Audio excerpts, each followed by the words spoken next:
Economic Facts and Fallacies by Thomas Sowell.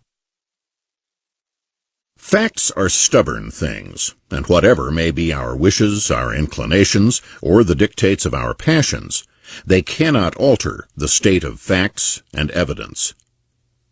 John Adams. Preface. Some things are believed because they are demonstrably true, but many other things are believed because they are consistent with a widely held vision of the world, and this vision is accepted as a substitute for facts. Subjecting beliefs to the test of hard facts is especially important when it comes to economic beliefs, because economic realities are inescapable limitations on millions of people's lives, so that policies based on fallacies can be devastating in their impacts. Conversely, seeing through those fallacies can open up many unsuspected opportunities for a better life for millions of people. This book, like others of mine, owes much to my two extraordinary research assistants, Na Liu and Elizabeth Costa. They not only found much material that I asked for, they often brought to my attention valuable material that I had not asked for. In addition, Ms. Costa did the copy editing, and Ms. Liu created the computer files from which this book was printed. Chapter 1. The Power of Fallacies. Never underestimate the difficulty of changing false beliefs by facts. Henry Rosovsky. Fallacies are not simply crazy ideas. They are usually both plausible and logical, but with something missing. Their plausibility gains them political support. Only after that political support is strong enough to cause fallacious ideas to become government policies and programs are the missing or ignored factors likely to lead to unintended consequences, a phrase often heard in the wake of economic or social policy disasters. Another phrase often heard in the wake of these disasters is, "It seemed like a good idea at the time." That is why it pays to look deeper into things that look good on the surface at the moment. Sometimes what is missing in a fallacy is simply a definition. Undefined words have a special power in politics, particularly when they invoke some principle that engages people's emotions. Fair is one of those undefined words, which have attracted political support for policies ranging from fair trade laws to the Fair Labor Standards Act. While the fact that the word is undefined is an intellectual handicap, it is a huge political advantage. People with very different views on substantive issues can be unified and mobilized behind a word that papers over their differing and sometimes even mutually contradictory ideas. Who, after all, is in favor of unfairness? Similarly with social justice, equality, and other undefined terms that can mean wholly different things to different individuals and groups, all of whom can be mobilized in support of policies that use such appealing words. Fallacies abound in economic policies affecting everything from housing to international trade. Where the unintended consequences of these policies take years to unfold, the effects may not be traced back to their causes by many people. Even when the bad consequences follow closely after a given policy, many people may not connect the dots, and advocates of policies that backfire often attribute these bad consequences to something else. Sometimes they claim that the bad situation would have been even worse if it had not been for the wonderful policies they advocated. There are many reasons why fallacies have staying power, even in the face of hard evidence against them. Elected officials, for example, cannot readily admit that some policy or program that they advocated, perhaps with great fanfare, has turned out badly, without risking their whole careers. Similarly for leaders of various causes and movements.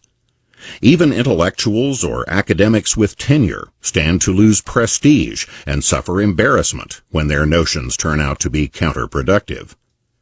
Others, who think of themselves as supporters of things that will help the less fortunate, would find it painful to confront evidence that they have in fact made the less fortunate worse off than before. In other words, evidence is too dangerous, politically, financially, and psychologically, for some people to allow it to become a threat to their interests or to their own sense of themselves. No one likes to admit being wrong. However, in many kinds of endeavors, the costs of not admitting to being wrong are too high to ignore. These costs force people to face reality, however painful that might be. A student who misunderstands mathematics has little choice but to correct that misunderstanding before the next examination. And someone in business cannot continue losing money indefinitely by persisting in mistaken beliefs about the market or about the way to run a business. In short, there are practical as well as intellectual imperatives to see through fallacies. The difference between sound and fallacious economic policies by a government can affect the standard of living of millions. This is what makes the study of economics important, and the exposure of fallacies more than an intellectual exercise. There are far too many fallacies to list them all. However, we can sketch 4 widespread kinds of economic fallacies here, and investigate more specific fallacies in detail in the chapters that follow. These 4 widespread kinds of fallacies may be called the zero-sum fallacy, the fallacy of composition, the chess pieces fallacy, and the open-ended fallacy. The zero-sum fallacy. Many individual fallacies in economics are founded on the larger and usually implicit fallacious assumption that economic transactions are a zero-sum process, in which what is gained by someone is lost by someone else. But voluntary economic transactions, whether between employer and employee, tenant and landlord, or international trade, would not continue to take place unless both parties were better off making these transactions than not making them. Obvious as this may seem, its implications are not always obvious to those who advocate policies to help one party to these transactions. Let us start at square one. Why do economic transactions take place at all, and what determines the terms of those transactions? The potential for mutual benefit is necessary but not sufficient unless the transaction's terms are in fact mutually acceptable. Each side may of course prefer terms that are especially favorable to themselves, but they will accept other terms rather than lose the benefits of making the transaction altogether. There may be many terms acceptable to one side or the other, but the only way transactions can take place is if these sets of terms acceptable to each side overlap. Suppose that a government policy is imposed in the interest of helping one side, say employees or tenants. Such a policy means that there are now 3 different parties involved in these transactions, and only those particular terms which are simultaneously acceptable to all 3 parties are legally permitted. In other words, these new terms preclude some terms that would otherwise be mutually acceptable to the parties themselves. With fewer terms now available for making transactions, fewer transactions are likely to be made. Since these transactions are mutually beneficial, this usually means that both parties are now worse off in some respect.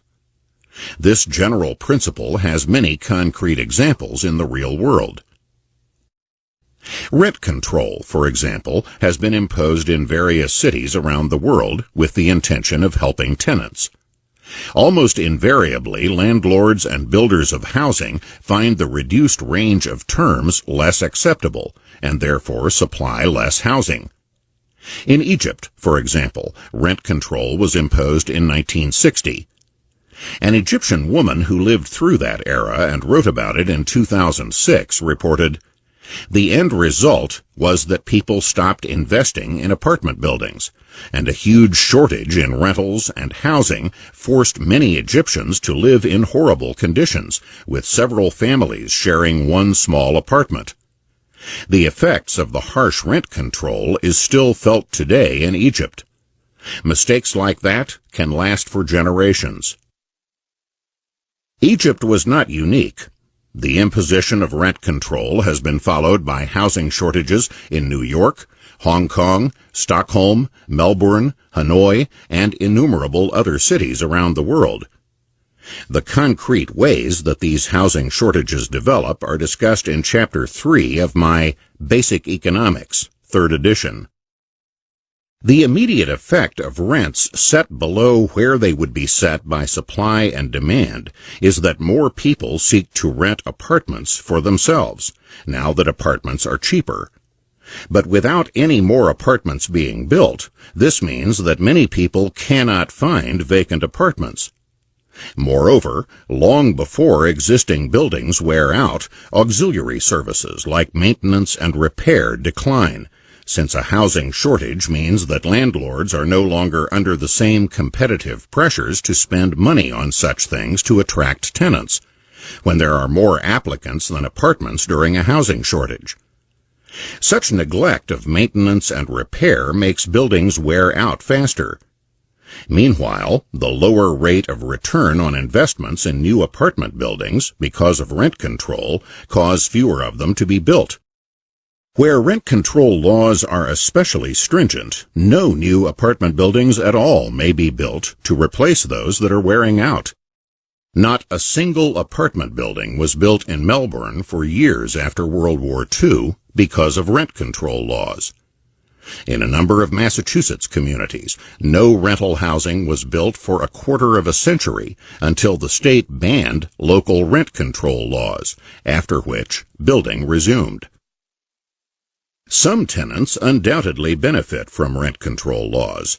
Those who already have an apartment when such laws are passed, and who find the lower levels of repair, maintenance, and other auxiliary services, such as heat and hot water, acceptable as a trade-off, in view of the money saved on the rent. As time goes on, however, with some deteriorating buildings eventually being boarded up, the circle of tenants who find the trade-off acceptable tends to decline, and places with especially stringent rent control laws tend to have especially bitter complaints about landlords' neglect in failing to supply adequate heat, hot water, maintenance, and repair. In short, reducing the set of mutually acceptable terms tends to reduce the set of mutually acceptable results, with both tenants and landlords ending up worse off on the whole, though in different ways. Another area where governments impose their own set of acceptable transaction terms are laws regulating the pay, benefits, and working conditions of employees. Improvements in all these areas make the worker better off and cost the employer money. Here again, this tends to lead to fewer transactions. Unemployment rates tend to be chronically higher, and the periods of unemployment chronically longer in countries like France or Germany, where minimum wage laws and government policies requiring employers to provide benefits to their employees are more generous than in the United States. And the rate at which these countries create new jobs tends to be far lower than the rate at which new jobs are created in the American economy. Here again, the overlap between three sets of acceptable terms tends to be less than the overlap between the two sets of terms acceptable to the parties directly involved. As in the case of tenants under rent control, those on the inside looking out benefit at the expense of those on the outside looking in. Those workers who keep their jobs are made better off by the various benefits that employers are required to provide by law. But the higher unemployment rates and longer periods of unemployment deprive others of jobs that they could have had in the absence of laws which have the net effect of discouraging hiring and encouraging the substitution of capital for labor, as well as the outsourcing of jobs to other countries. The trite expression, "there is no free lunch," has become trite precisely because it has turned out to be true for so long and in so many different contexts.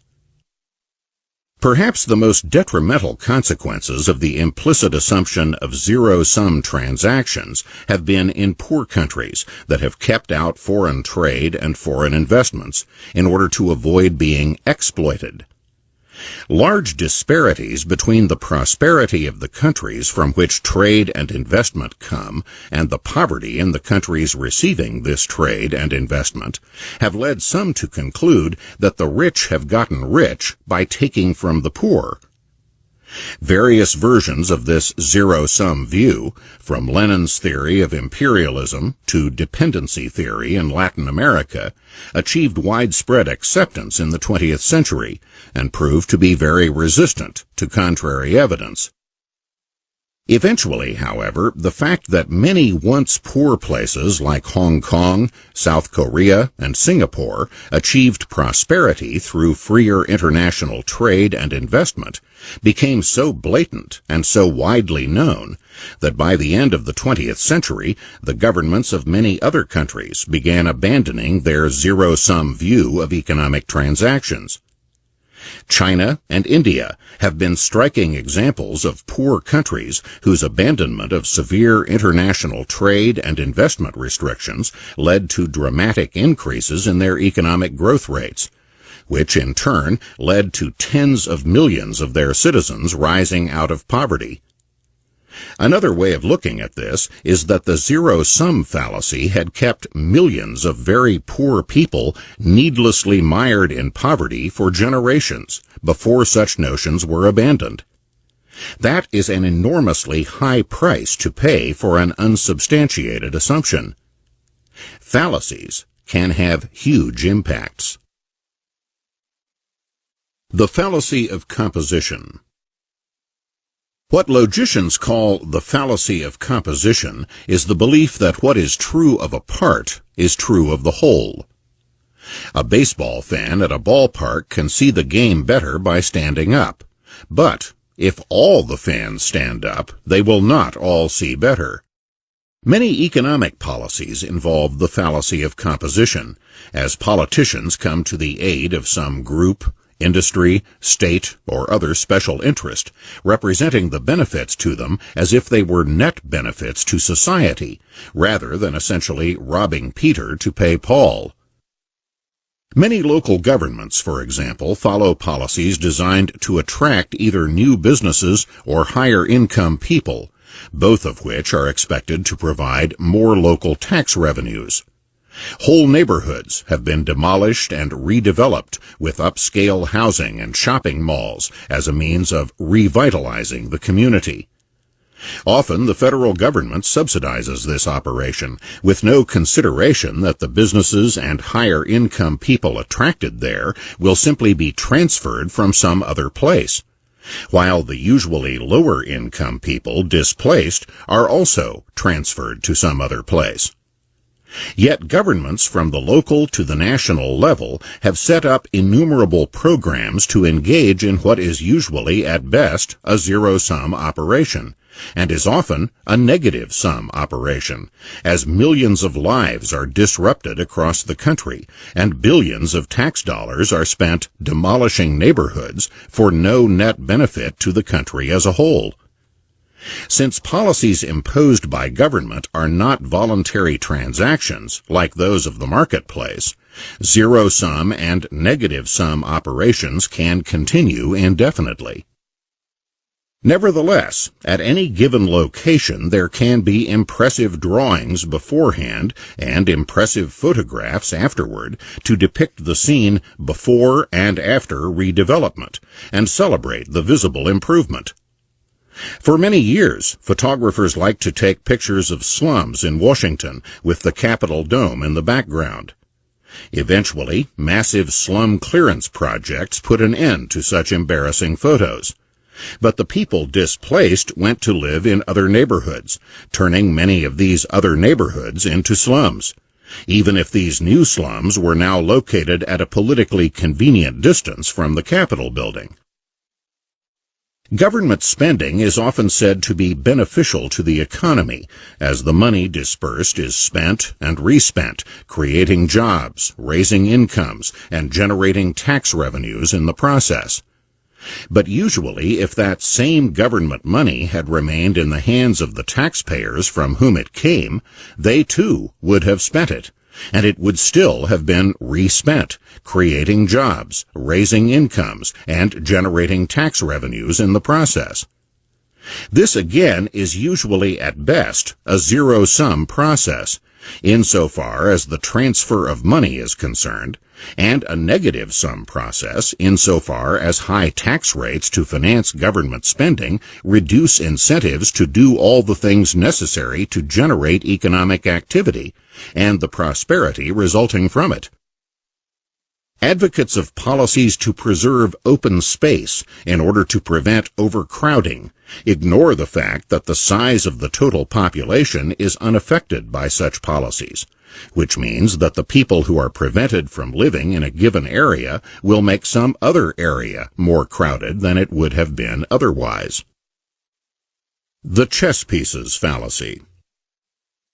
Back in the 18th century, Adam Smith wrote of the doctrinaire theorist who is wise in his own conceit, and who seems to imagine that he can arrange the different members of a great society with as much ease as the hand arranges the different pieces upon a chessboard. Such theorists are at least as common today, and have at least as much influence in shaping laws and policies.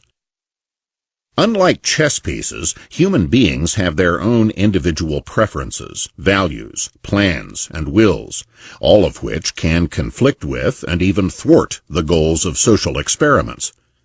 Moreover, whatever the merits of particular social experiments, experimentation as such can have huge economic and social costs. Although some social experimenters may believe that if one program or policy does not work, they can simply try another and another after that until they find one that does work, the uncertainties generated by incessant experimentation can cause people to change their behavior in ways that adversely affect the economy. Some economists, including John Maynard Keynes, saw the uncertainties about the future generated by the experimental policies of the New Deal administration in the 1930s as tending to discourage investment that was much needed to get out of the Great Depression. Boris Yeltsin, the first non-communist leader of Russia after the collapse of the Soviet Union, likewise spoke of our country, so rich, so talented, and so exhausted by incessant experiments. Because people are not inanimate objects like chess pieces, the very attempt to use them as part of some grand design can turn out to be not merely unsuccessful, but counterproductive. And the notion that, if at first you don't succeed, try again, can be a formula for disaster when consumers become reluctant to spend and investors become reluctant to invest, when they have no reliable framework of expectations, since they have no way of knowing what will happen next in an atmosphere of unending experimentation. The open-ended fallacy. Many desirable things are advocated without regard to the most fundamental fact of economics, that resources are inherently limited and have alternative uses. Who could be against health, safety, or open space? But each of these things is open-ended, while resources are not only limited, but have alternative uses which are also valuable. No matter how much is done to promote health, more could be done. No matter how safe things have been made, they could be made safer. And no matter how much open space there could be still more. Obvious as this may seem, there are advocates, movements, laws, and policies promoting an open-ended commitment to more of each of these things, without any indication of a limit, or any principle by which a limit might be set, much less any consideration of alternative uses of the resources that some people want devoted to whatever desirable thing they are promoting.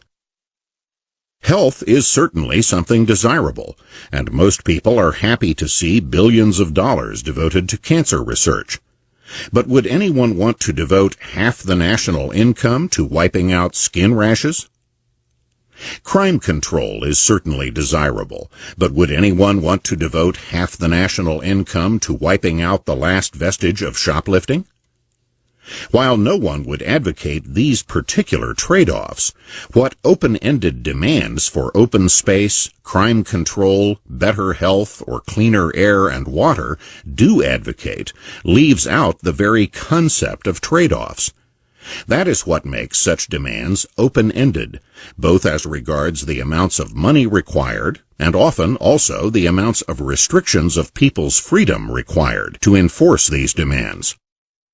Open-ended demands are a mandate for ever-expanding government bureaucracies with ever-expanding budgets and powers. Unlimited extrapolations constitute a special variation on the open-ended fallacy. Much bitter opposition to the building of homes, highways, or even water and sewage systems is based on the belief that these will just attract more people, more traffic, and more urbanization, leading to the paving over of fast-vanishing greenery. But not only is there no unlimited supply of people, every person who moves from one place to another reduces the crowding in the place left, while increasing crowding in the place that is the destination. As to the paving over of greenery, it takes quite an extrapolation to see that as a national problem in a country where more than 9/10 of the land remains undeveloped. Unlimited extrapolations are not confined to environmental issues. Courts' decisions in antitrust cases have invoked a fear that a particular growing business is an incipient monopoly. In one landmark case before the U.S. Supreme Court, a merger between the Brown Shoe Company and Kinney Shoe Stores was broken up because Brown's acquisition of the Kinney chain, which sold 1% of the shoes in America, would foreclose that market to other shoe manufacturers, beginning the process of creating a monopoly which had to be stopped in its incipiency. By such reasoning, the fact that the temperature has risen 10 degrees since dawn means that we are all going to be burned to a crisp before the end of the month, if unlimited extrapolations are believed. Summary and implications. Many beliefs which collapse under scrutiny may nevertheless persist indefinitely when they are not scrutinized, and especially when skilled advocates are able to perpetuate those beliefs by forestalling scrutiny through appeals to emotions or interests.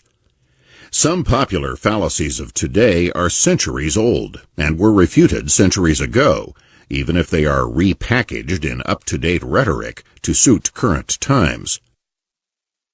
This brief sampling of general fallacies is just an introduction to many more specific fallacies that are examined in more detail and tested against hard evidence in the chapters that follow.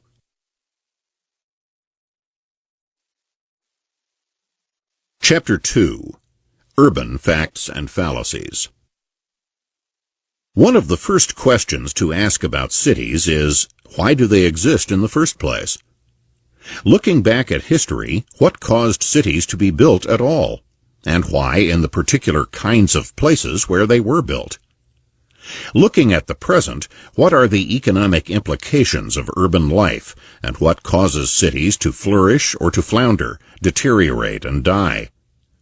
What kinds of policies have what kinds of effects on such urban concerns as housing, transportation, crime, and economic activity in general?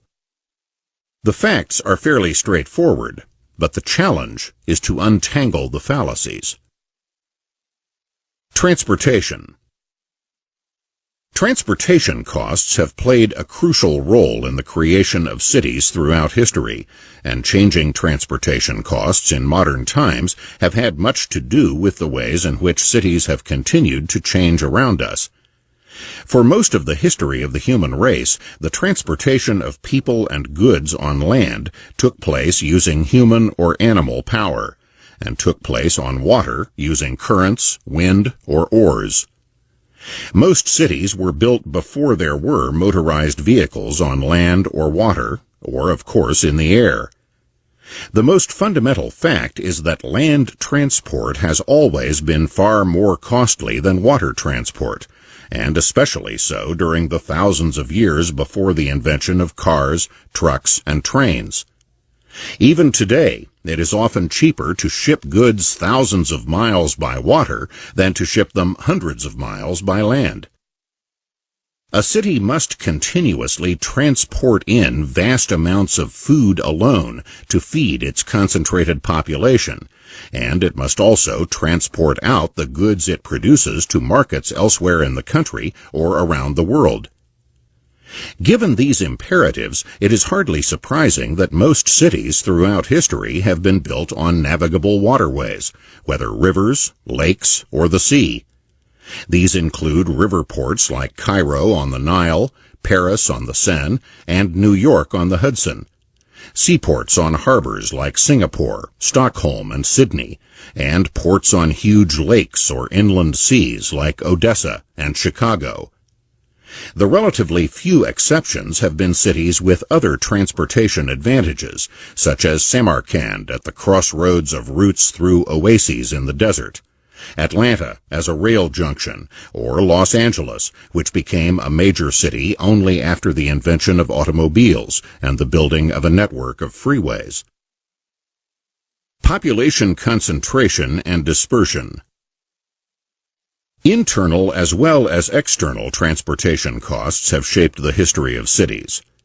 When most people traveled within a city on foot, ancient cities had to be much more compact and crowded than modern cities, which have buses, subways, and automobiles. Ancient Rome had a population similar in size to that of Dallas today, but living in an area only 2% of the size of Dallas. In a sense, crowding is what cities are all about. That is, the concentration of many and varied activities, economic, social, cultural, within reach of large numbers of people is what attracts people, economic activities, and various institutions to cities. How reachable these attractions are depends on transportation costs in both money and time. Before the building of subways in New York, it was not feasible for most people to live in the Bronx and work in downtown Manhattan. Indeed, what is today downtown Manhattan was the northern limit of urban settlement before horse-drawn rail carriages dramatically increased the area of the urban community as it moved up from the original settlement at the southern tip of the island. Where woods, orchards, and cultivated fields had once stood, buildings suddenly appeared. Between 1832 and 1860, the northern boundary of the zone of concentrated settlement moved from Houston Street to 42nd Street. This was astonishing. In that brief 30-year period, the urban frontier advanced twice as far as it had in the previous 200 years. A few years later, the first elevated urban rail system appeared in Manhattan, and still later, at the beginning of the 20th century, the city's first subway, which spread urban settlements to the northern end of the island and even across the Harlem River into the Bronx. The spreading out of urban communities in general has been made possible by reductions in transportation costs. When trains first made their appearance in early 19th century England, this enabled many more people to live farther from their jobs, to spread out into the suburbs, leading the Duke of Wellington to blame the newly created railroads for encouraging the common people to move about needlessly. In the many years since then, there have been many other third-party observers assuming that they know better than the people themselves where those people should be living.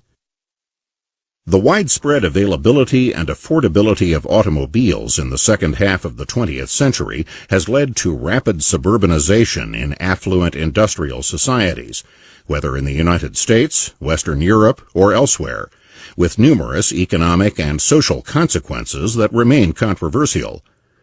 While affordable transportation costs, including walking inside a tightly packed city, have been necessary for urban living, that has not been sufficient. There must be something inside the city worth walking to or riding to. Otherwise, people would remain scattered through the countrysides. The tall and thick stone walls around many cities in Europe and elsewhere in centuries past indicate one of the things a city offered: protection against invaders or lawless marauders. In addition, many complementary activities can be carried on in proximity to one another in a city, and activities with large fixed costs, such as building a water supply system or a sewage disposal system, can be carried on economically when these huge costs can be spread over a large number of people crowded into a given area. Hospitals, theaters, and cathedrals are other structures with large fixed costs, which are also more likely to be affordable when these costs can be spread over a large number of people concentrated in an urban community. These advantages of a city are what attract the people who produce the crowding. One of many urban fallacies is that highly crowded cities are a sign of overpopulation, when in fact it is common in some countries for more than half the nation's population to live in a handful of cities, sometimes in just one, while there are vast areas of open and largely vacant countrysides. Even in a modern urban and industrial society like the United States, less than 5% of the land area is developed, and forests alone cover 6 times as much land as all the cities and towns in the country put together. Photographs of crowded slums in third world countries may insinuate the conclusion that overpopulation is the cause of poverty, when in fact poverty is the reason for the crowding among people unable to afford the transportation costs of commuting or much urban living space, but who are yet unwilling to forego the benefits of urban living. Many cities were more crowded in the past, when national and world populations were much smaller. The spread of faster and cheaper transportation, affordable to vastly larger numbers of people, has spread out the urban population into the surrounding countrysides as suburbs have developed. Due to faster transportation, these suburbanites now have proximity in time to the institutions and activities of a city from ever greater physical distances. Someone in Dallas, living miles away from a stadium, can get there in a car faster than someone in ancient Rome, living much closer to the Colosseum, could reach that stadium on foot. Elites with their own horses and carriages have for centuries had greater proximity in time to urban attractions than the poorer masses have had, whether in Europe, Asia, or the Western Hemisphere. Transportation costs have long tended to make suburbs the homes of more affluent people who could afford such costs. As incomes have risen and transportation costs declined in modern times, ordinary people could now afford to move out to the suburbs in great numbers, while maintaining proximity to their jobs and urban amenities. This greater accessibility to urban institutions has been a result of the 20th century revolutions in transportation brought about by the introduction and spread of subways, commuter trains, buses, and automobiles. Ordinary people can, in fact, live much farther from an urban center today than the elite could in the past. Before the transportation revolutions of the 20th century, even New York City was quite different from what it has become since then. The home in which Theodore Roosevelt spent his late adolescence and early adulthood was a suburban mansion built in 1873 on the outer fringes of New York City, West 57th Street. As late as 1881, the streets were little more than numbers, and most of the land was vacant in the West 60s and 70s. People in Harlem were living out in the country, and few, if any, were black. All that changed after the New York City subway system was built at the end of the 19th century, reducing transportation costs in both money and time. While this allowed people to live farther from where they worked, the need for large numbers of people to arrive at work at about the same time from widely varying distances and directions created the modern problem of rush hour traffic congestion. In fact, such congestion on highways and city streets during rush hours became a common problem in cities around the world. Traffic congestion. Congestion has generally tended to grow worse over time. In 1983, there was only one urbanized area in the United States where the average driver spent more than 40 hours a year stuck in rush hour traffic congestion. But 20 years later, there were 25 such areas. Such congestion has economic, environmental, and even medical consequences. A study of traffic congestion in France, for example, found that the number of jobs reachable in a given amount of time, such as half an hour, affected not only workers' access to better-paying jobs, but also affected businesses' access to more customers, as well as access to more qualified employees, so that speedier traffic led to higher productivity. Similar results were found in studies of other urban areas around the world. Traffic congestion also increases air pollution, and by delaying ambulances going to and from scenes of medical emergencies, affects death rates. For cardiac arrest, for example, medical people arriving on the scene a few minutes earlier or later can be the difference between life and death.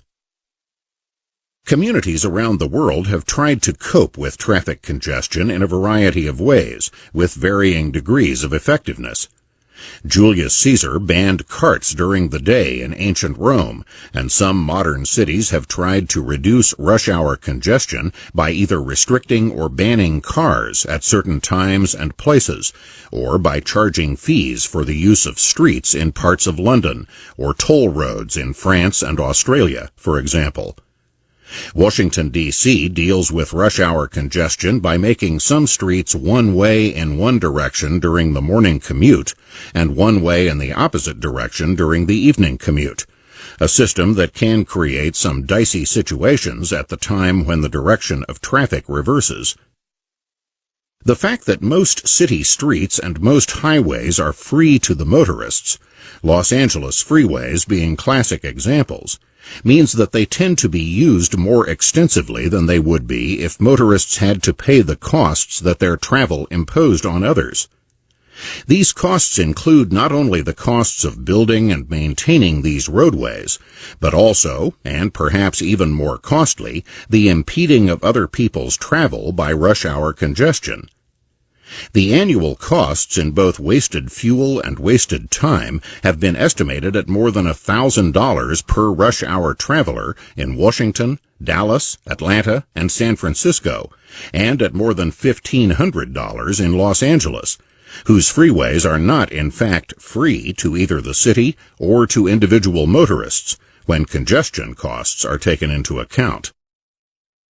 Like most things that are available without an explicit charge, roads and highways tend to be used far beyond how much they would be used if the hidden costs had to be paid in cash whenever these things are used.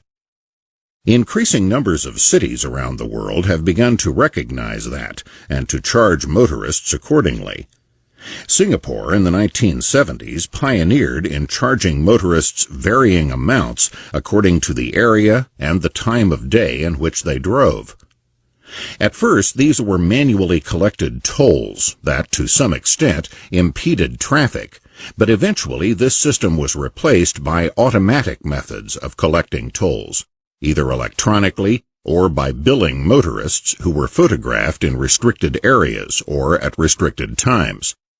Even during the 1975 to 1998 era of manual toll collection, charging motorists according to the congestion involved sped up the movement of cars in Singapore. Prior to these tolls, the city's traffic moved at an average speed of 15 to 20 kilometers per hour during the working day. After the imposition of tolls, traffic moved at an average speed of from 26 to 32 kilometers per hour during the working day. This happened despite the fact that the city was growing during these years, and the number of cars in Singapore tripled. As in other times and places, incentives changed behavior. Some people changed the time of day when they drove in order to avoid higher tolls, and some whose journey began and ended outside the most congested areas with the highest tolls now drove around such areas instead of through them, as they had before there were tolls collected. Others changed from driving to taking public transportation. Buses carried 46% of the commuters in Singapore before the toll system and 69% afterward. Stockholm in 2006 introduced an experimental program which charged only half as much for driving between 6:30 a.m. and 7 a.m. as was charged for driving an hour later when the rush hour was in full swing. Given these costs, and especially the differences in costs at different times of day, not only did the total traffic passing through the controlled area decline by 22%, the ratio between the volume of rush hour traffic and non-rush hour traffic changed from about 3-to-1 to about 2-to-1, as people either came to work earlier or stayed later to avoid the higher toll charges at the rush hour peaks. Put differently, the Stockholm experiment, like that in Singapore and elsewhere, showed that free roadways contribute to congestion, as most free things are used more extensively than when the costs of people's behavior are conveyed to them directly through prices. While the prices charged or not charged for the use of streets and highways can affect the demands made on these traffic arteries, the supply is also important. One of the persistent fallacies about urban transportation is that it is futile to build more roads because that will only encourage more drivers to add to the traffic, restoring the previous congestion. When the Miami Herald said, "The region can't pave its way out of traffic gridlock," it was expressing a very widespread view, but one which will not stand up under scrutiny. When Houston, for example, added 100 miles a year to its road network from 1986 to 1992, average delay per traveler at the rush hour peaks declined 21%. But when Houston drastically cut back on road building between 1993 and 2000, while its population was still growing, travel delays nearly doubled. In other words, building more roadways to keep pace with the growth of traffic only works when you do it. So do most things. Following the kind of reasoning used by those who say it is futile to build more roads to cope with traffic congestion, it would be possible to say that it is futile to deal with hunger by eating, because people just get hungry again later on. One of the reasons so many are committed to the idea of the futility of building more streets and highways to cope with traffic congestion is that they prefer to rely on mass transit as part of a more sweeping program of centrally planned development or redevelopment. City planners, consultants, and experts all have a vested interest in the idea that people cannot be left to live their lives as they see fit, but must have their transportation and their housing patterns, among other things, controlled by city planners, consultants, and experts. One of the reasons for a failure to ease traffic congestion is that many see this congestion as a way to get people out of their cars and into mass transit. The fixation on mass transit as a substitute for high levels of automobile usage cannot be justified by the actual track record of mass transit or by its underlying economics. While mass transit played a major role in the development of New York City, that is today the exception rather than the rule. Nearly 40% of all American mass transit commuters are in fact in New York. Even so, only about 1/4 of New Yorkers get to work on mass transit. Chicago is the next highest, with 11%. Nationwide, mass transit ridership was 2 million people lower in 2000 than in 1960, even though there were more than 60 million more workers in 2000. Europe has had similar trends, with mass transit accounting for a declining share of travel in London, Paris, Stockholm, and Frankfurt, for example, and its share of European travel as a whole has declined from 25% in 1970 to 16% in 2000. There are economic reasons for this. With rising levels of prosperity, more automobile ownership, and increasing suburbanization, there are fewer places with the high population densities needed to make mass transit a predominant means of transportation. The typical suburban community houses about 2,500 or 3,000 people per square mile, but transit's share of commute trips is insignificant for tracts with fewer than 4,000 people per square mile. Generally speaking, transit's market share doesn't exceed 20% on average until densities reach 5 and 6 times the density of a typical suburban community. In short, most places are not like Manhattan and are becoming more and more unlike Manhattan as time goes on. The only way to make mass transit a substitute for the automobile would be by cramming people into a style of living that they simply don't want, as many advocates of mass transit and high-density housing seek to do. For one thing, automobiles can deliver people directly from home to work, avoiding trips to and from the points where mass transit can be boarded, as well as transfers that are often necessary. Moreover, just over half of all Americans do not make a beeline between home and work in their cars, but make other stops, for shopping or picking up their children, for example. And for this, mass transit is no substitute for an automobile. Many who condemn the automobile for pollution seem to imagine a pre-automobile society very different from the way the pre-automobile world was in fact. The streets of New York City in the 19th century were an example. Much of the muck followed from the still unavoidable reliance on horses, 40,000 of them, who each working day generated some 400 tons of manure, 20,000 gallons of urine, and almost 200 carcasses. Social pathology. Important as urban transportation has been, there are limits to what it can explain, as with any other factor. And some people have exceeded those limits when seeking to explain some social phenomena by transportation costs. For example, the movement of inner-city jobs to the suburbs, especially after the 1960s, has been regarded by some as the reason for the dramatic rise in rates of unemployment in inner-city ghettos, and that in turn has been seen as a reason for the sharp increase in such other social pathologies as rising crime rates and disintegrating families in these neighborhoods. But the fact that these striking trends have been correlated does not tell us which one caused the others, or whether they were all caused by something else.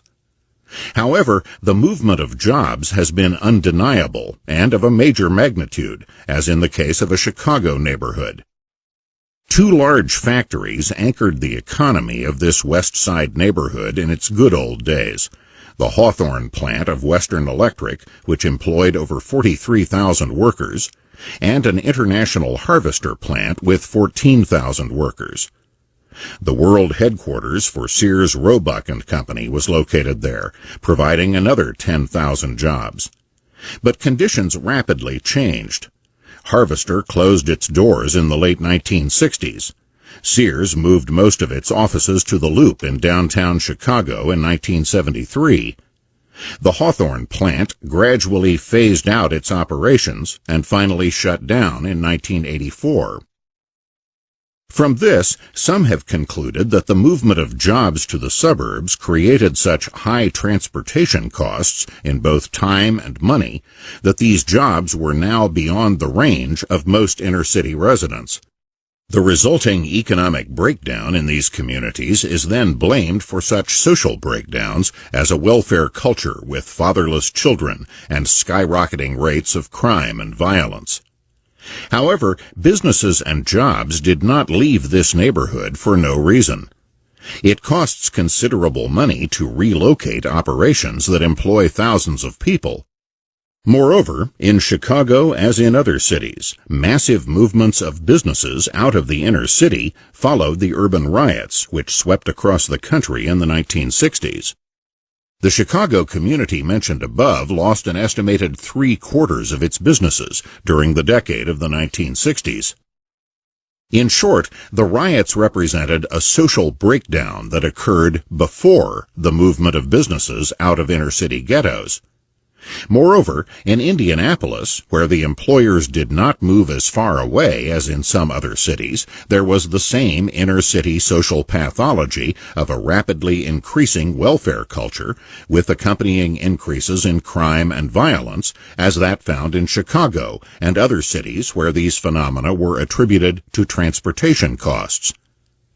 Put differently, inner-city ghettos had lower rates of crime and violence, as well as lower unemployment rates, and most black children grew up in two-parent households in an earlier era that was by no means free of racial discrimination.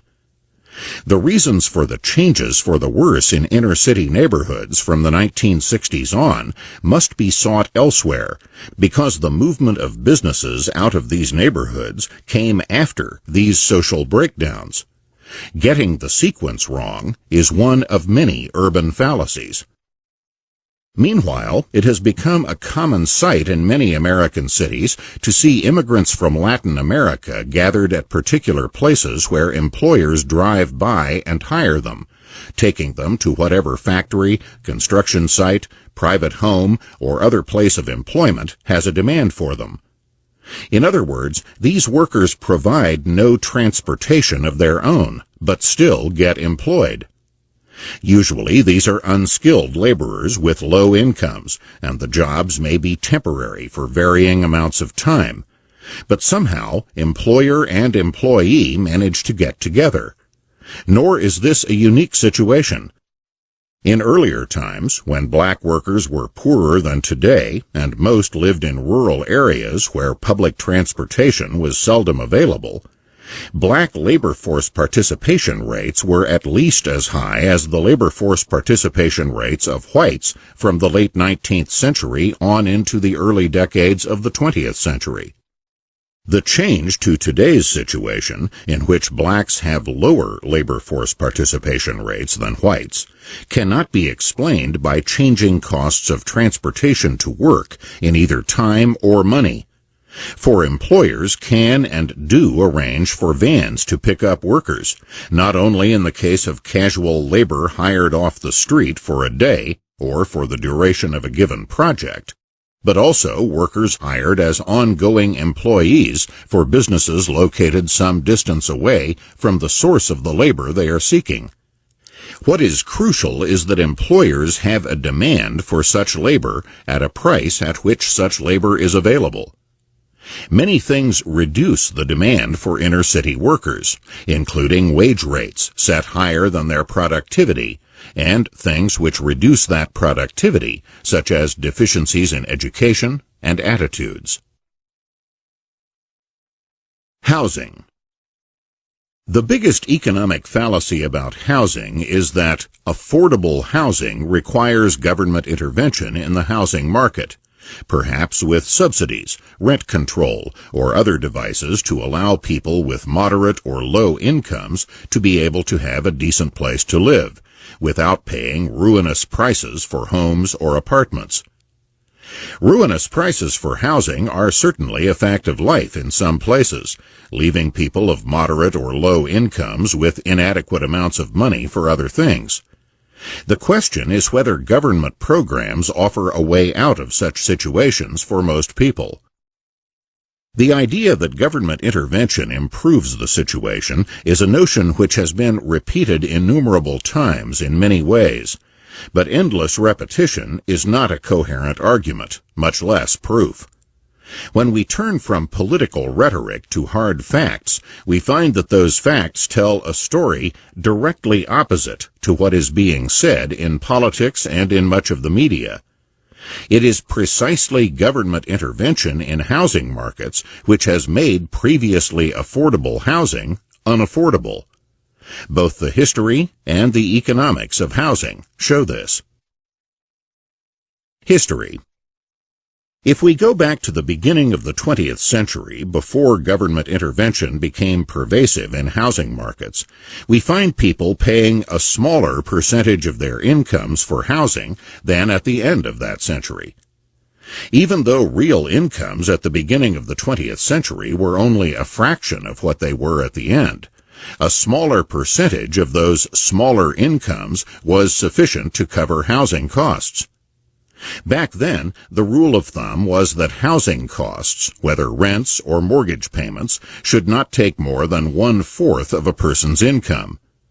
In 1901, housing costs took 23% of the average American's income. By 2003, it took 33% of a far larger income.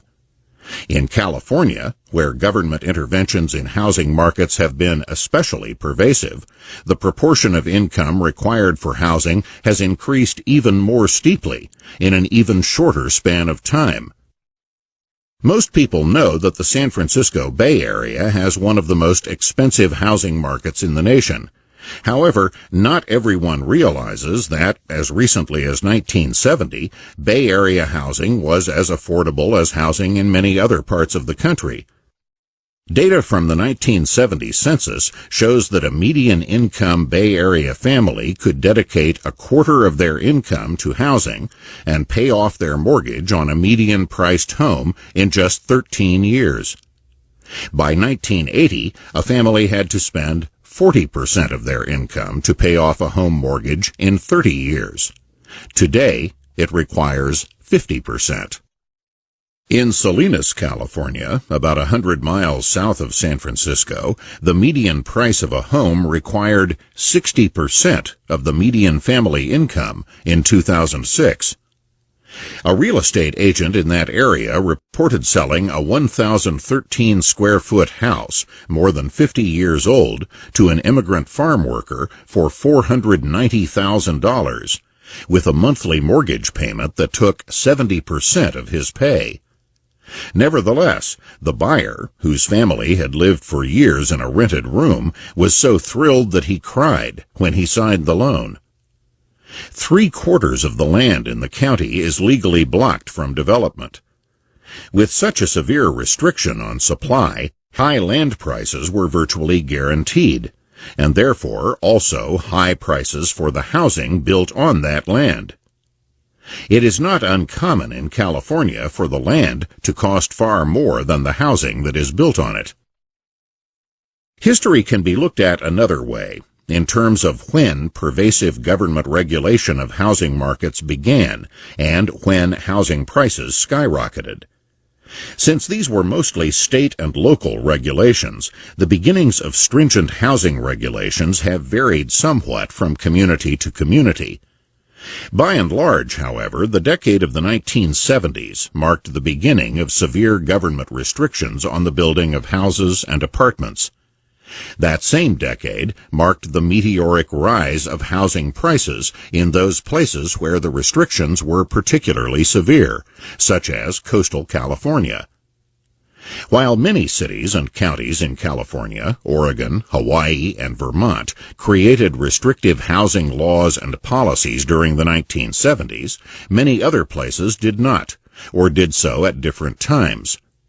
Housing price rises reflected those differences. An economic study of housing prices concluded, in most cases, the decade in which housing markets became unaffordable closely followed the approval of state growth management laws or restrictive local plans.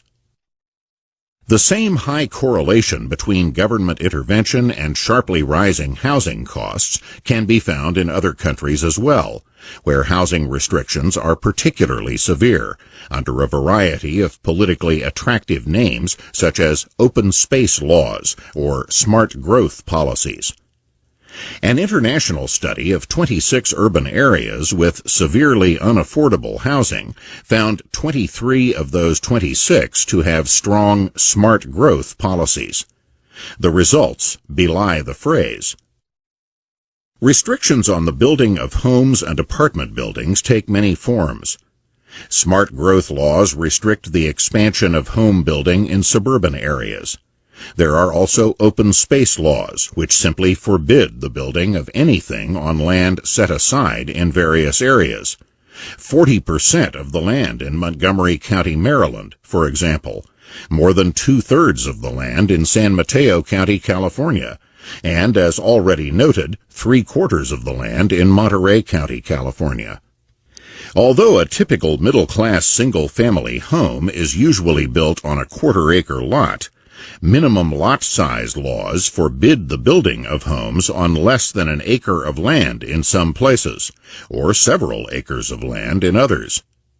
Then there are zoning laws, environmental laws, historic preservation laws, and others, including arbitrary limits on the number of building permits issued, and/or requirements that builders conform to whatever arbitrary preferences and preconditions members of planning commissions choose to impose before issuing permits. Contrasts in housing prices are sharp between places that have numerous or severe restrictions and places that do not. Houston, Texas, for example, does not even have zoning laws, much less the array of severe housing restrictions found in some other cities. A nationwide real estate firm estimated that a typical middle-class home on a quarter-acre lot that costs $152,000 in Houston would cost more than $300,000 in Portland, Oregon, $900,000 in Long Beach, California, and more than $1 million in San Francisco. At the beginning of the 21st century, home prices in Tampa and Tallahassee, Florida, were not very different from prices in Houston. But after restrictive home building laws passed in the late 20th century began to take effect, housing prices in most Florida markets have at least doubled relative to Houston, according to a study just a few years later. Even in California, with its housing prices 3 times the national average, the situation was radically different before the crucial decade of the 1970s, when building restrictions proliferated. In the same San Mateo County, where home prices averaged more than $900,000 in 2005, a vast, privately built middle-class development called Foster City was built in the 1960s, with home prices starting as low as $22,000, and with even waterfront homes on its lagoons being available for under $50,000. Even allowing for inflation during the intervening years does not account for the later escalation in home prices in Foster City. The Consumer Price Index showed approximately a 5-fold increase in the general price level between the time when Foster City was built and the early 21st century. But the average home price in Foster City in 2005 exceeded $1 million. Which is to say, the average price of a home in Foster City was now more than 20 times the price of an upscale home in the same community in the 1960s. In other words, even allowing for inflation, the real price of homes in Foster City had more than quadrupled. While it is hard to imagine that these historical patterns are just coincidences, correlation is not causation. So, we need to consider the economics of the situation as well as the history, and to scrutinize alternative explanations of these patterns. Economics. Many things can cause housing prices to rise, including anything that affects either supply or demand. Rising incomes and growing population obviously affect the demand for housing. Supply is affected to the extent that the land area is so built up that little land remains to build on in a given area. The innumerable legal restrictions and bans on building also affect supply, as does the ease of delaying construction with environmental, aesthetic, or other objections raised by officials, non-governmental organizations, or individual citizens. Even when these objections are found to be groundless or are otherwise overruled, delay in itself can cost millions of dollars when vast sums of borrowed money are financing a project and interest has to be paid on that money, regardless of whether the building is proceeding on schedule or is stalled by claims that take time to investigate or adjudicate. How do we know which of these factors is responsible in any given case? Only by examining each of the possibilities in each specific case. If population is growing rapidly in a given area, it might seem that this would tend to cause more demand for housing and therefore rising housing prices in that area. But neither supply nor demand by itself can explain prices, which are determined by the combined effects of the two. As one economic study pointed out, the population of Las Vegas almost tripled between 1980 and 2000, but the real median housing price did not change. However, the average price of houses in Palo Alto, California, nearly quadrupled in 1 decade, without any increase in population at all. The difference is that severe building restrictions began in Palo Alto during that decade, the 1970s, but not in Las Vegas, where builders could simply construct new homes as the demand for housing increased. But not one new home was built in Palo Alto during the decade when its housing prices nearly quadrupled. A similar pattern showing housing prices affected more by building restrictions than by increased demand for housing was shown in New York City, where tens of thousands of new units were built in Manhattan during the 1950s, while prices remained flat. In later years, especially after severe building restrictions began in the 1970s, that all changed. In spite of skyrocketing prices, the housing stock has grown by less than 10% since 1980 in Manhattan, according to an article in an economics journal 25 years later. Moreover, the proportion of new housing units in buildings 20 stories tall and higher, which had been increasing in Manhattan from the beginning of the 20th century until 1970, suddenly reversed and began a decades-long decline. Height restrictions are among the many building restrictions which can be imposed either directly or by allowing complaints by neighbors to initiate costly construction delays while these complaints are adjudicated before various authorities. Those who make such complaints pay little or no costs, even when their complaints turn out to be completely unfounded and cost millions of dollars in construction delays to builders, and ultimately to those who buy or rent the housing that is being built. Height restrictions have both economic and social consequences. Since the cost of housing includes both construction costs and the cost of the land on which the housing is built, the taller an apartment building on a given plot of land, the lower the land cost per apartment. In places where the cost of the land exceeds the cost of constructing housing, height restrictions can mean that much higher rents or condominium prices must be charged. If economic considerations would lead to the building of a 20-story apartment building, but local laws restrict the height of buildings to 10 stories, then twice as much land will be required to house the same number of people. Moreover, if a community cannot expand upward, then it must expand outward, leading to longer commutes to work, more highway congestion, and, almost inevitably, more highway fatalities. All that is in addition to higher rents. Income is another factor in housing prices. With or without population growth, rising incomes can lead to a rising demand for houses by people who would otherwise be living in apartments, and a rising demand for bigger or better houses by people otherwise living in more modest homes. To what extent does income growth explain housing prices in those places where these prices have skyrocketed? Prior to 1970, housing prices in California were much like housing prices in the rest of the country, even though California housing prices later rose to become 3 or more times housing prices in the country at large.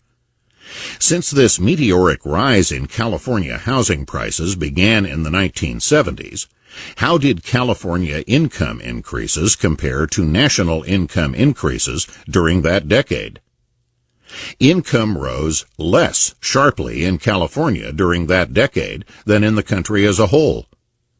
Meanwhile, in Houston during the late 1970s, average incomes surged well ahead of the rest of the United States. But nevertheless, Houston remained one of the 15 least expensive housing markets of the 319 U.S. regions examined by Coldwell Banker.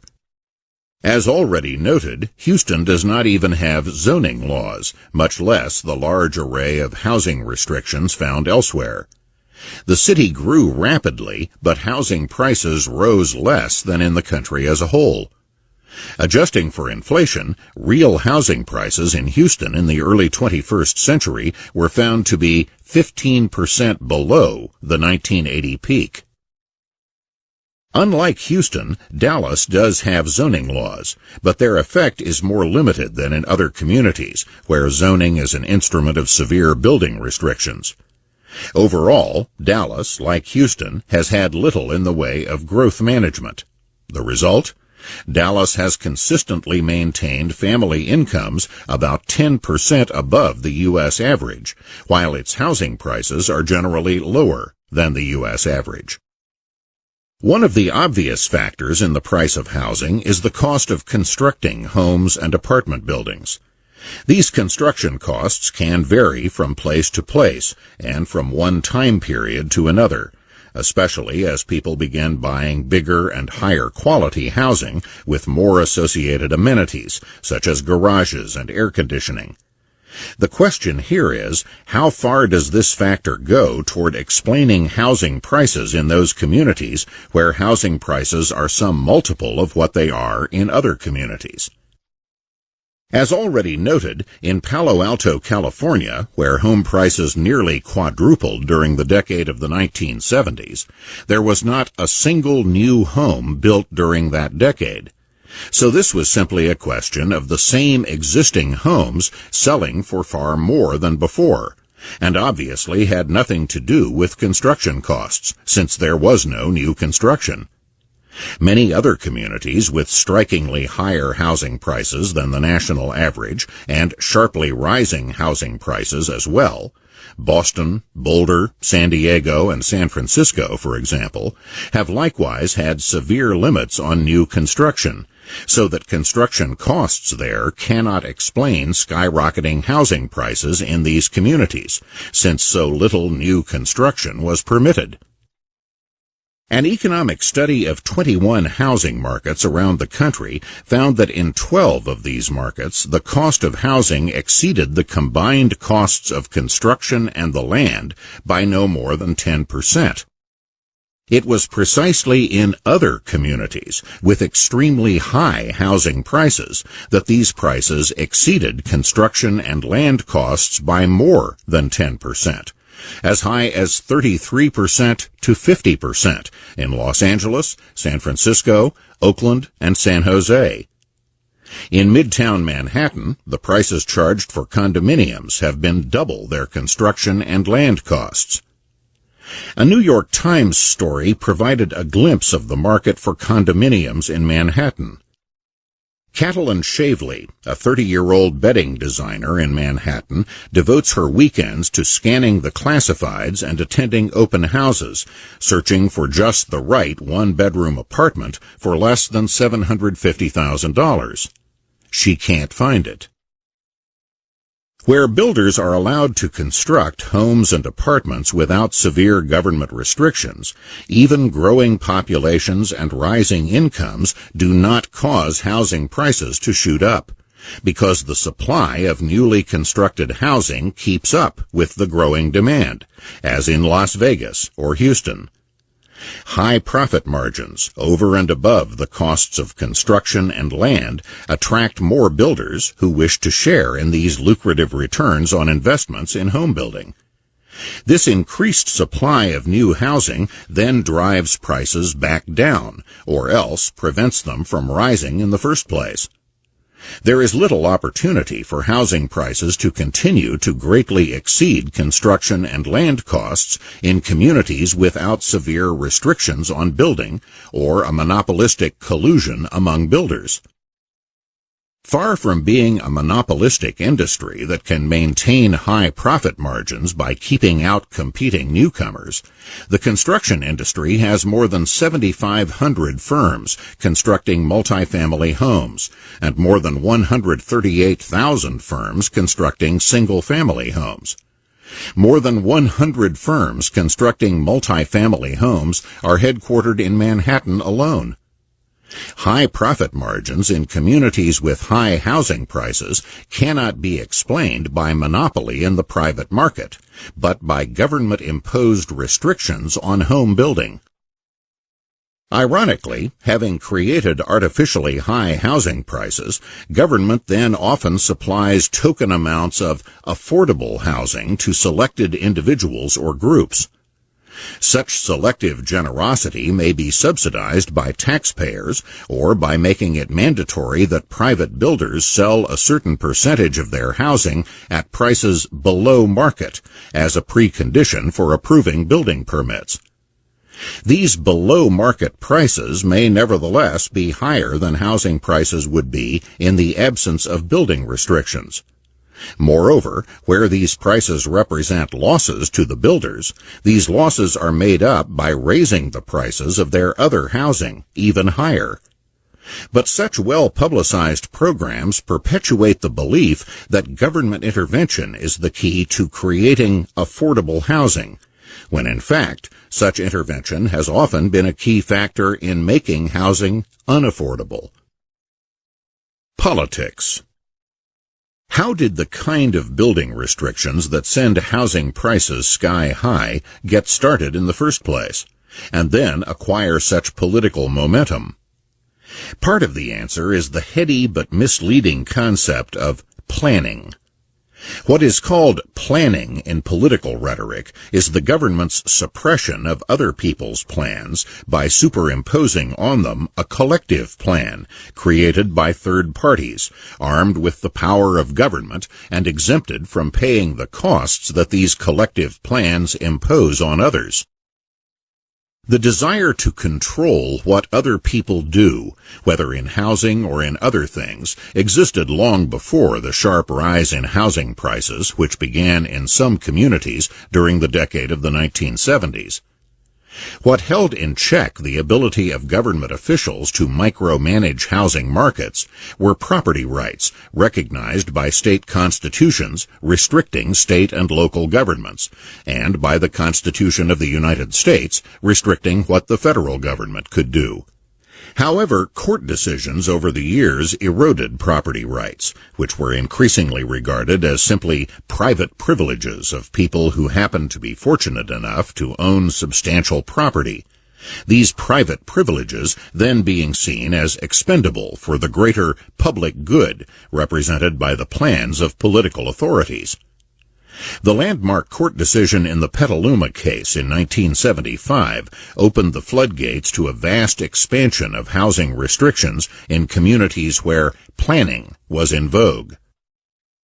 One of the ironic consequences of regarding property rights as simply benefits enjoyed by more fortunate people, rather than as fundamental checks on government power, was that affluent and wealthy communities could now restrict the ability of moderate-income and low-income people to move into their communities.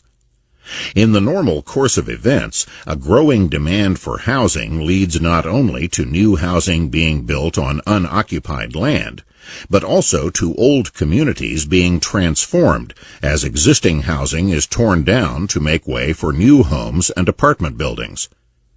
Sometimes the housing torn down is replaced by larger or more upscale housing, gentrification. But often what happens is that luxurious homes on large lots or estates are bought up by developers and then torn down to be replaced by more numerous and less expensive homes or apartment buildings on smaller lots for sale or rent to more numerous people of more modest incomes. The overriding of property rights by judicial and political authorities means that such changes in affluent or wealthy communities have been resisted or forbidden by a wide range of housing restrictions, such as minimum lot size laws, historic preservation laws, open space laws, smart growth policies, and by the creation of planning commissions and environmental agencies armed with arbitrary powers to approve or disapprove applications to build, or the power to impose arbitrary and costly preconditions on the issuance of permits. In short, the erosion of property rights has allowed affluent and wealthy communities to keep out people of moderate or low incomes and prevent the building of housing for ordinary people that would change the character of existing upscale communities.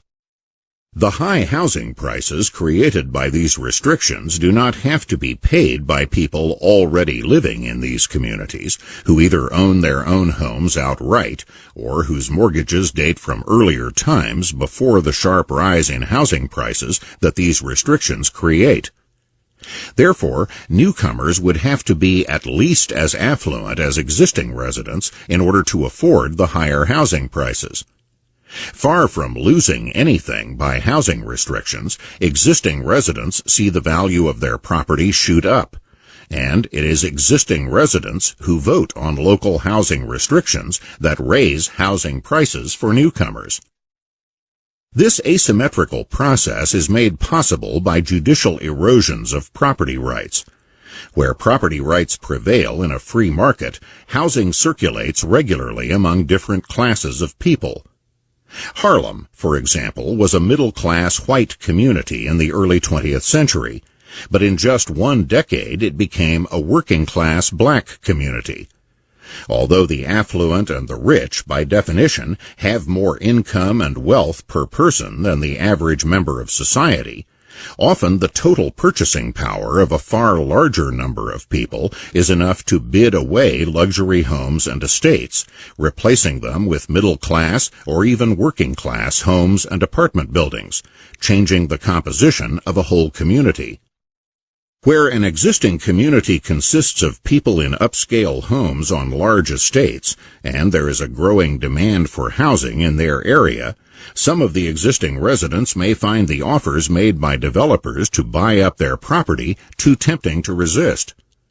Once that happens on a large scale, the remaining residents can find the community changing around them, not only as regards the kind of housing being built, but also as regards the kind of people who move in.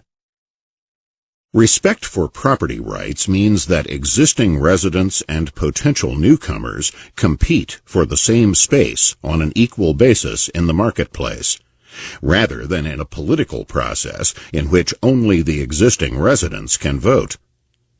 While the existing residents may choose to believe that they have a right to protect their community against outsiders by using the power of government, the Constitution of the United States requires equal protection of the laws to everyone, regardless of where they happen to live or how long they have lived there. Moreover, what existing residents choose to call our community is in fact not their community. Each resident owns only the private property which that particular resident has paid for. Those existing residents who choose to sell to developers have just as much right to do so under the Constitution as those who prefer to keep the community as it is. Another crucial insulation from free market forces has been having the government take over vastly more surrounding land than any or all of the existing homeowners paid for in the name of open space. Where thousands of acres of land are taken off the market around an upscale community, That can mean millions or even billions of dollars worth of land being made unavailable to others for the benefit of the existing residents of that community. Local residents do not need to pay for that land, nor need the governmental unit that takes the land off the market. Merely by forbidding or restricting what can be built on that land, the government automatically lowers its market value, often drastically. At these artificially lower prices, various entities, private or governmental, can then take over the land as open space at a fraction of what other people would be willing to pay for it as housing. In other words, the real value of the land, as a resource which has alternative uses, can be some multiple of the money that changes hands when governmental or private non-profit organizations acquire it as open space. In Monterey County, California, which in 2006 had the least affordable housing in the nation, as measured by the percentage of the median family income required to make mortgage payments on the median-priced home, existing residents were able to keep 3/4 of the land in the county off limits to development. In other words, the land that all the residents put together paid for as their private property was less than 1/3 of the land that they controlled politically and barred other people from acquiring as private property. One of these residents quoted by the Wall Street Journal expressed an attitude common in such situations, whether in Monterey County or elsewhere. "Nobody wants to give up this way of life," says Carol Harrington, who has lived in the Salinas area since her youth. "Wild turkeys, wild pigs, and deer roam on her 16 acres. Land use restrictions protecting this way of life have a cost paid by others, not only in housing prices in the county that takes 60% of the median family income for mortgage payments, but also in the fact that 39% of the homes in the Salinas area had 1.5 people per room, while less than 1% of other U.S. homes are that crowded. In other words, the open space of some has entailed the overcrowding of others, as less affluent families have had to double up in a home or apartment built for one family, or else a whole family may have to live in one rented room in order to cope with artificially high housing prices. Often, the character of a community includes a bucolic setting or expansive views of the surrounding area, which those who live there cherish. But they did not buy those settings or those views, or pay to have them guaranteed to remain the same in perpetuity. Other people with other preferences have had the same rights under the Constitution, at least until courts began to erode both property rights and the equal protection of the laws prescribed by the 14th Amendment.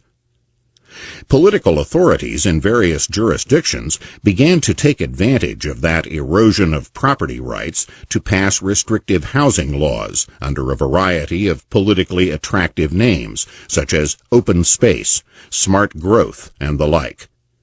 Such restrictions have been especially prevalent in overwhelmingly upscale liberal communities, such as those in coastal California, where concerns are often expressed for the poor, for minorities, and for children, all of whom are among those most often forced out of such communities by high housing prices. In San Francisco, for example, the black population declined substantially from 1970 to 2005, both as a proportion of the total population, from 13.4% to 6.5%, and absolutely from 96,000 people to an estimated 47,000. Similar patterns of black population declines by the tens of thousands have been found in other coastal California communities, such as Los Angeles, Marin County, and Monterey.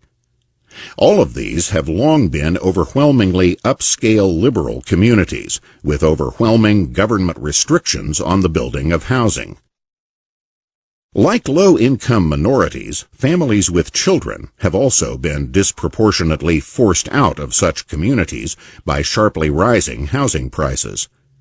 Sharply declining school enrollments from 15,000 to 9,000 caused several schools in Palo Alto to be closed within a few years, beginning during the decade of the 1970s, when that community's housing prices nearly quadrupled.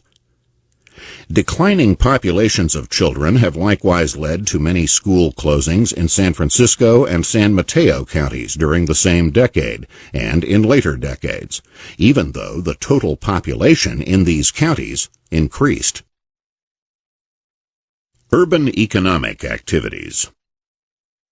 Cities are not only places where people consume various benefits. They are places where many of these benefits are produced, not only for their own inhabitants, but also for people in the hinterlands and around the world.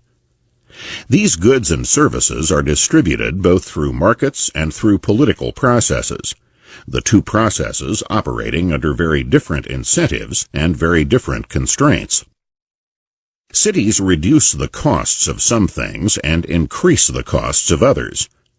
The high fixed costs of building reservoirs, hospitals, or electric power lines can be spread over vast numbers of people living in a limited urban area, reducing the cost per person compared to what it would cost per person to supply the same things to a population more thinly spread over vast countrysides. There are other ways in which a city reduces production costs. The wide variety of economic activities taking place within city limits mean that complementary resources are more readily available nearby, which is to say, at lower transportation costs in both time and money. A manufacturer with a complicated machine that breaks down is more likely to quickly find someone qualified to repair it in a big city, thereby reducing the time during which that machine is unable to operate. Other kinds of costs are greater rather than less in a city. The disposal of sewage, for example, seldom requires as high a cost per person in a thinly populated countryside as in a city. In the country, human wastes as well as discarded food can be left to be absorbed by the land, as these wastes decompose. Rivers and streams can also safely absorb limited amounts of sewage and discarded food from a small population spread over a wide area. The human race could not have survived for thousands of years if every trace of impurities were fatal. But the human wastes and discarded food from 1 million people living in a 50-square-mile area cannot be absorbed by the land or water as fast as it is created. Without building costly water supply systems and costly sewage systems, the water will quickly become too dangerous to drink, and perhaps even too dangerous to wash with. Much of the urban land being paved over has even less capacity to absorb the wastes, so that discarded garbage alone is a deadly menace to public health, unless there are costly systems in place to keep collecting and disposing of it outside the city. Crime control can also be more costly per person in a city, where the anonymity of vast numbers of people can enable criminals to more readily escape detection than in a small community where most people know one another and a stranger stands out like a sore thumb. In such small communities, personal ties make witnesses more likely to come forward after a crime, or even to intervene while crimes are being committed.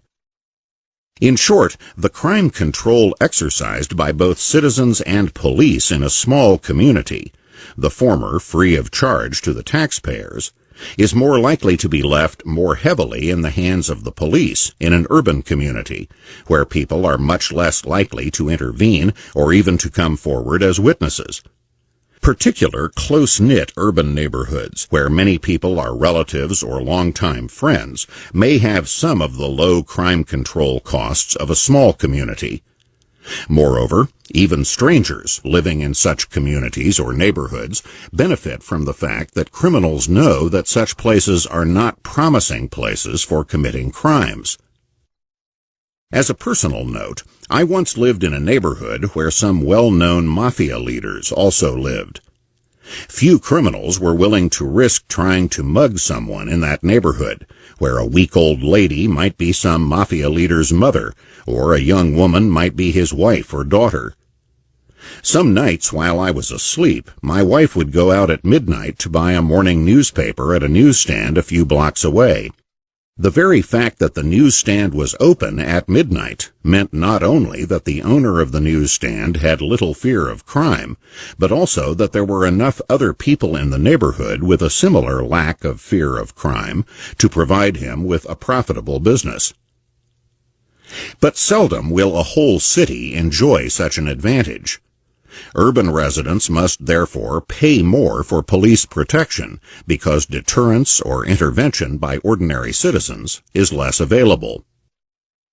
Urban residents in low-income neighborhoods often also pay more for ordinary grocery items or other common purchases from drugstores, hardware stores, and other merchants. One reason is that it is often not economically realistic to locate large supermarkets or big-box retail stores with economies of scale in such neighborhoods. What this means is that the stores that do locate in low-income neighborhoods have higher operating costs that will be reflected in higher prices. It is cheaper to deliver a huge amount of merchandise to one gigantic Walmart store than to deliver the same amount of merchandise to a dozen or so smaller stores scattered around town.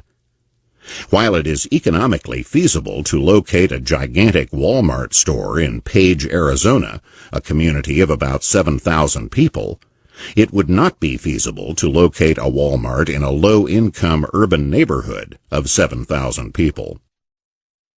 What makes the Walmart in Page, Arizona economically viable is that it is located on a highway from which customers arrive from places far beyond the small town of Page, and that there is a vast parking lot on which customers can park in a place where building such parking lots is feasible because land prices are nowhere near what they would be in a city. Not only are people in low-income urban neighborhoods less likely to have cars, the stores there are unlikely to be able to afford the land prices required to build huge parking lots for cars if they did have them. Moreover, if this low-income neighborhood is also a high-crime neighborhood, people from outside the neighborhood are less likely to shop there, as people from far beyond Page, Arizona drive to its Walmart. Crime and violence affect the local economy more directly when riots destroy many or most of the businesses there, and new businesses are afterwards reluctant to move in to replace them. As already noted, in just one decade, the 1960s, riots in Chicago's West Side destroyed or forced the abandonment of an estimated 3/4 of that neighborhood's businesses. Thus, inhabitants of low-income neighborhoods, most of whom are neither criminals nor rioters, end up paying higher prices because of those among them who are. There is no need to attempt to determine the net effect of cities on costs in general. First of all, there is no such thing as costs in general. There are particular costs that matter differently to particular individuals and enterprises, and those individuals and enterprises can weigh for themselves the various costs and benefits that affect them. The assumption that third-party observers can make better decisions than the people directly involved has produced many urban fallacies and many economic and social disasters. The belief that third parties with no stake in the outcome are empowered, morally as well as politically, to override the decisions of those who do have a stake in the outcome has been institutionalized in city planning studies at universities, in smart growth laws and policies, and in various crusading movements to stop urban sprawl or to cure neighborhood blight, as third parties choose to define these terms. Slums and crime. One of the oldest urban fallacies was at one time summarized in the phrase, "Slums are nurseries of crime." Physically run-down neighborhoods have often had much higher crime rates than neighborhoods where more affluent people have had newer and more upscale housing. However, as statisticians have long pointed out, correlation is not causation. Moreover, even where causation is involved, that does not determine the direction of causation. Do bad physical surroundings promote bad behavior, or does bad behavior cause physical surroundings to deteriorate and prevent people from earning higher incomes that would enable them to live in better surroundings? For well over a century, the prevailing view behind much government policy has been that bad physical surroundings promote crime and other activities detrimental to society and to the individuals who engage in these activities.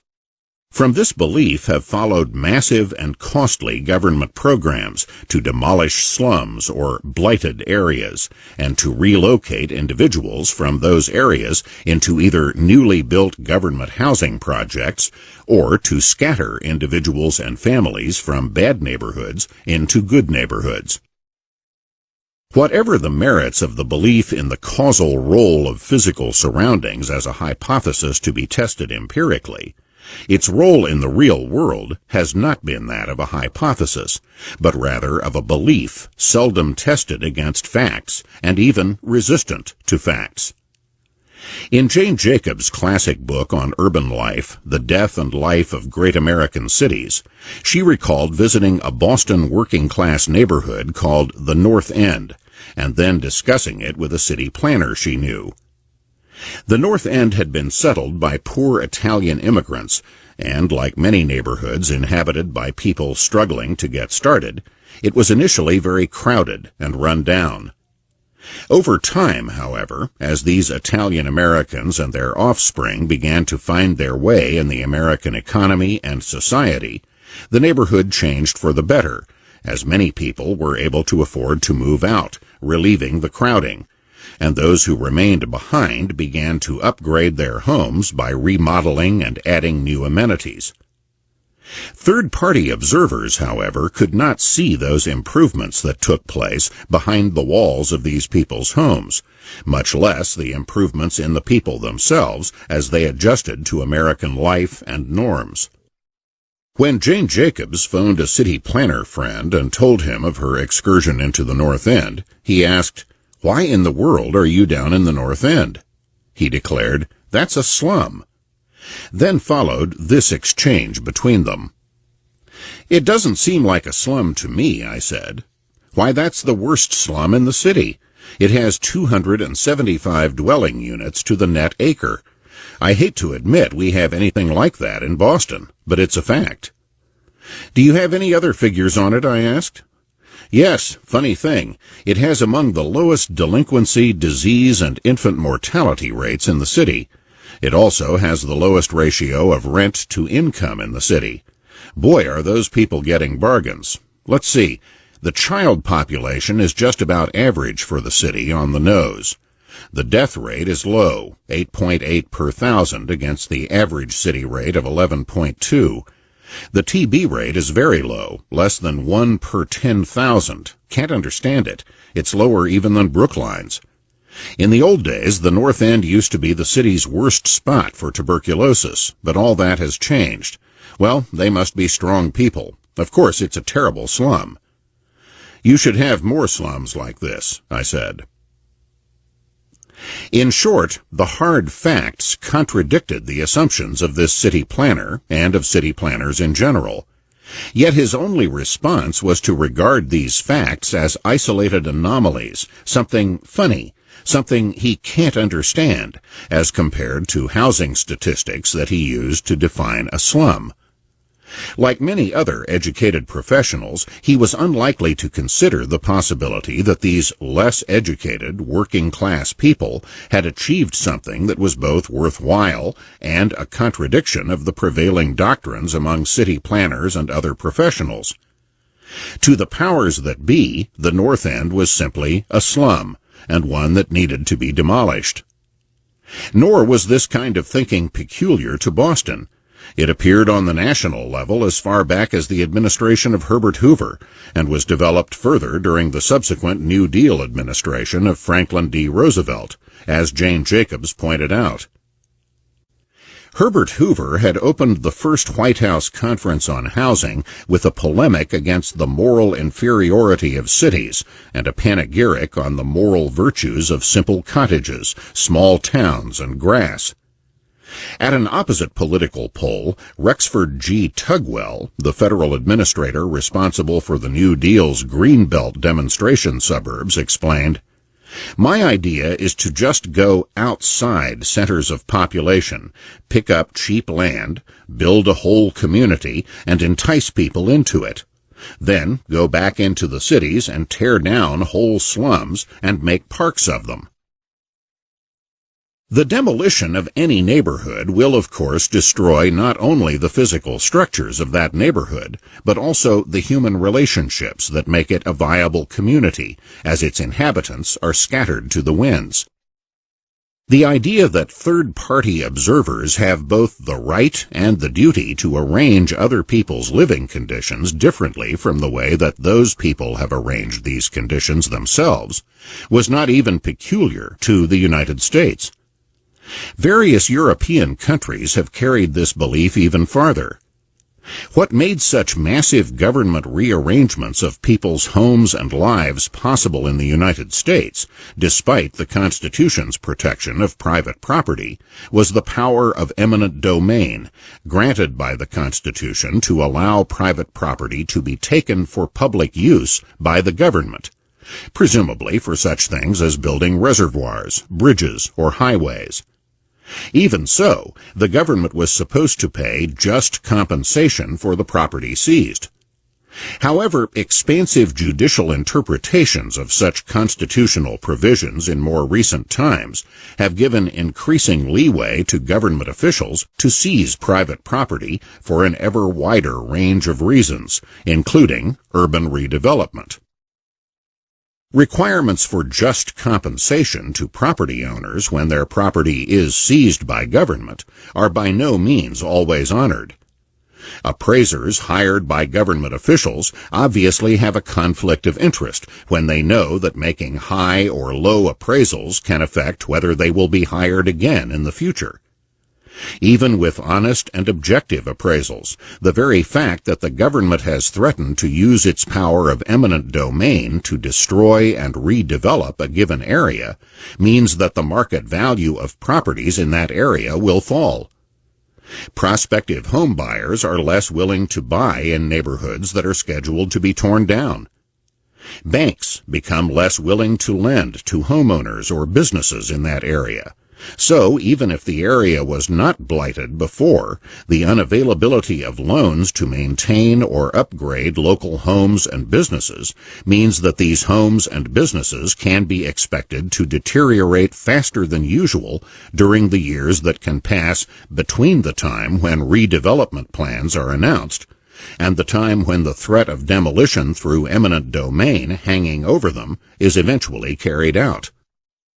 More fundamentally, however, what the government compensates for is the value of what they take, not the value of what the property owner has lost.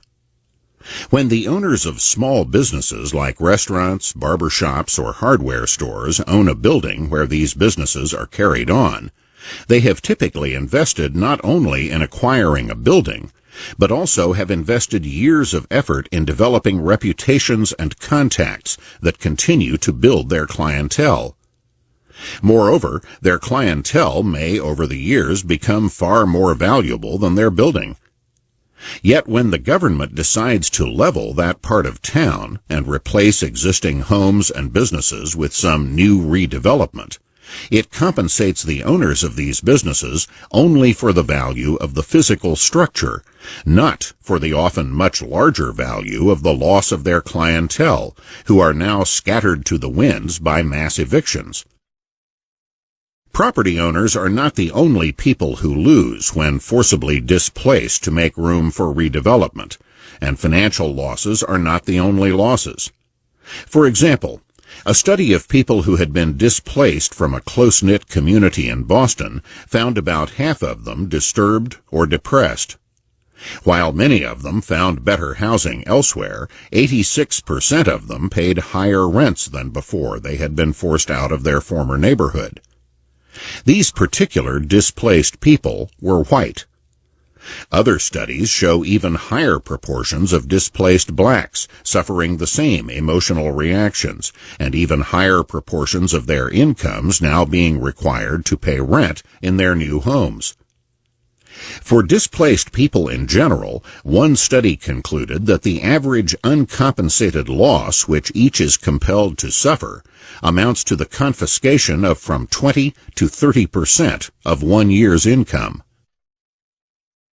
The rationale for transferring people and resources is that what ends up being built is more valuable than what was torn down.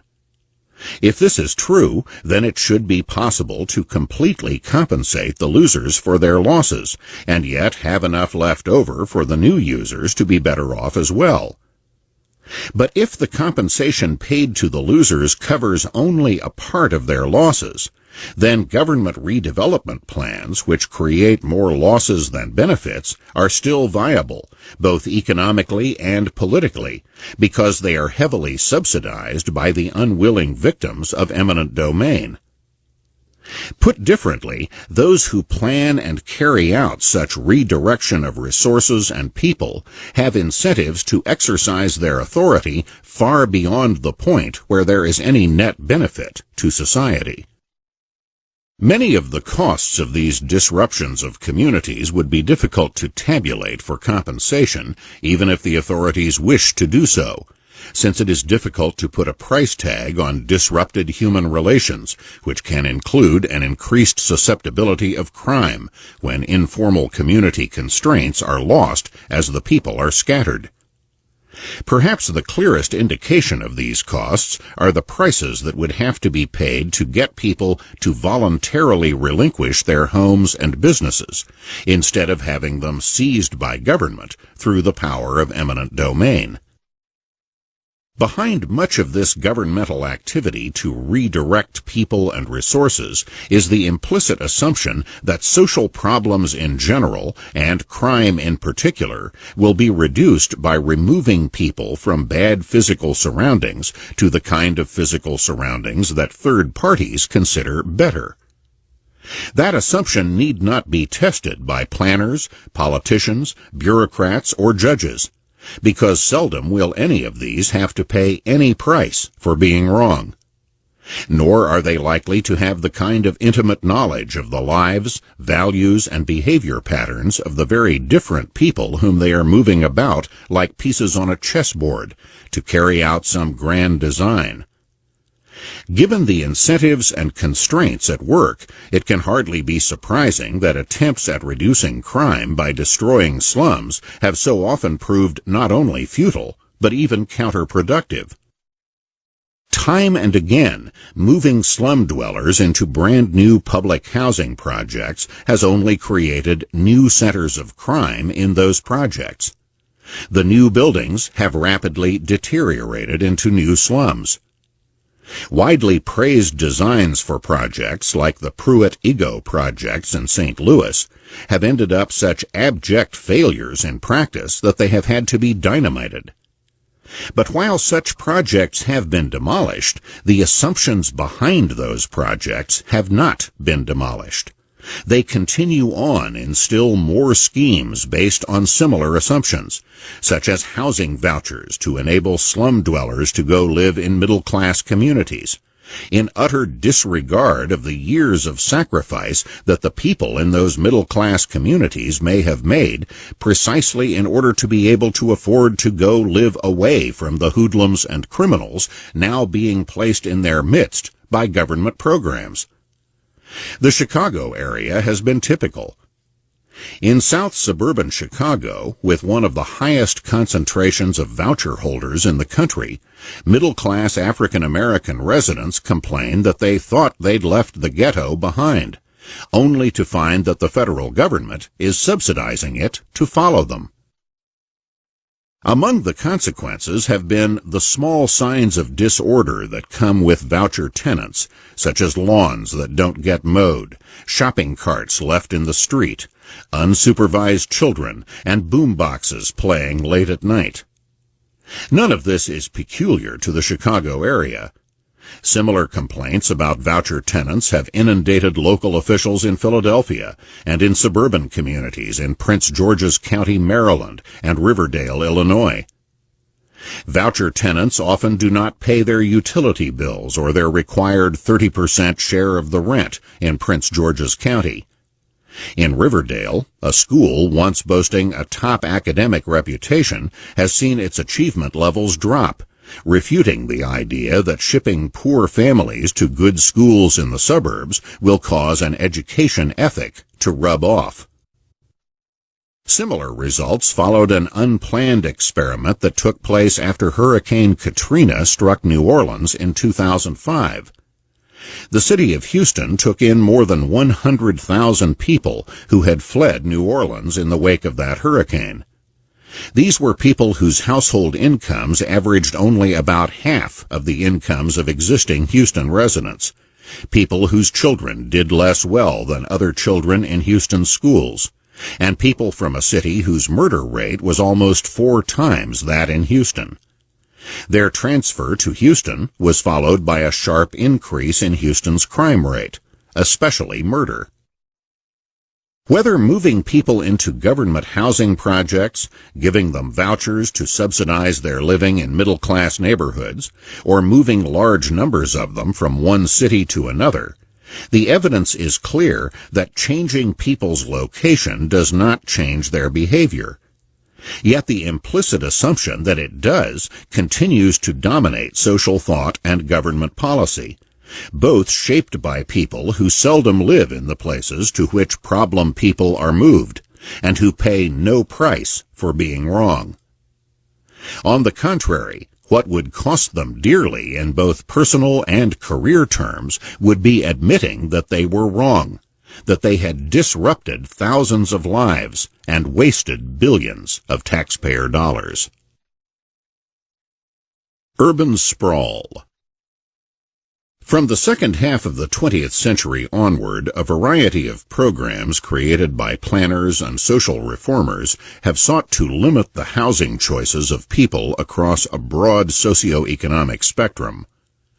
While many of these programs have artificially limited the housing choices of low-income people through building restrictions that raise housing costs, other programs have targeted more prosperous people who have moved out of the cities and into the suburbs, creating what has been called urban sprawl.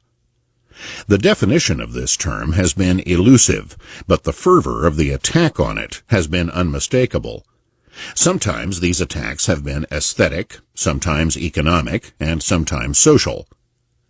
One of the leading critics of urban sprawl, Lewis Mumford, said, "Circle over London, Berlin, New York, or Chicago in an airplane, or view the cities schematically by means of an urban map and block plan.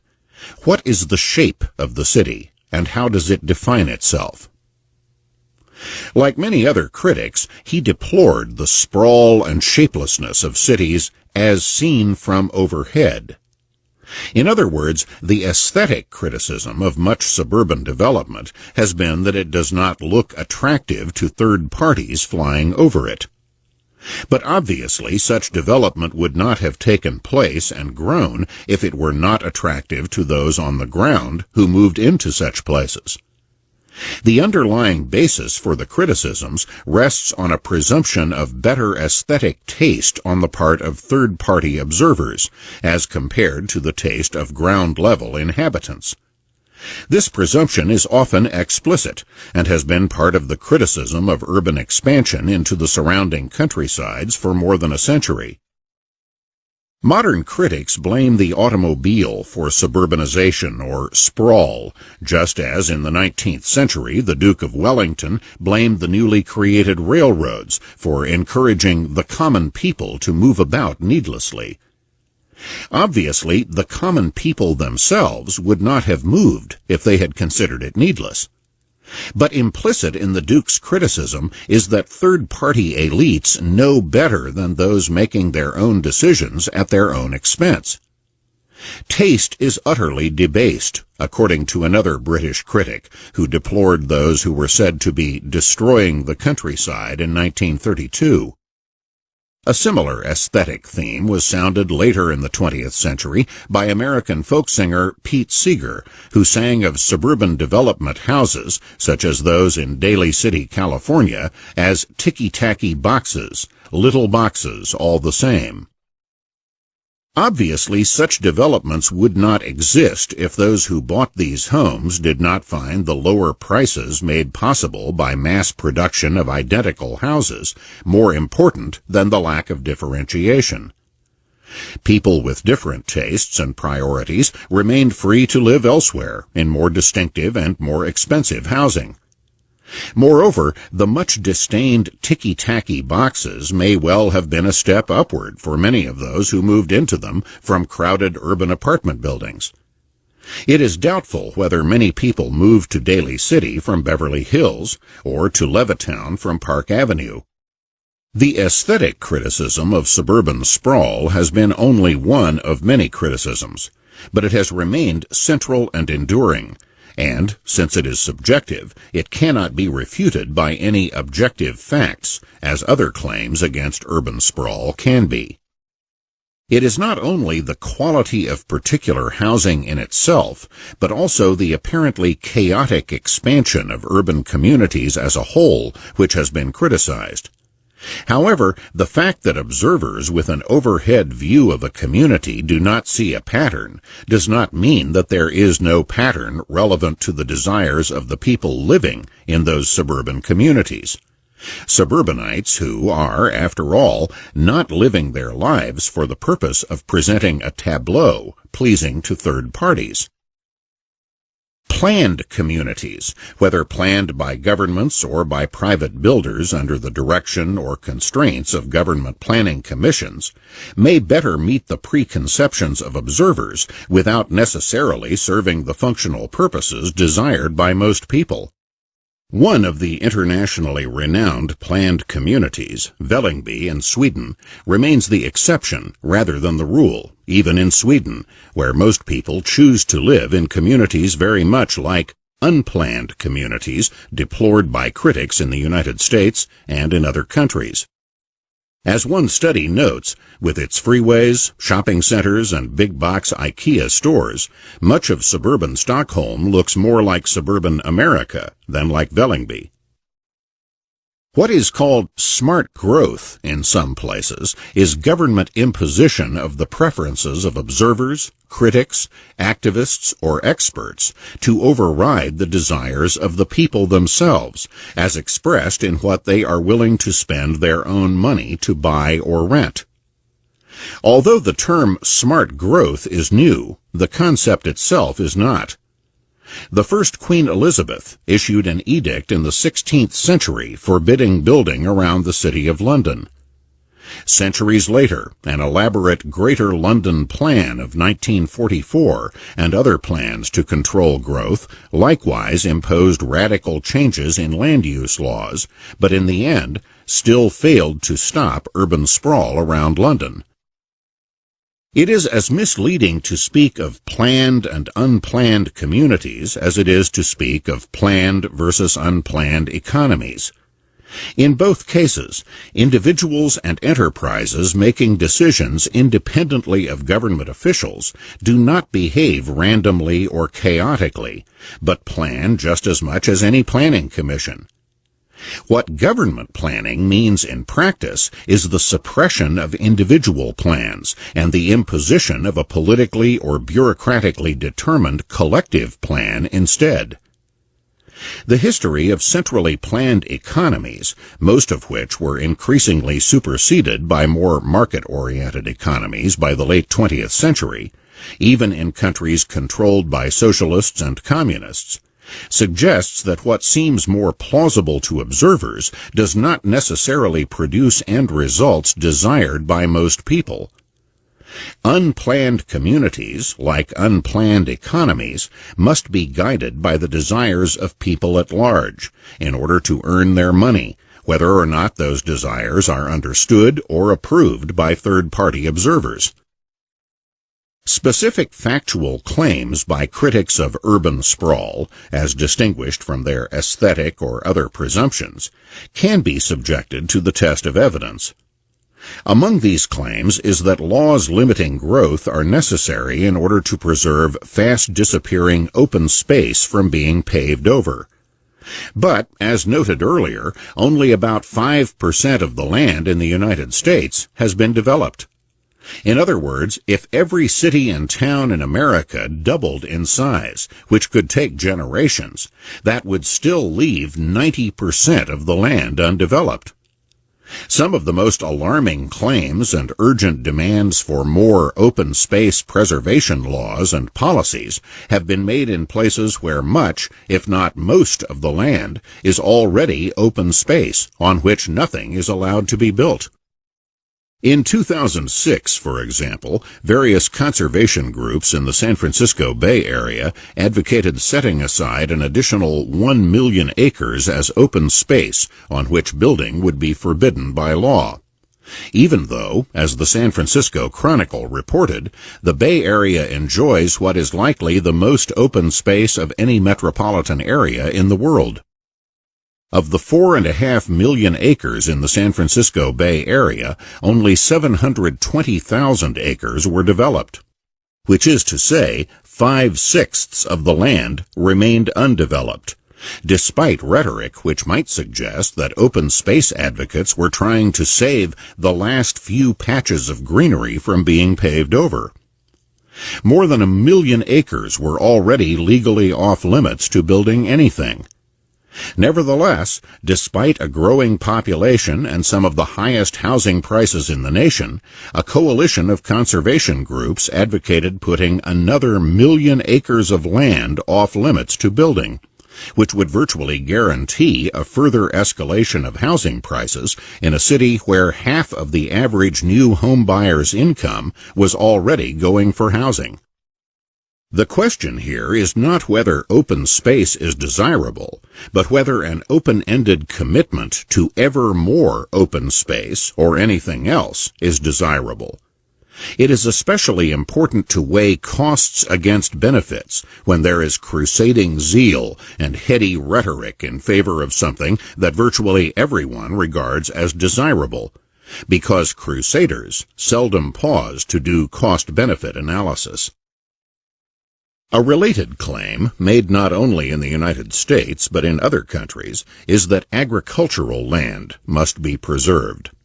Such claims are common even in countries where agricultural surpluses have been chronic and costly problems for generations, such as the United States and countries of the European Union.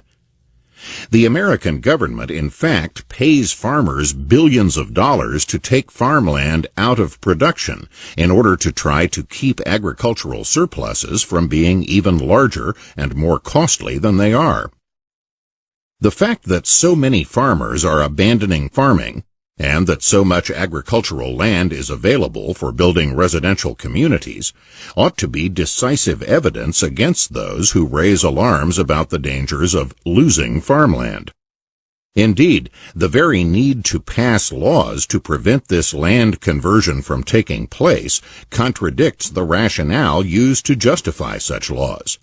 But, here again, what seems plausible to third-party observers whose views are promoted among the intelligentsia and echoed in the media can be politically decisive, despite the desires of far more numerous other people directly involved, whose desires as tenants or homeowners can be thwarted by laws based on beliefs in more elite circles, and whose economic consequences are not widely understood. Claims of environmental pollution created by the spread of suburbanization are also among the claims that can be scrutinized in the light of empirical evidence. It is certainly true that places where there are people tend to generate more air pollution from burning fuels, as well as pollution from sewage and other waste products, as compared to the pollution generated in open, uninhabited countrysides. But it is people, not their location, which both generate pollution and use up natural resources. When half the people in a city relocate to the countryside, half the pollution may go with them. But if so, that can mean that there is only half as much pollution back where they left. The case that there is a net increase in either the total pollution or the total use of natural resources from a relocation of people is one that would have to be made explicitly and supported empirically, not insinuated by showing that pollution and resource use are greater in occupied places than in unoccupied places. Moreover, the farmland that many are anxious to preserve generates pollution of groundwater from the runoff of chemicals used in growing crops, and pollution of the air from the use of insecticides and fertilizers. It is often assumed that suburbanization means an increased use of automobiles, and therefore an increased use of fuels, resulting in an increased pollution of the air. That would be virtually axiomatic if suburbanites all commuted to jobs in the central cities. But urban sprawl includes the movement of jobs as well as people out of the central cities. Moreover, this is not a new pattern, but one seen generations ago. At the beginning of the 20th century, 1/3 of all manufacturing jobs in the United States were located outside the central cities, and by mid-century, half of these jobs were located outside the central cities. Similarly, as the population of London spread out into the suburbs back in the 1920s, commuting to work from one part of the suburbs to another became as common as commuting from the suburbs into London. Similar patterns have been found in Hamburg and other northern European cities, to a greater extent than in southern European cities. Many American cities showed a pattern similar to that of London. In North American urban areas, the movement outward in the 1920s was even more of a mass movement than in Europe. The expansion and intensification of retail and office uses in the old downtowns led to a sharp decrease in the number of people who lived at the center of cities. In this trend, American cities followed the process long visible in the city of London, in which the downtowns came to be intensely crowded during the workday and relatively deserted at night and weekends. Unprecedented levels of affluence, excellent public transportation, and rising automobile ownership allowed a large portion of the American urban population, including even a substantial percentage of blue-collar families, to have the option of living in single-family detached houses in the suburbs. Much of this housing was developed in small subdivisions by thousands of small-scale real estate developers. In the 1920s, hundreds of square miles of houses sprang up seemingly overnight. Although few middle-class American suburban parents today would consider a 1,000-square-foot bungalow an ideal place to raise a large family, for many families at that time, a small single-family house where they could live under their own roof and enjoy their own yard represented a real revolution in expectations. In general, whether or not suburbanization today leads to more commuting to work by car or not is an empirical question, not a foregone conclusion, and the answer can vary from one place to another. The fact that air quality has been improving in many places during the era of suburbanization suggests that there is no iron law that urban sprawl means more pollution. Nor does preserving open space necessarily reduce pollution. When preserving open space drives up housing prices, that can increase the amount of driving and the resulting air pollution by people who work in communities where they cannot afford to live. While some jobs can move out of the city with the people, some other jobs cannot. Firemen must be in the city to put out fires in the city, as policemen must be in the city to deal with urban crime. Teachers to teach urban children, and nurses to tend to people sick or injured in the city. Most people in these particular occupations cannot afford to live in those cities where housing prices have been driven up to extremely high levels by land use restrictions designed to prevent urban sprawl, and so must commute from whatever distance is required for them to find housing that they can afford. In short, it cannot be assumed that such land use restrictions on net balance reduce either highway congestion or air pollution. The Sheriff's Department in Redwood City, California, has leased a house so that its deputies will have a place to sleep after they have worked long hours of overtime. That is because these deputies typically live so far from Redwood City that it would be dangerous for them to drive home tired at night after having worked overtime on some local law enforcement problem. Various schemes for providing affordable housing for teachers have surfaced in a number of communities on the San Francisco Peninsula, though these schemes seldom go beyond token numbers of housing units, for the same reasons that affordable housing through subsidies are seldom adequate for dealing with the housing problems of other groups. Summary and implications.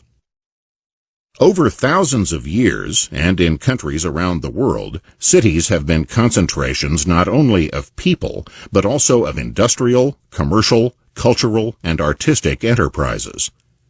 Indeed, it is these enterprises that have drawn people to the cities.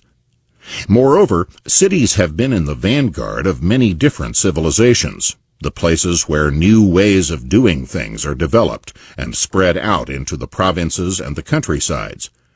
Because so many cities are ports, whether on rivers or harbors, they import not only goods, but also new ideas and new technologies, which they can then diffuse into the hinterlands.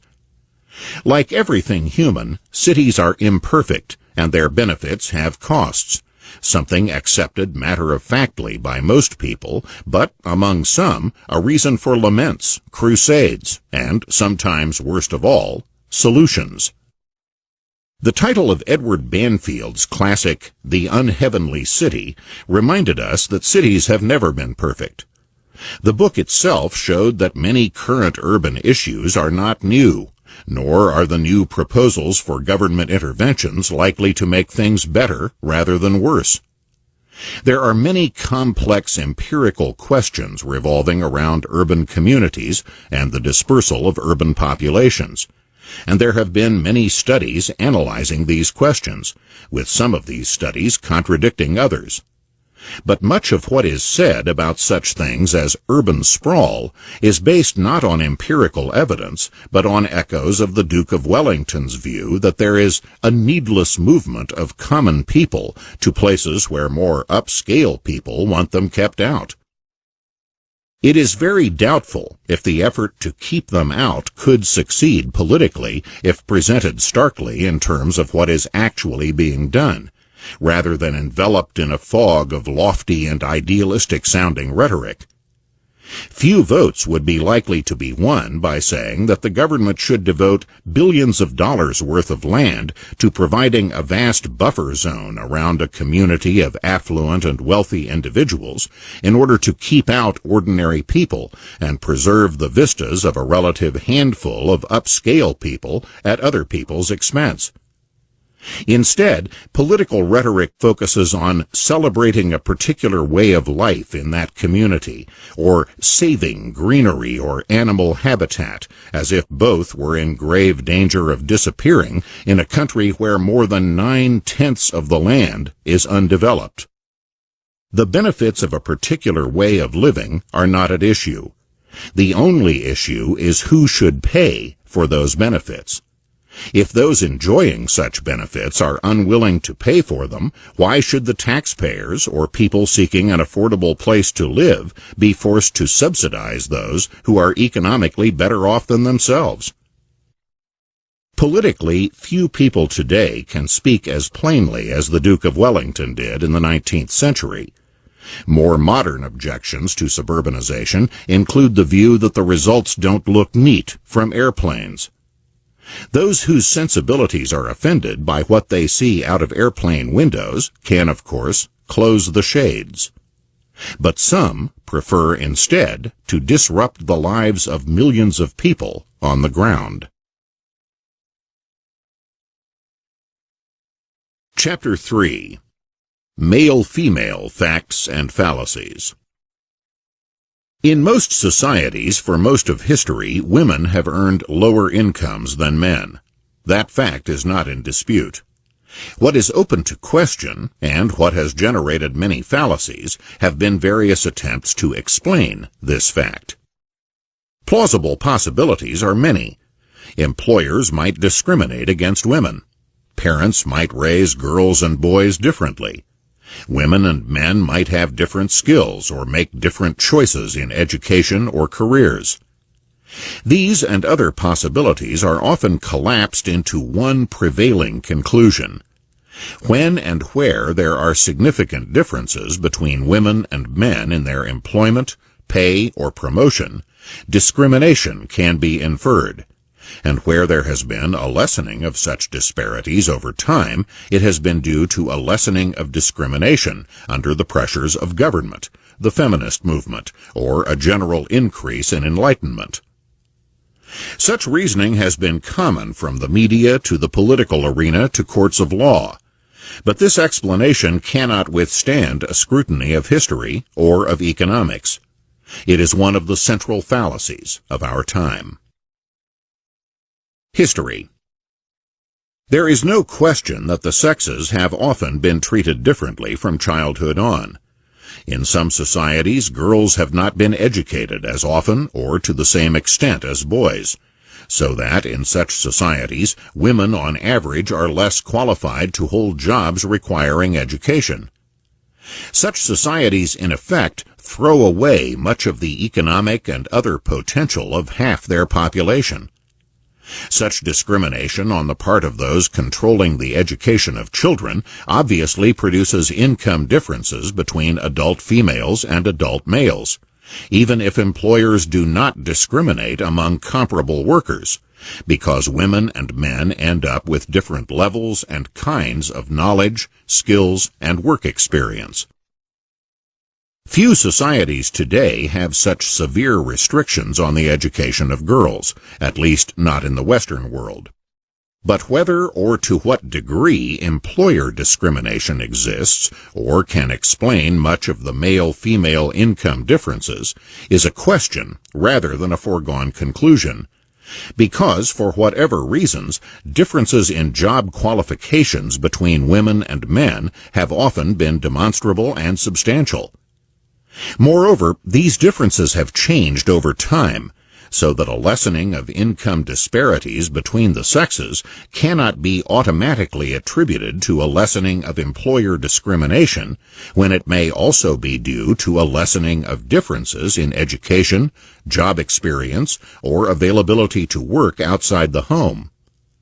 These are all questions that require empirical evidence rather than blanket assumption. Even in the 21st century, 2/3 of the world's illiterate adults are women, according to The Economist magazine. However, at the other end of the educational spectrum, women in the most industrially advanced countries are going on to higher education in numbers comparable to men, and in some countries more often than men. In Japan, there are 90 women enrolled in higher education for every 100 men. In the United States, 140 women for every 100 men, and in Sweden, 150 women for every 100 men. Nor is such predominance of women purely quantitative. In 2006, the New York Times reported, at elite institutions like Harvard, small liberal arts colleges like Dickinson, huge public universities like the University of Wisconsin and UCLA, and smaller ones like Florida Atlantic University, women are walking off with a disproportionate share of the honors degrees. But these are developments in relatively recent times. Among the other factors in differences between male and female incomes have been differences between women and men in physical strength, a factor once very important during the long eras of history when most people in most countries worked in agriculture or in other occupations requiring much physical strength, such as mining, shipping, or metallurgy. The replacement of human muscle by machine power in our own times has so reduced the importance of physical strength that it may be difficult today to imagine how important that factor was in centuries past. For example, at one time, desperately poor people in China, living on the edge of starvation, often killed newborn baby girls because only boys were likely to grow strong enough, soon enough, to produce enough food to sustain themselves, and the poorest families had little or no surplus food with which to supplement what a girl could produce with primitive implements on small farms. For such desperately poor people, baby girls were often seen as a threat to the physical survival of the family. Higher levels of economic development in other countries, and in China in later times, made such anguished and brutal acts no longer necessary. The replacement of human muscle by machine power and the growing importance of industries and occupations not dependent on either have made sex differences and age differences no longer as significant as they had once been. The economic consequences could be seen in the rising age at which people reached their peak earnings, now that experience and skill were more important than physical strength. Other economic consequences included reductions in male-female pay differentials, even before laws were passed mandating equal pay for equal work. Another physical difference between women and men, childbearing, has continued to have major economic consequences. Mothers as a group tend to fall furthest behind men in income, as competing domestic responsibilities reduce the ability of women with babies and small children to be able to maintain continuous full-time employment in the workforce. This factor is especially important when it comes to high levels of achievement in the most demanding professions. In the arts and sciences, 40 is the mean age at which peak accomplishment occurs, preceded by years of intense effort mastering the discipline in question. These are precisely the years during which most women must bear children, if they are to bear them at all. While the relative weights of these and other factors in male-female economic differences cannot be pinpointed, nevertheless, there is empirical data that are suggestive, even if not definitive. History is important in testing prevailing beliefs about male-female occupational and income differences in another way. It is widely believed that the rise of American women, for example, in professional and other high-level occupations since the 1960s, has been due to anti-discrimination laws and policies imposed by government, and that these in turn have been due to more enlightened views of women by society at large, promoted by the feminist movement and others. Plausible as this might seem, whenever a causal relationship is asserted between any variables, it should be possible to test whether these things in fact vary with one another with any consistency, or whether they vary with other factors that have been left out of the equation. Declines in higher education and professional occupations. History shows that the career paths of women over the course of the 20th century bore little resemblance to a scenario in which variations in employer discrimination explain variations in women's career progress. In reality, the proportion of women in the professions and other high-level positions was greater during the first decades of the 20th century than in the middle of the 20th century. And all of this was before either anti-discrimination laws or the rise of the feminist movement. For example, the proportion of women among the people listed in Who's Who in America in 1902 was more than double the proportion in 1958. A study published in 1964 concluded, "The period of the first 2 decades of the 20th century was the heyday of academic women. The trend of women as a percentage of academics was up from 1910 to about 1930 and down thereafter, with a possible upward trend in recent years, according to the same 1964 study." Hard data substantiate this pattern. In 1921 and again in 1932, the proportion of women among people receiving doctoral degrees was about 17%, but this was down to 10% by the late 1950s and early 1960s. It was much the same story in the biological sciences, where women received from about 1/5 to 1/4 of the doctorates in the 1930s, but only 1/8 by the late 1950s. In economics, women's share of doctorates declined from 10% to 2%. There were similar declines in women's share of the doctoral degrees awarded in the humanities, chemistry, and law. A 1961 study of women's share of college faculty positions found that to be lower than it was in 1930.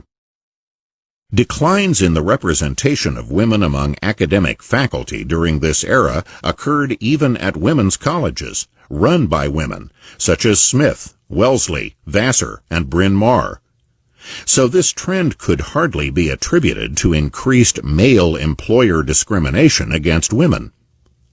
But even if we were to assume, for the sake of argument, that employer discrimination against women was the crucial factor, such widespread negative trends for women in higher occupational levels over a period of decades are hardly consistent with the idea that employer discrimination against women declines over time with enlightenment.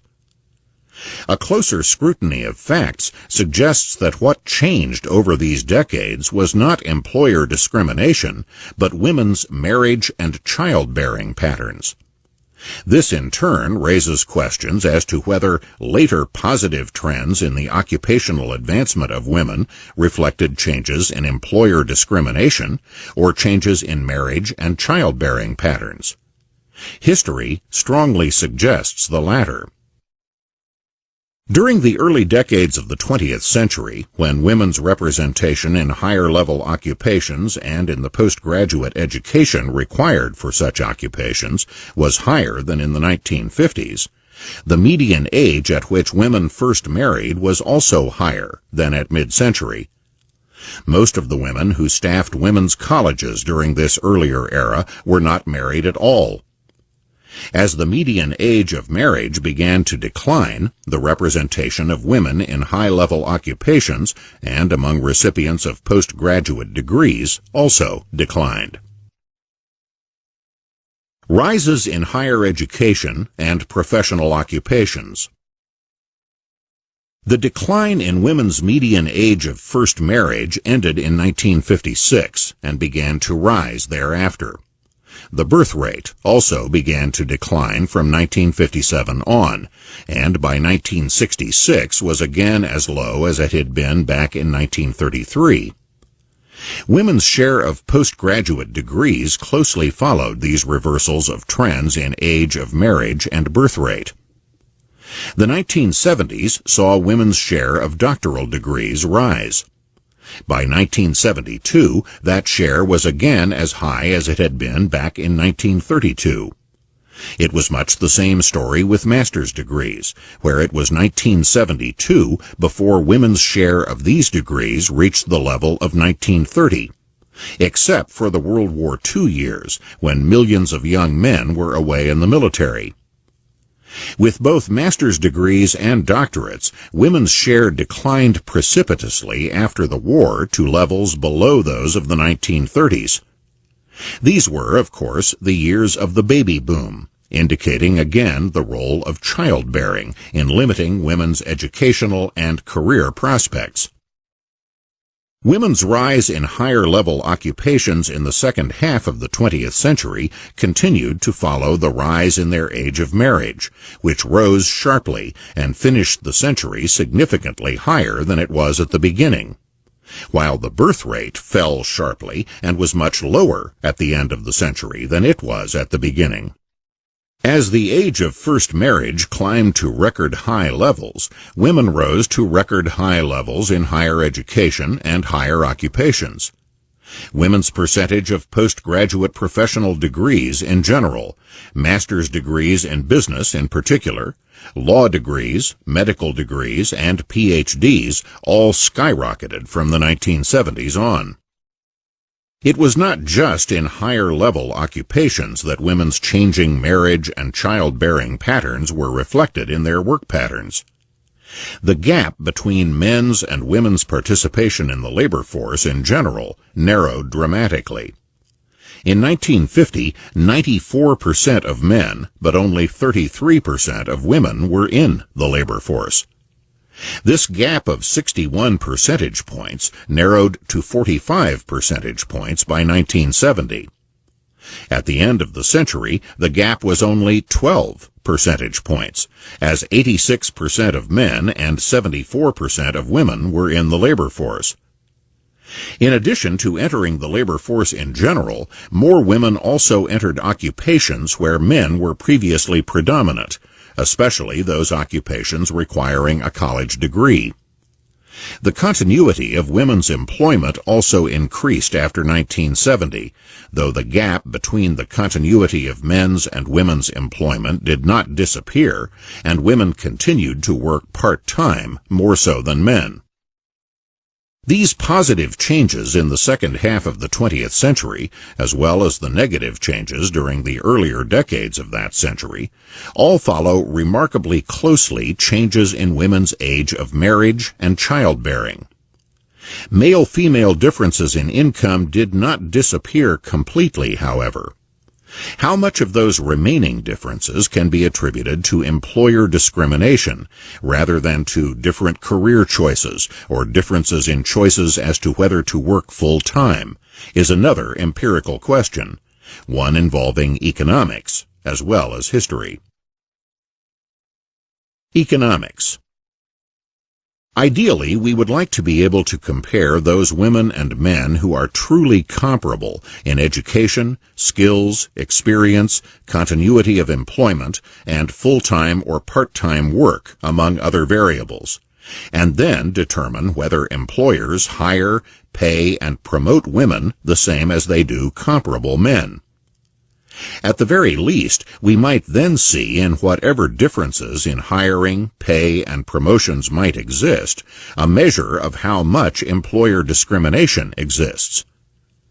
Given the absence or imperfections of data on some of these variables, the most that we can reasonably expect is some measure of whatever residual economic differences between women and men remain after taking into account those variables which can be measured with some degree of accuracy and reliability. That residual would then give us the upper limit of the combined effect of employer discrimination plus whatever unspecified or unmeasured variables might also exist.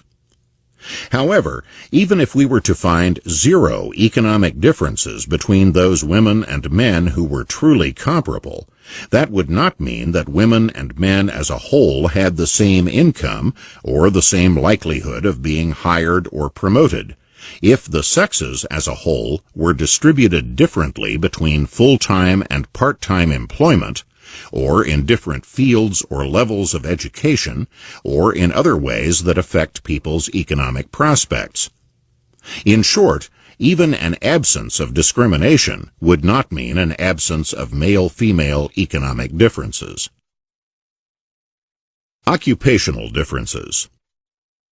Even when women and men earn the same incomes in the same occupations, differences in the distribution of the sexes among different occupations lead to differences in their average incomes. The distribution of women and men in various occupations has long differed, partly due to restrictions placed on women and partly due to choices made by women themselves. In times and places where women have been restricted from working outside the home, this limitation on the range of occupations open to women has in effect also been a limitation on their earnings prospects. Again, even without whatever employer discrimination might or might not exist. Put differently, how much of male-female differences in income has been due to employer discrimination, and how much to other differences arising from social restrictions or other factors, is a question rather than a foregone conclusion. Many social restrictions, especially in the past, have been based on attempts to forestall problems growing out of the attraction of the sexes for one another. In times, places, and social classes where a young woman's chastity was a prerequisite for favorable marriage prospects, her parents were often very concerned that she not only be kept from work environments or other environments where she would have unsupervised contact with young men, in order to avoid even the appearance of an unchaste life, much less the temptations that could result in an unwed pregnancy that could ruin her life and disgrace the family. Work restrictions based on such concerns are inherently asymmetrical, since whatever troubles young men might encounter or create while working outside the home, these did not include anything so visible or with so much social and economic impact as becoming pregnant. In times and places when the cost of supporting an unwed daughter's child fell solely on her own family, the family sought to reduce the risk of this happening by much more severe restrictions on young women's freedom, and much more monitoring of whom she associated with and under what conditions. However, during the era when agriculture was the predominant occupation of most people, working at home was less of a restriction than in later times, when more and more jobs were outside the home, in industry and commerce. As more societies became more industrial and commercial, the asymmetrical opportunities of young women and young men to work outside the home meant different income prospects. Even before then, families were more likely to allow young men to go off to work beyond parental supervision as apprentices, sailors, or soldiers. Women, even when they did non-agricultural work, were more likely to do such work in the home, such as spinning cloth. The word spinster for unmarried women survives in the language today from that era. Brewing beer was another job that could be performed in a family enterprise, and women who did this work were known as brewsters, while men were called brewers. Both of these words eventually becoming family names, much as other occupations such as carpenter, weaver, cook, and shepherd also gave rise to family names. While families had incentives to curtail women's work outside the home, employers had countervailing incentives to try to tap this large potential source of workers.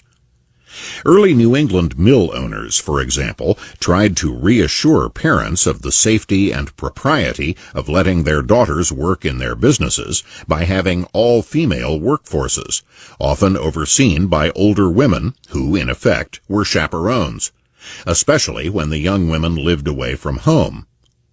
Even before the industrial era, highly respected and affluent families were likewise able to attract live-in maids, either because the supervision or reputation of these particular families were considered to be some assurance of lower risks of sexual misconduct, or because the poorest families needed the daughters' earnings so much as to have little choice but to take chances that other families would not. The sexual molestation of servant girls by their employers' sons, or male servants was among these dangers, as was the succumbing to temptation by the girls themselves.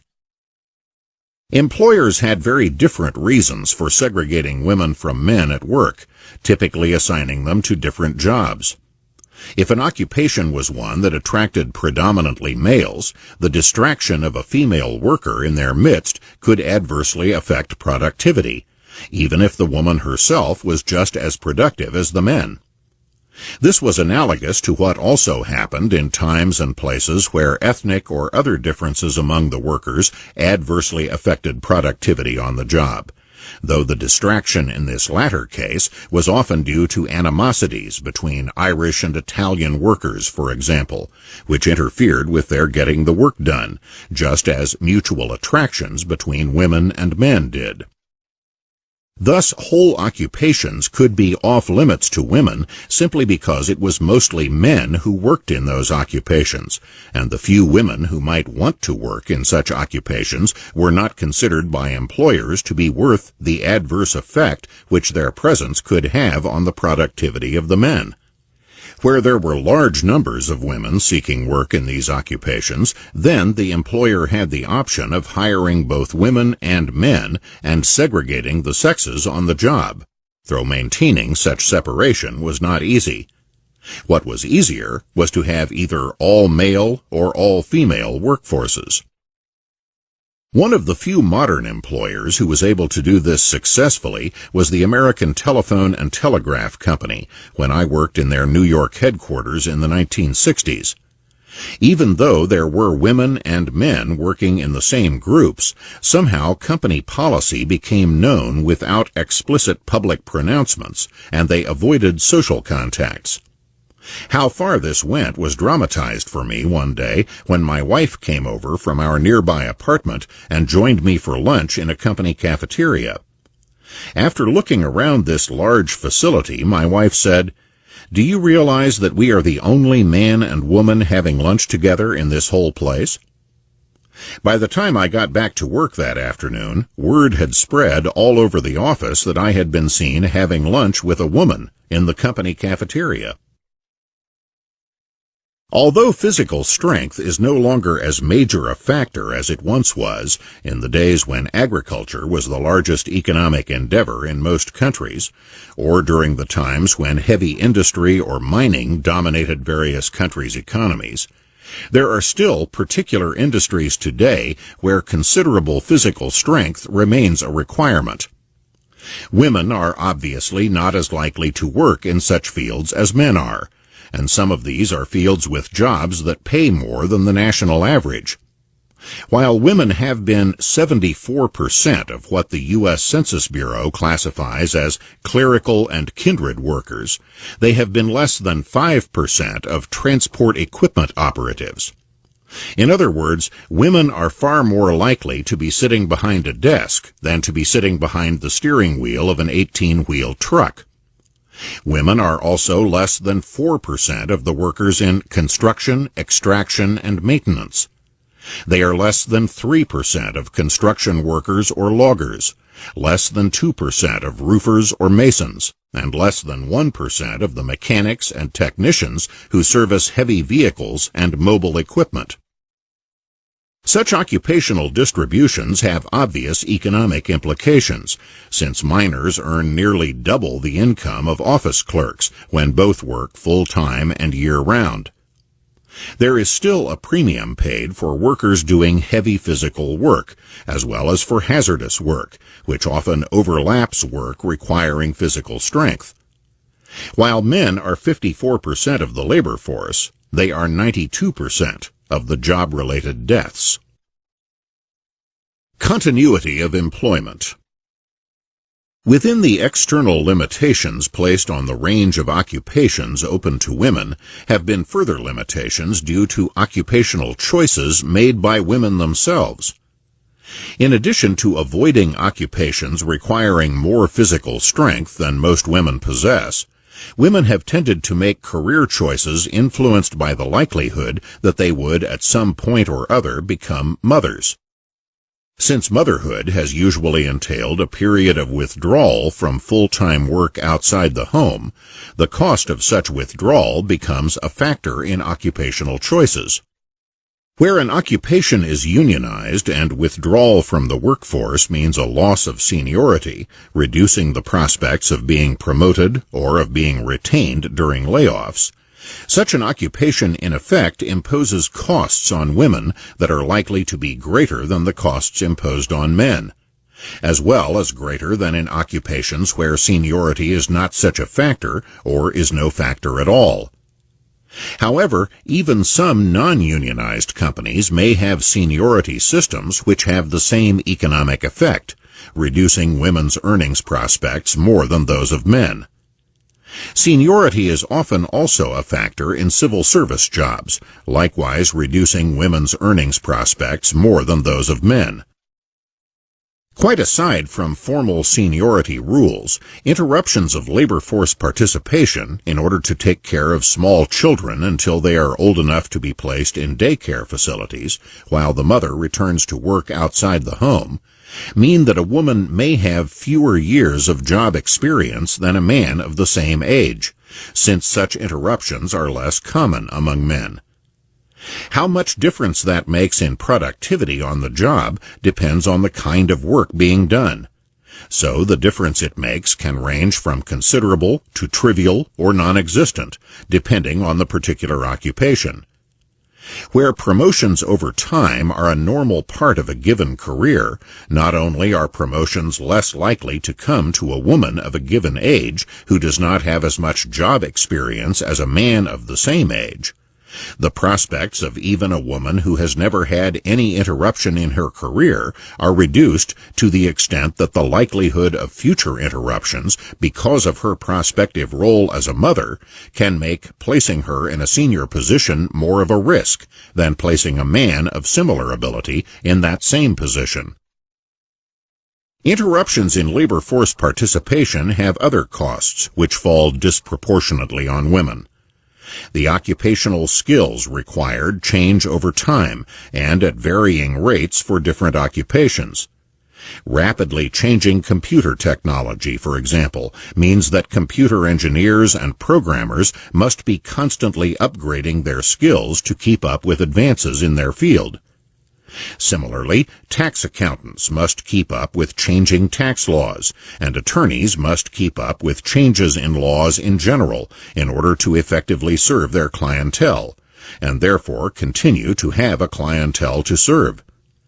To drop out of such fields and then return in a few years after children have gotten old enough to be put into daycare facilities can mean having fallen significantly behind developments in these occupations, and therefore having lower earning capacity, whether as an independent practitioner or as an employee of a firm.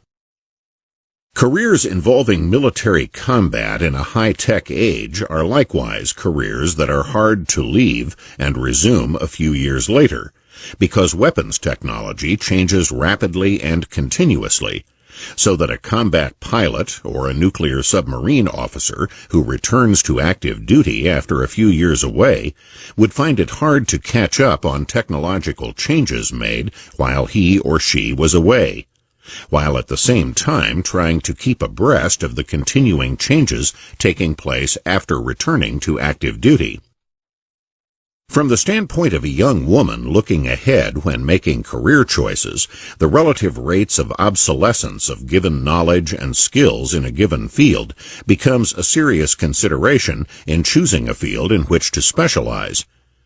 It has been estimated that a physicist loses half the value of his or her knowledge in 4 years, while a professor of English would take more than a quarter of a century to lose half the value of the knowledge with which he or she began that career. Given the asymmetrical effects of career obsolescence on women and men, it is hardly surprising that women tend to work in fields with lower rates of obsolescence, as teachers and librarians, for example, rather than as computer engineers or tax accountants. Even as the proportion of women receiving PhDs rose dramatically from the 1970s on, male-female differences in the fields of specialization remained large. As of 2005, for example, women received more than 60% of the doctorates in education, but less than 20% of the doctorates in engineering. Regular and irregular work. While many jobs have regular 9 to 5 hours, many others require putting in whatever hours happen to be required, whenever and wherever they happen to be required. When a multi-million-dollar lawsuit is in progress or a death penalty case is being appealed, the attorneys involved cannot simply quit work at 5 o'clock and go home. If the case requires working nights and weekends, then the attorneys have to work nights and weekends in order to build the strongest case they can before they are scheduled to appear in court. In principle, it does not matter whether the attorney is male or female, but in practice, with women more often than men carrying the burden of domestic responsibilities for children and the care of the home, careers that involve much unpredictable night and weekend work are less attractive to women. Having it all, a career and a family and an upscale lifestyle, is fine, but doing it all is often harder for a woman, given the usual division of domestic responsibilities between the sexes and the inevitable differences in childbearing. Those young women who think ahead may take this into account in choosing a career, while older professional women have often decided that having it all is not worth the toll it exacts. This may not put a whole profession off limits, but it can restrict the range of work situations within a given profession. Thus, women who want to be attorneys may tend to find being a civil service attorney with regular hours to be more attractive than working in a leading high-pressure law firm, where the work week not only averages 60 or 70 hours, but where those hours may have to be worked at whatever unpredictable times the client's case requires. Large law firms with offices in several cities or countries may require an attorney to fly off to some distant place on short notice and stay there for whatever period of time it takes to settle some legal matters at that location. In principle, this is the same problem for men and women.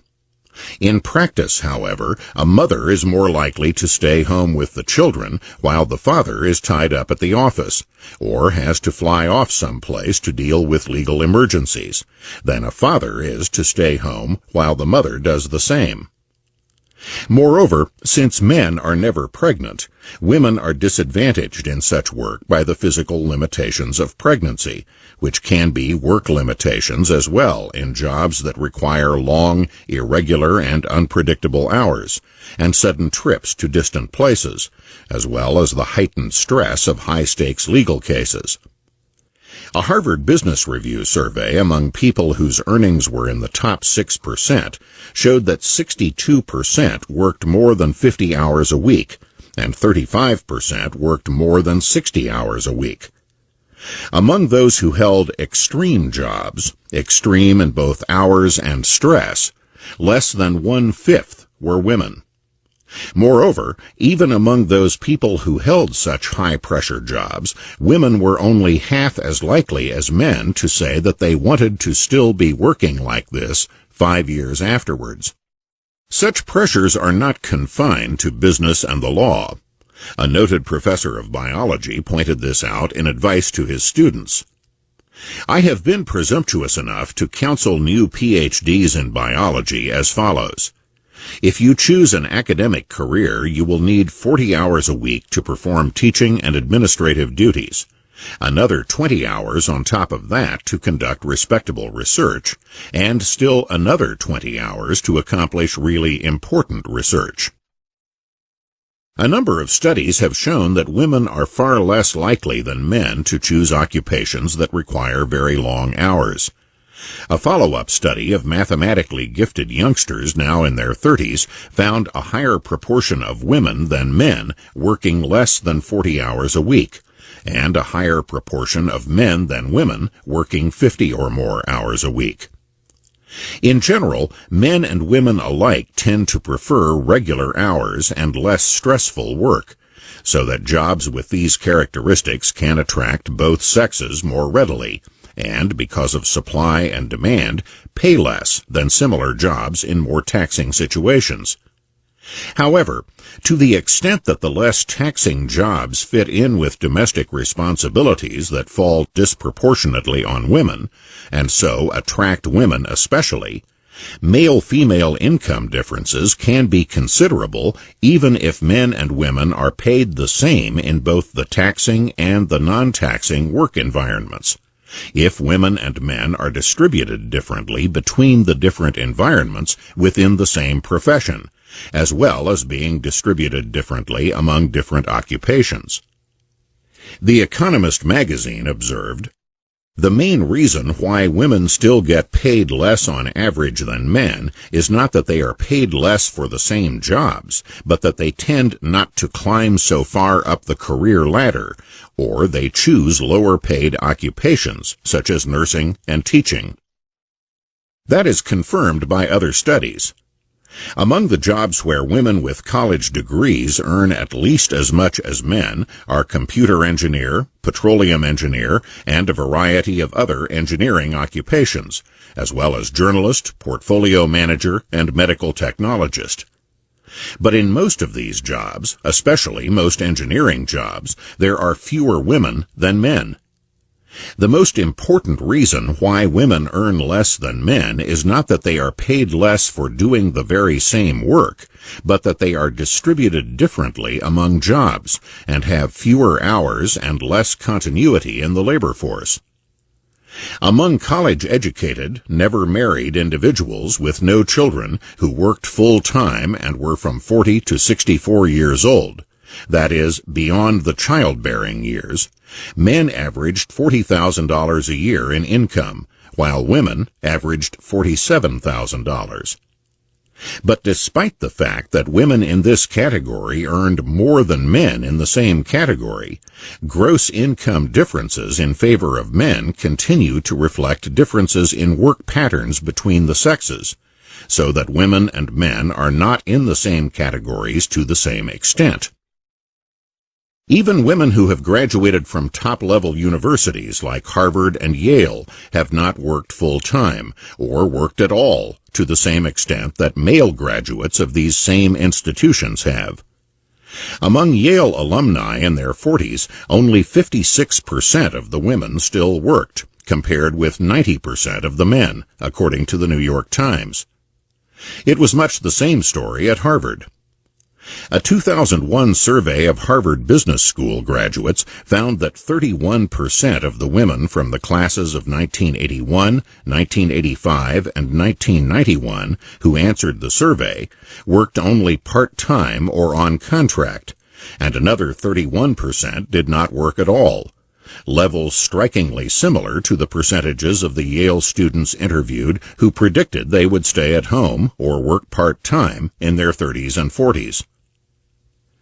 Those who reach the highest echelons in many industries and professions have typically worked not only long hours, but continuously throughout a long career. Even the most highly educated women have often chosen not to do that, with obvious implications for their incomes. While those women are the best judges of what suits their own individual circumstances, priorities, and sense of well-being, third parties looking at statistical data see only the artifacts of disparities based on paychecks. Such income disparities between women and men are equaled or exceeded by disparities among women, between those who work full-time and those who work part-time. The hourly pay of women who work part-time has been found to be 20% lower than the hourly pay of women who work full-time, even when comparing women with the same levels of education and the same family circumstances, such as being married, divorced, or with dependents. Even this disparity understates the rate at which part-time and full-time workers are compensated, since part-time workers, whether women or men, are far less often included in employers' health insurance or pension plans. Working part-time also restricts the range of industries and occupations available, since not all work can be done as readily on a part-time basis. Half of all women who work part-time do so in only 10 industries out of 236 industries surveyed. Domestic responsibilities. In principle, family responsibilities can be divided equally between husband and wife, father, and mother. In practice, however, that has not been the norm in most places and in most periods of history. Since economic consequences follow from practices rather than principles, the asymmetrical division of domestic responsibilities produces male-female differences in incomes in many ways besides those already mentioned. Moreover, statistical records of money payments can be misleading as to economic realities. Family income is pooled income, and how it is spent, for whose benefit, does not depend on whose name is on the paycheck or paychecks, or whether one paycheck is larger than the other. In some families, for example, the largest share of the family income is spent on people who earn no income at all, the children, especially when they are attending expensive colleges.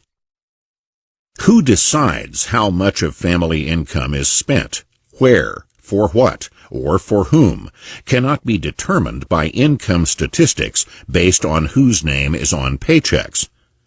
According to The Economist magazine, surveys suggest that women make perhaps 80% of consumers' buying decisions, from health care and homes to furniture and food.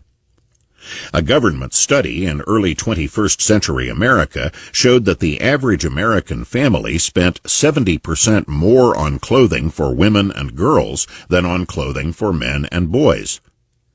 In some of the most traditional cultures, where male dominance has been most visible, it has not been uncommon for the man to be the sole income earner and to turn over the bulk of that income to his wife to budget and spend at her discretion. Such practices have been common in southern Italy in the past and in Japan today, as well as among many traditional working-class American families in times past, even, if not especially, in what have been described as male-dominated societies. The earning of that income can also be a joint enterprise, regardless of whose name appears on the paycheck.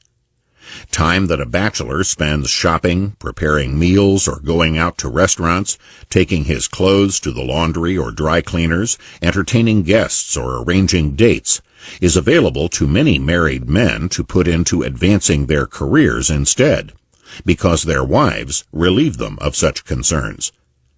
Given these and other ways in which traditional wives have freed up the time of their husbands, it is hardly surprising that married men have usually earned higher incomes than single men of the same age and education.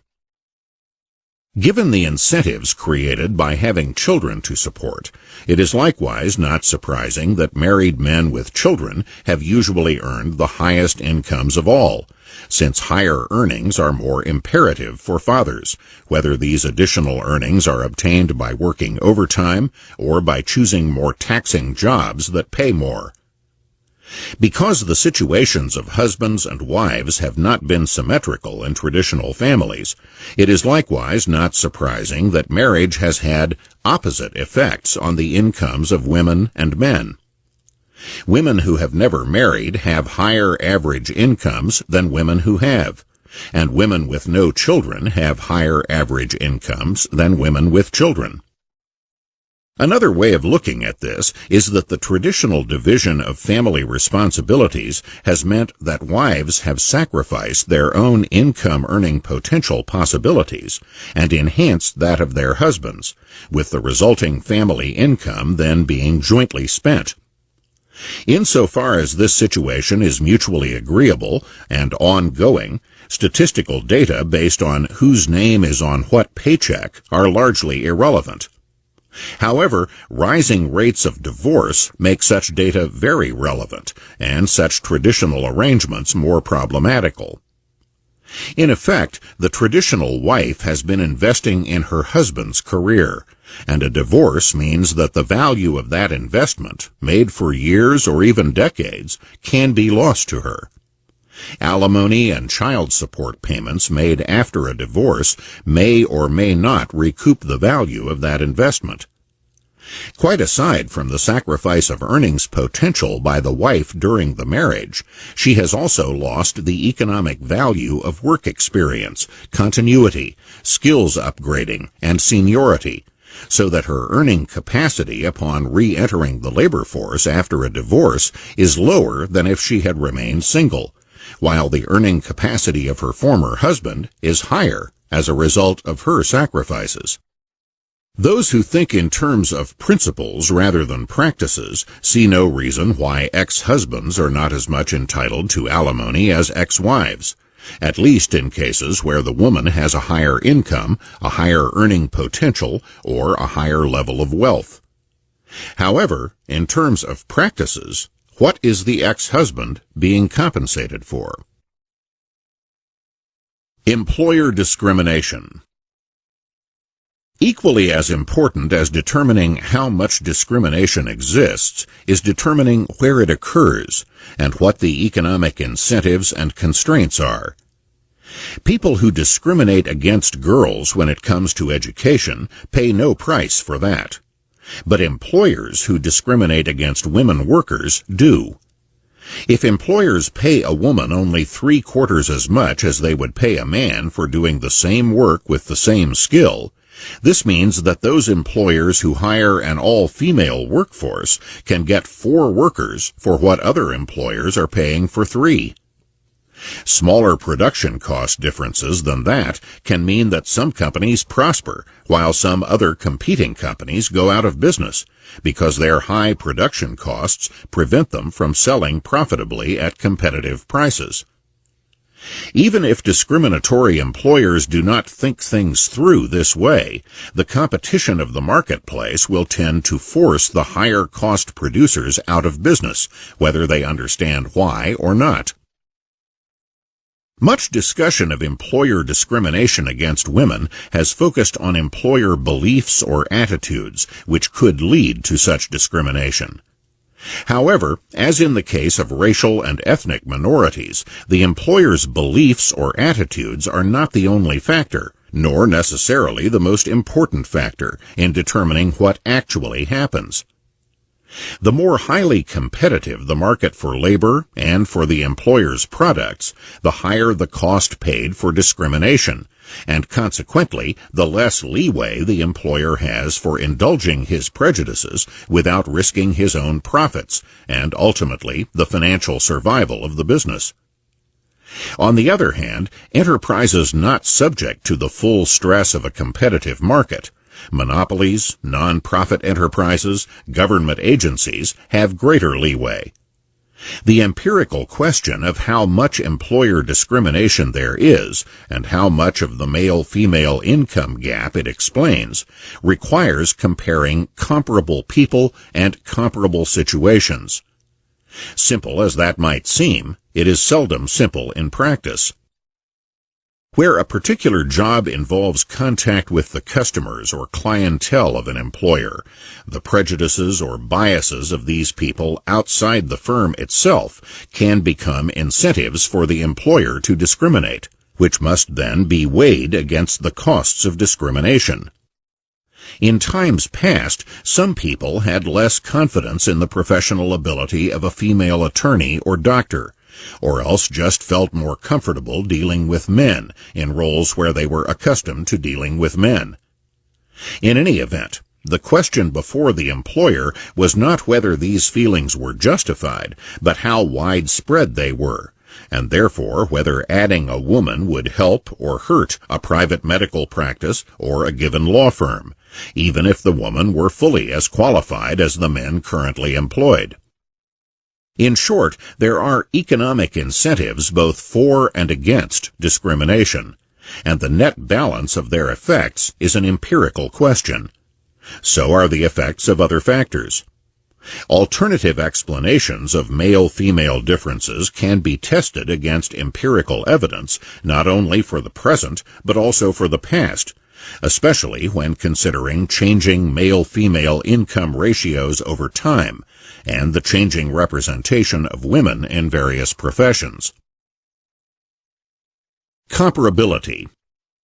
In order to determine the existence or magnitude of sex discrimination by employers, as distinguished from other sex discrimination which may have occurred in education, or domestic differences between the sexes which affect job choices, We must compare women and men who have similar education, skills, job experience, and other relevant characteristics. Many statistics on male-female income differences do not do this, but simply make gross comparisons of women and men in general as groups, either without regard to comparability or with very limited attempts to hold the differing variables constant.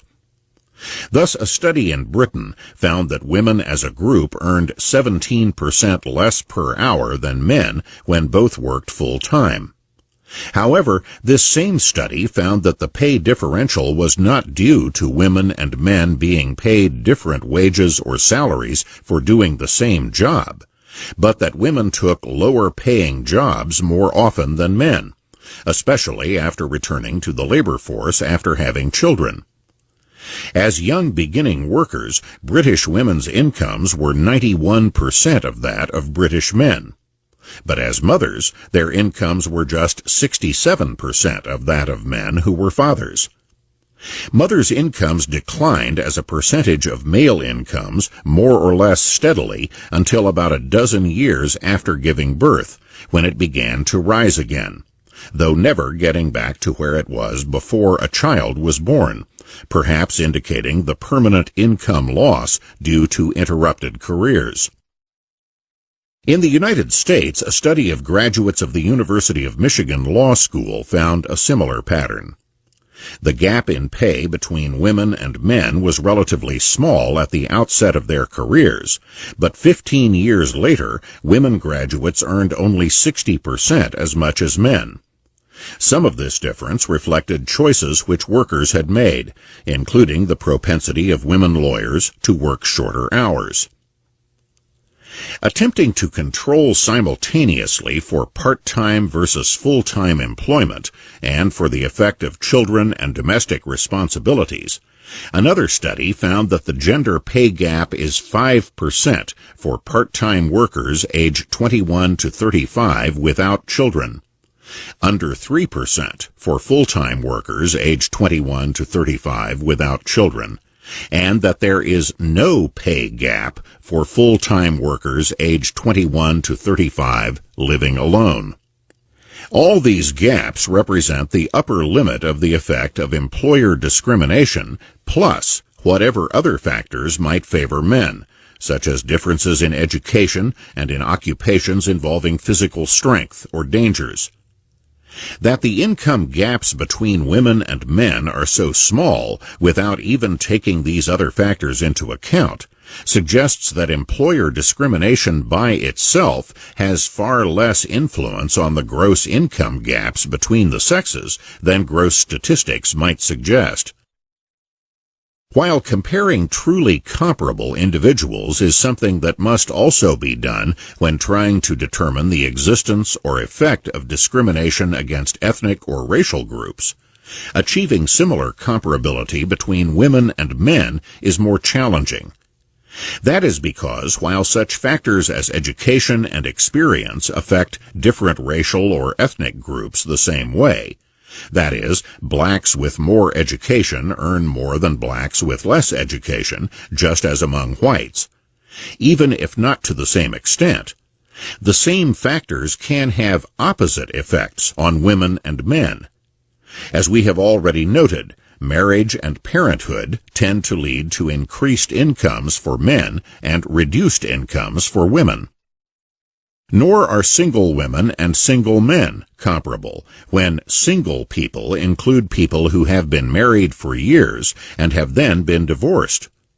That is because the long-term negative economic effects of marriage on women, such as the interruption or even cessation of full-time employment, do not disappear with a change in marital status and re-entering the labor force with less experience than a man of the same age. By the same token, the beneficial economic effects of marriage for men do not disappear completely after a divorce, since past seniority and increased job skills continue to make the man a higher earner than a man who was never married, or a woman who was never married. To get comparability among people of both sexes who have not had their incomes affected by marriage means comparing women and men who were never married, rather than simply single.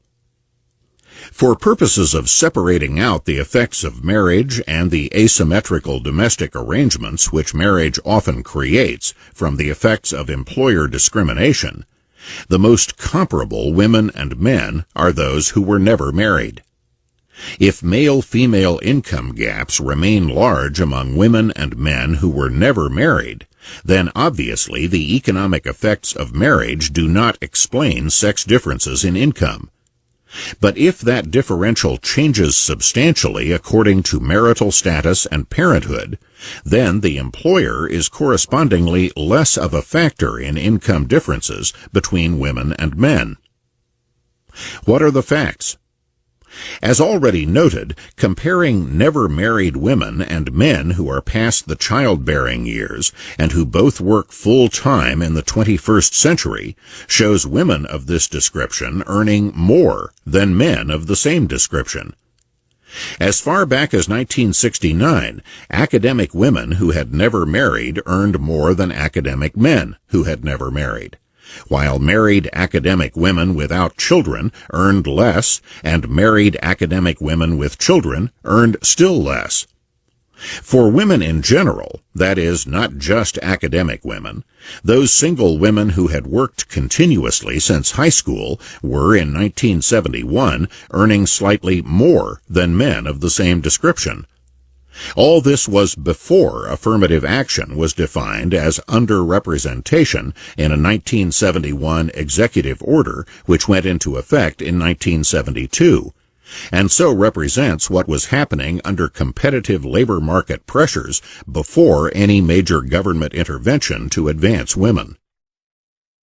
Both trends over time and studies of women at given times show the same pattern of a negative correlation between marital responsibilities, including children, and women's educational levels and career advancement.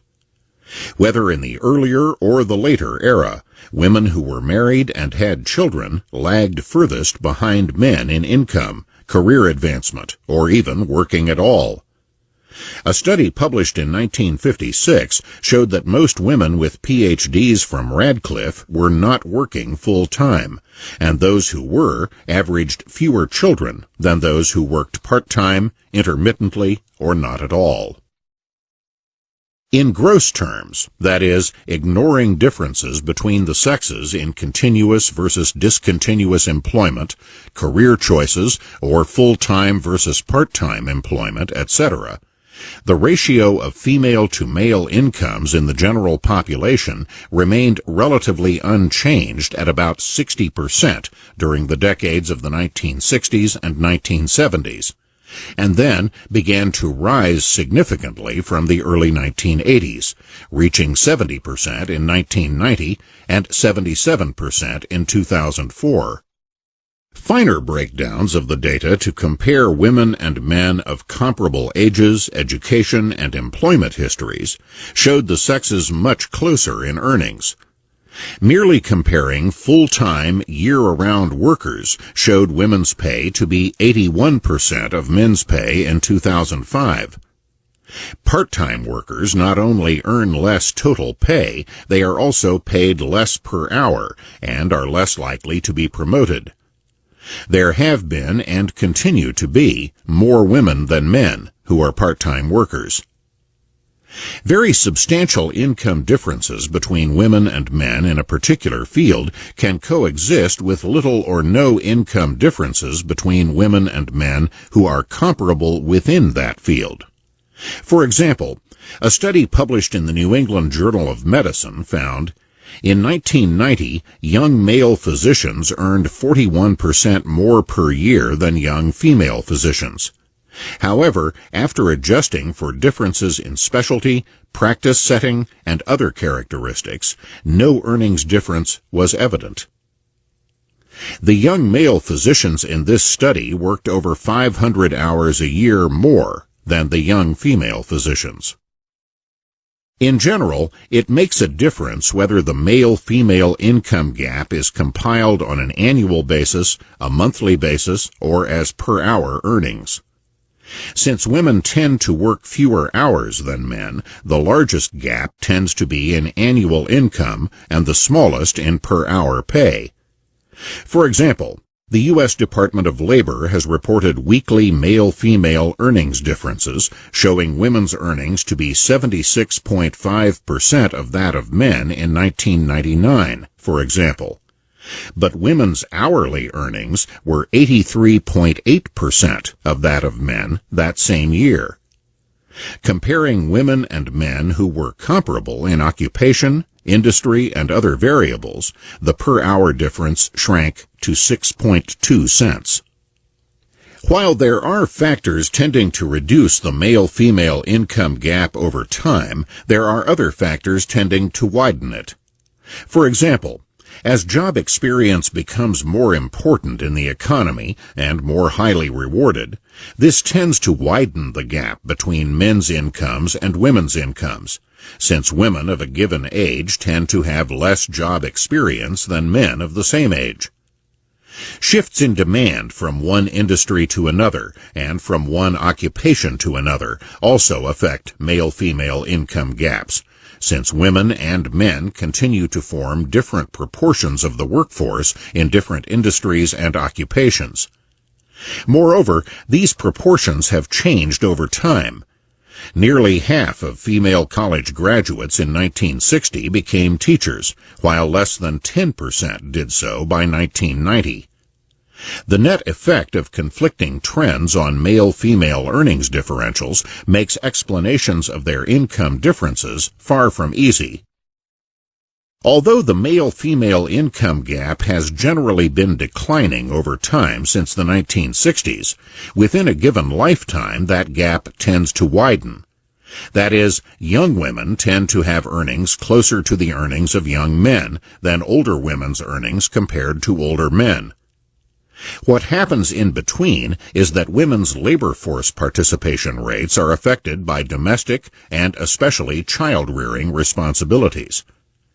A study in the American Economic Review showed in March 2001, at ages 25 to 44, the prime period for career development, 34% of women with children under the age of 6 were out of the labor force, compared to 16% of women without children. 30% of employed mothers worked part-time, compared to 11% of women with no children. Among men, however, the presence of children is associated with an increase in work involvement. Only 4% of men with children under the age of 6 are out of the labor force, and among employed fathers, only 2% work part-time. In short, having children has major effects on labor force participation rates and opposite effects on women and men. Although younger women are, of course, more likely to have children, it is older women whose job qualifications have been most affected by the accumulated differences in job experience from that of men of similar ages. This difference is reflected in the wider male-female earnings gap in the older years. All this is particularly relevant to the notion of a glass ceiling, restricting how high women are allowed to rise, especially in top management positions. These are positions usually reached after many years of experience. Empirically, the gaps between women and men are huge in both representation among high-level executives and in incomes at the executive levels, but shrink dramatically when comparing women and men of comparable experience, including continuous experience with a given company. For example, only about 2.4% of top-level management positions were filled by women, according to a study in the Industrial and Labor Relations Review, and the gender gap in compensation among top executives was at least 45%. Part of the reason for the compensation gap was that women were more likely to be executives in smaller corporations, whose executives tend to be paid less than executives in the largest corporations. And part of the reason for women being executives in smaller corporations is that this reflects their lesser experience. Taking these and other differences into account shrinks the male-female compensation gap considerably. Women in the sample were much younger and had much less seniority in their company than men. Part of the effect of age and seniority on the gender gap seems to be reflected in the size of companies women managed. All in all, we find that the unexplained gender compensation gap for top executives was less than 5% after one accounts for all observable differences between men and women. Despite the complexities revealed by a closer examination of statistical data, lawsuits continue to be filed, claiming discrimination based on purely numerical differences in the economic situations of women and men. As the New York Times reported in 2007, in the lawsuit, the lead plaintiff, a former assistant store manager who was upset about not being made a store manager, asserts that Costco discriminated against women in promotions because 13% of the company's store managers were women, while nearly half of its employees were women. This lawsuit was by no means unique. A similar claim was made against Walmart in 2004, likewise based on statistical disparities. Back in 1973, the Equal Employment Opportunity Commission filed a sex discrimination lawsuit against Sears, based solely on statistical disparities, rather than on any woman who claimed that a man of lower qualifications than her own was hired or promoted when she was not. Yet this case went on for years, until it was finally decided in 1988 by the Seventh Circuit Court of Appeals, which pointed out that the EEOC had failed to come up with even anecdotal evidence of discriminatory employment practices, or any flesh and blood victims of discrimination. The court pointed out that the EEOC did not present in evidence even one specific instance of discrimination in a company with hundreds of stores from coast to coast. Sears won that case, but its legal victory obviously did not stop sex discrimination lawsuits against other companies based on statistical disparities. Employers who were not as large as Sears were in no financial position to fight a federal lawsuit for 15 years and spend the $20 million that Sears spent defending this case, might well be forced to agree to a consent decree that would brand them in the public mind as guilty of sex discrimination. Moreover, the spread of cases like that, settled by employers not able to afford the cost of fighting through the courts for years, would be enough to convince many observers that sex discrimination was widespread and was the primary source of male-female economic differences. The minority analogy. Many have analogized the situation of women to that of low-income minorities, explaining income disparities in both cases by employer discrimination, and attempting through anti-discrimination laws and affirmative action policies to advance both groups economically. But there are fundamental differences between the circumstances of women and those of minorities, which affect both analysis and policy. As already noted, in analyzing the economic situation of minorities, it is possible to get some idea of how much of the income disparities between minorities and the general population is explained by various factors besides employer discrimination, by comparing individuals who are comparable in age, education, and other relevant factors. But while more education, for example, raises the incomes of both blacks and whites, even if not to the same degree, one of the biggest factors in income differences between women and men, parenthood, has opposite effects on their incomes. Comparing married women with married men does not mean comparing individuals who are comparably affected. Only the never-married women and men are in comparable circumstances, and here women have had comparable or higher incomes than men years before there were laws or government policies against sex discrimination. Women and minorities are different in a more fundamental historical sense. Low-income minorities are usually descendants of poorer and less educated people, so that they inherit both a cultural and an economic background that is less helpful to them in trying to rise economically and socially than are the backgrounds of other members of society. Women, however, are not descended just from women. Whatever educational or economic advantages men had in the past, those men were their fathers and grandfathers, just as much as the women were their mothers and grandmothers.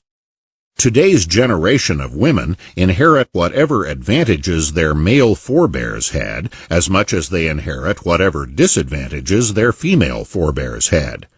And so do the brothers of today's women. Obvious as this may seem, it is often ignored by those making analogies between women and minorities. One sign of the difference is that female PhDs have long come from higher socioeconomic backgrounds than male PhDs and have had higher test scores, just the opposite of the situation among blacks and other low-income minorities. In the academic world, the history and present circumstances of women and minorities are especially different. First of all, female academics have been common far longer than black academics, reaching a peak proportion of all academics back in 1879 that was not equaled again in the next 90 years. Black professors and administrators were rare in the 19th century, even in colleges for black students. Although an early set of federal guidelines on affirmative action asserted that women and minorities are often not in word-of-mouth channels of recruitment for academic positions, that is certainly not true of women. Women with doctorates have for years received those degrees from prestigious institutions about as often as men have, so that they have long been in the so-called old boy network of academic recruitment, just like male PhDs. Summary and implications. Among the many factors which influence male-female economic differences, the most elusive is employer discrimination.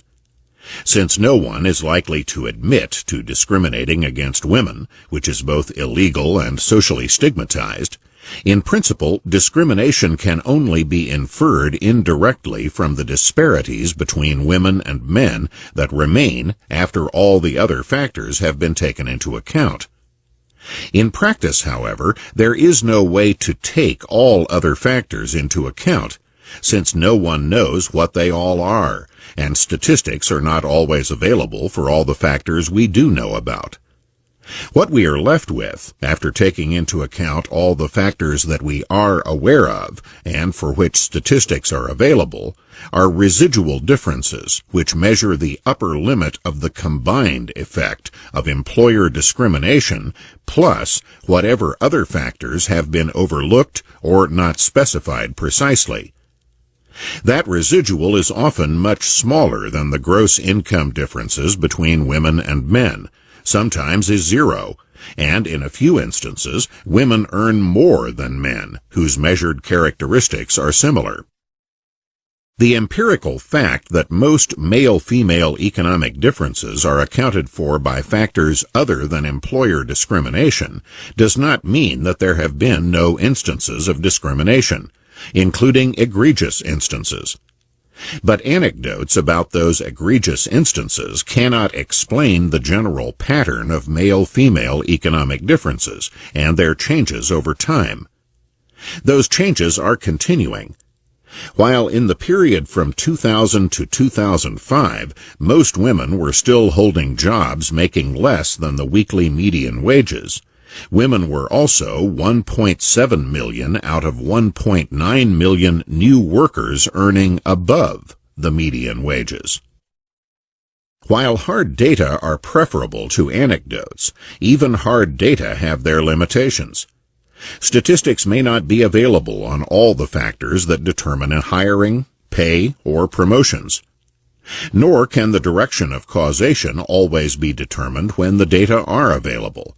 For example, the effect of marriage on women's economic opportunities and rewards may be estimated by comparing women who seem to be comparable in things that can be measured. But what if women who are more driven to pursue a career are less likely to marry early, or perhaps at all? That is not measurable, which is not to say that it is not important. Income differences between less driven and more driven women may be falsely attributed to marriage, when in these cases differences in marriage patterns may be an effect rather than a cause. In other words, it need not be marriage as such which accounts for income differences between married and unmarried women. It can sometimes be difficult to distinguish income differences between the sexes caused by external barriers confronting women and differences caused by choices made by the women themselves. In addition to choices of educational specialties, occupations, and continuous or discontinuous employment, many married women have chosen to allow their husbands' best job opportunities to determine where the couple will live, with the wife then taking whatever her best option might be at that location, even if there would be better options for her somewhere else. Such wives' reduced occupational opportunities in such cases are, in effect, an investment in their husbands' enhanced occupational opportunities. This is a special handicap for women in the academic world, where the wife of a man who teaches at Cornell University, for example, will not have a comparable academic institution in which she can pursue her own career within 100 miles. It would be quite a coincidence if there was an opening in her field at Cornell at the same time when there was an opening there for her husband in his field.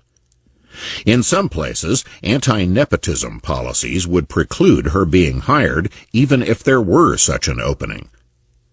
While some professors have sufficient clout to make the hiring of a spouse a precondition for accepting an academic appointment at a given institution, such a precondition can reduce the number and quality of the institutions that will make an appointment to either husband or wife.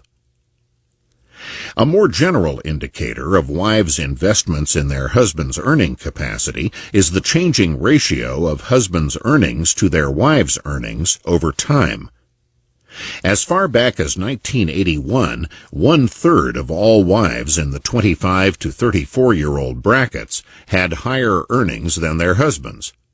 But that percentage declined successively in older age brackets, so that less than 10% of wives who were age 65 or older had higher earnings than their husbands. In other words, the passage of time increased husbands' earnings more than the wives' earnings, another indication suggesting wives' investments in their husbands' earning capacity.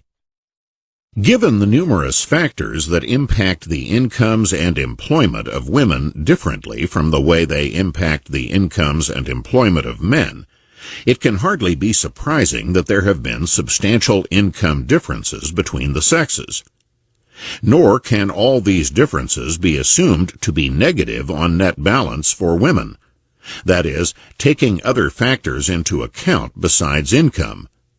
For example, the wives of affluent and wealthy men tend to work less, and therefore to earn less. But the wife of a rich man is not poor, no matter how low her income might be. In homes where the income of the husband exceeds the income of the wife, the actual spending of that income cannot be determined by whose name is on what paycheck. And research indicates that the wife usually makes more of the decisions about how the pooled family income is spent than the husband does. Such ultimate realities are beyond the reach of most statistics. But whatever arrangements wives and husbands agree to between themselves are certainly no less important than what third-party observers might prefer to see.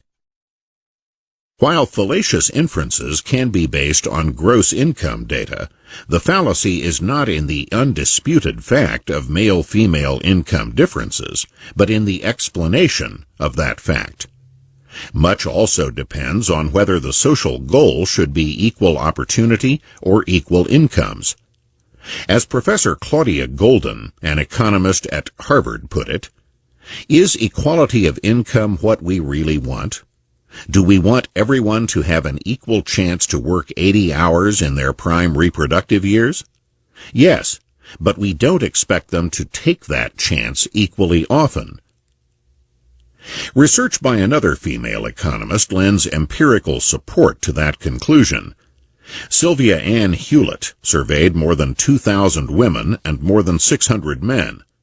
Her conclusions: about 37% of women take an off-ramp at some point in their career, meaning they quit their jobs, but just for an average of 2.2 years.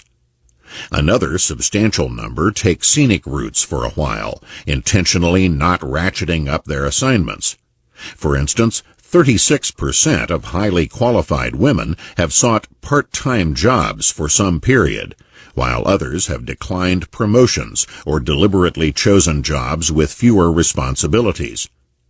The data show that highly qualified women aren't afraid of hard work and responsibility, but it's hard to sustain a 73-hour work week if you have serious responsibilities in other parts of your life.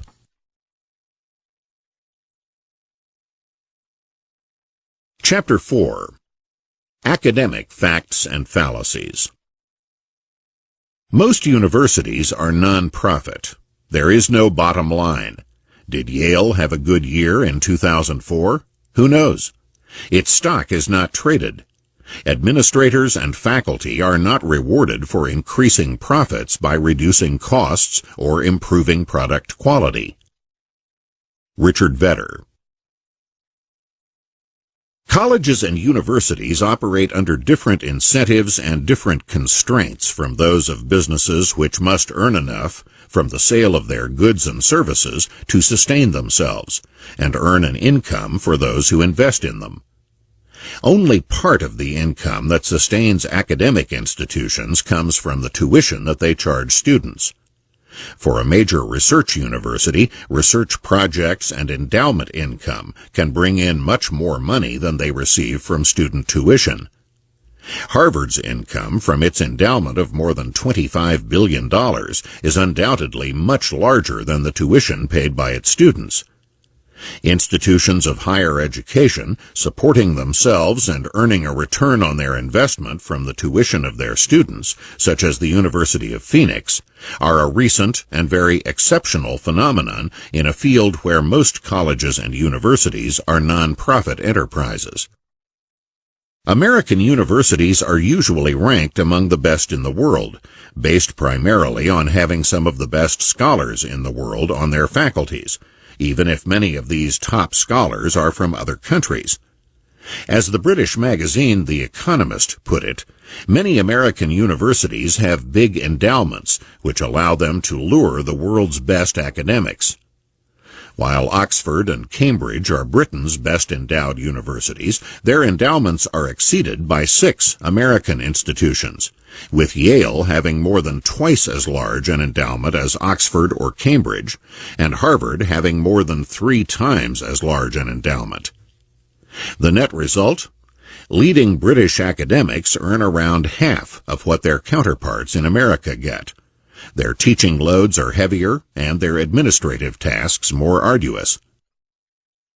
Differences in the way that institutions function and differences in the conditions for their financial survival create differences in the incentives that influence their behavior. Many people think of non-profit organizations as free of selfish motives and therefore dedicated to the well-being of others, including society at large. However, that assumption is seldom subjected to empirical tests, nor does it survive such tests very well when it is. Back in the 18th century, Adam Smith, himself a professor, pointed out how the faculty of endowed academic institutions are enabled to indulge themselves in ways that they would not be able to in an enterprise dependent on its performance for its survival. Having an endowment means that an institution does not have to earn its way by the sale of goods or services to a satisfied clientele. The special economic factors in academic institutions affect not only the faculty, but also the way that colleges and universities as institutions handle their costs and the education of their students. The faculty. College and university faculty are both labor and management. They both work for the academic institution and determine most of its policies regarding curriculum, hiring, and campus rules. Few academic presidents can survive in office if most of the faculty are opposed to him or her.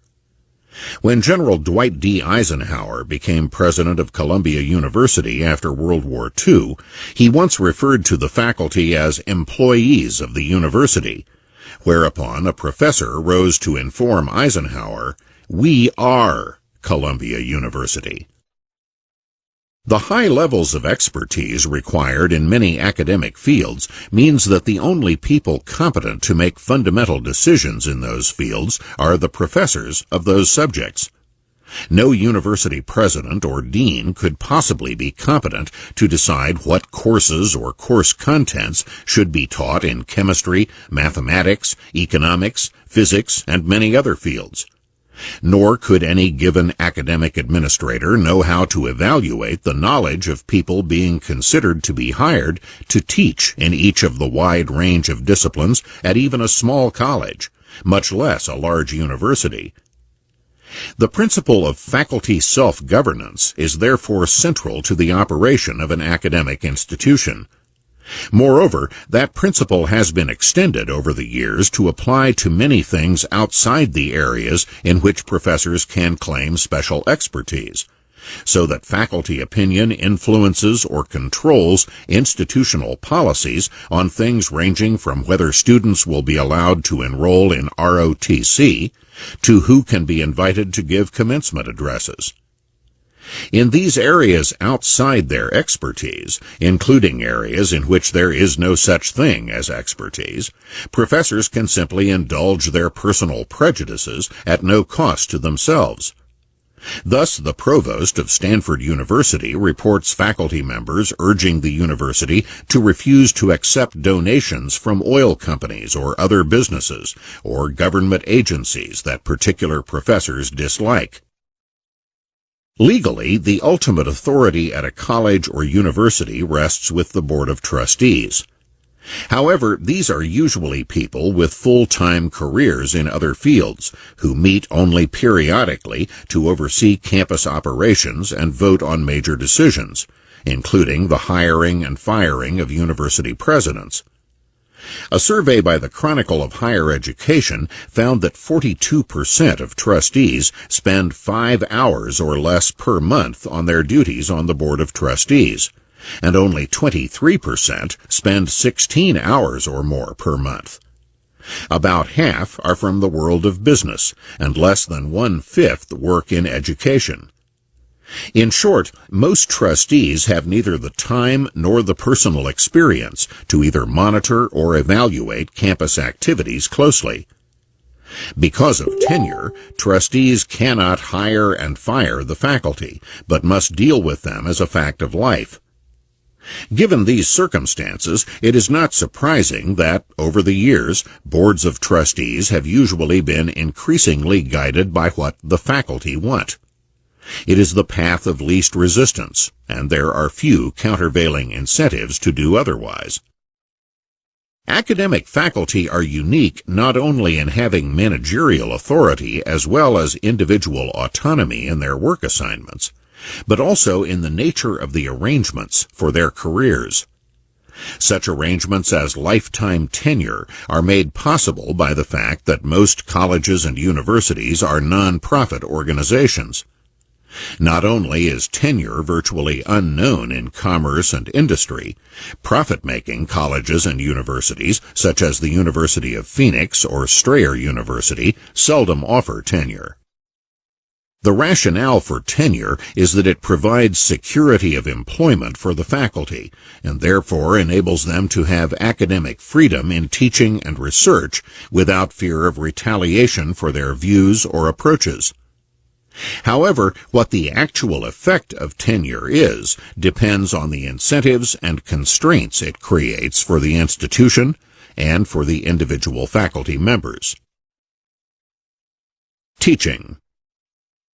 The extraordinary protections and prerogatives of faculty members permit not only much self-indulgence, but even corruption. For example, professors are expected to select textbooks for their classes on the basis of what would best promote the education of their students. In reality, some professors at various colleges and universities have openly admitted to selecting textbooks on the basis of bonuses paid to them by the publishers of particular textbooks. According to the Chronicle of Higher Education, the average college student spends $450 a year on textbooks. That student coughs up the money, assuming that the books listed as required reading have been selected by a professor concerned with what's best for the class. Yet what goes on behind the scenes between professors and publishers might make students question whether anyone has their interests at heart. Interviews with top publishing executives, textbook sales representatives, and professors across the country reveal a pattern of ethically questionable financial arrangements between deans and publishers, of kickbacks masquerading as royalties, even of professors being paid thousands of dollars to adopt a book. To be blunt, you have to find a way to buy off the professor, says one sales representative at a large textbook company. The unique position of college and university faculty members as both labor and management offers many different kinds of opportunities to serve their own interests rather than the interests of the students or of the academic institution. This can range from apparently small things like the scheduling of classes to the selection of the curriculum. When professors arrange their class schedules to suit their own convenience, for example, being able to drive to campus after the morning rush hour and leave before the evening rush hour, this means that many classes meet at the same times, creating time conflicts that can make it difficult or impossible for many students to schedule the required classes they take in a way that will allow them to graduate in 4 years. Thus, students may have to spend an extra year or more to graduate, and their parents have to pay tuition and living expenses for another year or more, in order that professors can avoid traffic or get in their tennis or swimming before dinner time. If people who run a profit-seeking enterprise like the Ford Motor Company were to indulge themselves in ways that lowered the quality of their products or added substantially to the costs to be paid by their customers, they would be risking the loss of car sales to Toyota, Honda, or other automobile manufacturers. Ultimately, they would be risking the survival of the Ford Motor Company itself. But individual professors with tenure risk nothing when arranging class schedules to suit their own convenience at the expense of students' risks of delayed graduation, and endowed private academic institutions or taxpayer-supported state colleges and universities are in no serious danger of going out of business. The concentration of classes within a narrow band of hours also means that the college must build and maintain more classrooms than if the classes were spread out from early morning through the end of the day. All this adds to the cost of education. Stanford University's provost, for example, complained of wastes of space and unused classrooms and said, "Walk around and see all the empty classrooms that you'll find at most hours. But the way we currently schedule classes makes it very difficult to fit all of the classes into the classrooms that we have." Such needless costs could be fatal to an ordinary business operating in a competitive market, because competing businesses could avoid such costs and sell the same product or service cheaper, taking away customers. But colleges and universities are insulated from such consequences in a number of ways. Private academic institutions have endowments whose dividends and interest can subsidize inefficiency, and state colleges and universities have the taxpayers to do the same. In either case, those whose money provides the subsidy are seldom in any position to monitor the efficiency with which that money is used. Moreover, such organizations as the American Association of University Professors and accrediting agencies protect existing practices from competition by condemning less expensive alternatives as educational quality deterioration. The particular courses offered in colleges and universities often also reflect the professor's convenience more so than the student's educational needs. For example, a history department may offer a course on the history of motion pictures or the history of winemaking, while not offering a course on the history of the Roman Empire or the history of medieval Europe, even though these broader courses would offer much more insight into the way Western civilization has developed and the way our world today has evolved. Because professors must do research in order to advance their careers, beginning with their doctoral dissertations, they must narrow their focus to something that has not been written about in great depth before. Then, having done original research or made original analyses on such subjects as the history of motion pictures or the history of winemaking, a professor would find it much easier to teach a course on such a narrow subject than to do the vast amount of research required to teach a course on a subject as broad as the history of the Roman Empire or of medieval Europe. Research unlikely to have any publication payoff, since both subjects have already been widely researched and written about by others for generations. On many campuses, including some of the most prestigious, the disappearance of a meaningful curriculum geared to the educational development of students rather than to the convenience or career advancement of professors is a consequence of a proliferation of courses in narrow subjects. There may be a curriculum listed in the college catalog, but it can mean little if there are many disparate options for meeting a particular curriculum requirement. If, for example, a course on the history of motion pictures can be used to satisfy a social science requirement instead of a course on leading nations or empires of the world. Thus, a student may graduate from some of the most prestigious colleges in the country fundamentally ignorant of history and all the insights and implications of history. Because similar factors are at work in other departments, whether in the humanities, sciences, or social sciences, the knowledge that a diploma is supposed to represent may in fact be only isolated fragments of knowledge on whatever narrow subjects the student's particular professors happen to write about in their doctoral dissertations, books, or academic journal articles, instead of an education featuring a broad and coordinated knowledge and understanding of a number of intellectual disciplines. However desirable broader courses might be from the standpoint of the student's education, former Harvard President Derek Bach has pointed out the difficulty of finding enough professors willing and able to teach such courses. For Harvard to insist on its professors teaching such courses would be to risk an exodus of its top faculty to Yale, Stanford, and other leading universities that would be happy to welcome these professors and the millions of dollars in research grants they would bring. They could all get jobs elsewhere at the drop of a hat, as a former Harvard dean put it. He also said, "The old ideal of a liberal education lives on, in name only." While Harvard is free to make its own choice between retaining its high standing as a research university and providing a better rounded education for its undergraduates, its choice needs to be understood by students and their parents. Harvard's high ranking as a research university is often confused with a high ranking as a place for a college education, such confusion being promoted by the ranking system used, for example, by U.S. News & World Report magazine in its annual publication, America's Best Colleges.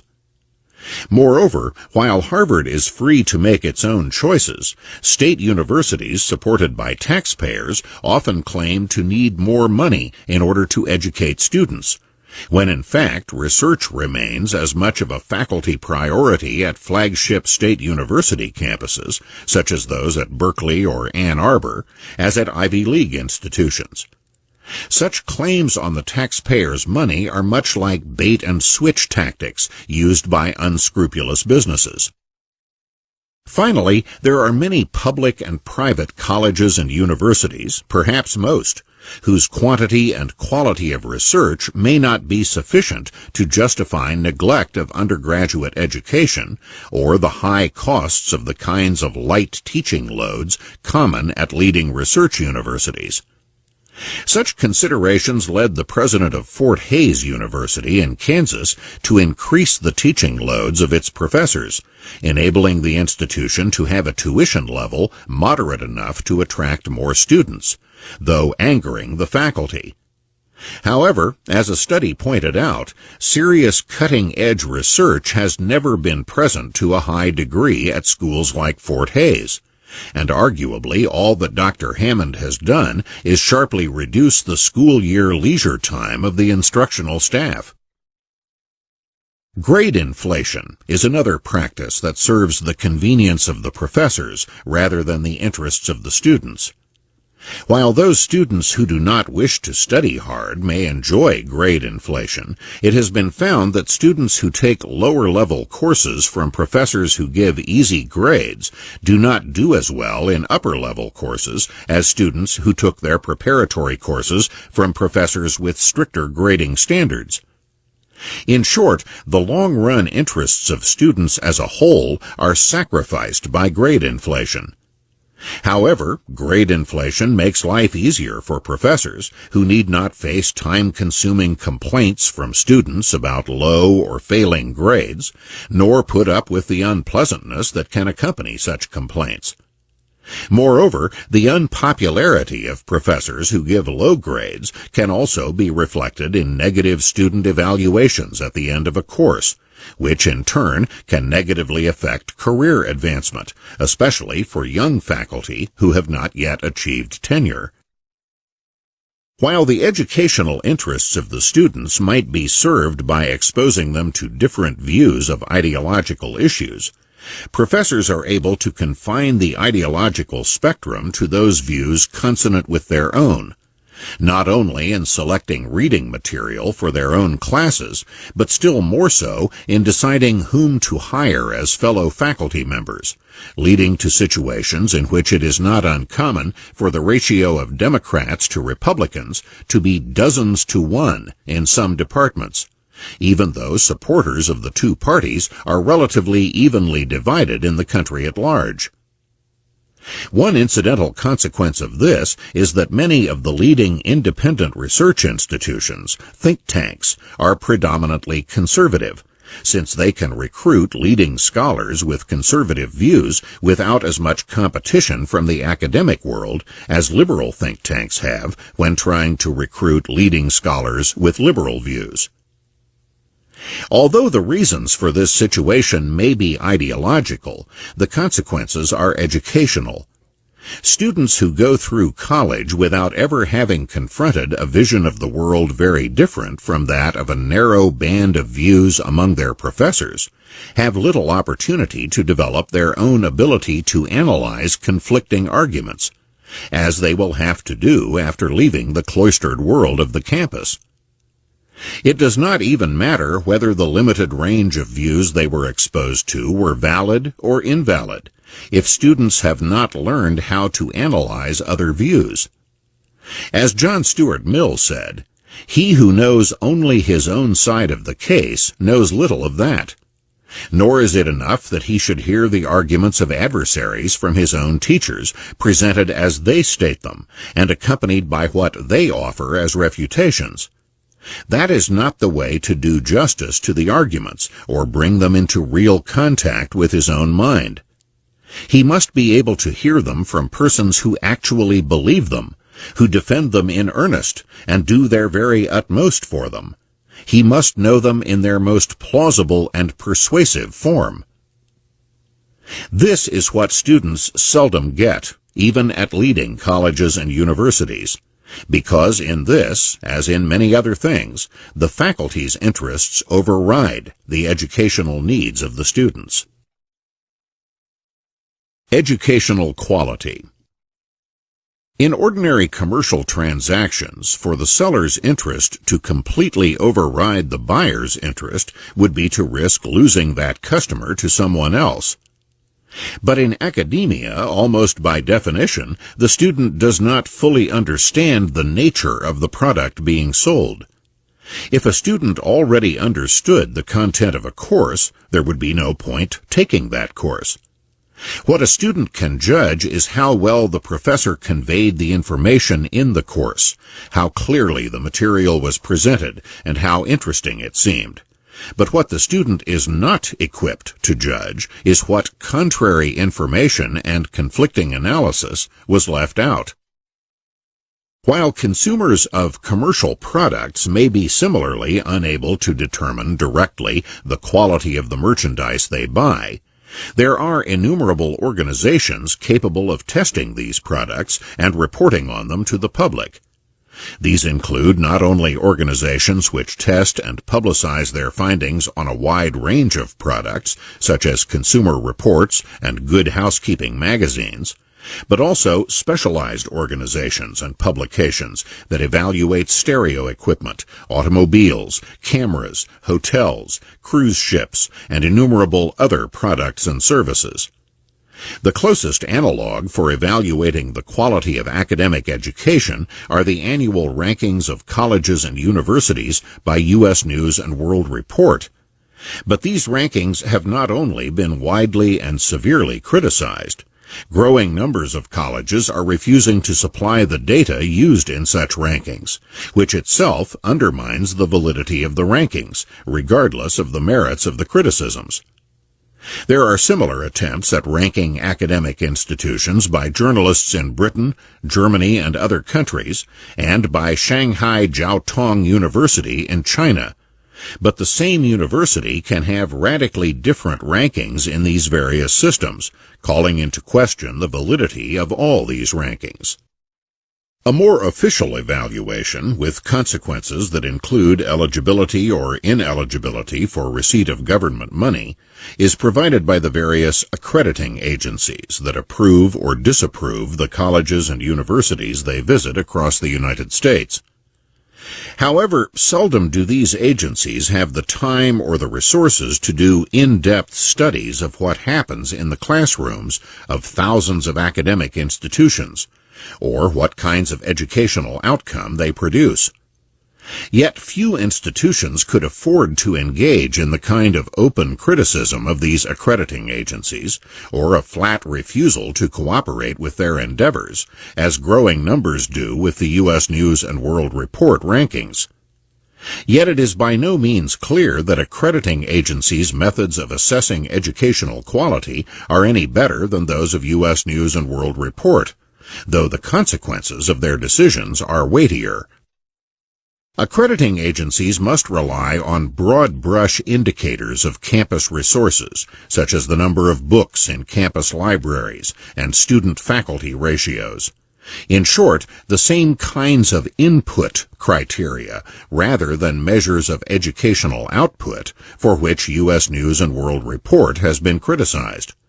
But far from providing reliable indicators of educational quality or efficiency, the use of such indicators can become a barrier against newer and lower-cost ways of educating students that can be reflected in lower tuitions.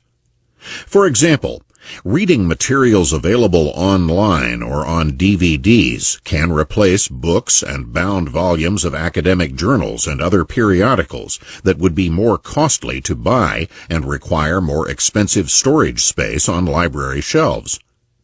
But if the accrediting agency uses the number of books in a college or university library as a criterion for accreditation, then it negates the cost advantages of lower-cost newcomers who could otherwise compete more effectively against existing traditional colleges by offering students and their families more affordable tuition. There are also ways of economizing on the number of faculty members, but here too, accrediting criteria can protect existing high-cost institutions from the competition of lower-cost newcomers. If student-faculty ratios are among the criteria for accreditation, then a university with many professors engaging primarily in research, with these professors graduate students doing most of the teaching of introductory courses, has a better chance of getting accredited than a new institution set up specifically for teaching, whose professors have heavier teaching loads and are not expected to spend much time doing research. Thus, an institution where the crucial introductory courses are taught by professors rather than graduate students will look worse in terms of student-faculty ratios, since their professors have heavier teaching loads, even if class sizes are no larger than at institutions with lower student-faculty ratios. There are other innovative ways of economizing on the use of faculty which can lower costs, but which also can lower the prospects of an institution's being accredited. Some law schools, for example, hire many practicing attorneys and judges to teach part-time in their respective specialties, such as estate law or antitrust law, while having a relatively small number of full-time, tenured professors who teach such broader and more fundamental courses as constitutional law. Some judges and lawyers are willing to teach an evening course in their particular specialties for modest pay, and may be quite knowledgeable and up-to-date within those specialties, without being the kind of academic scholars who publish in law journals and become professors at prestigious law schools. Inexpensive faculty and modest campus physical facilities enable such institutions to charge far lower tuition than more traditional and accredited law schools charge. The American Bar Association, however, has refused to accredit a number of law schools run this way, even when most of these law schools' graduates are able to pass the bar examination on the first try. The existing accreditation of the University of Colorado's law school was threatened, despite the fact that 92% of its graduates passed the bar exam on the first try, which is not only higher than the national average, but higher than the percentage of graduates from prestigious law schools at Harvard and Yale who pass on the first try. According to the Denver Post, an accrediting association for law schools has renewed its concerns over the University of Colorado's inability to construct a new law building in the absence of state funding. The Chicago-based American Bar Association is requiring CU President Betsy Hoffman and incoming law dean David Getches to appear before its accreditation committee in January to show why the law school shouldn't be placed on probation or removed from the list of approved law schools. The ABA also is asking CU to explain a lack of minority and female faculty and says it is concerned about the number of courses taught by adjunct professors, lawyers teaching part-time, according to a letter sent by the Bar Association to CU. In addition, CU ranks low for annual expenditures on law library materials. Its $1.7 million is $1 million less than the average, according to the ABA. As is common with accrediting organizations, all the things cited as factors in the American Bar Association's accreditation decisions are inputs into the educational process, rather than the output of qualified graduates. But efficiency consists precisely in turning given inputs into more or better output. In the case of a law school, there is an external and objective measure of output quality, the ability of its graduates to pass the bar exam. While this is not the only possible measure of quality, it is a crucial measure, because without passing the bar exam, students cannot become lawyers. Students who aspire to more scholarly, more prestigious, or more policy-oriented goals have a variety of law schools to choose from. But students whose budgets limit their ability to pay high tuition for law school can only afford those law schools which keep tuition affordable by spending less for faculty, libraries, and buildings. In the case of the University of Colorado's law school, complying with the ABA's demands involved spending more than $40 million for a new building, and this and other cost increases led to a rise in annual law school tuition from $6,700 to $16,738 for Colorado residents, and to $30,814 for non-residents. This more than doubling of tuition in just a few years undoubtedly put the University of Colorado's law school beyond the reach of some low-budget students. It also protected high-cost law schools from the competition of the University of Colorado law schools' previous low tuition, and made it more difficult for other low-cost law schools to arise to compete with high-cost law schools. In short, the ABA's accreditation standards and practices served much the same role as a protective tariff, insulating high-cost producers from the competition of low-cost producers.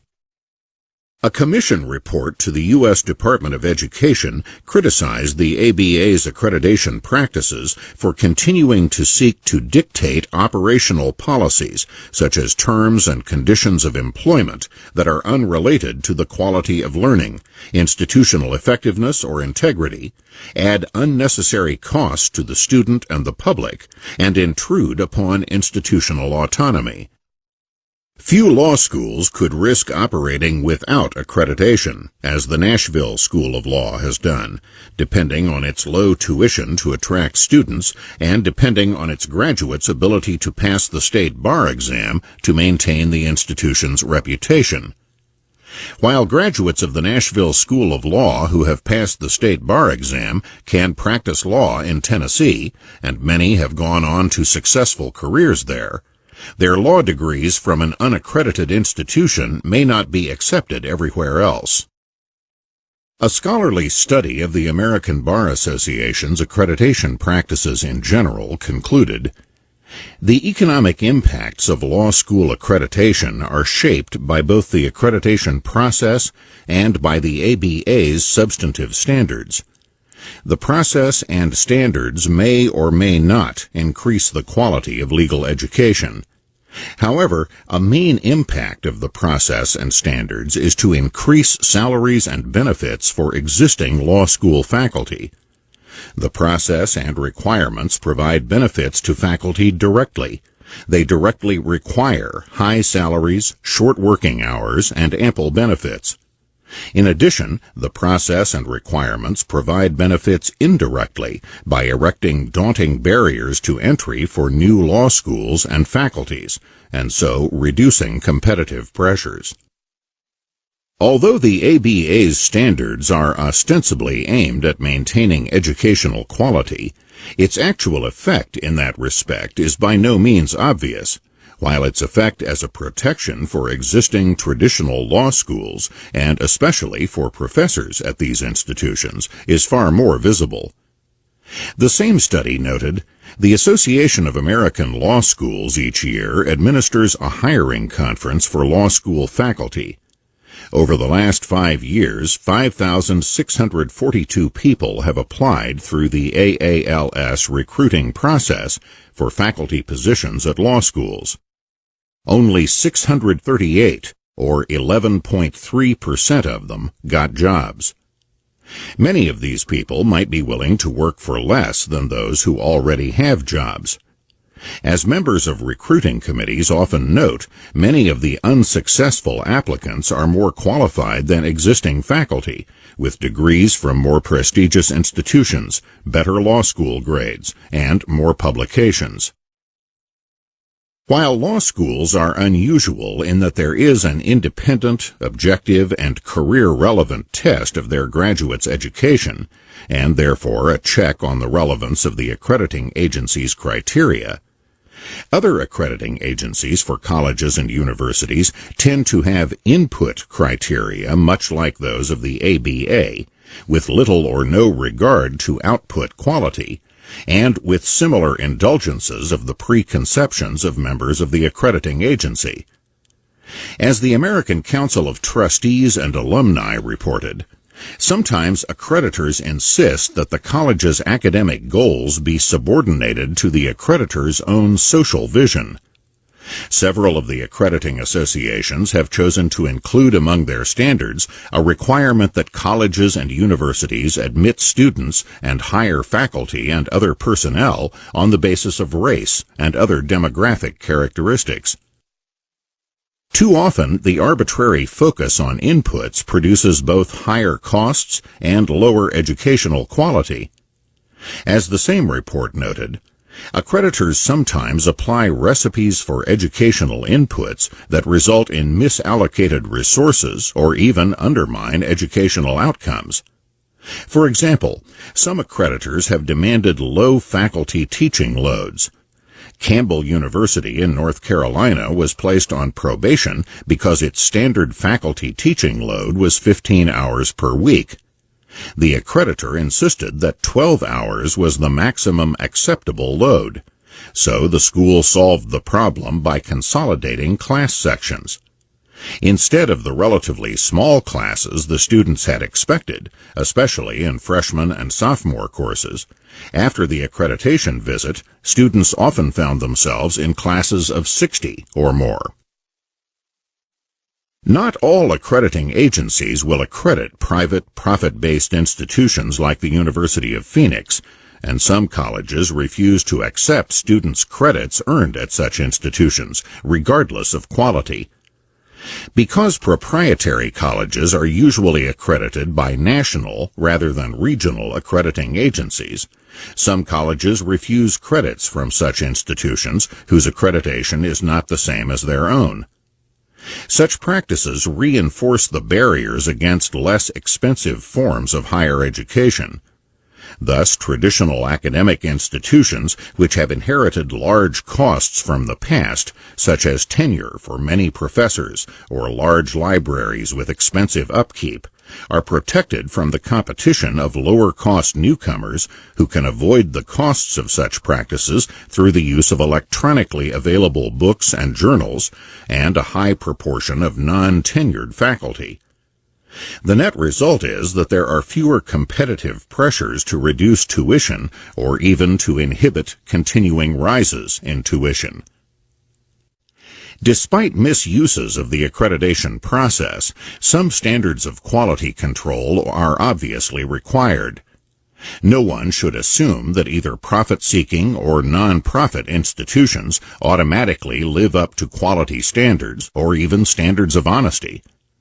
A number of lawsuits claim that unaccredited for-profit institutions have misled students into believing that their credits would be automatically transferable to other institutions and their degrees recognized, when, in fact, neither claim was true. Academic careers. The particular job security policies in American colleges and universities have their own peculiar consequences, often quite different from the goals of these policies. Academics who have been employed a given number of years at a given college or university must either be promoted to a position with permanent tenure or let go. This is called the up or out system. It means more job security for those who go up, but less job security for those who are forced out.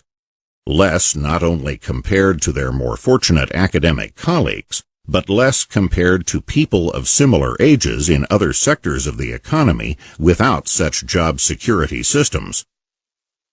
Because academic job security systems leave colleges and universities with long-term commitments that can easily exceed $1 million for each tenured faculty member, this can lead to more stringent requirements for continued employment than if no such commitment were implied.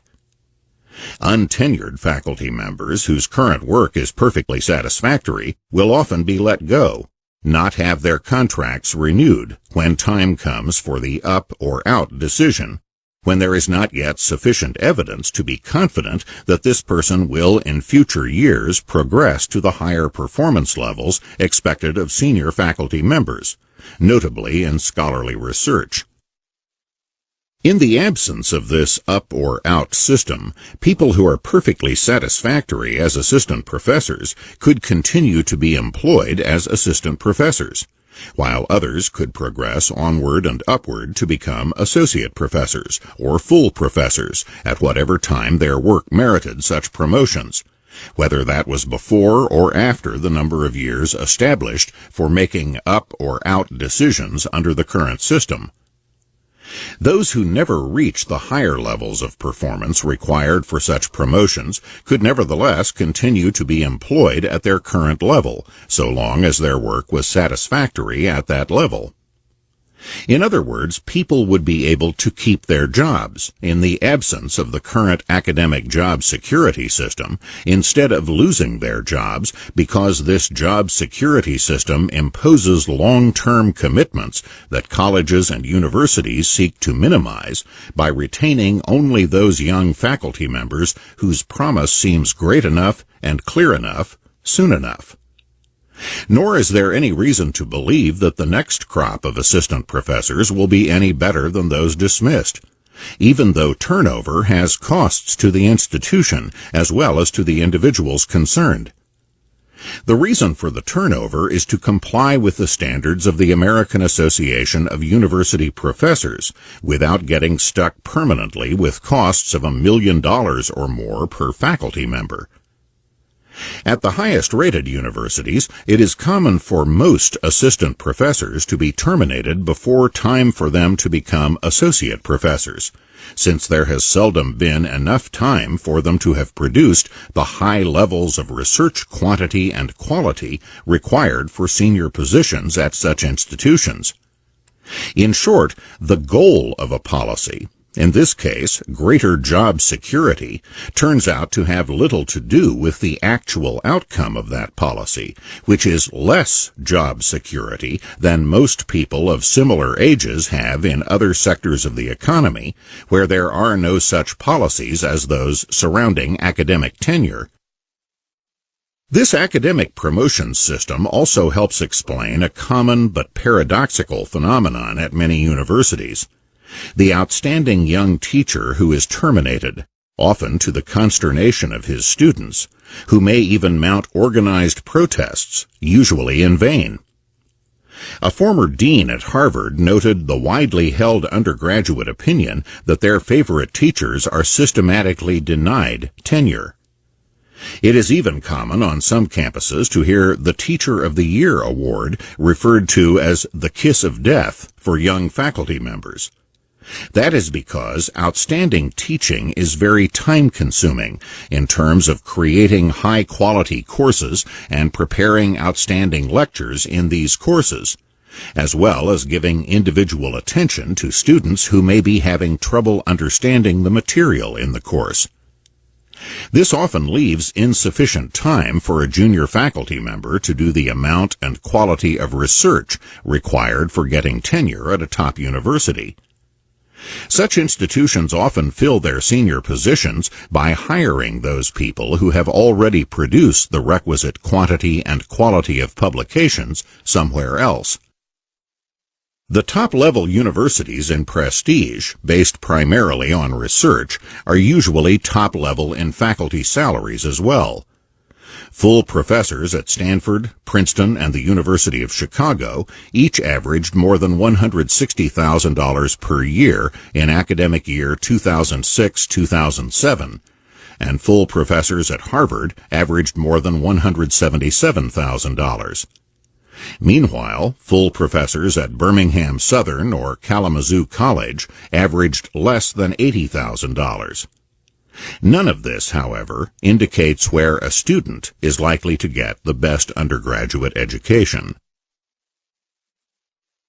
The students.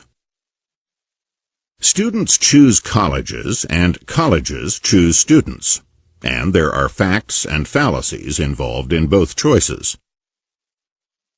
Choices among colleges.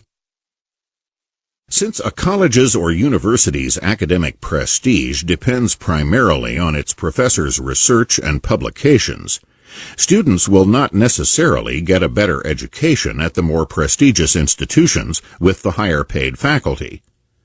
Various studies have shown students at small liberal arts colleges doing as well as, and sometimes better than, students from prestigious research universities on tests such as those for medical schools, and a higher percentage of the liberal arts college students going on to receive PhDs.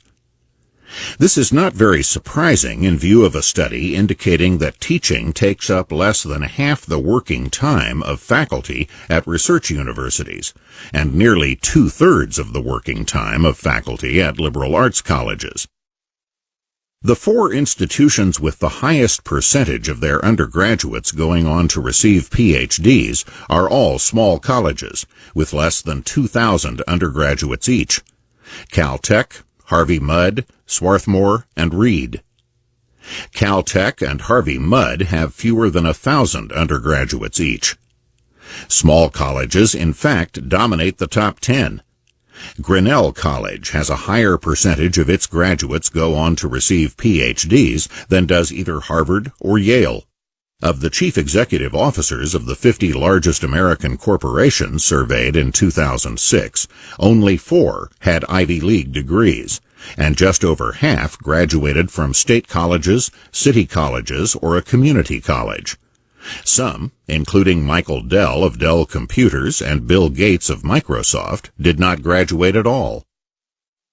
One of the biggest fallacies about academic institutions is that attendance at big-name colleges and universities is virtually essential for reaching the top in later life.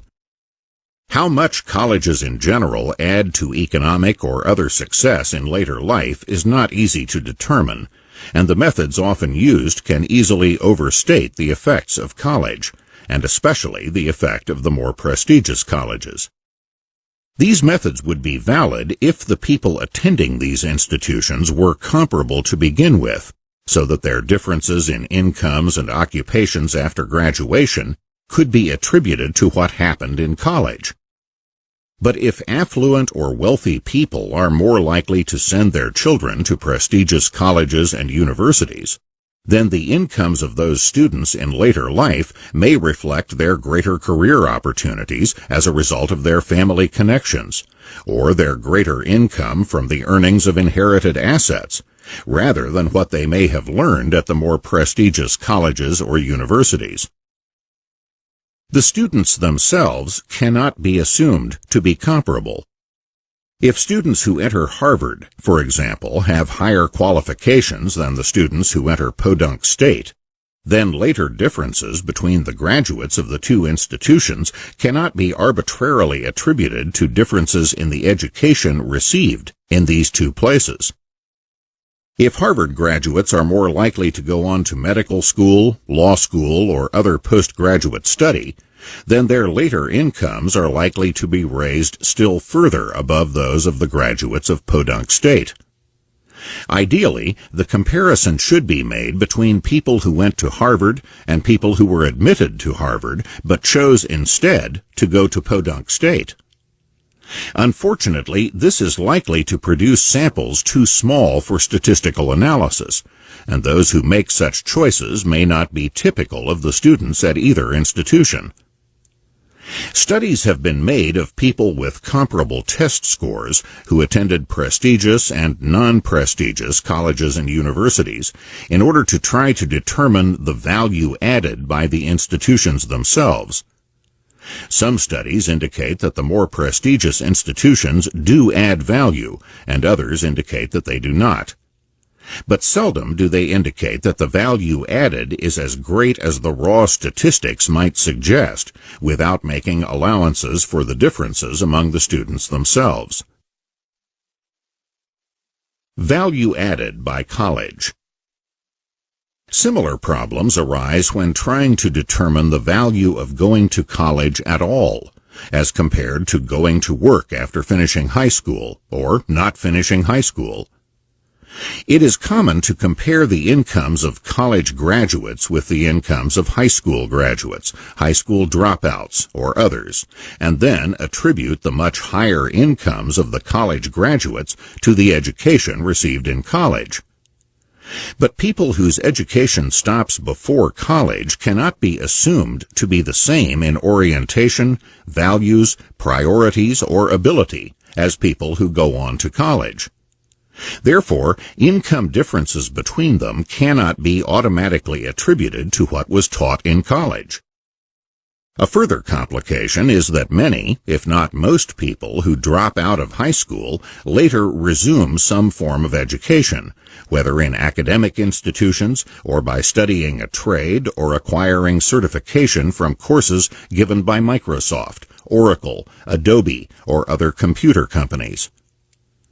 Is the income of dropouts who later resumed their education elsewhere to be counted in the statistics on the incomes of dropouts?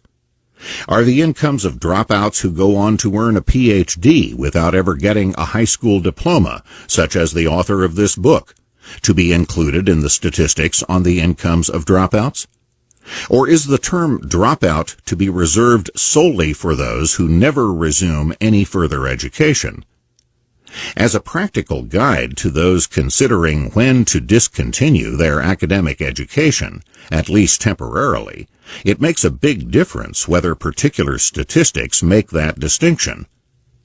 Given the greater difficulty and higher costs of following particular individuals over time, it is very doubtful if most statistics, or perhaps any, make that distinction. This means that the incomes of people who dropped out of high school and later received an academic degree without bothering to go back and get a high school diploma are very unlikely to be counted in statistics on the incomes of high school dropouts. The cost of college. Even in an era of high and rising college tuitions, the biggest cost of going to a college will, in many cases, not consist of the tuition being paid, but the cost of foregoing opportunities to earn income from a full-time job. The average tuition at state colleges and universities is often less than the income from an entry-level job, and the tuition at community colleges is almost invariably less. The cost of attending college also includes the growing costs of books, but does not include the full costs of room and board, since students would have to be housed and fed whether they went to college or not. Only to the extent that these costs are higher on campus can they be considered part of the cost of a college education. In short, money outlays do not measure the total costs of going to college, which can be higher or lower, depending on the institution and the circumstances. Many lament that the costs of going to college can leave graduates with substantial debts to pay off in later years, and that these debts can be especially burdensome for those who go into occupations with modest pay. Politicians are likely to be responsive to such laments, especially in election years. However, many or most of the discussions of such issues ignore the larger role of costs and prices in general, and proceed as if anyone whose desires are constrained by economics should have those constraints removed by government, which is to say, by shifting those costs to someone else, namely the taxpayers. Among those students who graduate from college owing a debt for their education, the median debt is $19,300, roughly the cost of a modestly priced automobile, and no one thinks that the debt incurred in buying an automobile is so crushing that taxpayers must subsidize the purchase of cars. Moreover, the debt from a college education is paid just once, while most Americans buy more than one automobile in a lifetime. Finally, it is by no means certain that the average taxpayer makes more money than the average college graduate, so the case for forcing taxpayers to subsidize people with better economic prospects than themselves cannot invoke the usual arguments about helping the less fortunate. As for the argument that the burden of debt is heavier for those who enter lower-paying occupations, this ignores the whole role of prices in allocating scarce resources, including expensively educated human beings. It would be an exercise in futility to print money if people's decisions were not to be influenced by it. After all, the money itself is not wealth. Otherwise, the government could make us all rich just by printing more of it, but is just an artificial device to provide incentives for economic behavior affecting the production of real wealth.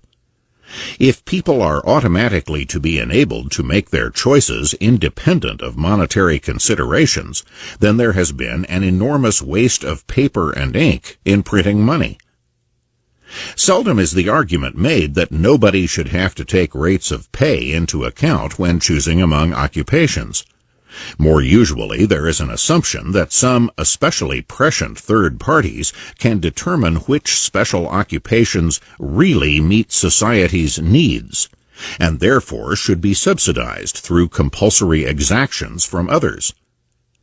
Such arbitrary choices made by third parties who pay no price for being wrong are considered to be either economically or morally superior to choices made by people who pay their own money for what they want, and thereby determine which products, industries, and occupations will be remunerated to what extent.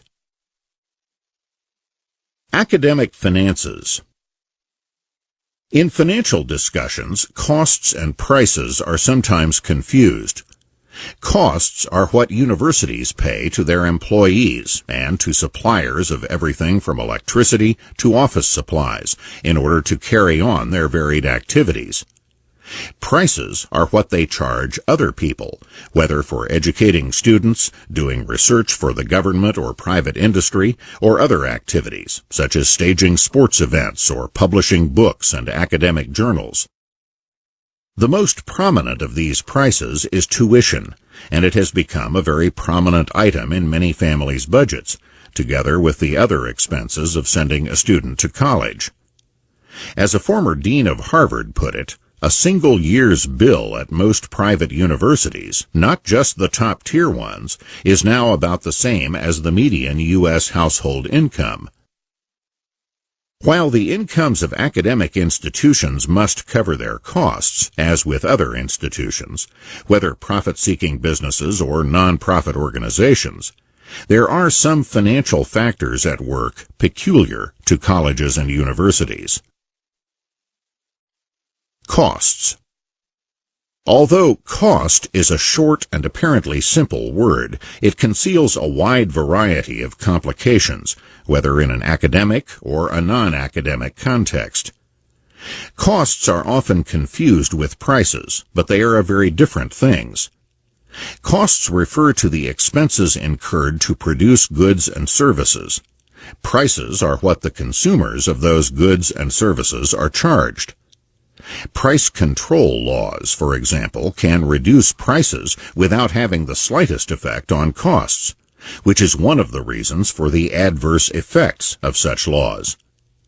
Even when we are clear that what we want to consider are costs of production, there may be no such thing as the cost of producing a given good or service. Mass production brings down the cost per unit of many goods, so the cost per unit of producing many things depends on how many units are produced. In economics, costs usually refer to the inherent or lowest cost of producing a given quantity and quality of goods and services. Otherwise, any outlays of money, whether caused by inefficiency, irresponsibility, or corruption, would be counted as production costs. But, as already noted, there are academic policies and practices which inflate the actual financial outlays of colleges and universities well beyond these inherent costs. Whether these policies and practices originate within academic institutions or are imposed from the outside by accrediting agencies, the American Association of University Professors, or others. A federal investigation in 1990 turned up examples of government grant money being used at Stanford to cover part of the $17,500 cost of the university president's wedding reception and $2,000 a month for flowers at his home. Nor was Stanford alone. Other universities began making corrections to their accounting and returning money to the government as news of the federal investigation spread. What this means is that anything colleges and universities choose to spend money on is called a cost by them, and is then used to justify raising tuition and calls upon the government and other donors to help cover rising costs. These costs have included the building of a high-tech center 6 miles away from the campus of the University of Texas at Austin, creation of overseas campuses by the University of Evansville in England and by the University of Dallas in Rome, as well as the creation of overseas student centers in Europe and South America by Stanford. When increased voluntary spending is called rising costs and becomes a basis for raising tuition, seeking more taxpayer money, or even dipping into the principle of endowments, then the kinds of economic constraints faced by competing business enterprises are clearly not operating in the academic world. Against that background, it is possible to understand the proliferation of campus amenities such as bowling alleys and posh lounges, all counted as costs of education. Given the inhibitions against competition created by accrediting agencies and the American Association of University Professors, as well as the availability of taxpayers' money to meet rising costs, and the ability to tap endowment money as needed, colleges exhibit the kind of non-price competition through competing amenities found in the airline industry back in the days when it was insulated from competition by government regulation. After deregulation, the entry of new and lower-cost airlines brought the swift disappearance of many airline amenities. But academic institutions are protected by, among other things, accrediting agencies, which treat the existing levels of amenities and perquisites as costs that newcomers must incur in order to get the accreditation needed to attract both students and government money. Costs are especially elusive in the case of academic institutions because most are producing joint products, including teaching and research. There is no such thing as the average cost of a joint product. There is an average cost of raising a hog, but there is no average cost of producing bacon, which is produced jointly with ham, pork chops, and pig skin. In the academic world, where the same professors, the same libraries, and the same computer facilities are used for producing both teaching and research, any division of their costs between these two activities is arbitrary. There is another sense in which determining the costs of teaching and research is difficult. When the average teaching load at many universities was reduced over the years from 12 semester hours to 6 semester hours, that required the hiring of twice as many faculty members to teach a given number of courses. Although the additional costs might be attributed to teaching in the institution's accounting records, in fact, a key reason for reducing teaching loads has been to provide more time for professors to do more research.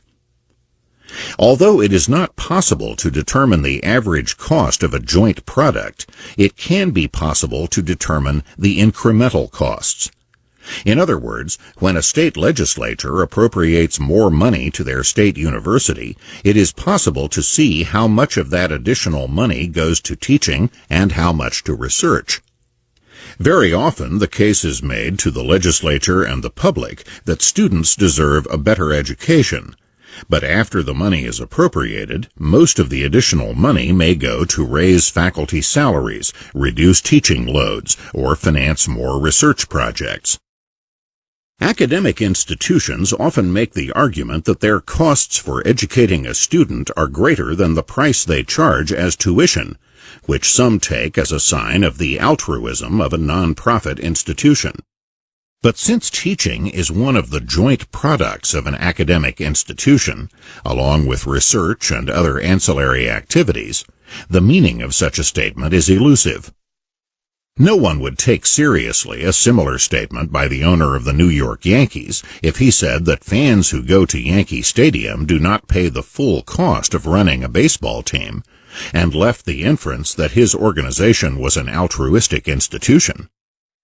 The joint products being sold by the club owners include live performances of baseball games at Yankee Stadium, televised broadcasts of those games, the selling of advertising space at the park, and the renting out of Yankee Stadium for other entertainment when the baseball team is not in town and during the off-season. Given the multiple sources of revenue from all these activities, there is no reason at all why fans who buy tickets at the ballpark should cover all the costs of running the organization that fields a baseball team at Yankee Stadium. In addition, the presence of fans in the stands enhances the spectacle for television viewers beyond what it would be if the game were played in a silent and empty ballpark. The spectators are like movie extras, except that, instead of being paid like extras, they are paying to be present. Similarly, there is no reason why students should pay all the costs of all the activities at a university.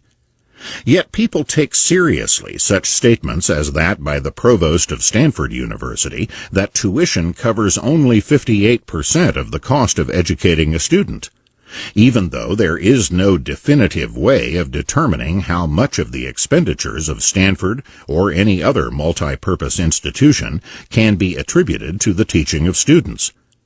What is clear is that the share of the revenues of state colleges and universities nationwide that comes from tuition has been rising over the years. Tuition was little more than 21% of those revenues in 1981. But was more than 36% of those revenues in 2005.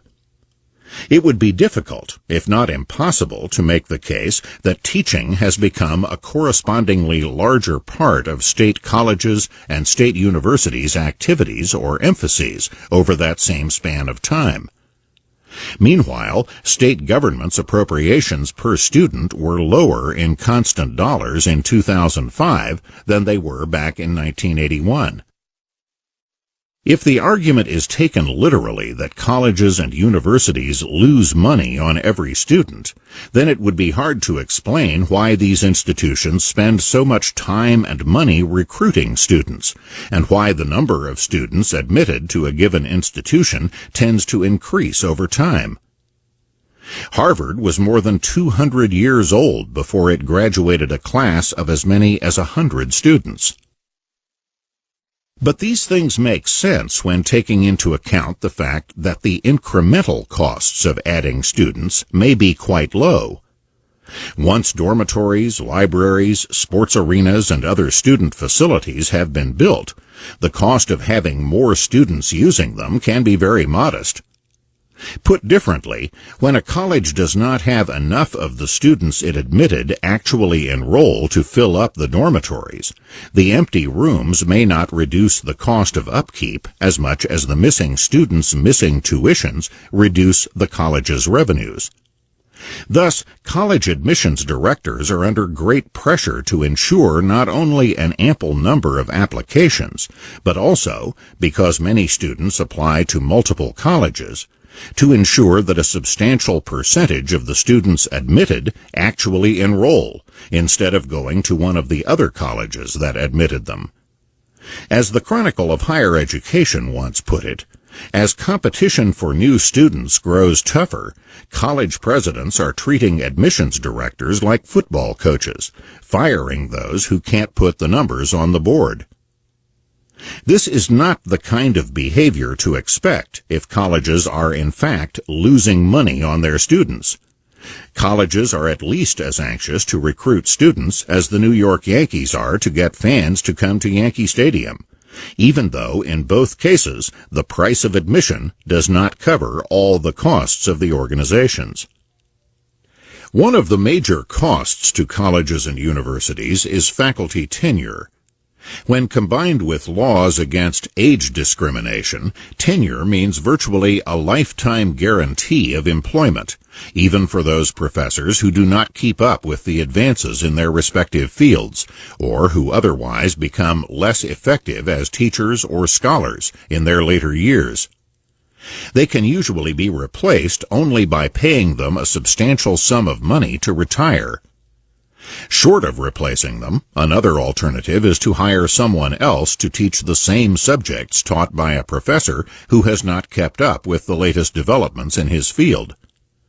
Such duplication of courses is, of course, expensive, but it may be the only way that a university with highly rated departments can maintain its high reputation, instead of sending less qualified students out into the world because they were taught by professors whose knowledge lags behind that of professional colleagues elsewhere. While there is little that colleges and universities can do about existing tenured faculty members, nevertheless, after these professors retire or die, the academic institutions that employed them have the option to hire replacements with tenure, or to hire replacements who will not have tenure, nor be appointed to the kinds of positions from which people are in line for tenure, when the up or out decision has to be made. These non-tenure track positions can be as part-time faculty or adjunct instructors or lecturers who may be full-time but whom the college or university has no expectation of making permanent. With the passing years, more and more institutions are hiring increasing numbers of faculty members who do not have tenure or an expectation of tenure. In 1975, 37% of college and university faculty were full-time tenured faculty members, and an additional 20% were full-time faculty members who were on the tenure track. In short, tenure was the rule, with more than half the faculty having either already achieved tenure or being in positions such as assistant professor, where tenure was a prospect. By 2003, however, only 35% of all faculty were in either tenure or tenure-track positions, while 46% were in part-time, non-tenure positions, and an additional 19% were in full-time, non-tenure positions. In short, tenure was out of the picture for nearly two-thirds of all faculty. While the growing numbers and proportions of non-tenure faculty appointments relieved the financial pressures on colleges and universities and permitted more flexibility in matching the numbers and kinds of professors to the changing demands in various fields, these non-tenure appointments were obviously not as desirable to the faculty members. Therefore, those elite institutions which sought to attract the top scholars to their faculties were not as free to hire large numbers of people to non-tenure track positions. Thus, at Stanford, only 9% of its faculty were outside the tenure system, while 73% were outside the tenure system at the University of Colorado at Boulder. Such numbers and proportions are also affected by how many introductory and lower-level courses like freshman English or beginning mathematics there are, since non-tenure faculty would be especially likely to be teaching these kinds of courses, with the senior, tenured faculty teaching more advanced courses at either undergraduate or postgraduate levels. While some highly rated institutions may have many such courses, these kinds of courses would be expected to constitute an especially high proportion of all the courses given at community colleges. At one such college in Illinois, the College of DuPage, adjunct faculty outnumbered full-time faculty by more than 3 to 1. At a profit-making institution like the University of Phoenix, nearly all the faculty are part-time. However, the widespread use of non-tenure-track faculty is not confined to the less prestigious institutions by any means. There may also be a widespread use of non-tenure-track faculty at those elite institutions where many top scholars prefer not to teach undergraduates, but to concentrate on more advanced work that is more rewarding for themselves, both intellectually and financially. A science professor at the University of Michigan once put the situation very bluntly when he said, "Every minute I spend in an undergraduate classroom is costing me money and prestige." Nor was he or the University of Michigan unique. At Harvard, for example, a study found that there were 1,291 tenured and tenure-track faculty who were outnumbered by the total non-tenure-track faculty, both full-time, 1,072, and part-time, 611. What this means for students is that these students may be attracted to some big-name institutions whose prestige is generated by professors who are unlikely to teach them, especially in their freshman year, and who, in some cases, are not likely to teach them unless and until they reach graduate school. Revenues. The fact that an institution is non-profit in no way implies that it is indifferent to money, or even that it is less assiduous in pursuing money than are businesses set up to make a profit. In many colleges and universities, junior faculty members cannot expect to be promoted to tenured ranks unless and until they bring in research grants, from which the institution takes a sizable share as overhead charges, on average about 44% on grants from the Department of Health and Human Services, for example. As for students, not only has tuition been rising faster than the rate of inflation for decades, colleges and universities routinely engage in price discrimination that would get a private business prosecuted under the antitrust laws. While the official tuition is the same for everybody, in many of the more expensive colleges and universities, a majority of the students receive what is called financial aid in the form of discounts from those prices. In private industry, what is called tuition in academia would be called the list price, and giving different discounts according to income would be called charging what the traffic will bear. Moreover, for a period of more than 30 years, leading academic institutions, including the Ivy League colleges, MIT, Amherst, and a dozen other colleges and universities, formed a cartel which met annually to coordinate the net prices that they charged particular students who had applied to more than one of the institutions in this cartel.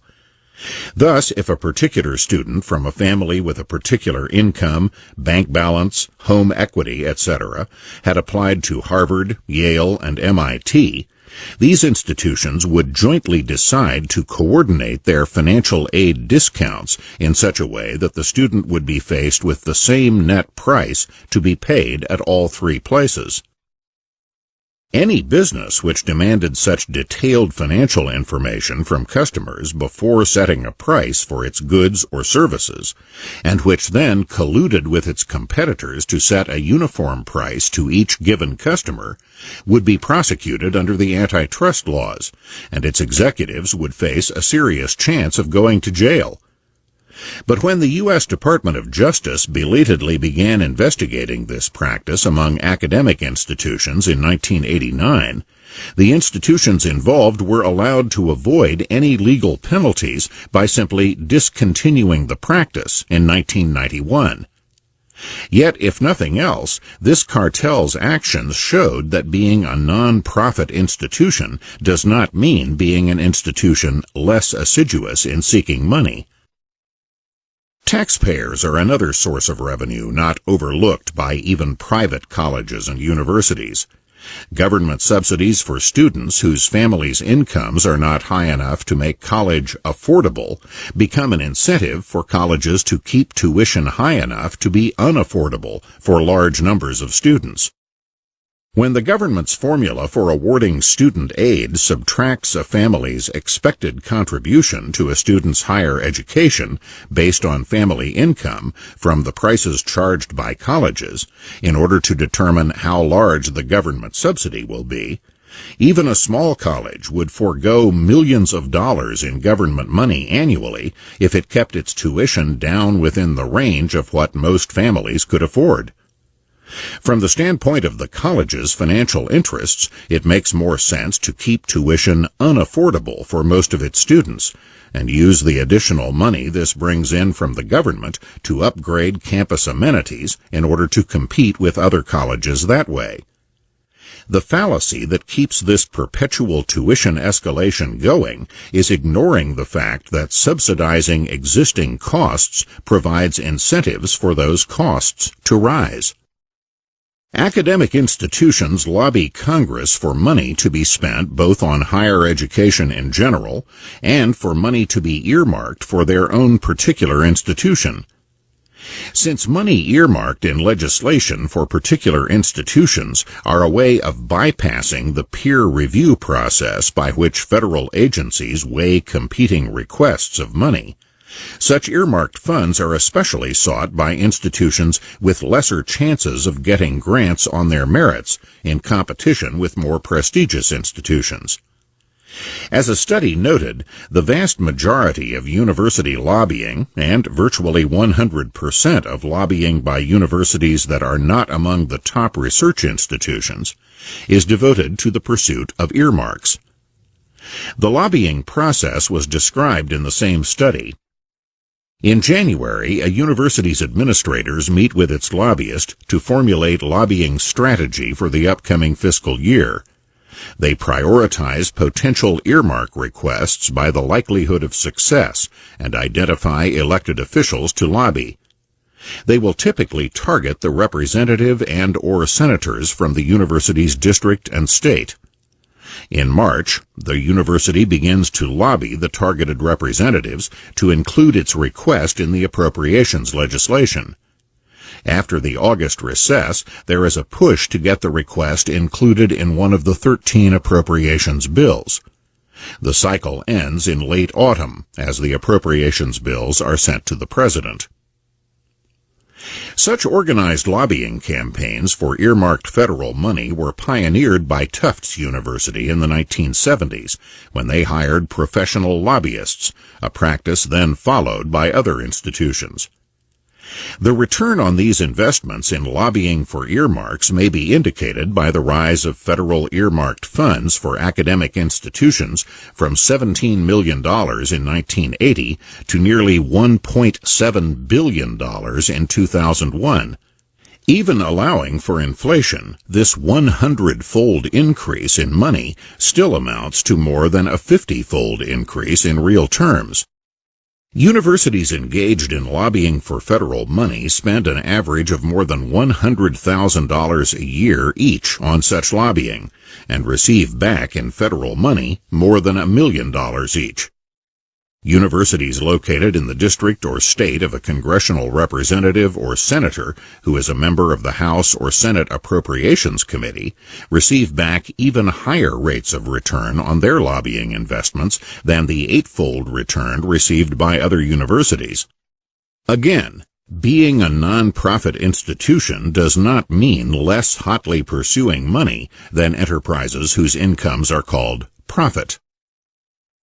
Money from outside sources, government, industry, foundations, and individual donors are crucial for the research that in turn is crucial for both individual and institutional prosperity and prestige.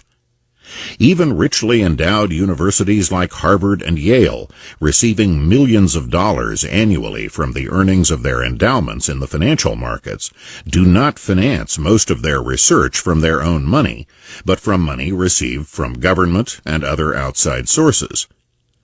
In fiscal year 2004, for example, Yale University spent more than 10 times as much money from the government as from its own money to finance its research and development.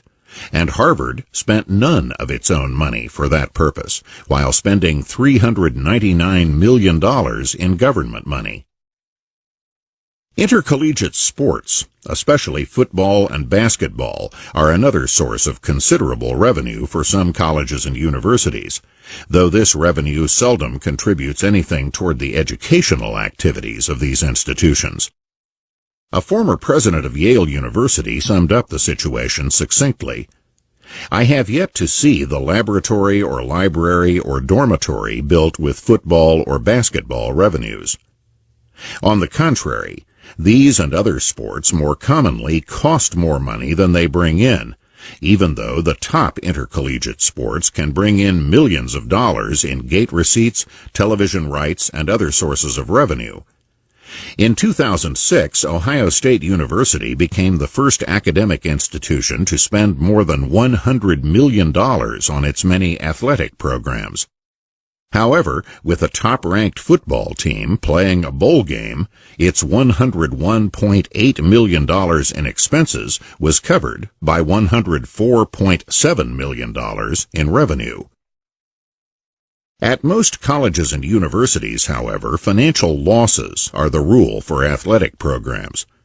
Despite some creative accounting used to conceal how much some intercollegiate sports are costing, the head of the National Collegiate Athletic Association, NCAA, acknowledged that when properly accounted, fewer than 10 of the more than 1,000 college athletic departments run a surplus, according to the New York Times. The NCAA is a nationwide cartel whose guiding principle is that none of the vast sums of money involved in intercollegiate sports shall be paid to those who play the games at the risk of their bodies. Meanwhile, those who direct these athletic contests from the sideline can be handsomely rewarded. More than 100 years ago, when Harvard hired its first paid football coach, his salary was 30% more than the best-paid Harvard professor received, and was comparable to Eliot's salary after his almost 40 years as president. Such patterns remain common today, except that it is now common for football coaches to be paid more than the presidents of their respective universities. While it is still rare for a university president's total compensation package, salary plus benefits, to be $1 million a year, a number of football coaches have had compensation of more than $1 million a year each, and 10 college coaches have compensation of more than $2 million. None of the presidents of these 10 institutions had an annual compensation of as much as $800,000. Even a college's top recruiters of high school football players can earn more than $200,000 a year, which is more than the average salary of a full professor at Harvard. It may seem strange, if not irrational, for a college or university to be paying a huge salary for someone who is directing an activity which is usually losing money on net balance.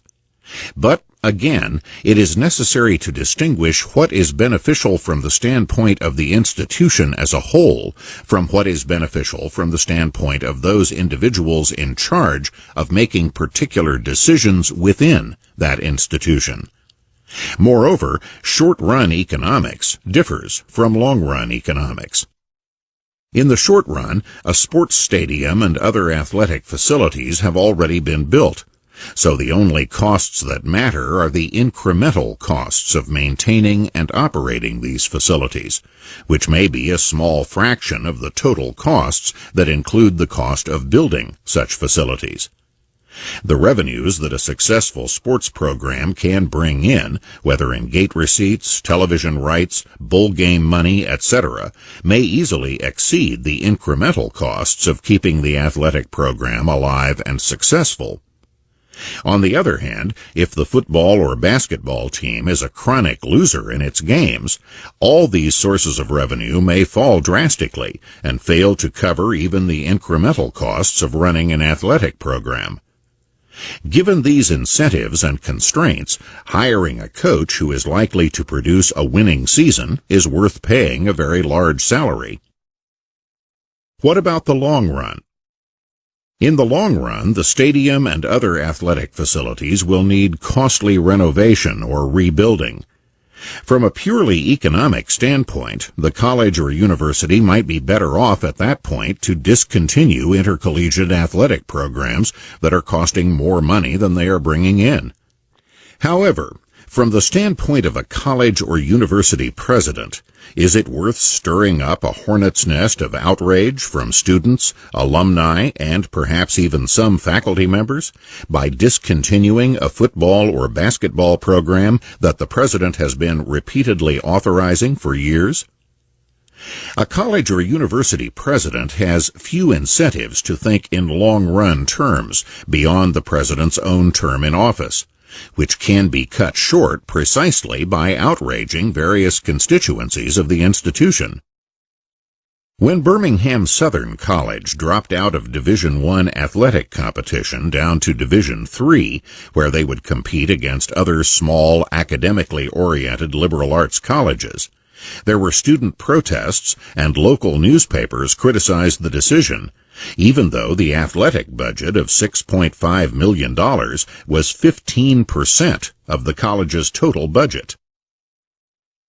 Since universities participating in intercollegiate athletics are non-profit organizations, there are no stockholders to complain about the inefficiency of subsidizing money-losing activities, much less mount a campaign to get rid of a chief executive who is reducing their return on their investment. In a profit-based enterprise, any money-losing operation is a threat to the institution's long-run economic position, and that threat is reflected immediately in its stock price, in a lowered rating of its bonds, and in a growing reluctance of banks or other financial institutions to let them have money. It is significant that the relatively few academic institutions that are run for profit, including the University of Phoenix, which has more students than any non-profit university, do not have football teams or stadiums. Few, if any, people have a direct personal interest in the long-run economic or educational consequences of decisions made by officials of most colleges and universities. Students are passing through in a few years. Professors move easily from one institution to another, and few college or university presidents today stay at the same institution for decades, as Charles Eliot once did at Harvard, or as Nicholas Murray Butler did at Columbia, and Robert Hutchins did at the University of Chicago. Presidents of lower-ranked colleges or universities may aspire to become presidents of higher-ranked institutions, and presidents of the latter may aspire to high positions in the political or foundations worlds. But seldom is there a long-term commitment to a given institution today that would provide incentives for students, faculty, or administrators to take a long-term view of the consequences for the institution of the decisions currently being made, whether in intercollegiate athletics or in other aspects of decision-making in higher education. Summary and conclusions. Many of the economic and educational decisions made at colleges and universities seem inexplicable as the actions of institutions pursuing either the best interests of the students or the best interests of the institutions themselves as institutions.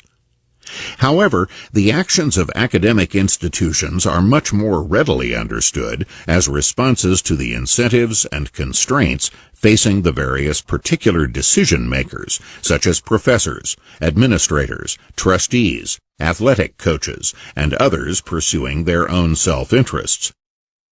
Such internal conflicts of interest with the overall purposes of the institution as a whole are much more readily constrained in a profit-seeking enterprise, where the difference between profit and loss is the difference between survival and extinction, and where stockholders and outside financial institutions react to both the short-run and long-run implications of decisions of the profit-seeking enterprise. Where the ultimate test is satisfying paying customers and investors rather than people inside the organization, there are inherent limits of the extent to which self-indulgences among insiders can be tolerated. Where nonprofit institutions differ most from profit-seeking institutions is not in the pursuit or receipt of money, but in the range of their options in deciding what to do with it.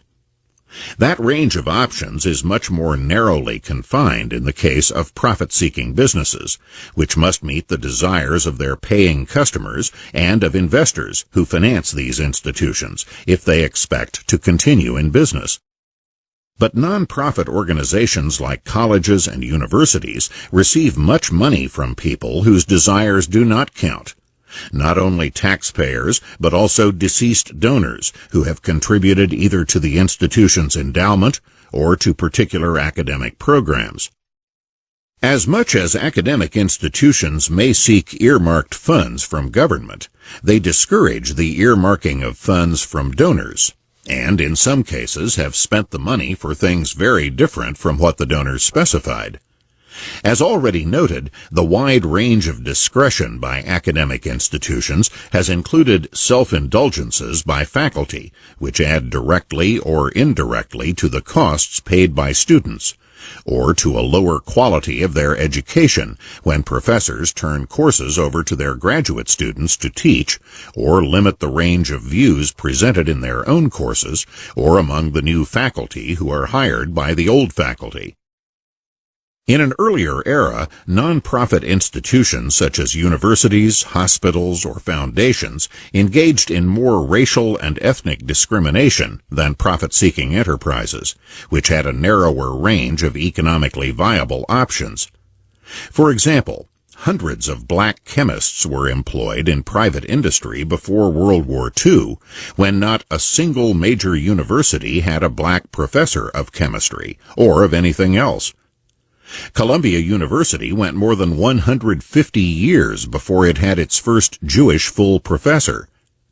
Similar patterns could be found in many nonprofit hospitals that had neither black nor Jewish doctors, even though there were many such doctors with thriving private practices.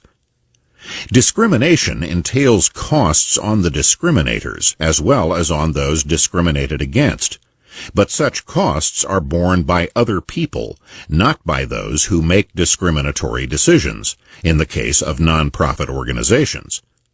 By the same token, the costs of racial or ethnic preferences in a later era have also been borne by other people, so that the same nonprofit organizations which once discriminated against blacks, for example, could now afford to show preferences for blacks as students or professors because the costs of these preferences are likewise paid by others.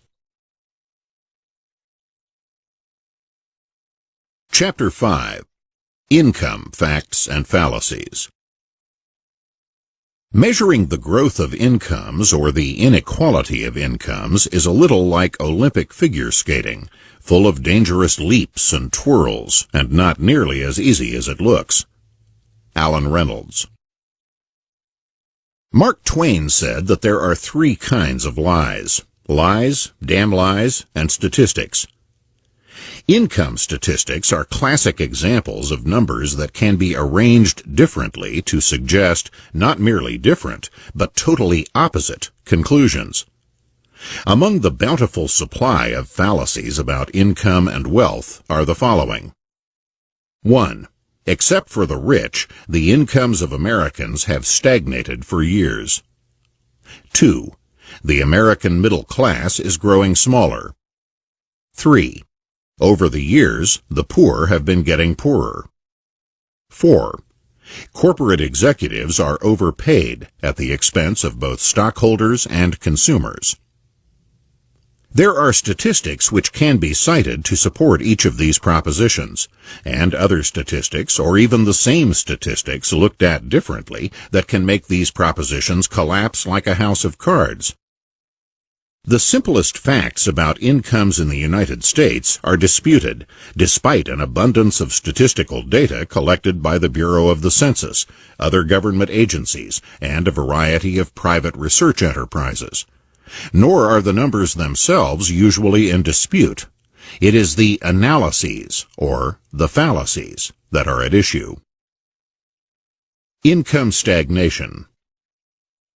What might seem to be one of the easiest questions to answer, whether most Americans' incomes have been growing or not, is in fact one of the most hotly disputed. Household income. It has often been claimed that there has been very little change in the average real income of American households over a period of decades. It is an undisputed fact that the average real income, that is, money income adjusted for inflation, of American households rose by only 6% over the entire period from 1969 to 1996. That might well be considered to qualify as stagnation. But it is an equally undisputed fact that the average real income per person in the United States rose by 51% over that very same period. How can both these statistics be true? Because the average number of people per household was declining during those years. The average number of persons per household varies over time, as well as varying from one racial or ethnic group to another at a given time, and varying from one income bracket to another.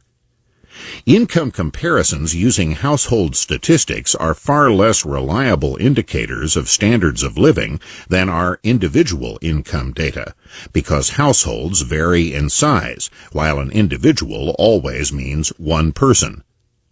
Studies of what people actually consume, that is, their standard of living, show substantial increases over the years, even among the poor, which is more in keeping with a 51% increase in real per capita income than with a 6% increase in real household income.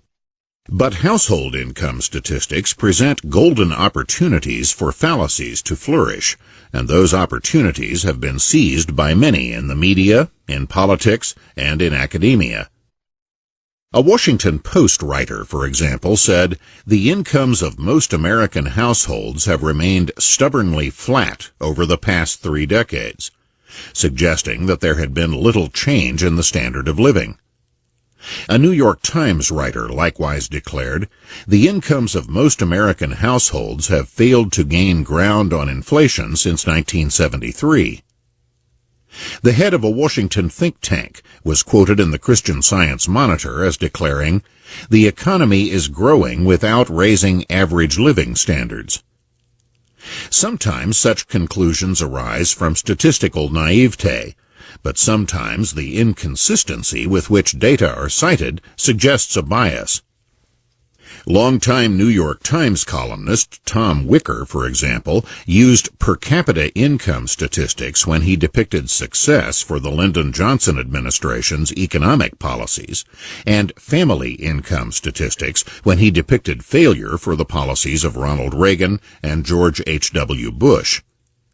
Families, like households, vary in size over time from one group to another and from one income bracket to another. A rising standard of living is itself one of the factors behind reduced household size over time. Increased real income per person enables more people to live in their own separate dwelling units instead of with parents, roommates, or strangers in a rooming house. Yet a reduction in the number of people living under the same roof as a result of increased prosperity can lead to statistics that are often cited as proof of economic stagnation. In a low-income household, increased income may either cause that household's income to rise above the poverty level or cause overcrowding to be relieved by having some members form their own separate households, which in turn can lead to statistics showing 2 households living below the poverty level where there was only one before. Such statistics are not inaccurate, but the conclusion drawn can be fallacious. Differences in household size are very substantial from one income level to another. U.S. Census data show 39 million people living in households whose incomes are in the bottom 20% of household incomes, and 64 million people living in households in the top 20%. Under these circumstances, measuring income inequality or income rises and falls by households can lead to completely different results from measuring the same things with data on individuals. Comparing households of highly varying sizes can mean comparing apples and oranges. Not only do households differ greatly in the numbers of people per household at different income levels, the number of working people varies even more widely. In the year 2000, the top 20% of households by income contained 19 million heads of households who worked, compared to fewer than 8 million heads of households who worked in the bottom 20% of households. These differences are even more extreme when comparing people who work full-time and year-round. There are nearly 6 times as many such people in the top 20% of households as in the bottom 20%. Even the top 5% of households by income had more heads of household who worked full-time for 50 or more weeks a year than did the bottom 20%. In absolute numbers, there were 3.9 million heads of household working full-time and year-round in the top 5% of households, and only 3.3 million working full-time and year-round in the bottom 20%. There was a time when it was meaningful to speak of the idle rich and the toiling poor, but that time has long passed. Most households in the bottom 20% by income do not have any full-time year-round worker, and 56% of these households do not have anyone working even part-time. Some of these low-income households contain single mothers on welfare and their children. Some such households consist of retirees living on Social Security, or others who are not working, or who are working sporadically or part-time because of disabilities or for other reasons. Household income data can therefore be very misleading, whether comparing income differences as of a given time or following changes in income over the years. For example, one study dividing the country into 5 equal layers by income reached dire conclusions about the degree of inequality between the top and bottom 20% of households. These equal percentages of households, however, were by no means equal percentages of people, since the poorest fifth of households contain 25 million fewer people than the fifth of households with the highest incomes. Increasing income inequality over time also becomes much less mysterious in an era when people are paid more for their work, because this means that people who don't work as much or at all lose opportunities to share in this income rise.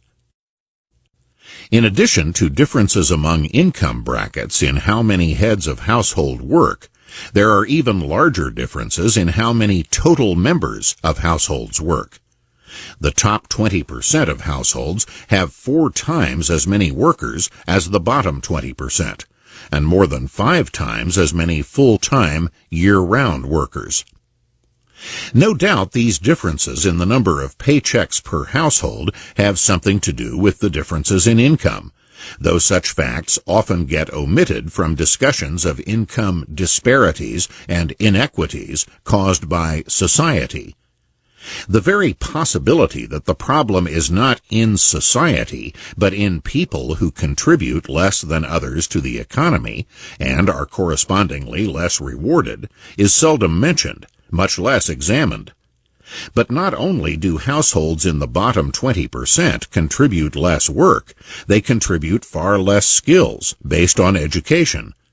While nearly 60% of Americans in the top 20% graduated from college, only 6% of those in the bottom 20% did so. Such glaring facts are often omitted from discussions which center on the presumed failings of society and resolutely ignore facts counter to that vision.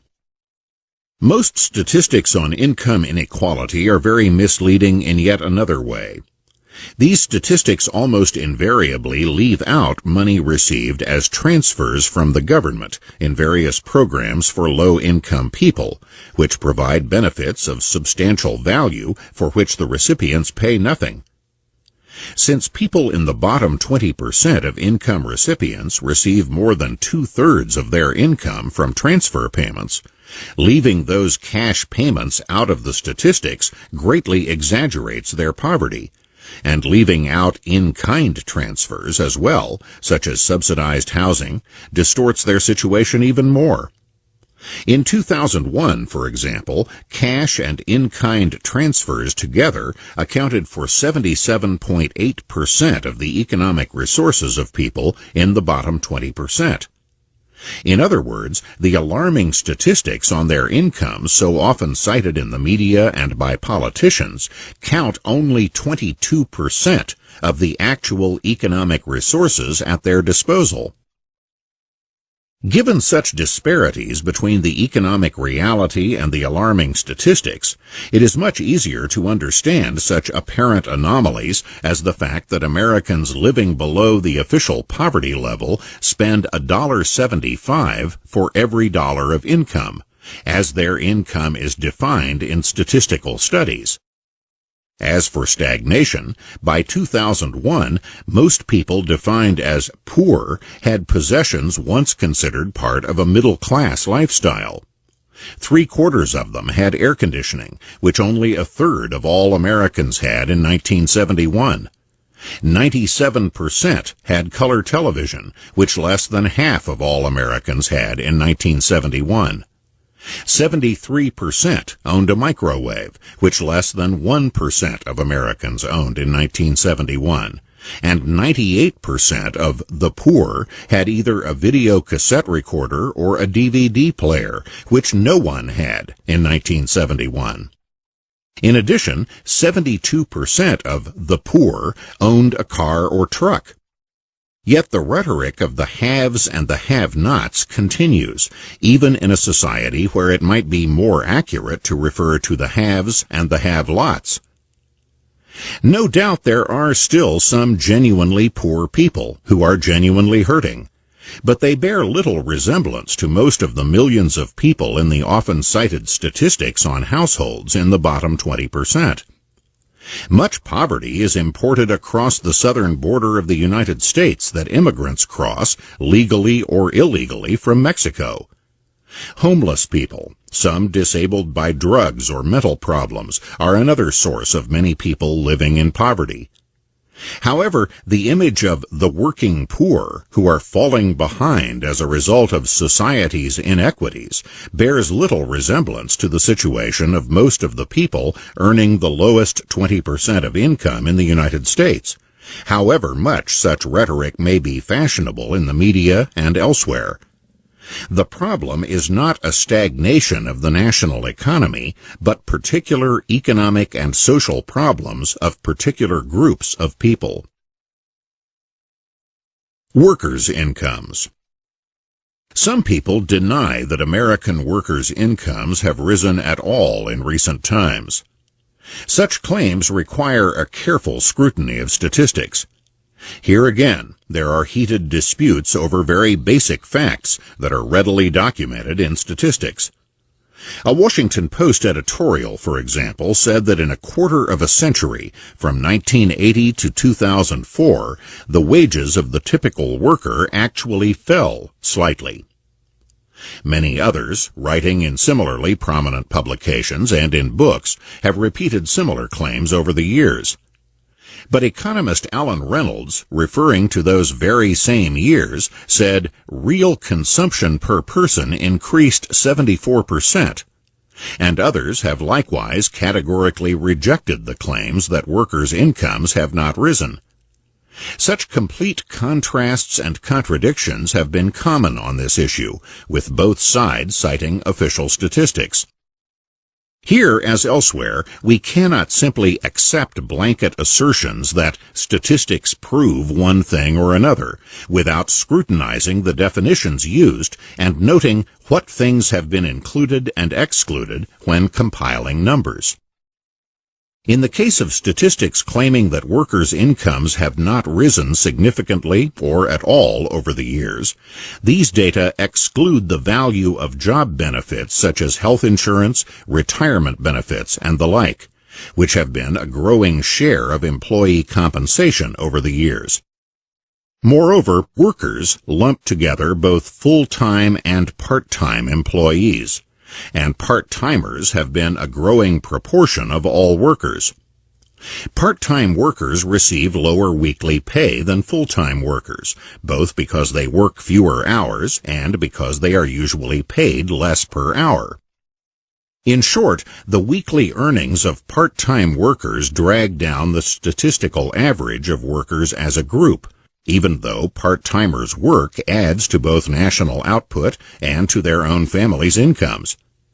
It is not that full-time workers are paid less than before, but that more part-time workers' earnings are being averaged in with theirs statistically. Thus, increased prosperity can be represented statistically as stagnating worker compensation, because average weekly pay as of 2003 is very similar to what it was 30 years earlier. The difference is that the average weekly hours have declined over that span of time, due to more part-time workers being included in the statistics, and because more of workers' compensation is now being taken in the form of health insurance, retirement benefits, and the like. Even so, the money income of full-time wage and salary workers increased between 1980 and 2004, and so did real income, either by 13% or 17%, depending on which price index is used. Counting health and retirement benefits, worker compensation rose by nearly a third between 1980 and 2004, even though this still excludes the statistically invisible returns inside IRA and 401k plans. The way real income is computed tends to understate its growth over time. Since real income is simply money income divided by some price index to take account of inflation, everything depends on the accuracy and validity of such indexes. The construction and use of these indexes is by no means an exact science. Many leading economists regard the Consumer Price Index, for example, as inherently, even if unintentionally, exaggerating inflation. To the extent that the price index overestimates inflation, it underestimates real income. The inflationary bias of the Consumer Price Index results from the fact that it counts the prices of a given collection of goods over time, while those goods are themselves changing over time. For example, the price of automobiles is increasing, but so are the features of these automobiles, with today's cars routinely including air conditioning, stereos, and many other features that were once confined to luxury vehicles. Therefore, not all the rise in the price of automobiles is simply inflation. If Chevrolets today contain many features once confined to Cadillacs, the rise in the price of Chevrolets over the years to become similar to the price of Cadillacs in the past is not all inflation. When similar cars cost similar prices, that is not inflation, just because the cars had different names in different eras. Another inflationary bias to the Consumer Price Index is that it counts only those things that most people are likely to buy. Reasonable as that might seem, what people will buy obviously depends on the price. So new products that are very expensive do not get included in the index until after their prices come down to a level where most people can afford them, as typically happens over time, so that things like laptop computers and video cassette recorders that were once luxuries of the rich have now become readily affordable to vastly larger numbers of people. What this means statistically is that price increases and price decreases over time are not equally reflected in the Consumer Price Index. How much difference does this make in estimating real incomes over time? If a price index estimates 3% inflation and statistics on money income are reduced accordingly to get real income, then if a more realistic estimate is 2%, that 1 percentage point difference can have very serious effects on the resulting statistics on real income. The cumulative effect of a difference of 1 percentage point per year over a period of 25 years has been estimated to statistically reduce the real annual income of an average American by nearly $9,000 at the end of a quarter century. That is yet another contribution to the fallacy of stagnating real incomes, even when those incomes are rising. One of the perennial fallacies is that the jobs being lost in the American economy, whether to foreign competition or to technological change, are high-wage, and the new jobs being created are low-wage jobs, flipping hamburgers being a frequent example. But 7 out of 10 new jobs created between 1993 and 1996 paid wages above the national average. Economist Alan Reynolds used consumption data as the most realistic indicator of living standards and found that consumption in real terms had increased 74% over the period during which workers' pay had supposedly stagnated. There are other, more technical fallacies involved in generating statistics that are widely cited to support claims that workers' pay has stagnated. But we have already seen enough to get a general idea of what is wrong with those statistics. Why so many people have been so eager to accept and repeat the dire conclusions reached is another question that goes beyond the realm of economics. Income inequality. Ultimately, we are concerned with people rather than statistical categories, and especially our concern is with the standard of living of people. Since the affluent and the wealthy can take care of themselves, people of modest or low incomes are a special focus. Obvious as all this might seem, much ingenuity has gone into concocting statistical alarms having little or nothing to do with the standard of living of actual flesh and blood human beings. One widely quoted study, for example, used income tax data to show dramatically growing income inequality among tax units, leaving the impression that there was a similarly sharp increase in income inequality among human beings. Some tax units coincide with individuals, some coincide with married couples, and some coincide with neither, because some of these tax units are businesses. Comparisons among such heterogeneous categories are comparisons of apples and oranges. In some media translations of these studies, these tax units are often referred to loosely as families. But a couple living together and filing separate income tax returns are not two families, and to record their incomes as family incomes means artificially creating two statistical families with half the income of the real family. Tax laws changed significantly during the period when this dramatic increase in statistical inequality occurred, so that some income that had previously been taxed as business income was now being taxed as personal income, particularly at the highest income levels, where business income is an especially large share of total income. In other words, money that would previously not have been counted as personal income among the higher income tax units was now counted, creating the statistical impression that there was a dramatic change in real income among real people, when in fact there was a change in definitions used when compiling statistics. This study mentioned such crucial caveats in a footnote, but that footnote was seldom, if ever, quoted in the many alarming media accounts. Just as income statistics greatly underestimate the economic resources available to people in the lower income brackets, steeply progressive income taxes substantially overestimate the actual economic resources at the disposal of people in the upper income brackets. Most income statistics count income before taxes and leave out both cash transfers and in-kind transfers from the government. Since most of the taxes are paid by people earning above average incomes, and most of the income of people in the lowest income bracket comes from government transfers, income statistics exaggerate the differences in actual standards of living.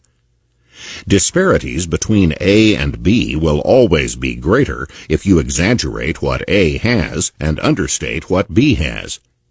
Yet that simple fallacy underlies much of the political, media, and even academic alarm over disparities and inequities. Concern over poverty is often confused with concern over differences in income, as if the wealth of the wealthy derives from and is the reason for the poverty of the poor. But this is just one of the many forms of the zero-sum fallacy. Since the United States contains several times as many billionaires as any other country, ordinary Americans would be among the most poverty-stricken people in the world if the wealth of the wealthy derives from the poverty of the poor. Conversely, billionaires are much rarer in the most poverty-stricken parts of the world. Some people have tried to salvage the zero-sum view by claiming that wealthy people in wealthy countries exploit poor people in poor countries. That fallacy will be examined in the discussion of third world countries in Chapter 7. But first, poverty and inequality require separate analysis and careful definitions. The rich and the poor. Even such widely used terms as the rich and the poor are seldom defined and are often used in inconsistent ways. By the rich, for example, we usually mean people with large accumulations of wealth. But most statistics used in discussions of the rich are not about accumulations of wealth, but are about the current flow of income during a given year. Similarly, the poor are usually defined in terms of current income, rather than in terms of how much wealth they have or have not accumulated. Income and wealth are not only different in concept, they are very different in terms of who has how much of each. Among the people with low incomes who are not poor are the following. 1. Wives of affluent or rich men and husbands of affluent or rich women. 2. Affluent or wealthy speculators, investors, and business owners whose enterprises are having an off year and may even be losing money in a given year. 3. People who graduate in the middle of the year from high schools, colleges, or postgraduate institutions, and who therefore earn only 1/2 or less of what they will be earning the following year. 4. Doctors, dentists, and other independent professionals who are just beginning their careers and who have not yet built up a sufficient clientele to pay office and other expenses with enough left over to create an income at all comparable to what they will be making in a few years. 5.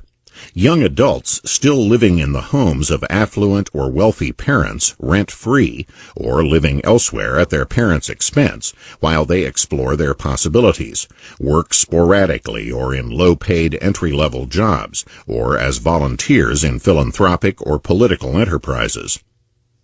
6. Retirees who have no rent to pay or mortgage payments to make because they own their own homes, and who have larger assets in general than younger people have, even if the retiree's current income is low. None of these is what most people have in mind when they speak of the poor. But statistics do not distinguish between people whose current incomes are low and people who are genuinely poor, in the sense that they are an enduring class of people whose standards of living will remain low for many years or even for life, because they lack either the income or the wealth to live any better. Similarly, most of the people whose current incomes are in the top 10 or 20% are not rich in the sense of being people who have been in top income and wealth brackets most of their lives. Most income statistics present a snapshot picture as of a given moment, and their results are radically different from those statistics which follow the same given individuals over a period of years. For example, 3/4 of those Americans whose incomes were in the bottom 20% in 1975 were also in the top 40% at some point during the next 16 years. In other words, a large majority of those people who would be considered poor on the basis of current incomes as of a given year later rise into the top half of the income recipients in the country. Nor is this pattern peculiar to the United States. A study in Britain followed thousands of individuals for 6 years and found that at the end of that period, nearly 2/3 of those individuals whose incomes were initially in the bottom 10% had risen out of that bracket. Other studies showed that 1/2 of the people in Greece and 2/3 of the people in Holland who were below the poverty line in a given year had risen above that line within 2 years. Studies in Canada and New Zealand showed similar results. Studies which follow specific individuals over a period of years must not be confused with statistics on incomes in society as a whole over a period of years, or even statistics on particular income brackets over a period of years. The crucial difference is that most people move from one income bracket to another as the years go on. That makes it completely misleading to say, for example, that people making minimum wages have waited 10 long years for a raise, because these are not the same people making the same wages for 10 years, even when the minimum wage level has not been changed in a decade. Far from being an enduring class, most Americans in the bottom 10 or 20% of income earners are transients in those brackets, as are people in other income brackets. Just as many people move up from the lowest income brackets, so some other people move down into those brackets, even if only temporarily, due to unprofitable years for particular businesses or professions. Given the transience of individuals in low-income brackets, it becomes easier to understand such anomalies as hundreds of thousands of families with annual incomes below $20,000 living in homes worth $300,000 or more. In addition to such exceptional people, the average person in the lowest fifth in income spends twice as much money annually as his or her annual income.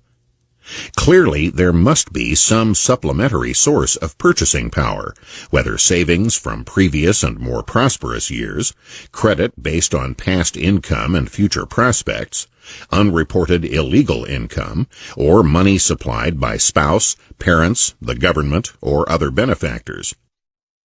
Despite many depictions of the elderly as people struggling to get by, household institution, people aged 70 to 74 have the highest average wealth of any age bracket in American society.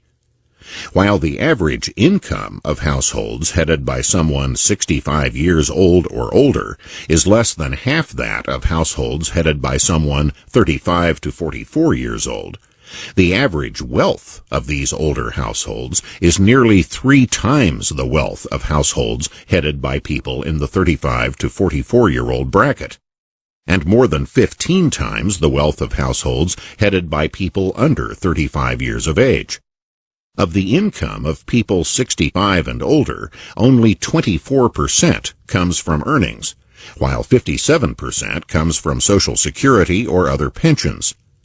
This means that income distribution statistics based on earnings grossly understate the incomes of the elderly, which are 4 times as high as their earnings.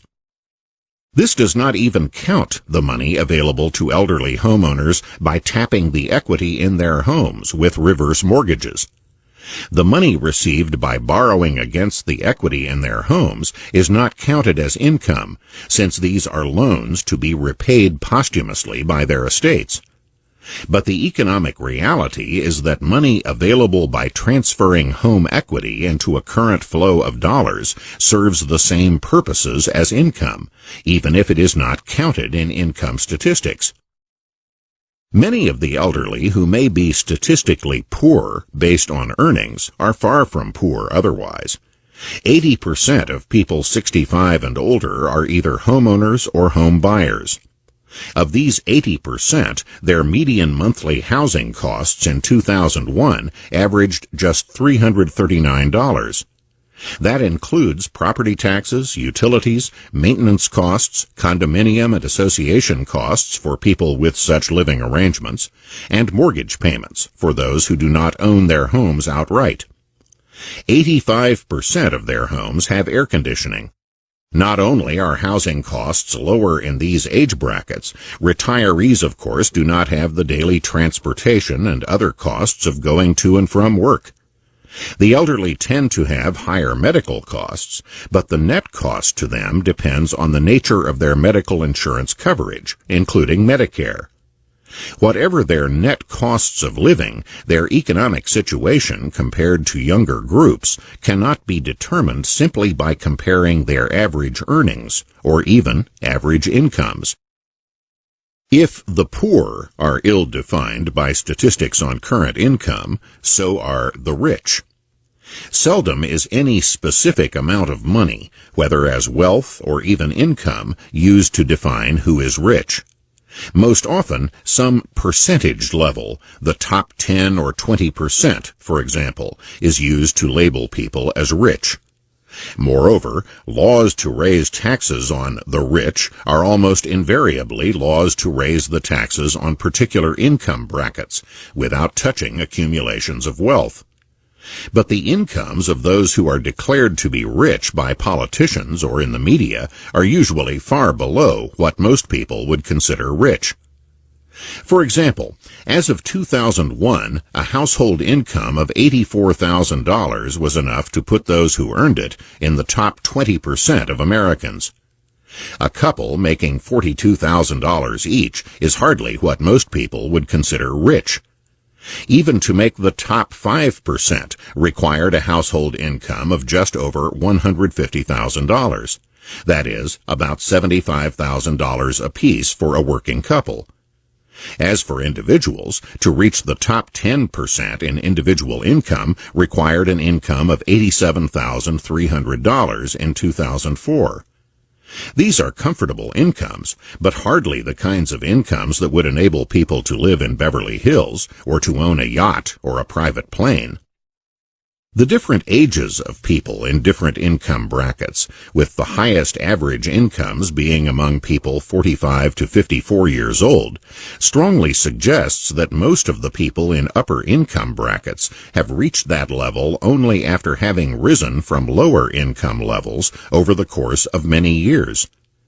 In other words, they are no more of a lifetime class than are the poor. Despite heady rhetoric about economic disparities between classes, most of those economic differences reflect the mundane fact that most people start out in lower-paid, entry-level jobs, and then earn more as they acquire more skills and experience over the years. They are transients in particular income brackets, rather than an enduring class of either rich or poor, though the same people often receive each label at different times of their lives. There are various ways of measuring income inequality, but a more fundamental distinction is between inequality at a given time, however that might be measured, and inequality over a lifetime, which is what is implied in discussions of classes, of the rich and the poor, or the haves and have-nots. Given the widespread movement of individuals from one income level to another in the course of a lifetime, it is hardly surprising that lifetime inequality is less than inequality as measured at any given time. Moreover, interns are well aware that they are on their way to becoming doctors, as people in other entry-level jobs do not expect to stay at that level for life. Yet measurements of income inequality as of a given time are what dominate discussions of income disparities or inequities in the media, in politics, and in academia. Moreover, a succession of such measurements of inequality in the population as a whole over a period of years still misses the progression of individuals to higher income brackets over time. To say that the bottom 20% of households are falling further behind those in the upper income brackets, as is often said in the media, in politics, and among the intelligentsia, is not to say that any given flesh and blood individuals are falling further behind, since most of the people in the bottom 20% move ahead over time to rise into higher income brackets. Moreover, even when an abstract statistical category is falling behind other abstract statistical categories, that does not necessarily represent a declining real per capita income, even among those people transiently within that category. The fact that the share of the bottom 20% of households declined from 4% of all income in 1985 to 3.5% in 2001 did not prevent the real income of the households in these brackets from rising, quite aside from the movement of actual people out of the bottom 20% between the 2 years. The vanishing middle class. One of the perennial alarms based on income statistics is that the American middle class is declining in size, presumably leaving only the small group of the rich and the masses of the poor. But what has, in fact, been happening to the middle class? One of the simplest statistical illusions has been created by defining the middle class by some fixed interval of income, such as between $35,000 and $50,000, and then counting how many people are in that interval over the years. If the interval chosen is in the middle of a statistical distribution of incomes, that may be a valid definition so long as the midpoint in that distribution of incomes does not change. But, as already noted, American incomes have been rising over the years, despite strenuous statistical efforts to make incomes seem to be stagnating. As the statistical distribution of incomes shifts higher over the years, the number of people in the income range originally in the center of that distribution declines. In other words, the number of middle-class people declines when there is a fixed definition of middle class in a country with rising levels of income. This simple situation, a general rise in incomes, has generated large and recurring waves of journalistic and political rhetoric deploring an ominous shrinking of the middle class, implicitly defined as a reduction in the numbers of people between the income levels defined as rich and poor. The fact that there are now fewer people within the fixed income brackets that previously defined the middle class does not mean that the middle class is disappearing when the median income increases. Despite the simplicity of this fallacy, people who should know better, and perhaps do know better, have been depicting this reduction in the number of people within fixed income brackets as something dire. Economist Paul Krugman, for example, has said, "By almost any measure, the middle class is smaller now than it was in 1973. There is now a pervasive sense that the American dream has gone astray, that children can expect to live worse than their parents." The insinuation is that the statistical distribution of incomes has shifted lower, when in fact all the evidence shows that it has shifted higher. For example, over the decades, the percentage of American families with incomes over $75,000 has tripled. Yet Professor Krugman was by no means alone in his depiction of a shrinking middle class. The same theme has been echoed over the years in such prominent publications as the New York Times, the Washington Post, and the Atlantic magazine. Executives' pay. The high pay of corporate executives in general, and of chief executive officers in particular, has attracted much popular, media, and political attention, much more so than the similar or higher pay of professional athletes, movie stars, media celebrities, and others in very high income brackets. While the top 10 corporate executives earned an average of $59 million each in 2004, the top 10 celebrities earned an average of $119 million each that same year, twice as much. Yet it is rare, almost unheard of, to hear criticisms of the incomes of sports, movie, or media stars, much less hear heated denunciations of them for greed. One of the most popular and most fallacious explanations of the very high salaries of corporate executives is greed. But when your salary depends on what other people are willing to pay you, you can be the greediest person on earth, and that will not raise your pay by one dime. Any serious explanation of corporate executives' salaries must be based on the reasons for those salaries being offered, not the reasons why the recipients desire them. Anybody can desire anything, but that will not cause others to meet those desires. Why then do corporations go so high in their bidding for top executive talent? Supply and demand is probably the quickest short answer, and any fuller answer would probably require the kind of highly specific knowledge and experience of those corporate officials who make the decisions as to whom to hire and how much pay to offer. Given the billions of dollars at stake in corporate decisions, $59 million a year can be a bargain for someone who can reduce mistakes by 10% and thereby save the corporation $100 million. Some have argued that corporate boards of directors have been overly generous with the stockholders' money, and that this explains the high pay of corporate CEOs. To substantiate this as a general explanation would require more than a few specific examples.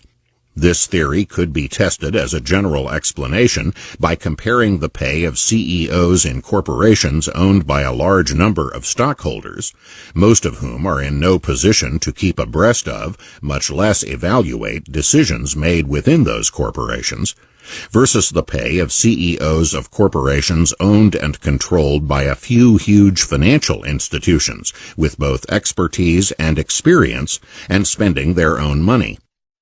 It is precisely these latter corporations which offer the highest pay of all for chief executive officers. These giant financial institutions do not have to justify their decisions to public opinion, but can base these decisions on far greater specific knowledge and professional experience than that of the public, the media, or politicians.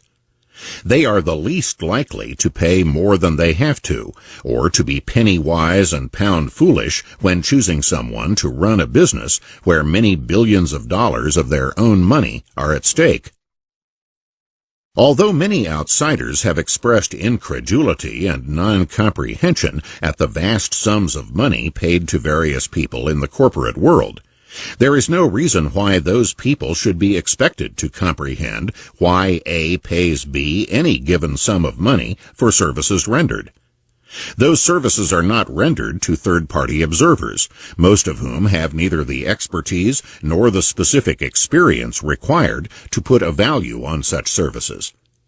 Still less is there any reason why they should have a veto over the decisions of those who do have the expertise and experience to assess the value of the services rendered. For example, the director of the company that publishes the Washington Post assessed the recommendations of one member of his board of directors this way. Mr. Buffett's recommendations to management have been worth, no question, billions. It is very doubtful whether Mr. Buffett's compensation from the Washington Post company alone runs into billions of dollars, but it may well run into enough millions to cause third-party onlookers to exclaim their incredulity and perhaps moral outrage. The source of moral outrage over corporate compensation is by no means obvious. If it is based on a belief that individuals are overpaid for their contribution to the corporation, then there would be even more outrage toward people who receive hundreds of millions of dollars for doing nothing at all, since they simply inherited money. Yet inheritors of fortunes are seldom resented, much less denounced, the way corporate CEOs are. 3 heirs to the Rockefeller fortune, for example, have been elected as popular governors of 3 states. 2 things seem especially to anger critics of high corporate executive salaries. 1, the belief that their high compensation comes at the expense of consumers, stockholders, and/or employees, and 2, the multi-million-dollar severance pay package often given to executives who have clearly failed. But, like anybody who is hired anywhere, whether in a high or low position, a corporate CEO is hired precisely because the benefits that CEO is expected to confer on the employer exceed what the employer offers to pay. If, for example, a $59 million a year CEO saves the corporation $100 million as expected, then the stockholders have lost nothing and are in fact better off by $41 million. Neither have the consumers nor the employees lost anything. Like most economic transactions, the hiring of a corporate CEO is not a zero-sum transaction. It is intended to make both parties better off. It would be immediately obvious why the zero-sum view is wrong if someone suggested that money paid to George C. Scott for playing in the movie Patton was a loss to stockholders, moviegoers, or to lower-level employees who performed simple tasks during the making of the movie. Only if we believe that Patton would have made just as much money without George C. Scott can his pay be regarded as a deduction from the money otherwise available to stockholders, moviegoers, and other people employed making the movie. Much has been made of the fact that corporate executives make many times the pay of ordinary workers under them, the number varying according to who is making the claim. But no one would bother to figure out how many times larger George C. Scott's pay was than that of movie extras or people who handled lights or carried film during the production of Patton. The most puzzling and most galling aspect of corporate executives' compensation for many people are the multi-million-dollar severance payments, the golden parachutes paid to CEOs who are clearly being gotten rid of because they failed. Since human beings are going to make mistakes, whether hiring an entry-level, unskilled employee or a corporate CEO, the question is, what options are available when it becomes clear that the CEO is a failure and a liability? Speed may be the most important consideration when someone is making decisions which may be losing millions or even billions of dollars. Getting that CEO out the door as soon as possible without either internal battles within the corporation or lawsuits in the courts may be well worth many millions of dollars. This is not a unique situation, even if the sums of money involved are larger in a multi-billion-dollar corporation than in other situations that people are more familiar with. Aging university professors who have not kept up with recent developments in their fields may be offered a lucrative early retirement package in order to replace such professors with people who have mastered the latest advances. Similarly, many a married person has paid very substantial sums of money to get a divorce, perhaps larger in proportion to income compared to what a corporation pays to bring a bad relationship to an end. In this and other situations, putting an end to a relationship may be just as valuable or even more valuable than the initial beginning of the relationship once seemed. As with the original hiring decision, neither stockholders nor consumers nor other employees are worse off for the payment of a large severance package, if that cuts losses that would be even bigger if the failed CEO stayed on. Nor need the original hiring decision have been mistaken when it was made. Times change and individuals change over the years, so that a CEO who was perfect for the circumstances that existed at the time of hiring may be out of touch with very different conditions that evolve in later years. When Sewell Avery was head of U.S. Gypsum from 1905 to 1931, and then head of the Montgomery Ward retail store chain after 1931, he was regarded as one of the premier business leaders in the country. However, during his later years, when conditions in retailing became quite different, there were complaints about his leadership of Montgomery Ward, and bitter internal struggles to try to get rid of him. When he finally left, the value of Montgomery Ward stock shot up immediately. It might well have been a bargain for the stockholders, the customers, and the employees to have paid Avery enough to get him to leave earlier, since a badly run company hurts all of these people.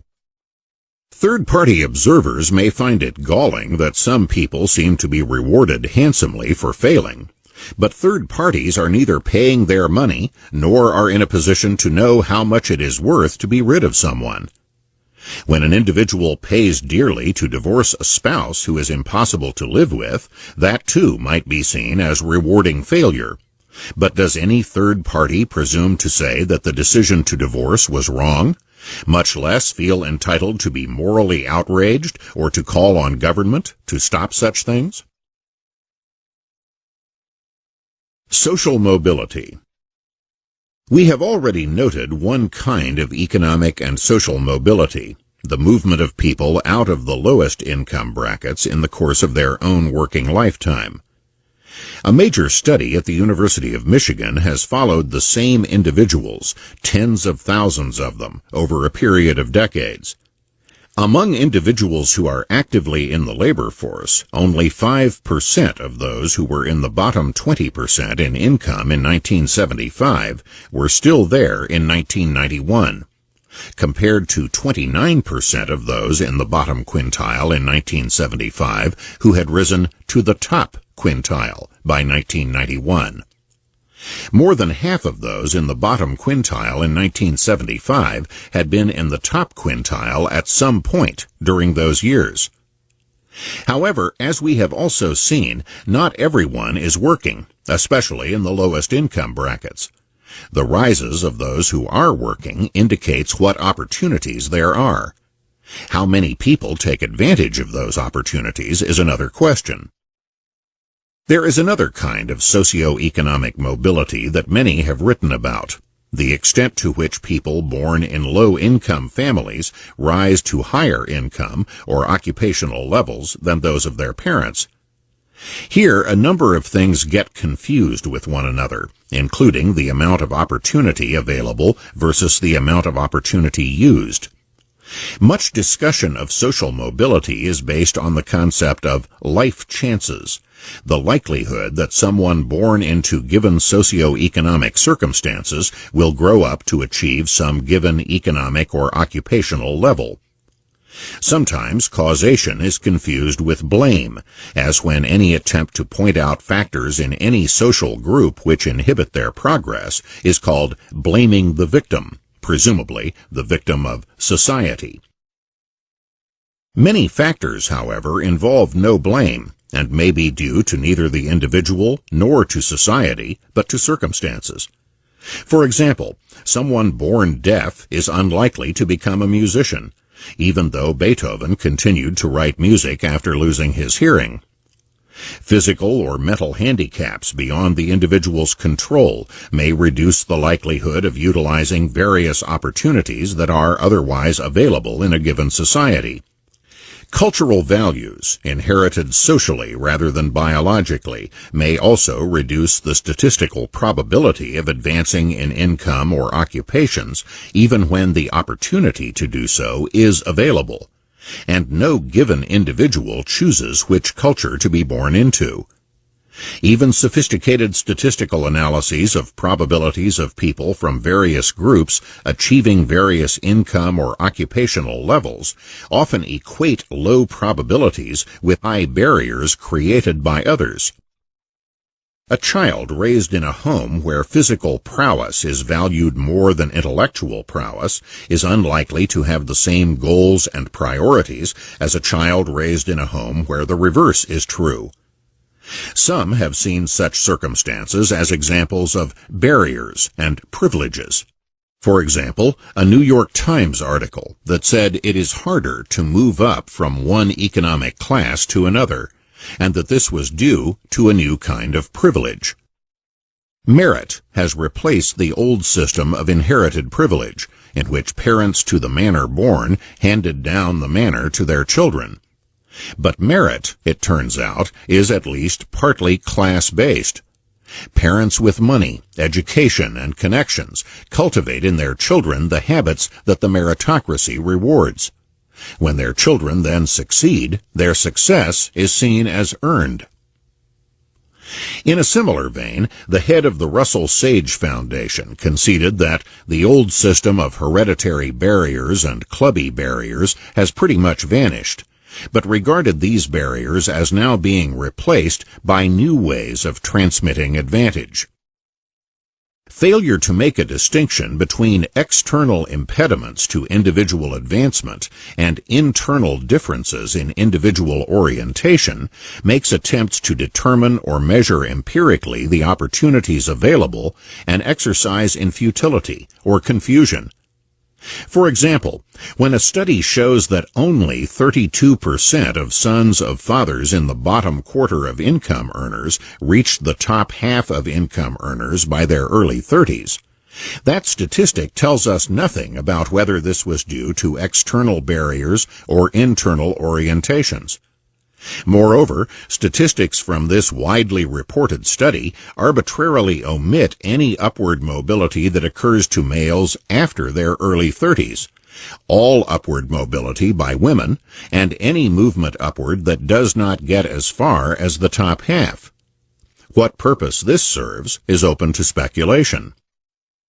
To the extent that blaming society is more or less the default setting for explaining differences in social mobility among income classes, ethnic groups, or among other segments of society, this itself shifts attention away from internal factors which inhibit many individuals from using opportunities that are available. By reducing awareness of such internal impediments to advancement, this approach reduces the chances of changes in such internal impediments, and thereby reduces the very chances for lower-income people to advance that these studies claim to be concerned about.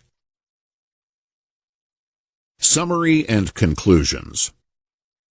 Some very plain and straightforward facts about income and wealth have been obscured by fallacies based on vague and inconsistent words, garnished with misleading statistics.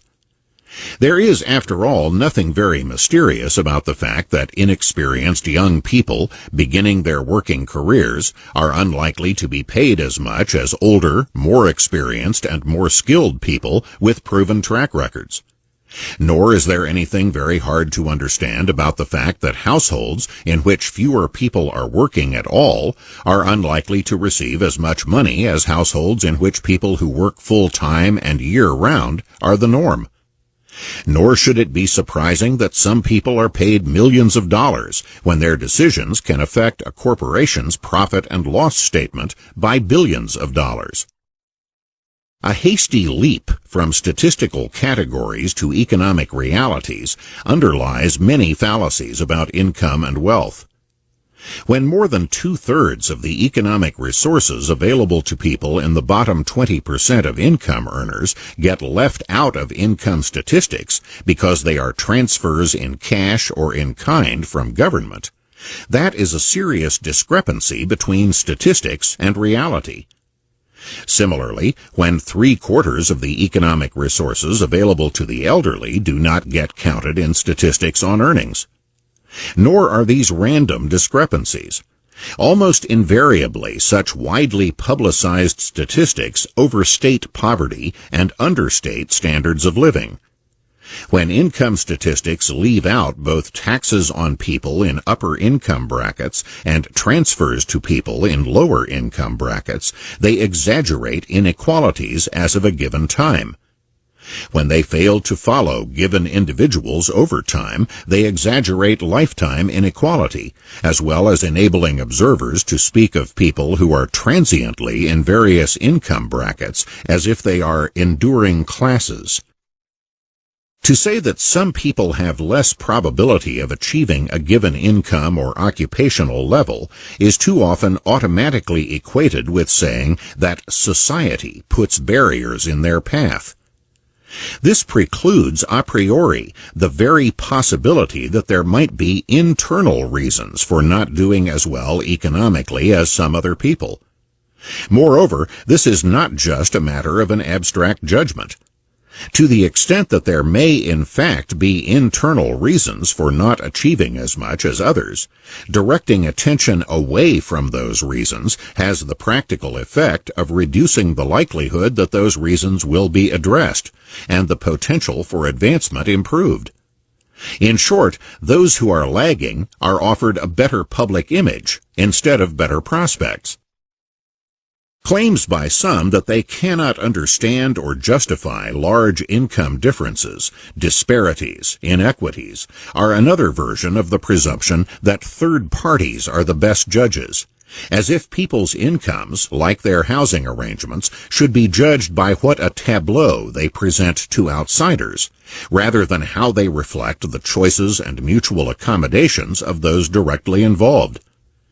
Such third-party presumptions are often based on an awareness of being part of a more educated group, having on average more general knowledge than most other people, and an unawareness that the total knowledge of all the others vastly exceeds theirs, as well as being more specific knowledge relevant to the decisions at hand. No third parties can possibly know the values, preferences, priorities, potentialities, circumstances, and constraints of millions of individuals better than those individuals know themselves. Sometimes the presumptions are moral rather than intellectual. Third parties who take on the task of deciding who really deserves how much income often confuse merit with productivity, quite aside from the question whether they have the competence to judge either. In no society of human beings has everyone had the same probabilities of achieving the same level of productivity. People born into families with every advantage of wealth, education, and social position may be able to achieve a high level of productivity without any great struggle that would indicate individual merit. Conversely, people who have had to struggle to overcome many disadvantages in order to achieve even a modest level of productivity may show great individual merit. But an economy is not a moral seminar authorized to hand out badges of merit to deserving people. An economy is a mechanism for generating the material wealth on which the standard of living of millions of people depends. Pay is not a retrospective reward for merit, but a prospective incentive for contributing to production. Given the enormous range of things produced and the complex processes by which they are produced, it is virtually inconceivable that any given individual could be capable of assessing the relative value of the contributions of different people in different industries or sectors of the economy. Few even claim to be able to do that.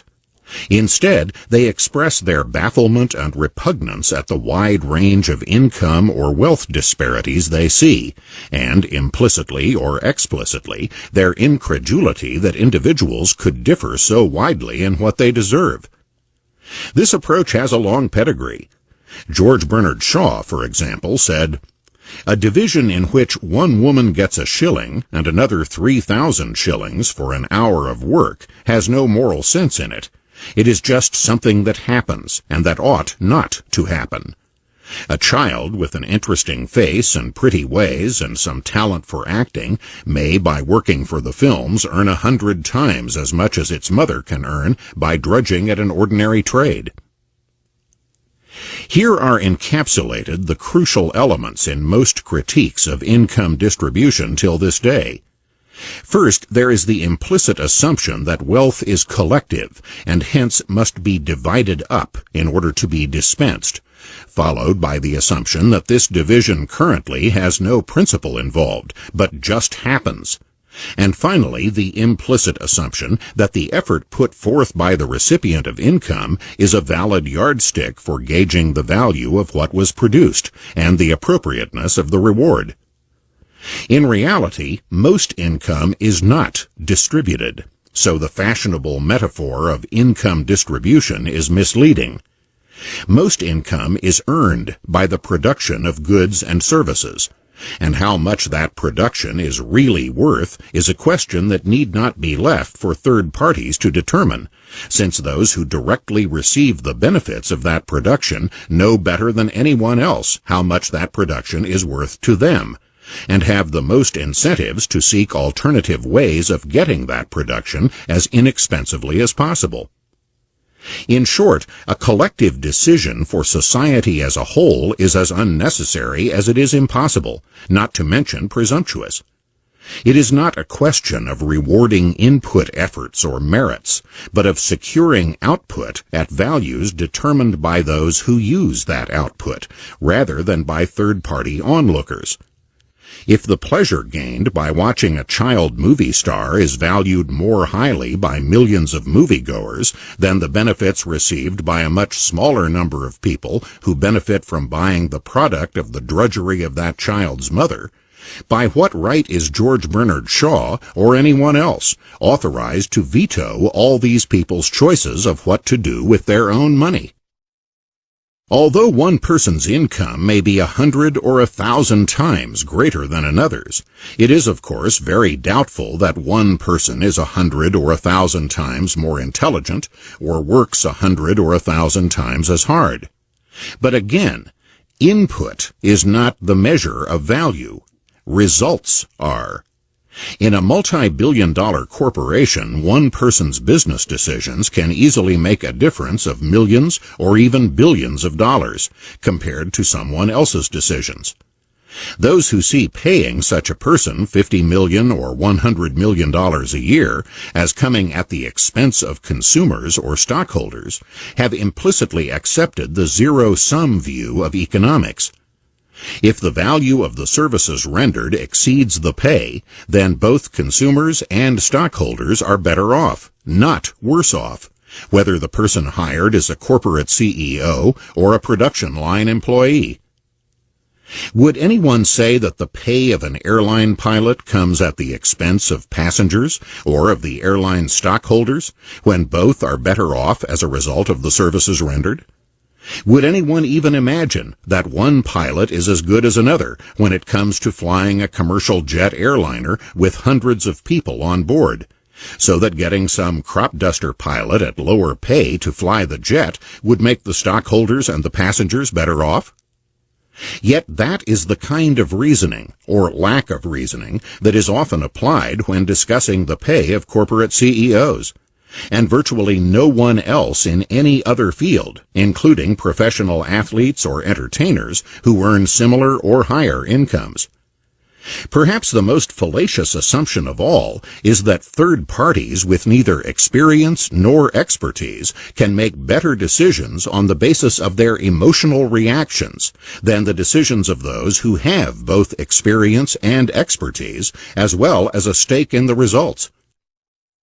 Despite the popularity of the phrase income distribution, most income is earned, not distributed. Even millionaires seldom simply inherited their fortunes. Only a fraction of the income in American society is actually distributed in such forms as Social Security checks or payments to welfare recipients, for example. Most income is distributed only in the figurative statistical sense that the incomes of different people are in varying amounts that can be displayed in a curve on a graph, as in the previous discussion of middle-class incomes. But much of the rhetoric surrounding variations in income proceeds as if society is collectively deciding how much to hand out to different individuals. From there, it is a small step to arguing that since society distributes income with given results today that many do not understand or like, there should be a simple change to distributing income in a different pattern that would be more desirable. In reality, this would by no means be either a simple or innocuous change. On the contrary, it would mean going from an economic system in which most people are paid by those particular individuals who benefit from their goods and services, at rates of compensation determined by supply and demand involving those consumers, employers, and others who assess the benefits received by themselves, to an economy in which incomes are in fact distributed by society, represented by surrogate, third-party decision-makers who determine what everyone deserves. Those who think that such a profound change would produce better economic or social results can make the case for such a change. But making such a case explicitly is very different from gliding into a fundamentally different world through verbal sleight of hand about income distribution. Chapter 6. Racial Facts and Fallacies. Few subjects produce more fallacies than race. Some might even say that race itself is a fallacy, in a world where racial intermixtures keep increasing well beyond the levels of earlier times, even while the stridency of separate racial identities becomes louder. Indigenous American Indians were once referred to as the vanishing Americans because of their dwindling proportions in the growing population of the United States. But their official numbers have in recent years increased at a rate far beyond any biological reality, because more and more people with some fraction of American Indian ancestry now choose to identify themselves as members of that group. It is much the same story halfway around the world in New Zealand, where there are great numbers of Maoris whose ancestries are at least as Caucasian as they are Maori.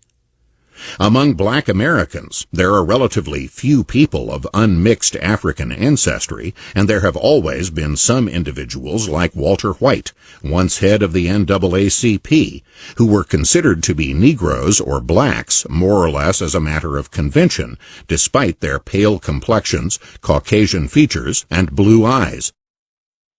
Rising rates of intermarriage have reduced the biological significance of racial differences, even as its political significance has increased.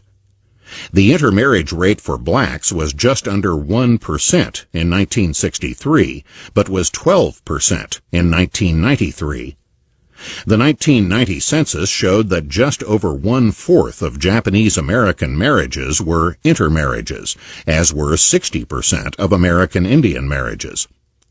Among Jewish Americans, the intermarriage rate rose to 57% by 1985 to 1990.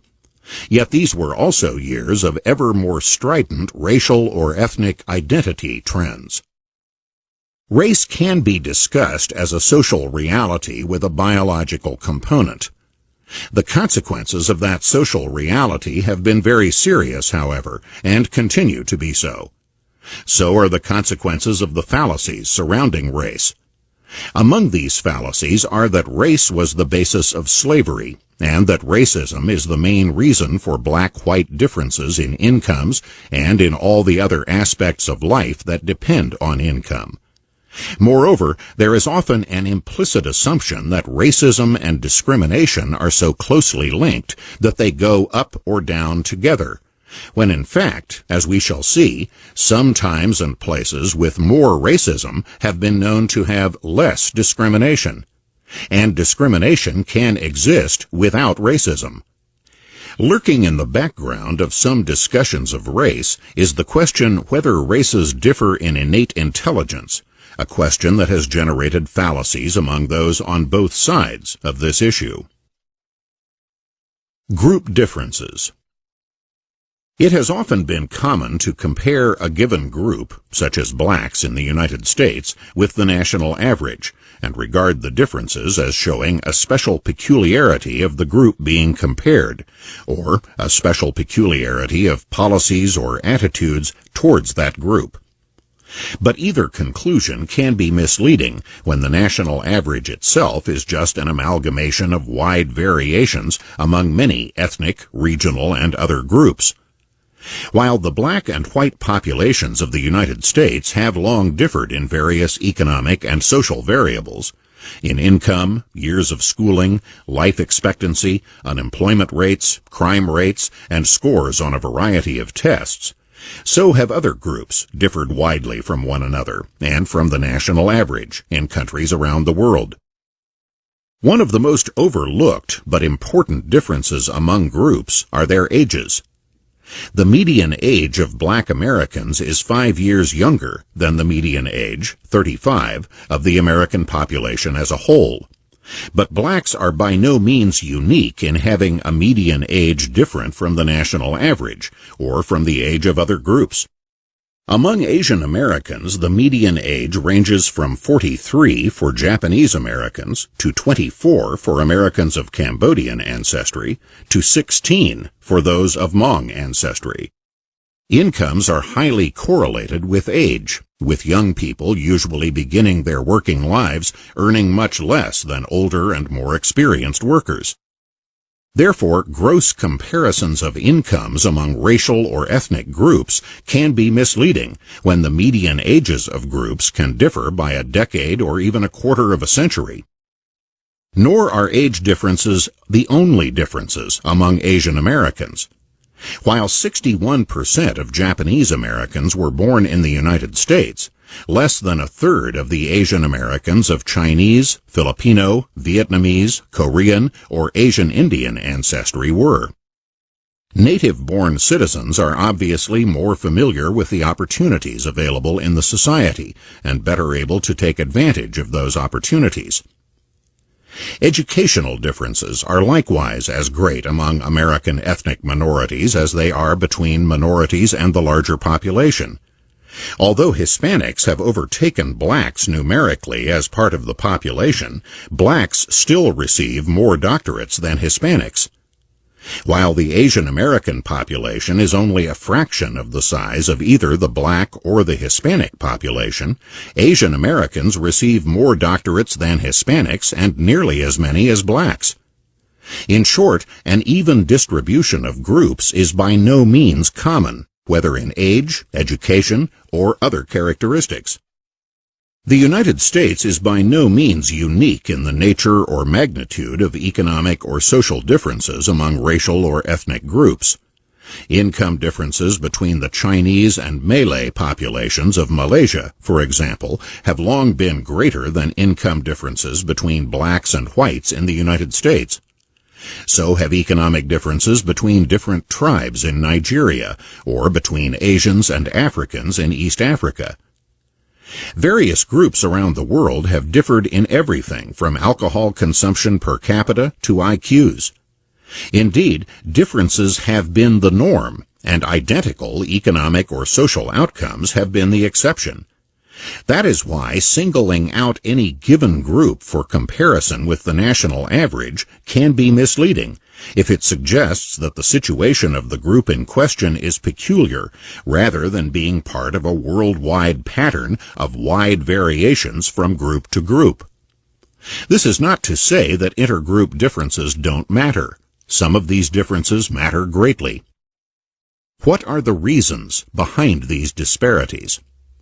Perhaps a more fundamental question might be, what reason was there to expect these groups to be the same in the first place? Geography, demography, history, and culture have all differed among groups in countries around the world. We have already seen how widely the median ages of groups can vary even within a given country, and how much difference there is in native birth within Asian Americans alone. The same is true in other countries and between one country and another. The median age in Germany and Italy is 40, while in Yemen and Afghanistan it is below 20. Put differently, there are many opportunities for fallacies. Many of those fallacies arise from implicitly assuming that the various groups are comparable in skills, experiences, or attitudes, so that statistical disparities among them can only be explained by the different ways that the society around them treats them. Many, if not most, societies have discriminated among groups throughout most of history. But that discrimination has not been the only factor at work producing intergroup differences, and the challenge is to assess the effects of all the factors involved. Moreover, the relative weights of different factors do not remain the same over time, so some consideration of history is also necessary. History.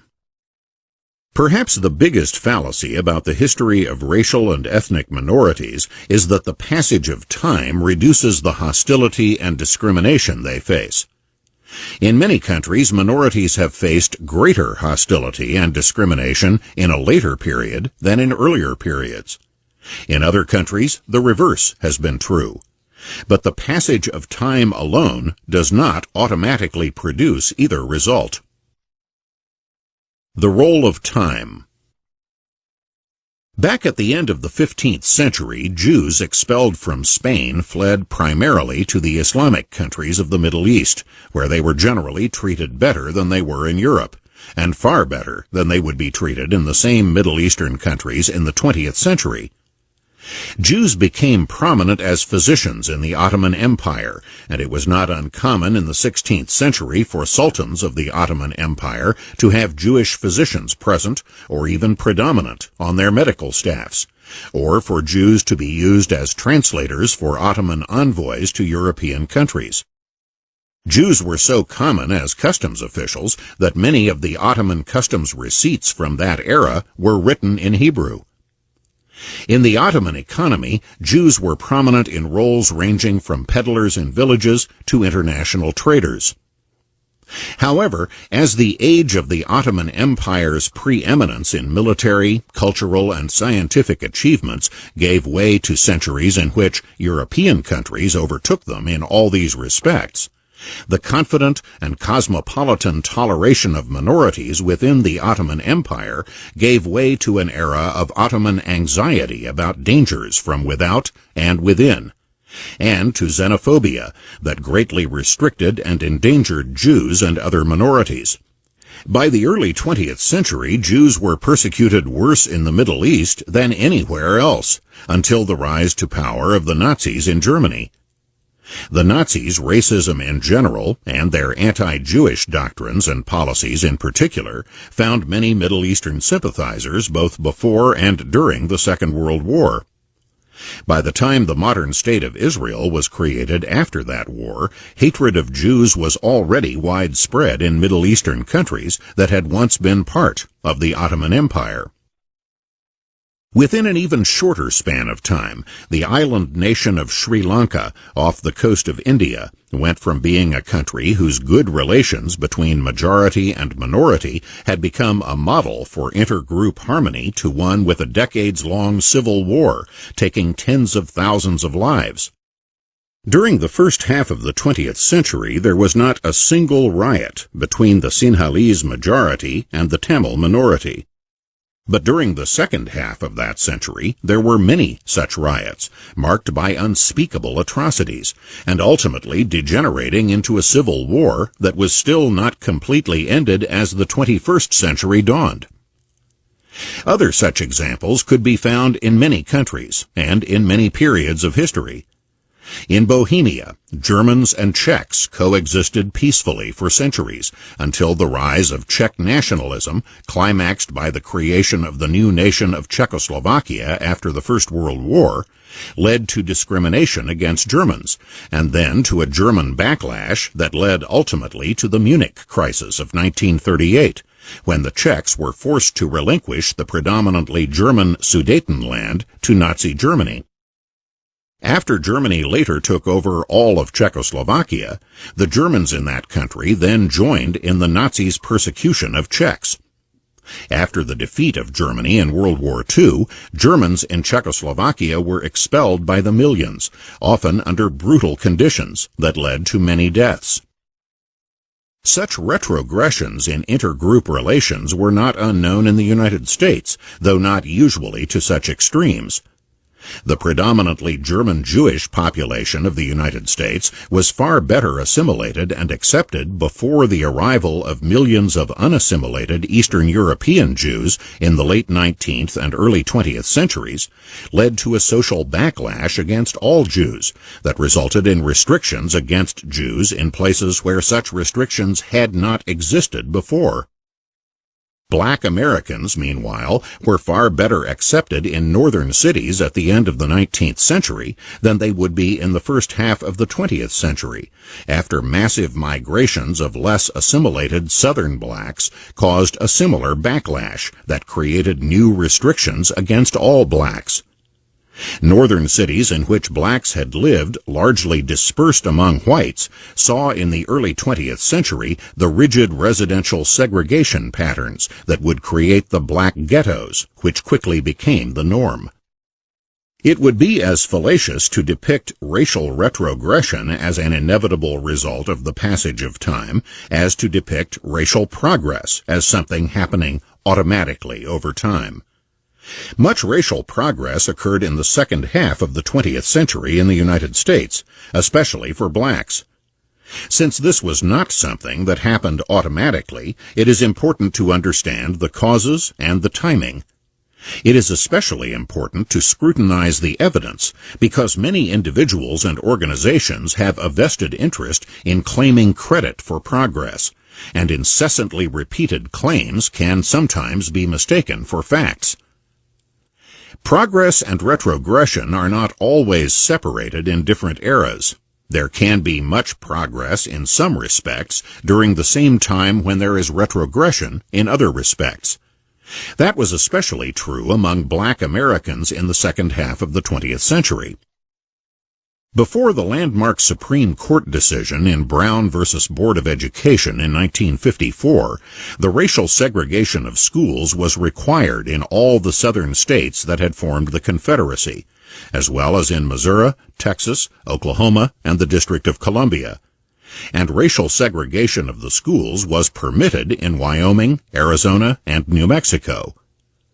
All such laws were nullified by the Supreme Court decision, and over the next decades, the practice of racial segregation in the schools was dismantled.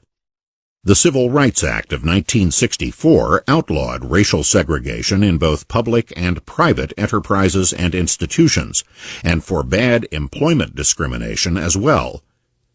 The Voting Rights Act of 1965 outlawed practices which had disenfranchised black voters in the South, and the 1970s saw affirmative action take on the meaning of preferential hiring of minority workers. These major legal landmarks of the Civil Rights Revolution have often been credited with the economic and political advances of the black population. Certainly, the Voting Rights Act was responsible for a huge increase in black voting in the South, and the subsequent skyrocketing of the number of black elected officials throughout the region. But history tells a very different story as regards the economic advancement of blacks. The percentage of black families with incomes below the poverty line fell most sharply between 1940 and 1960, going from 87% to 47% over that span, before either the Civil Rights Act of 1964 or the Voting Rights Act of 1965, and well before the 1970s, when affirmative action evolved into numerical goals or quotas. While the downward trend in poverty continued, the pace of that decline did not accelerate after these legal landmarks, but in fact slackened.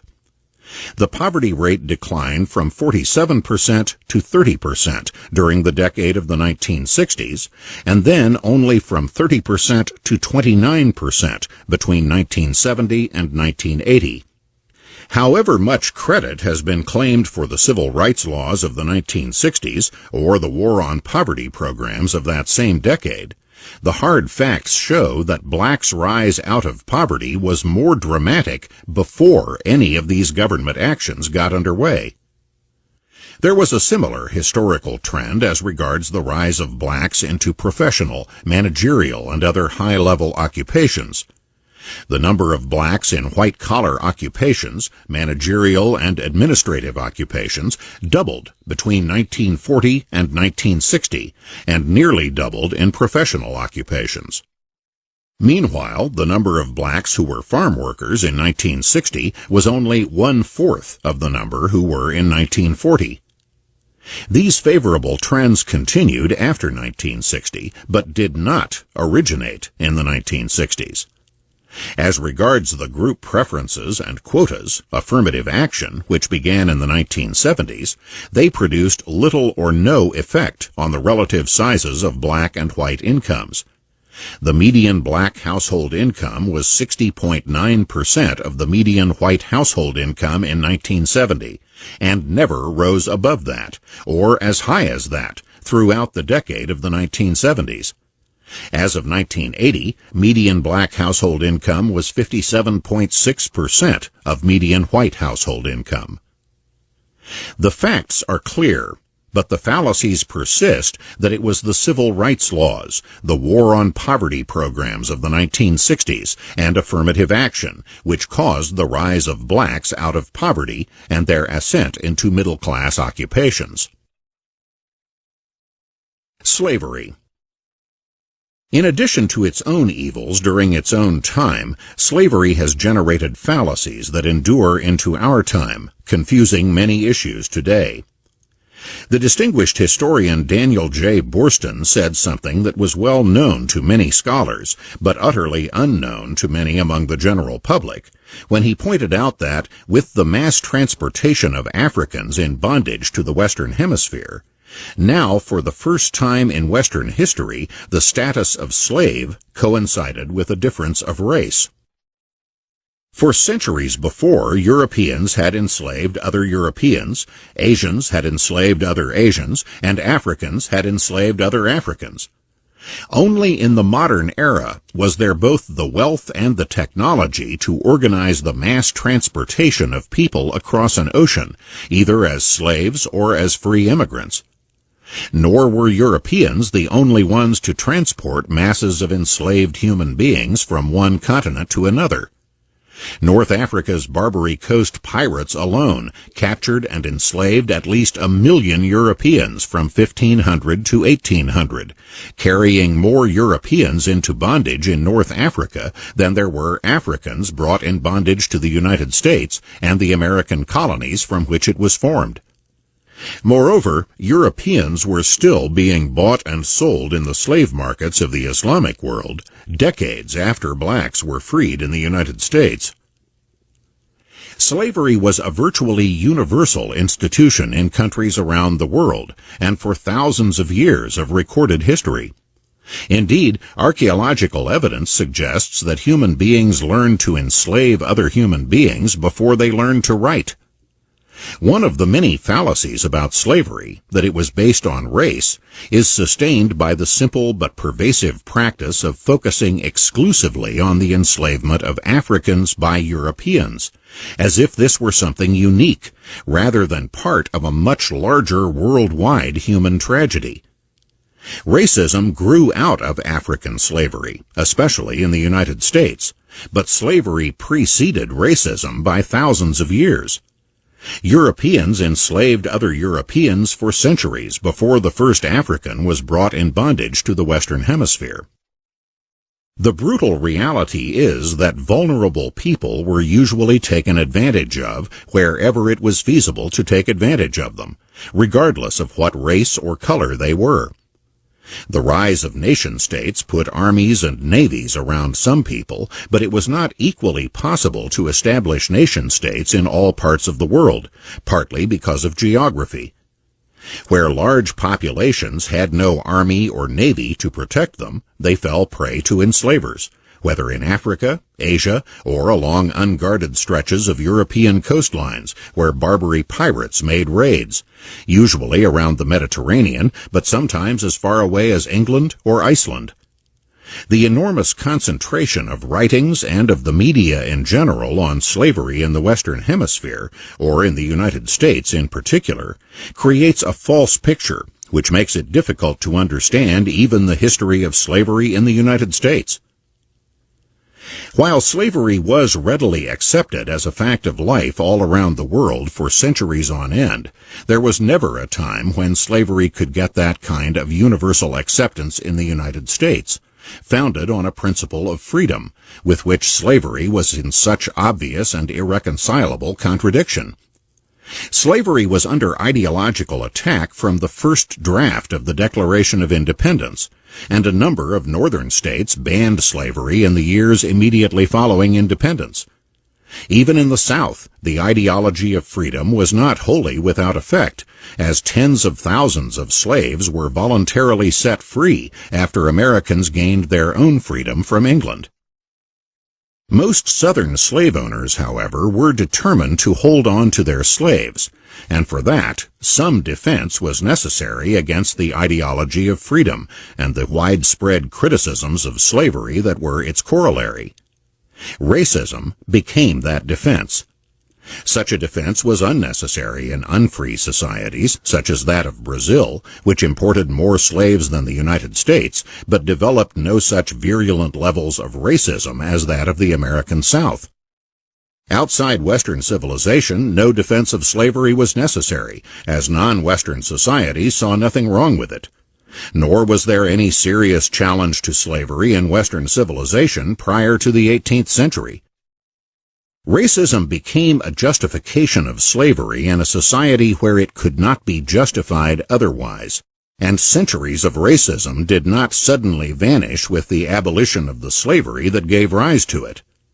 But the direction of causation was the direct opposite of what is assumed by those who depict the enslavement of Africans as being a result of racism. Nevertheless, racism became one of the enduring legacies of slavery. How much of it continues to endure, and in what strength today, is something that can be examined and debated.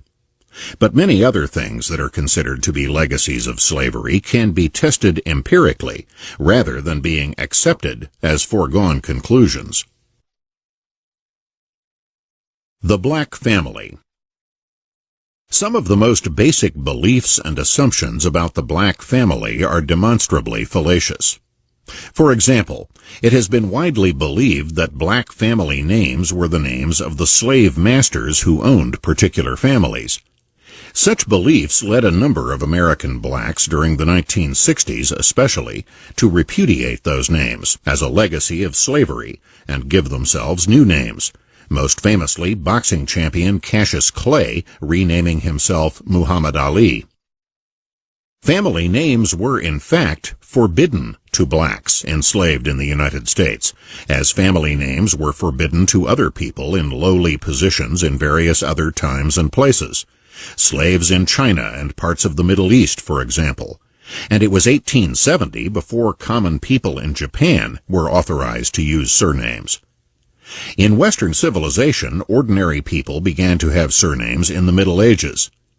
In many places and times, family names were considered necessary and appropriate only for the elite, who moved in wider circles, both geographically and socially, and whose family's prestige was important to take with them. Slaves in the United States secretly gave themselves surnames in order to maintain a sense of family, but they did not use those surnames around whites. Years after emancipation, blacks born during the era of slavery remained reluctant to tell white people their full names.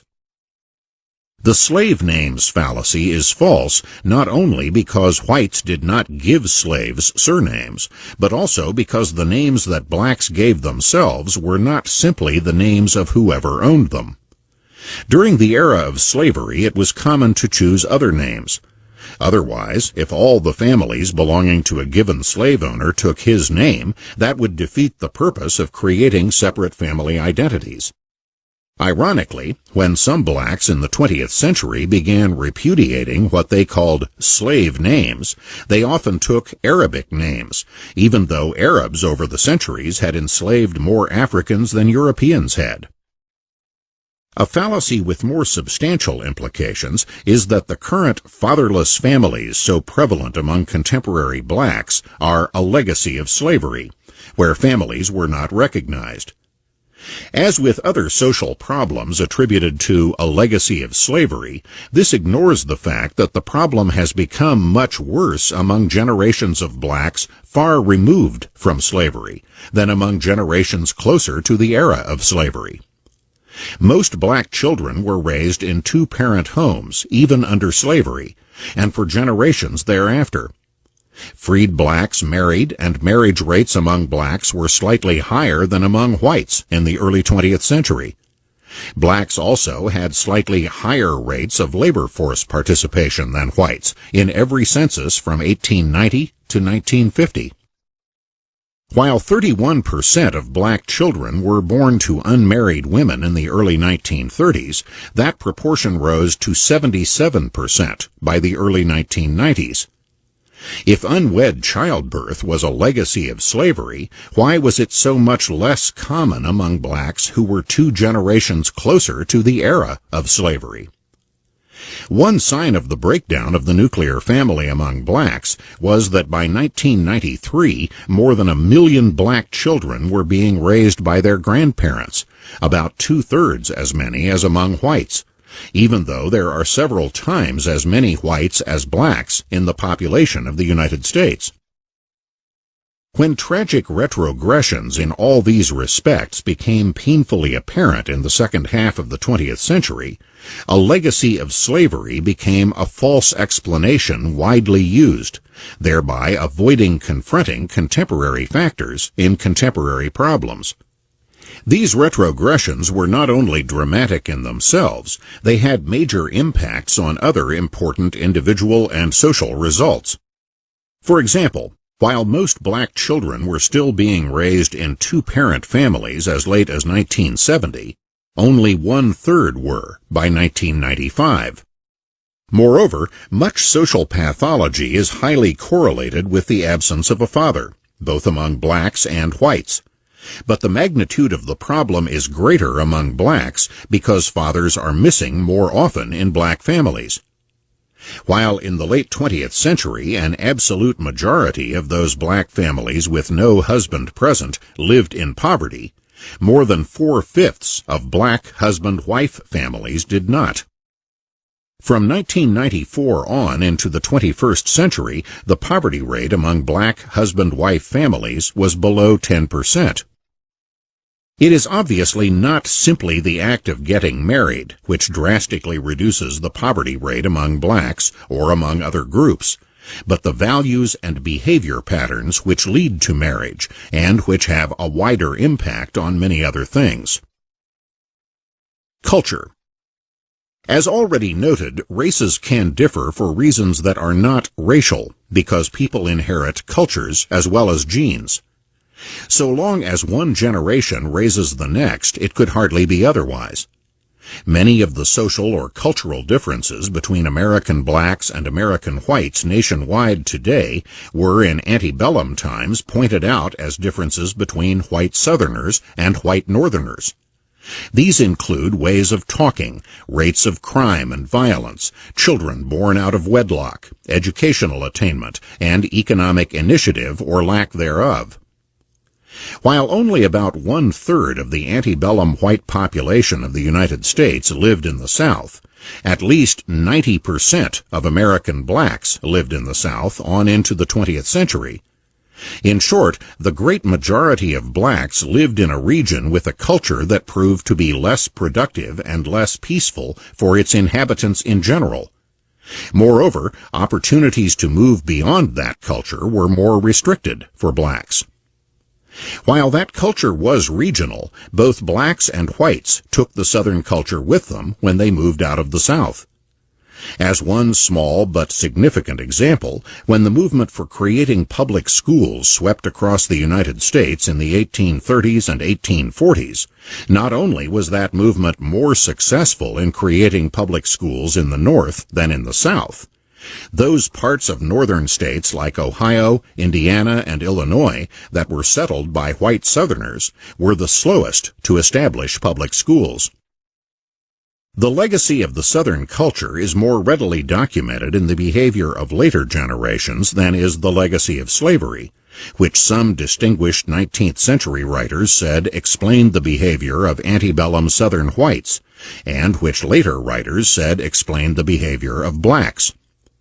In reality, the regional culture of the South existed in particular regions of Britain in centuries past, Regions where people destined to settle in the American South exhibited the same behavior patterns before they immigrated to the South. They were called crackers and rednecks before they crossed the Atlantic and before they ever saw a slave. As a well-known Southern historian said, "We do not live in the past, but the past in us." Educational and intellectual performance is a readily documented area where the persistence of culture can be tested. As late as the First World War, white soldiers from various southern states scored lower on mental tests than black soldiers from various northern states. Not only did black soldiers have the advantage of better schools in the North, they also had an opportunity for the Southern culture to begin to erode in their new surroundings. Over the years, much has been made of the fact that blacks score lower than whites nationwide on mental tests. From this, some observers have concluded that this is due to a racial difference, and others have concluded that this is due to some deficiency or bias in the tests. But neither explanation would account for white Southerners' mental test scores in the First World War. Whatever the sources of the lower educational or intellectual attainments among blacks, there are major economic and social consequences of such differences. For many years, blacks received a lesser quantity and lower quality of education in the Southern schools that most attended. But even after the quantity gap was eliminated by the late 20th century, the qualitative gap remained large. The test scores of black 17-year-olds in a variety of academic subjects were the same as the scores of whites several years younger. That is obviously not a basis for expecting equal results in an economy increasingly dependent on mental skills. Crime and violence. The history of crime and violence among blacks contradicts many widespread beliefs about the causes of that crime and violence. Poverty, unemployment, and racial discrimination are frequently listed among the prime root causes of riots and other criminality among blacks. Many are so convinced of this that they see no reason to examine the factual historical record.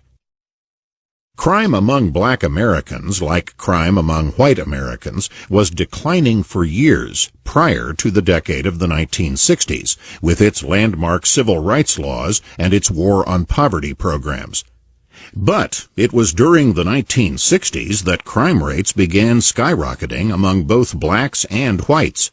And it was precisely after the historic civil rights laws were passed that blacks began rioting in cities across the country. Within days of the passage of the Voting Rights Act of 1965, the first of hundreds of riots that would rack cities across the country over the next 4 years began in the black neighborhood of Los Angeles, known as Watts. These riots did not begin where blacks were poorest or most oppressed, which was still the South. Indeed, southern cities seldom suffered the riots that struck many northern cities and devastated many black neighborhoods in those cities. 34 people died in the Watts riots, but 43 were killed when blacks rioted in Detroit 2 years later.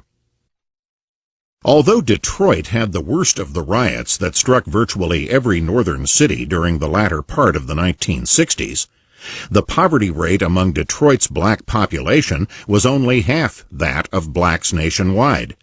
Its homeownership rate among blacks was the highest in the country, and its unemployment rate was 3.4%, lower than that among whites nationwide. Detroit did not have a massive riot because it was an economic disaster area. It became an economic disaster area after the riots, as did black neighborhoods in many other cities across the country. Moreover, riot-torn neighborhoods in these cities remained disaster areas for decades thereafter, as businesses became reluctant to locate there, reducing access to both jobs and places to shop, and both black and white middle-class people left for the suburbs. Whatever the causes of these waves of riots, whether as background factors or as immediate precipitating incidents, they were clearly not the factors that have been repeated endlessly but fallaciously. The worst ghetto riots occurred precisely at those times and places where the things that were supposed to prevent riots were most prevalent, including officials promoting welfare state policies and restraining the police.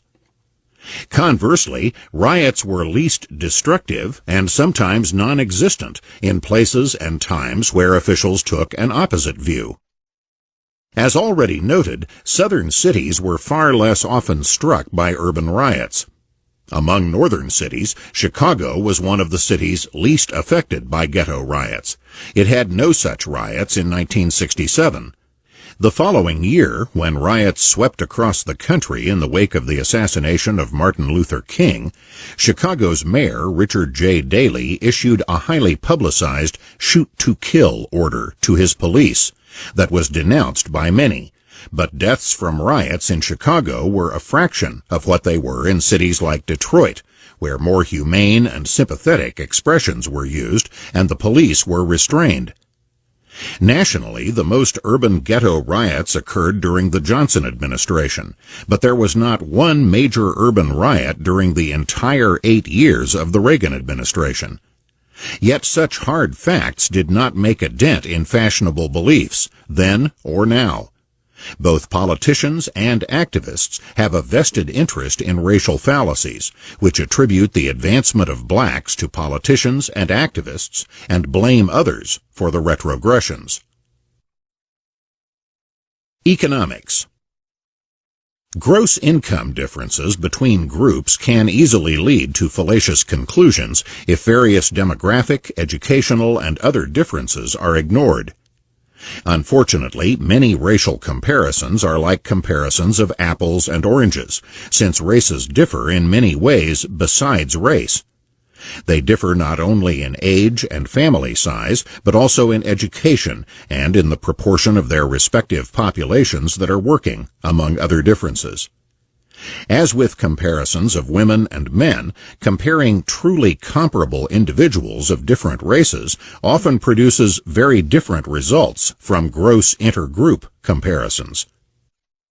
Gross comparisons of racial and ethnic groups are only a starting point in the process of trying to understand the factors at work in producing differences in income and occupations at a given time, as well as changes over time. The U.S. Census in 2000 showed that the median earnings of blacks were $27,264 in 1999, compared to a national average of $32,098, so that blacks as individuals earned 85% of what Americans in general earned. As families, however, blacks earned only 66% of the national average for families.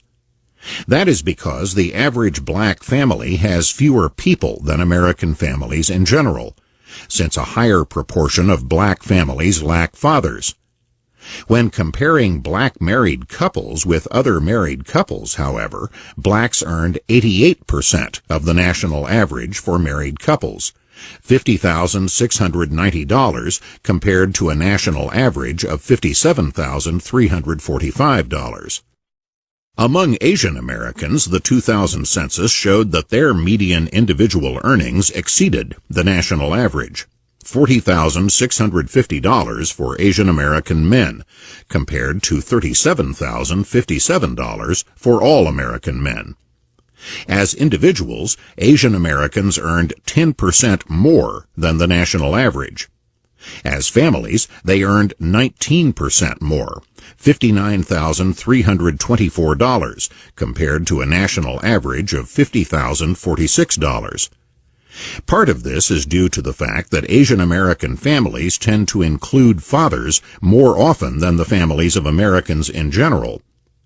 With Asian Americans, as with blacks, their incomes have not always been as high relative to the national average as today.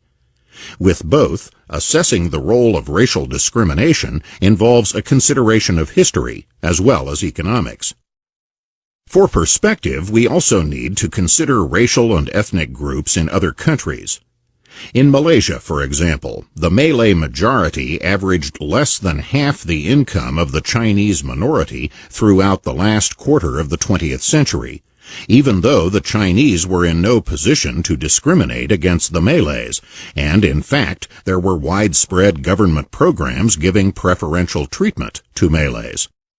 In Sri Lanka, the Tamil minority likewise had higher incomes than the country's majority population, the Sinhalese, until laws and policies severely discriminating against the Tamils, beginning in the 1950s, enabled the Sinhalese to overtake the Tamils in income by 1973. In general, discrimination must take its place among the various other factors behind intergroup economic differences. How much of a factor can vary from group to group, from country to country, and from one time period to another.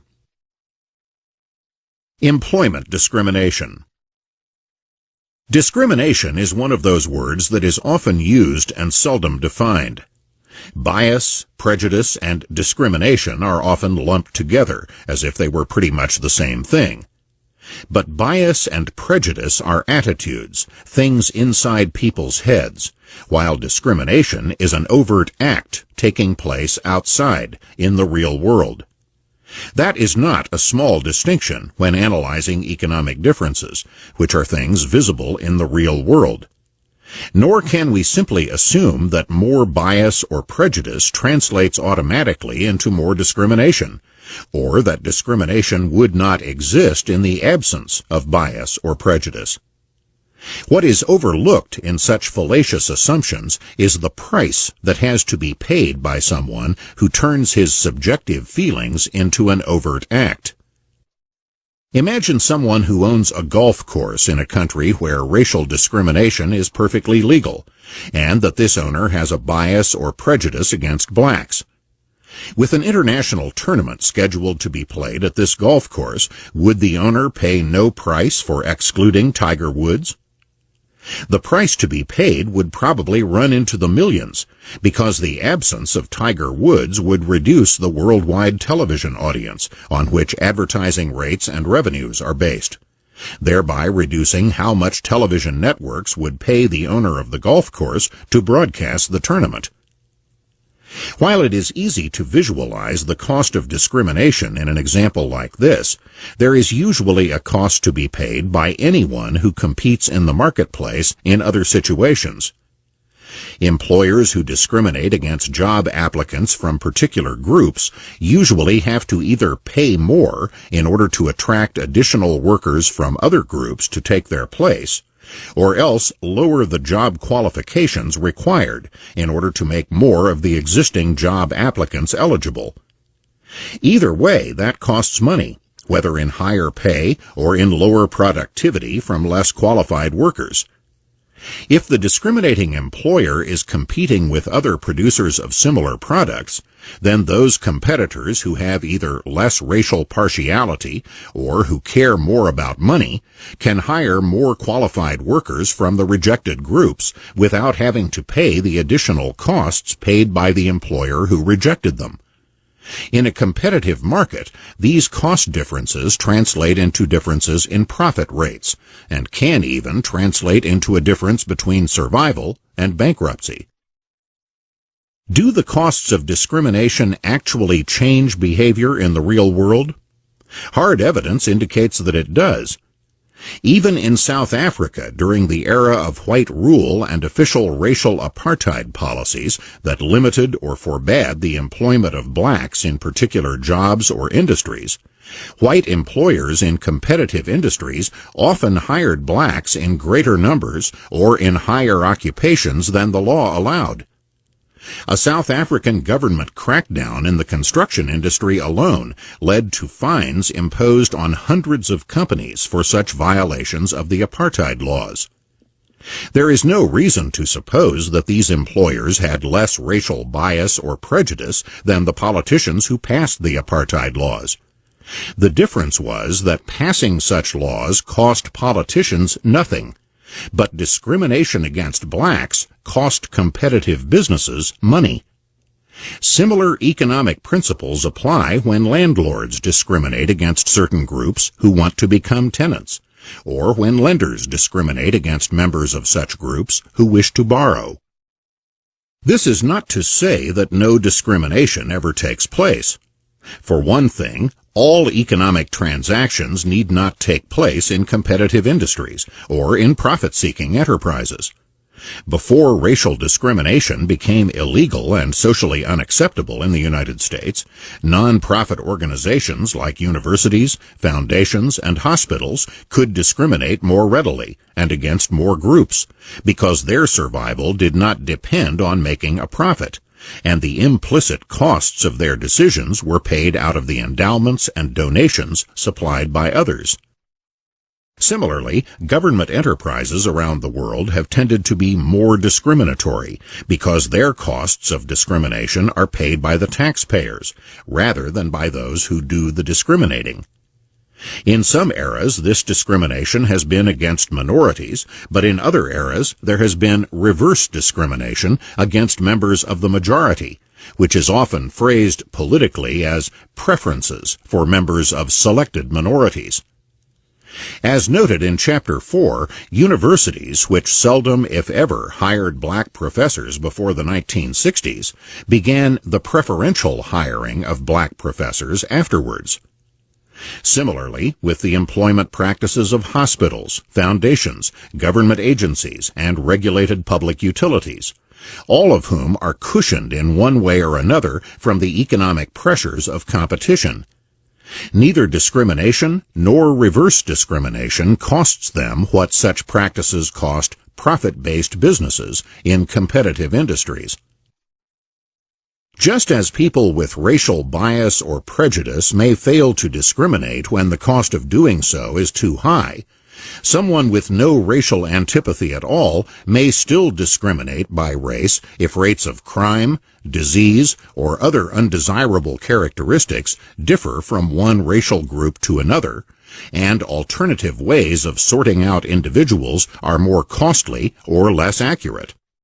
Indeed, members of the same group may discriminate against other people like themselves for this reason, as when black taxi drivers avoid picking up black male passengers after dark. In short, race is used as a sorting device for decision-making, even by people who are not racists. Thus, employers may be reluctant to hire young black males because these employers are aware of what a high proportion of them have been arrested or imprisoned, even if these employers have no antipathy to black people as such, and readily hire older blacks or black females. A study of those employers who routinely check for prison records among all people who apply for employment found that these particular employers hired black males more often than other employers did. That is, these particular employers no longer had to rely on using race as a sorting device when they already had in place a more accurate and more costly sorting device that was in use for screening their job applicants in general. Distinguishing racism as such from the use of race as a sorting device complicates the problem of trying to determine how much racial discrimination exists. It is also worth noting that one of the things that makes race such a widely used sorting device is that it is far less costly than other sorting devices, since race is immediately visible to the naked eye at no cost, unlike religion, education, or other sorting devices that require more time, effort, or expense.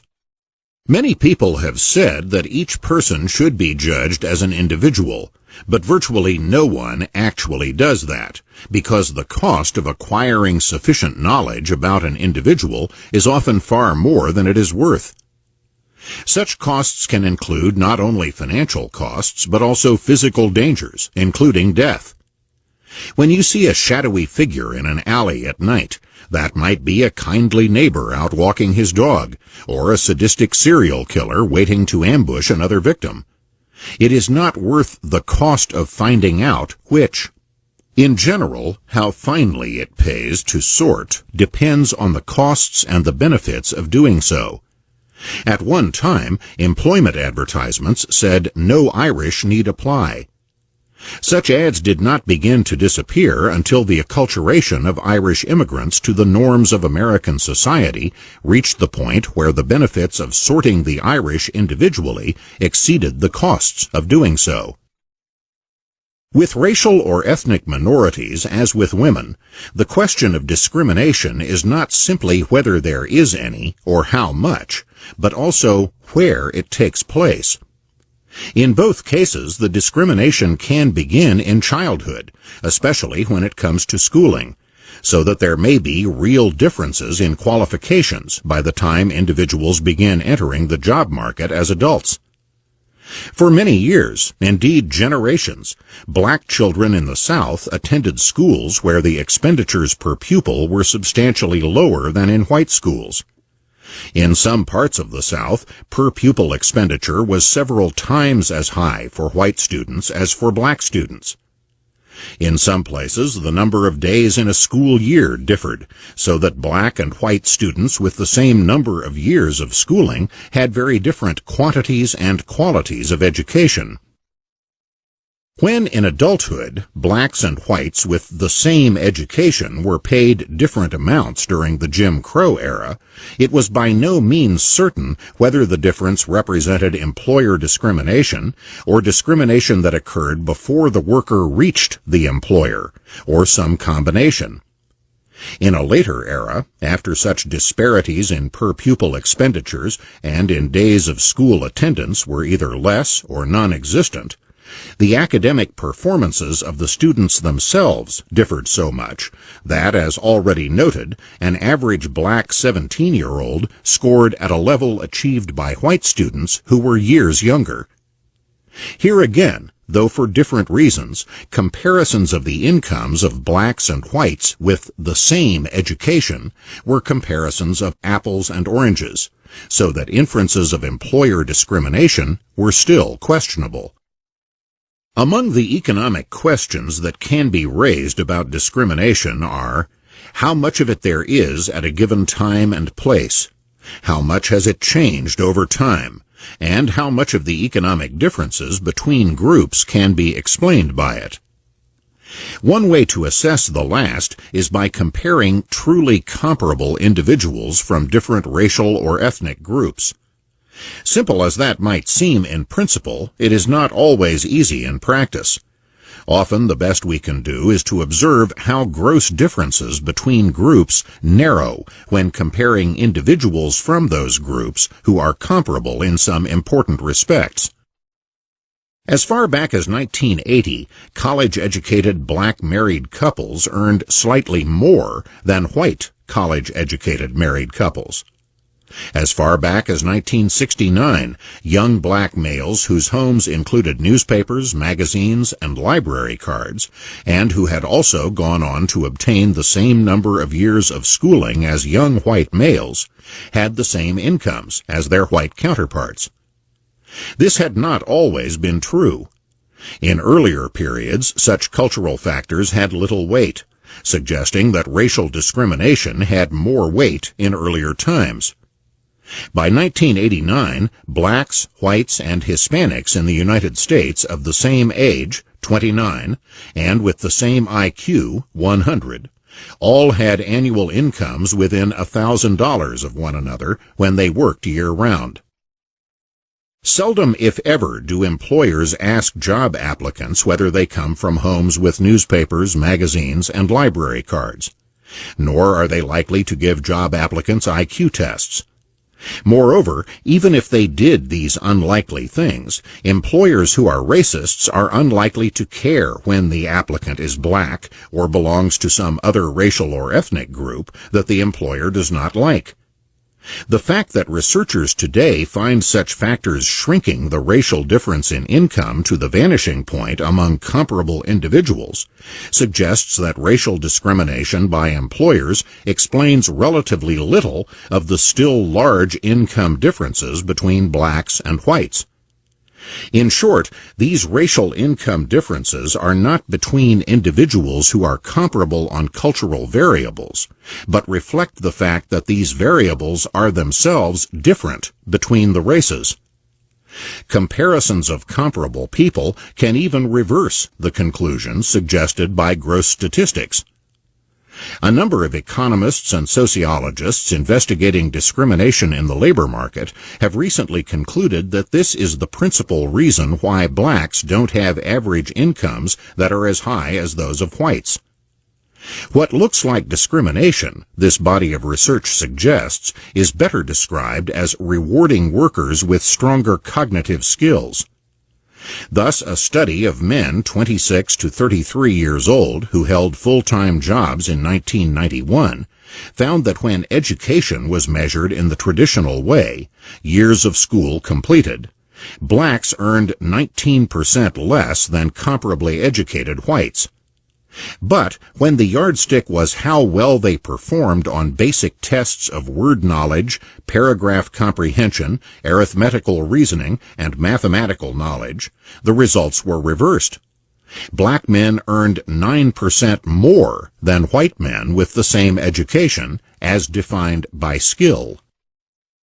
Even where race as such is not used as a sorting device, other sorting devices can have different impacts on people of different races.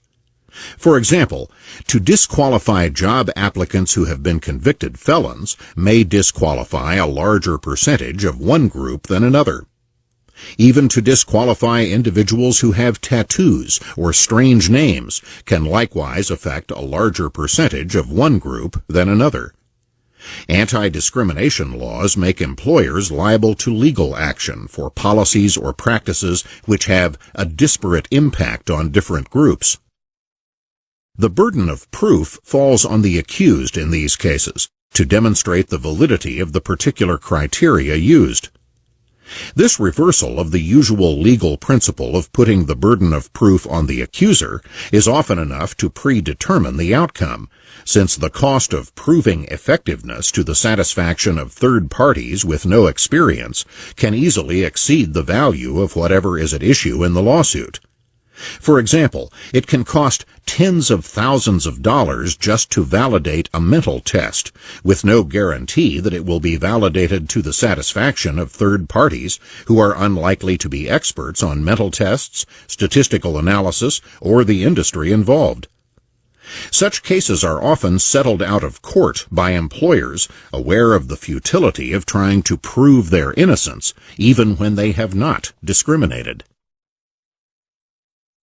Consumer discrimination.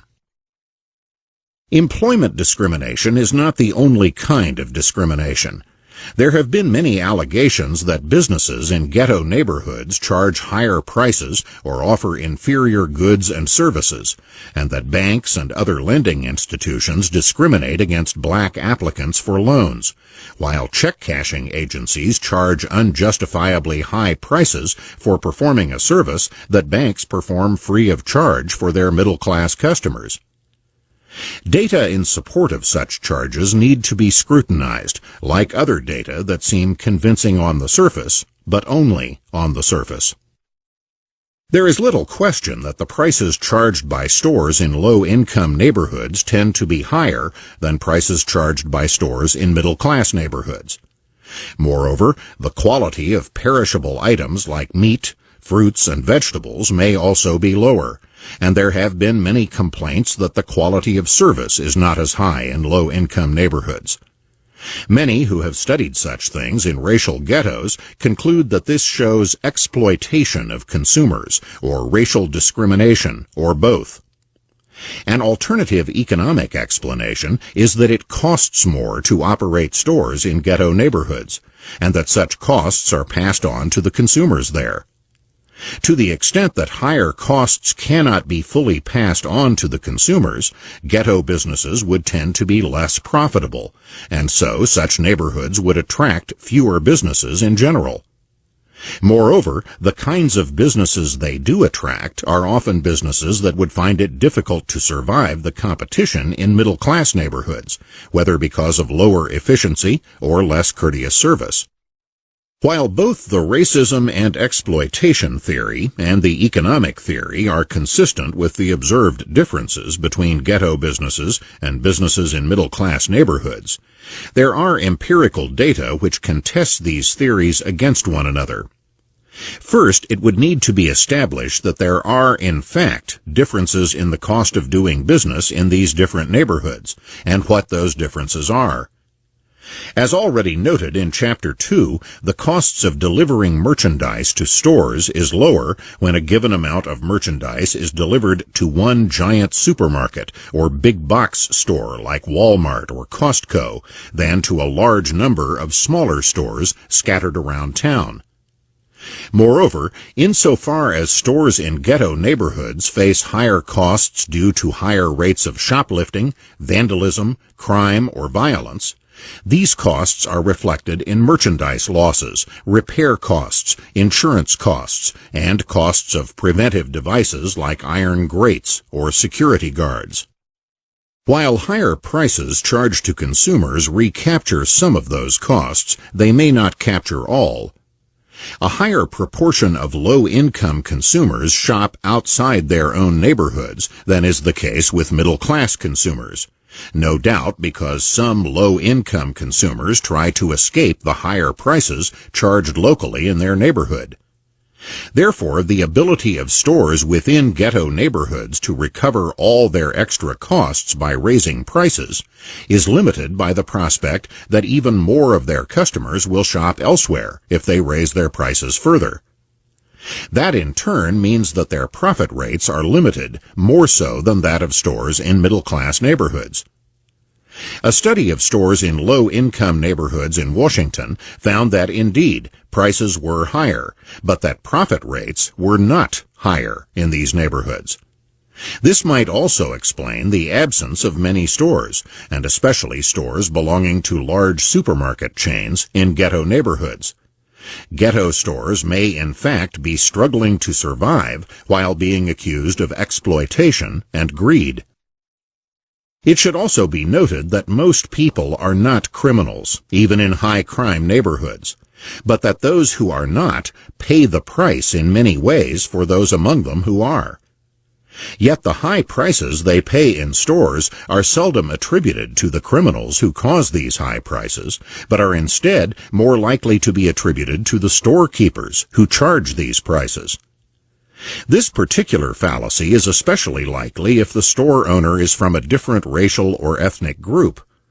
Moreover, where there are local politicians and community activists who are quick to denounce the police for taking forceful action against criminals or rioters, the police tend to become less vigorous in enforcing the laws in these neighborhoods in order to protect their own careers, so that criminal elements have a freer hand, again at the expense of the local residents, both economically and otherwise.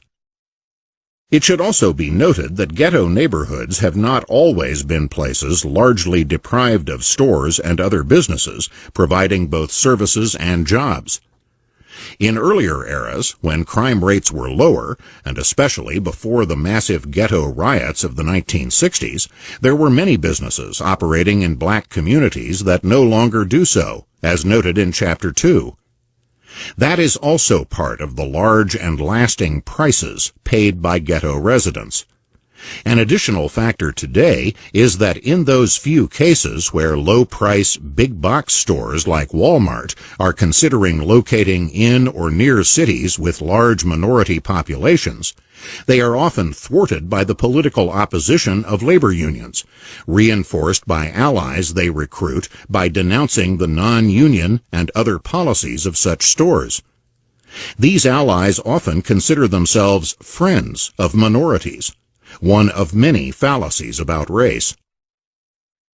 Lending discrimination. Statistical differences between acceptance rates for black and white applicants for loans from financial institutions have been cited as bases for claims of racial discrimination. A nationwide study of mortgage lending statistics for 1990, published by the Federal Reserve Board in 1991, showed differences among various racial groups in the proportion of mortgage loan applications accepted and rejected. Most Black, White, Hispanic, and Asian applicants had their applications approved, but the percentage denied conventional mortgage loans ranged widely from 34% for Blacks to 13% for Asian Americans. Although the study warned that it had no data on the applicant's net worth, credit history, employment history, and other factors normally weighed in decisions to grant or deny mortgage loan applications, there were immediate claims that the study showed racial discrimination. Jesse Jackson called it criminal activity that banks routinely and systematically discriminate against African Americans and Latinos in making mortgage loans. A similar Federal Reserve Board study with similar results, published the following year, led to similar conclusions. The Washington Post, for example, reported that there was overwhelming evidence of discrimination in our banking system. Comments on both studies focused on differences between Blacks and Whites, and sometimes Hispanics as well. But the statistics in these studies also included data on Asian Americans, and these latter data were almost invariably ignored. In both the 1991 study and the 1992 study, Whites were denied conventional home mortgage loans more often than Asian Americans. The same reasoning that led to the conclusion that Blacks were being discriminated against in favor of Whites would lead to the very questionable conclusion that Whites were being discriminated against in favor of Asian Americans. But however questionable that conclusion, we cannot simply accept empirical evidence when it supports our preconceptions and reject that same evidence when it goes against those preconceptions. That would be adding to the many fallacies already surrounding race. A later study showed that Asian Americans took out expensive subprime loans less frequently than Whites did. But again, the media focus was on Black-White differences in the use of costly subprime loans, and again, the conclusion was that racial discrimination in access to conventional loans explained the difference. Here, as with claims of job discrimination and consumer discrimination, gross statistics need to be scrutinized to ensure that the comparisons being made are not comparisons of apples and oranges. Although the data on mortgage loan applicants in the Federal Reserve studies did not include their net worth, for example, other data on Blacks and Whites in general showed very large differences in net worth, even when differences in income are controlled. So to say, as many did, that Blacks and Whites with the same income were turned down at different rates is not to say that individuals of equal credit standing were turned down at different rates, since net worth is a weighty consideration in the granting or denial of mortgage loans. According to an earlier survey, the average white household held roughly 4 times the amount of liquid assets as the average black household. This was only one of the ways in which the comparisons being made were comparisons of apples and oranges. A 1992 study of mortgage lending in Boston by the Boston Federal Reserve Bank showed that Black, White, and Hispanic applicants were not the same on a number of relevant factors. As reported in other surveys, Black and Hispanic applicants have considerably less net wealth and liquid assets than Whites. Black and Hispanic applicants also tend to have poorer credit histories than Whites. Blacks and Hispanics in Boston are substantially more likely than Whites to be purchasing a 2 to 4 family home. The higher proportion of 2 to 4 family homes among denied applicants for Whites as well as for Blacks and Hispanics suggests that lenders perceive more risk associated with financing the purchase of such properties. One reflection of these and other differences is that different proportions of the various groups applied for conventional mortgage loans, as distinguished from government-backed mortgage loans. The government-backed loans tend to be easier to qualify for, and also tend to have lower restrictions on the size of the loans that are available, thereby limiting how expensive a house could be bought by someone without sufficient assets to supplement the mortgage loan. Blacks' applications for government-backed loans were 85% as numerous as their applications for conventional loans, while whites applied for government-backed loans only 32% as often as they applied for conventional loans, and Asians applied for government-backed loans only 11% as often as for conventional loans. On virtually every variable for which there are data, the groups differ markedly. For example, whites applied for loans to refinance their homes more often than they applied for loans for home improvement, while with blacks it was just the reverse. Yet, here as in other cases, statistical disparities are readily taken as proof of racial discrimination, as if race is the only difference among the people being compared. Moreover, the omission of Asian Americans suggests that discordant data are being avoided, rather than being allowed to raise embarrassing questions about the whole approach of drawing implications from statistical disparities. This is not the only situation where statistical and other facts about Asian Americans are avoided, when such facts could undermine the prevailing and convenient explanation of racial differences. The study by the Federal Reserve Bank of Boston sought to control statistically for various factors in order to determine what unexplained residual differences would remain after comparing blacks and whites with the same measured characteristics.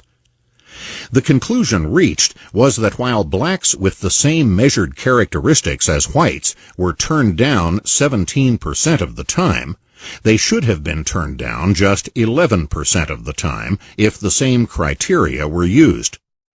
However, instead of a plain statement of a 6 percentage point unexplained differential, the conclusion was expressed quite differently. A black or Hispanic applicant in the Boston area is roughly 60% more likely to be denied a mortgage loan than a similarly situated white applicant. This means that 17% of black or Hispanic applicants instead of 11% would be denied loans, even if they had the same obligation ratios, credit history, loan-to-value, and property characteristics as white applicants. In short, the results indicate that a serious problem exists in the market for mortgage loans, and lenders, community groups, and regulators must work together to ensure that minorities are treated fairly.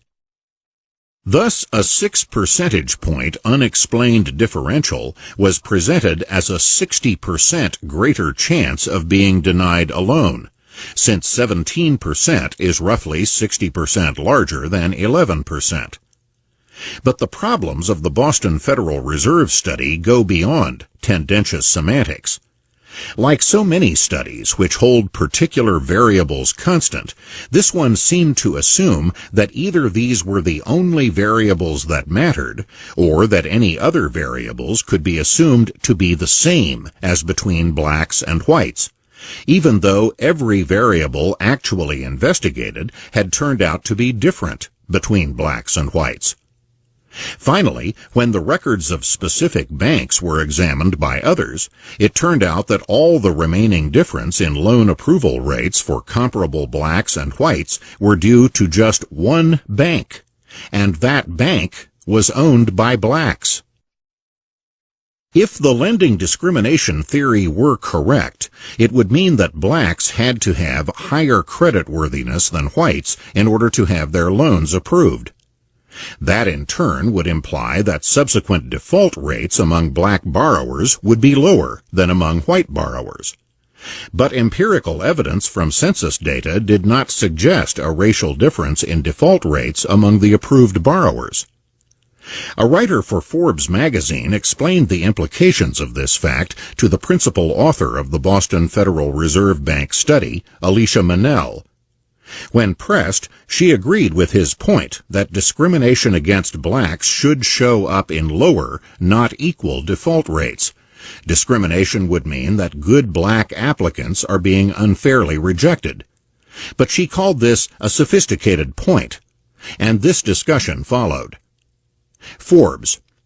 Did you ever ask the question that if defaults appear to be more or less the same among blacks and whites, that points to mortgage lenders making rational decisions? Manel. No. Manel does not want to repudiate her study. She tells Forbes on reflection that the census data are not good enough and could be massaged further. I do believe that discrimination occurs. Forbes. You have no evidence? Manel. I do not have evidence. No one has evidence. Even if there were no data on factors that affect mortgage lending, the mortgage lending discrimination charge would have a hard time passing the plausibility test. Let us assume, for the sake of argument, that every mortgage loan officer in every bank and every savings and loan association is white, and that every one of them dislikes black people. What follows from that? The mortgage loan officer is going to have to deal with black mortgage loan applicants, whether their loan applications are approved or disapproved. And these black applicants will probably never be seen again by anyone at the bank, whether their applications are approved or disapproved. Moreover, for neither black nor white applicants is approval a question of doing someone a favor. It is a question of making money from them. Does dislike of black people mean dislike of receiving their mortgage payment checks in the mail each month? Even in the worst years of racism in the Jim Crow South, very few white people refused to accept money in the mail from blacks. During the period of the earlier study alleging mortgage loan discrimination, banks and savings and loan associations were struggling to avoid going bankrupt, and many lost that struggle.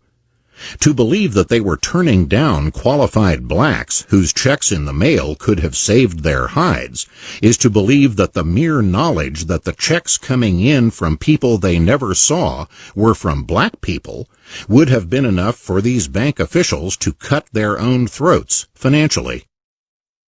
As for subprime lenders who charge higher interest rates to people with lower credit ratings, many, if not most, have had heavy losses in the millions of dollars. In 2001, the Bank of America abruptly shut down its subprime lending program after losing hundreds of millions of dollars. Some subprime lenders have gone bankrupt, all the while being widely denounced for unconscionably exploiting the poor, when what they have done, in fact, has been to underestimate how risky the loans were that they were making, so that even the higher interest rates they charged were not enough to cover those risks.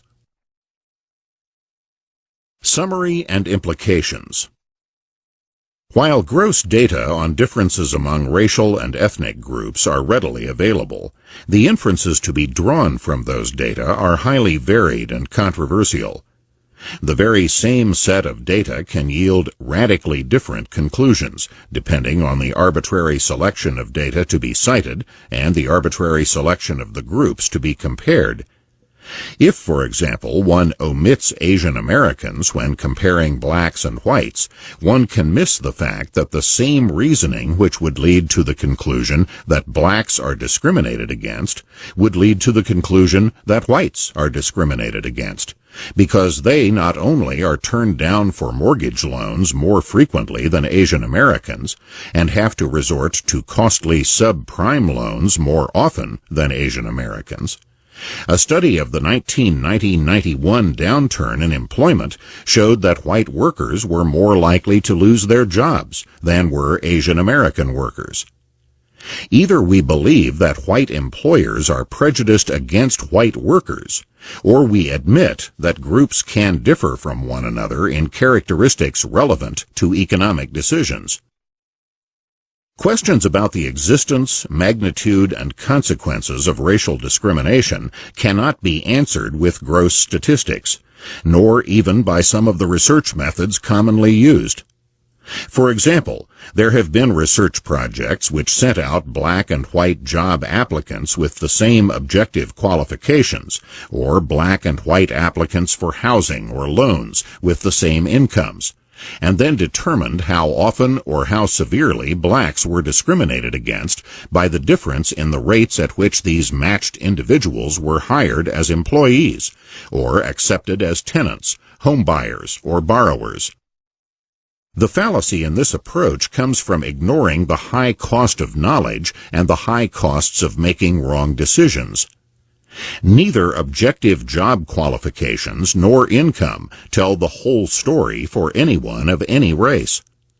Other sorting devices may be resorted to where acquiring more specific information is costly, such as seeking more detailed information from previous employers, which many former employers are reluctant to provide, given the legal risks they face when providing adverse information, or hiring private detectives to look into the private lives of job applicants, housing applicants, or applicants for loans.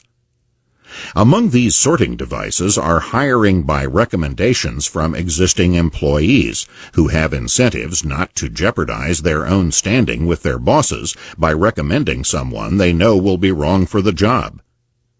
Race, as we have already seen, can be used as a sorting device, even by people who have no hostility to a particular race, including other members of that same race.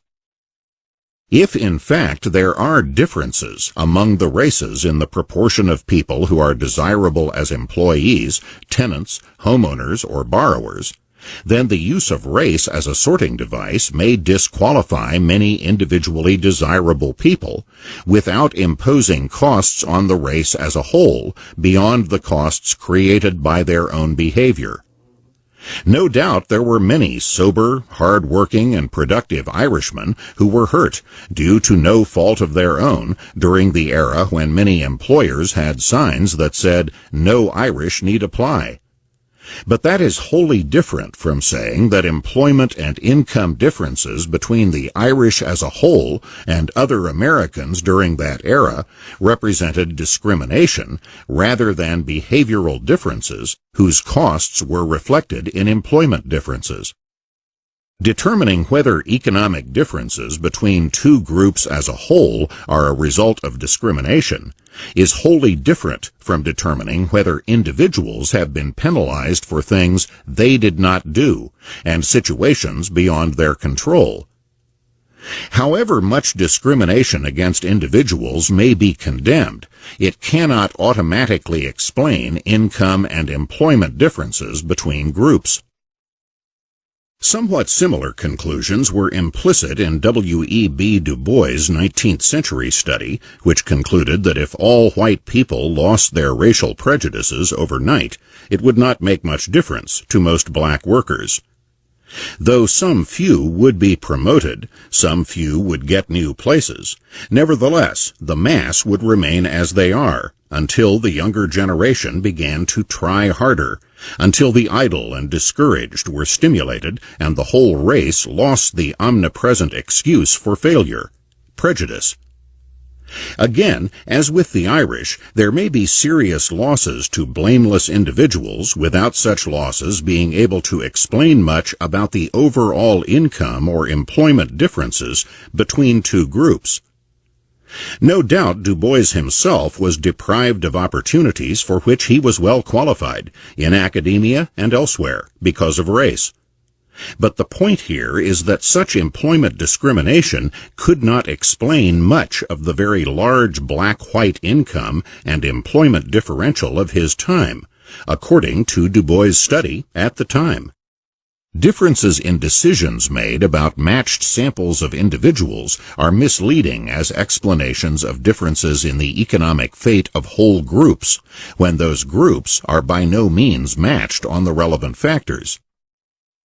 Another way of looking at this is that in job markets, as in consumer markets, a sharp distinction must be made between those who create certain costs and those who react to those costs by passing the costs on to be paid by others. Just as costs created by criminals in low-income neighborhoods get passed on to be paid by local residents who are not criminals, So the costs created by less productive or more troublesome workers from a given racial or ethnic group get passed on to be paid by other workers from the same groups in the form of reduced job opportunities. Whether either of these actions is just is a moral question. Whether these are the consequences that such circumstances lead to is an economic question. At one time, it was widely recognized in the black community, as in the Irish or Jewish communities, that the negative impact of the behavior of some elements in their community adversely affected the other and larger elements of their community. Blacks, the Irish, and the Jews all had community organizations, both secular and religious, devoted to reducing the negative behavior of some in the interest of all. But such efforts are reduced or undermined to the extent that all of a group's problems are blamed on outsiders, while group solidarity is maintained internally, even with wrongdoers, at all costs. Data problems are by no means the sole, nor necessarily the principal source of racial fallacies. Many people have a large vested interest in seeing racial problems in a particular way. Politicians and activists who have promoted a particular social vision of the reasons and remedies for racial disparities have their whole careers at stake, especially after they have portrayed politics and activism as the main sources of both past and future progress, contrary to hard evidence. Others have a heavy psychological or ideological investment in the prevailing vision, in which external causes predominate as explanations of group disparities in income and crime rates, among other things. These external causes range from employer discrimination to high prices in low-income neighborhoods to inadequate transportation to get to work. Any questioning of these explanations may bring a charge of blaming the victim, but the very question at issue is whether victimization is the explanation. As for blame, who can be blamed for inheriting a culture that existed before they were born? But while nothing can be done about the past, much can be done in the present to prepare for the future. Whatever we wish to achieve in the future, it must begin by knowing where we are in the present, not where we wish we were or where we wish others to think we are, but where we are, in fact. Both history and statistics reveal the fallacy of the legacy of slavery explanation for current social pathology in America's black ghettos. Senator Edward Brooke, who grew up in Washington's black community in the 1920s and 1930s, summarized in a few words what many statistics confirm. For young people growing up in America today, stories of my youth will seem almost incomprehensible. It will require the suspension of their sense of reality to picture a time when large areas of Washington, D.C. were truly safe, when families stayed together, neighbors helped one another, students were encouraged to study, and there were no drugs or drive-by shootings. The world that Senator Brooke described was generations closer to the era of slavery than the generations pervaded by the ghetto social pathology all too familiar in our own times. Moreover, many remarkably similar pathologies have been found in a study of a white lower-class community in Britain, where none of the familiar explanations of slavery, racism, or discrimination apply. What lower-class white communities in Britain and black ghettos in the United States have in common is a pattern of social pathologies that became pronounced in the latter half of the 20th century, when similar ideas and policies became dominant in both countries.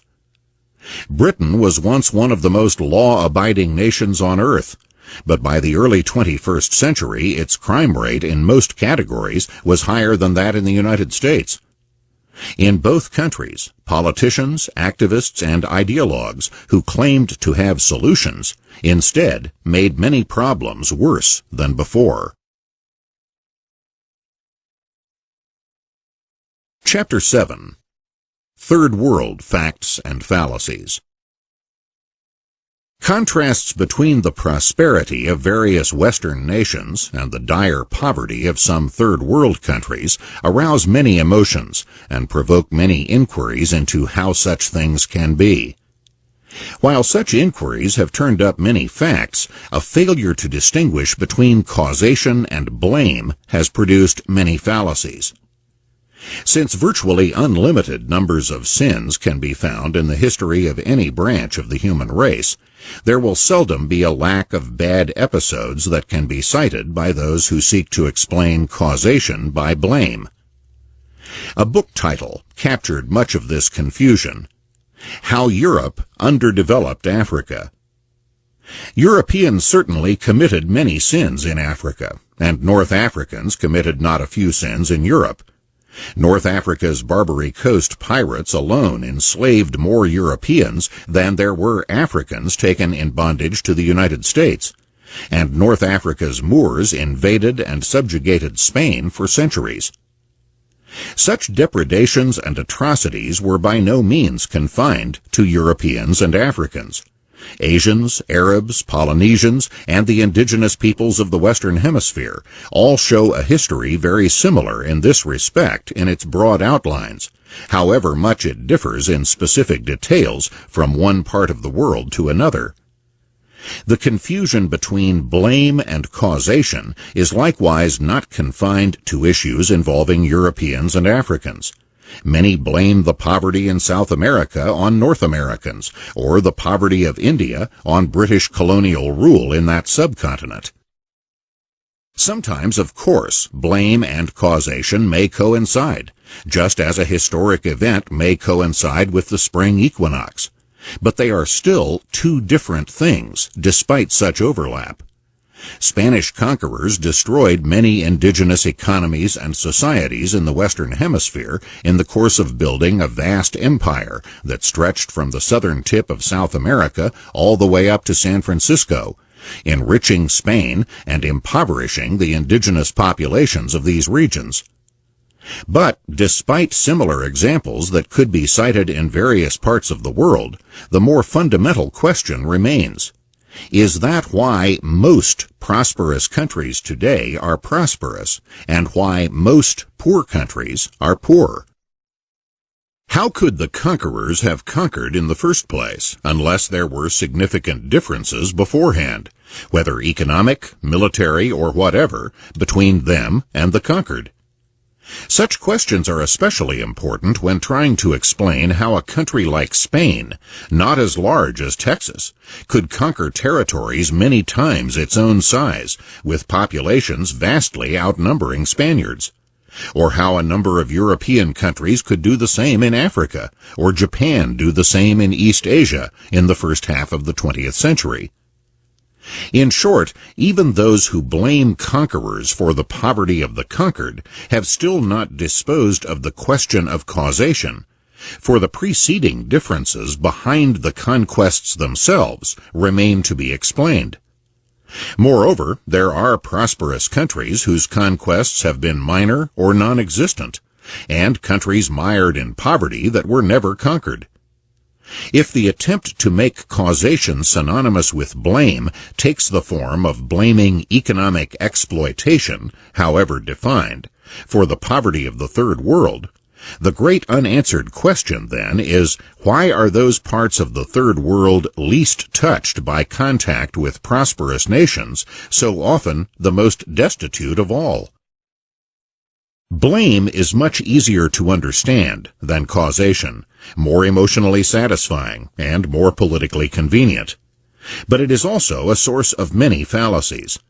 The complexities of causation must at least be examined before assuming that blame alone can explain Third World poverty. Many of the factors behind economic differences between different regions of the world have their origins in geography, for which neither the rich nor the poor can be blamed. Geography.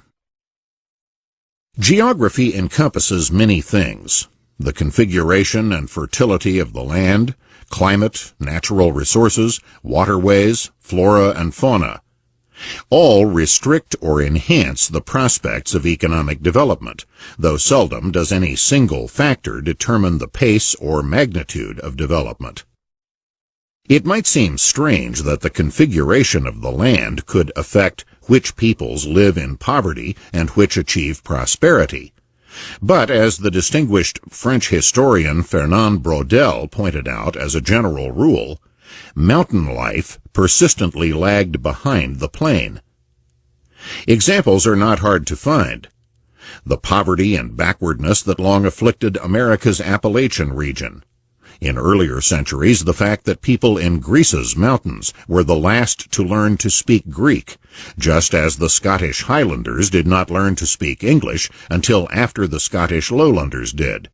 That the Islamic religion reached the people in the Rif Mountains after the people on the land below had already become Muslims. It seems to be more than coincidence that the earliest known civilizations in the Middle East, in India, and in China all began in river valleys, and most of the great cities around the world were built on navigable waterways. Although we tend to think of geography as fixed, what human beings can do with a given geographic environment changes over time as knowledge and experience grow, so that the advantages and disadvantages of particular environments, both absolutely and relative to other environments, can change profoundly over time. While the amount of natural resources in a particular environment might be considered to be given, what physical things can in fact function as natural resources depends entirely on what human beings know how to use. Waterfalls were not natural resources, but simply impediments to travel on waterways, before people invented water mills, and later hydroelectric dams. Thus, the relative geographic advantages and disadvantages of different regions that had or did not have waterfalls changed, and therefore changed the prospects for prosperity or poverty for the inhabitants of those regions. The presence or absence of petroleum, uranium, or other mineral deposits likewise had entirely different economic effects on the relative prospects of different regions and their inhabitants before and after ways of using these things became known. The heavy soils of Western Europe became more fertile than other soils only after ways were invented to harness horses or oxen so that farmers could effectively plow such soils. Meanwhile, no such developments were possible in the Western Hemisphere for thousands of years because there were no horses or oxen in the Western Hemisphere before the European invaders brought them. In an age when agriculture was the dominant economic activity over most of the planet, this meant that the economies of the indigenous peoples of the Western Hemisphere could not develop in the same way as economies on the vast Eurasian landmass, where the majority of the human race lived. Because horses and oxen were also central to the transport of people and goods in Europe and Asia for thousands of years, this meant that land transport as well as agriculture could not be the same in the Western Hemisphere. Moreover, because the economically feasible magnitude of water transport depended on the capacity of land transport to handle cargoes when they reached port, there were not the same incentives and advantages to creating large ocean-going vessels in the Western Hemisphere as there were in Europe or Asia.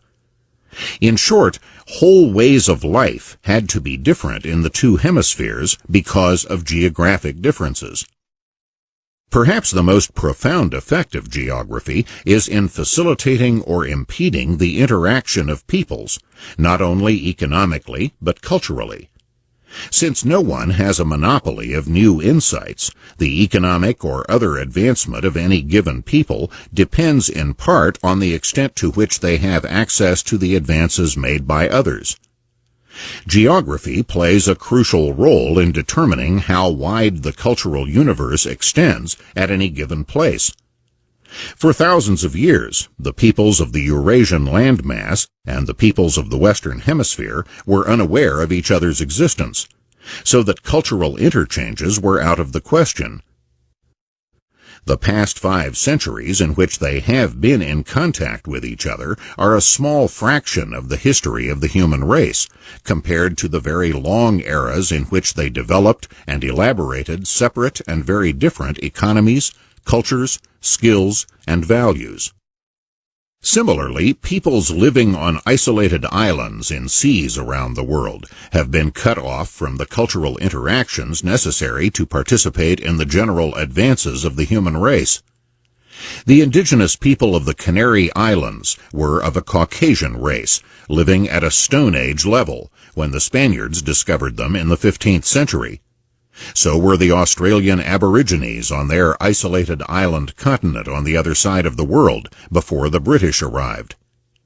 Geographic isolation has had a negative and sometimes devastating impact on economic and cultural development, whether that isolation has been absolute in some cases or relative in others. Geographic differences can impose large differences in transportation costs, which in turn can facilitate cultural interactions among some peoples and inhibit or prevent it for others.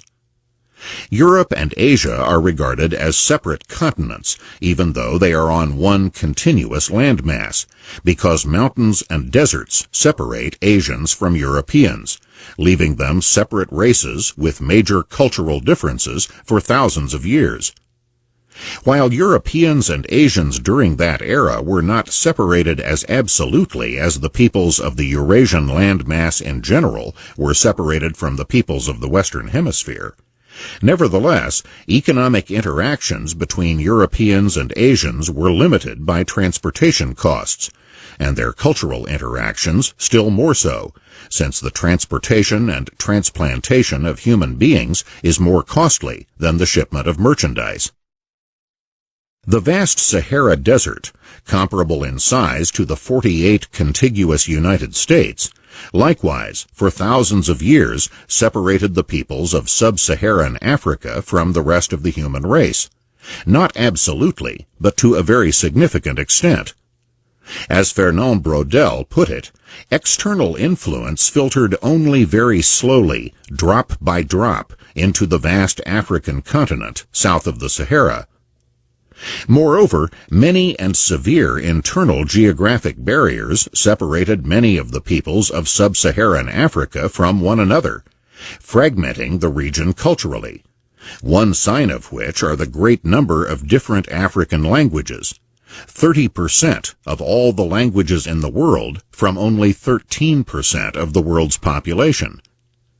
Wherever people have been isolated, whether by deserts or on distant islands in the sea or in remote mountain valleys, they have tended to lag behind the economic and cultural advances in the wider world. Climate is also part of geography. In addition to the direct advantages and disadvantages of particular climates in terms of agriculture or diseases, climate can also affect the size of the cultural universe. People whose lands and waterways are frozen much of the year can seldom maintain trade or communications with the outside world as well as people in milder climates. Because climates usually vary more from north to south than they do over equal distances from east to west, knowledge of particular crops or the domestication and care of particular animals can travel far greater distances from east to west than from north to south. Such knowledge could travel all the way across Asia to places at similar latitudes in Europe, but knowledge of the flora and fauna in the temperate zone in South America could not travel a similar distance to the temperate zone in North America because they are separated by a wide tropical zone where the flora and fauna were different. Geographic variations can be extreme, even within a relatively limited area. Where moisture-laden winds blow across a mountain range, the rainfall on the windward side of those mountains can be several times as large as the rainfall on the leeward side, creating completely different conditions for agriculture on the two sides. Different vegetation also grows at different heights on the same mountains. Western Europe differs from Eastern Europe in climate, navigable waterways, and in the mineral deposits necessary for industrialization, and it differs from Africa in all these respects even more so. The influence of geographic factors cannot be understood by looking at each factor in isolation, because their interactions are often crucial. For example, while much of sub-Saharan Africa lacks beasts of burden that are common in Europe and Asia, the isolating effect of this is magnified by the dearth of navigable waterways, and in some places, difficult terrain for travel or transportation. The colorful sight of sub-Saharan Africans carrying large bundles on their heads is a sign of the severe limitations of transport which have handicapped that region for thousands of years. What might be thought to be a crucial geographic factor in a country's economic fate, the presence or absence of saleable natural resources, turns out to have no such determining effect. Saudi Arabia is not only the world's largest producer of oil, that oil is so accessible that its cost of production is a small fraction of the price at which it sells on the world market. There are some extremely rich Saudis as a result, but for the country as a whole, its real income per capita is approximately half that of Singapore, which has virtually no natural resources except for its harbor, and even has to import its water from Malaysia. Israel, which has no significant amount of oil, has a higher real income per capita than most of the oil-rich Middle East countries. The world's largest producer of natural gas, Russia, is not even among the top 70 nations of the world in real income per capita. Neither is the world's largest producer of rubber, Thailand, or zinc, China. The world's largest producers of gold, South Africa, and copper, Chile, are 69th and 70th, respectively, in real income per capita. The value of natural resources per capita in Uruguay and Venezuela is several times what it is in Japan or Switzerland, but the real per capita income in Japan and Switzerland is about double that of Uruguay and several times that of Venezuela. Geographic accessibility to the advances of the rest of the world seems to have had more effect on economic development than the possession of rich natural resources. Knowledge is, after all, what makes something a natural resource. The caveman lived amid the same physical resources we have today and had them in greater abundance, but they were not natural resources in any economically meaningful sense until human beings acquired the knowledge to use them and the cultures to organize their use. There is no need here to go into the detailed geography of third world countries, much less to claim that geography is the sole determinant of their poverty. What is important is to understand that geography alone is enough to preclude any inherent economic sameness or equality among peoples or nations from being used as a benchmark or general presumption that would lead us to be shocked that there are differences and to look for mysterious or sinister reasons for these differences. There are also many other factors at work besides geography which influence the poverty or prosperity of nations. Because of other factors, some geographically very fortunate nations are nevertheless poverty-stricken, and some much less geographically favored nations have prospered. We need to consider these other factors as well, but again, with no general presumption that peoples and nations around the world would have had the same economic outcomes except for some given factor. History. When we refer to third world nations, that may give the impression that there is a given set of countries very different from other countries, but that would be a fallacy. A list of either prosperous or poverty-stricken countries 100 years ago would not contain all the same countries as today. As recently as the middle of the 20th century, Singapore would have been among the poorest places on earth, but today it is among the richest.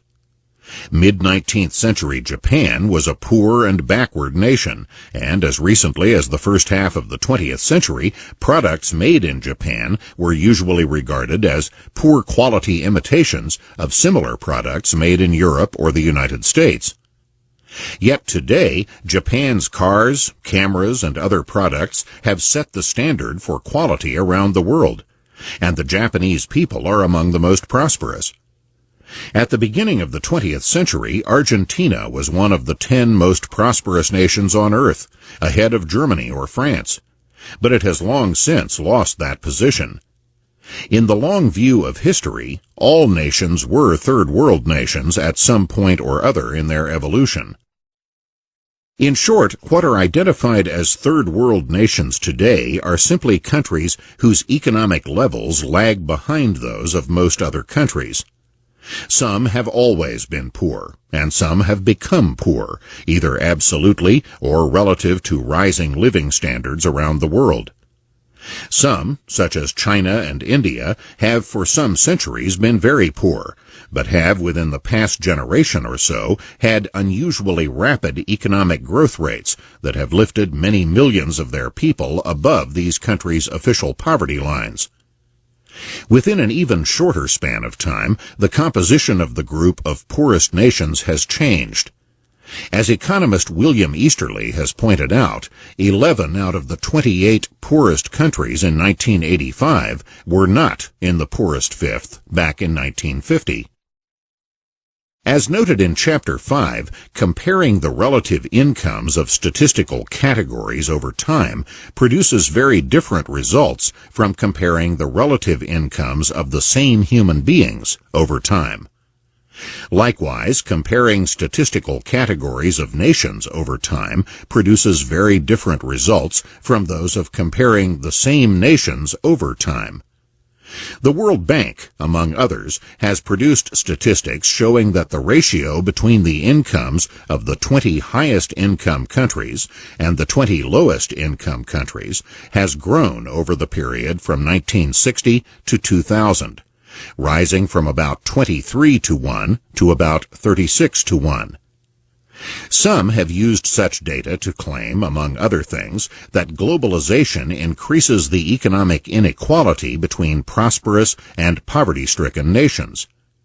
But the directly opposite conclusion would be reached when comparing the same set of nations in 2000 as in 1960.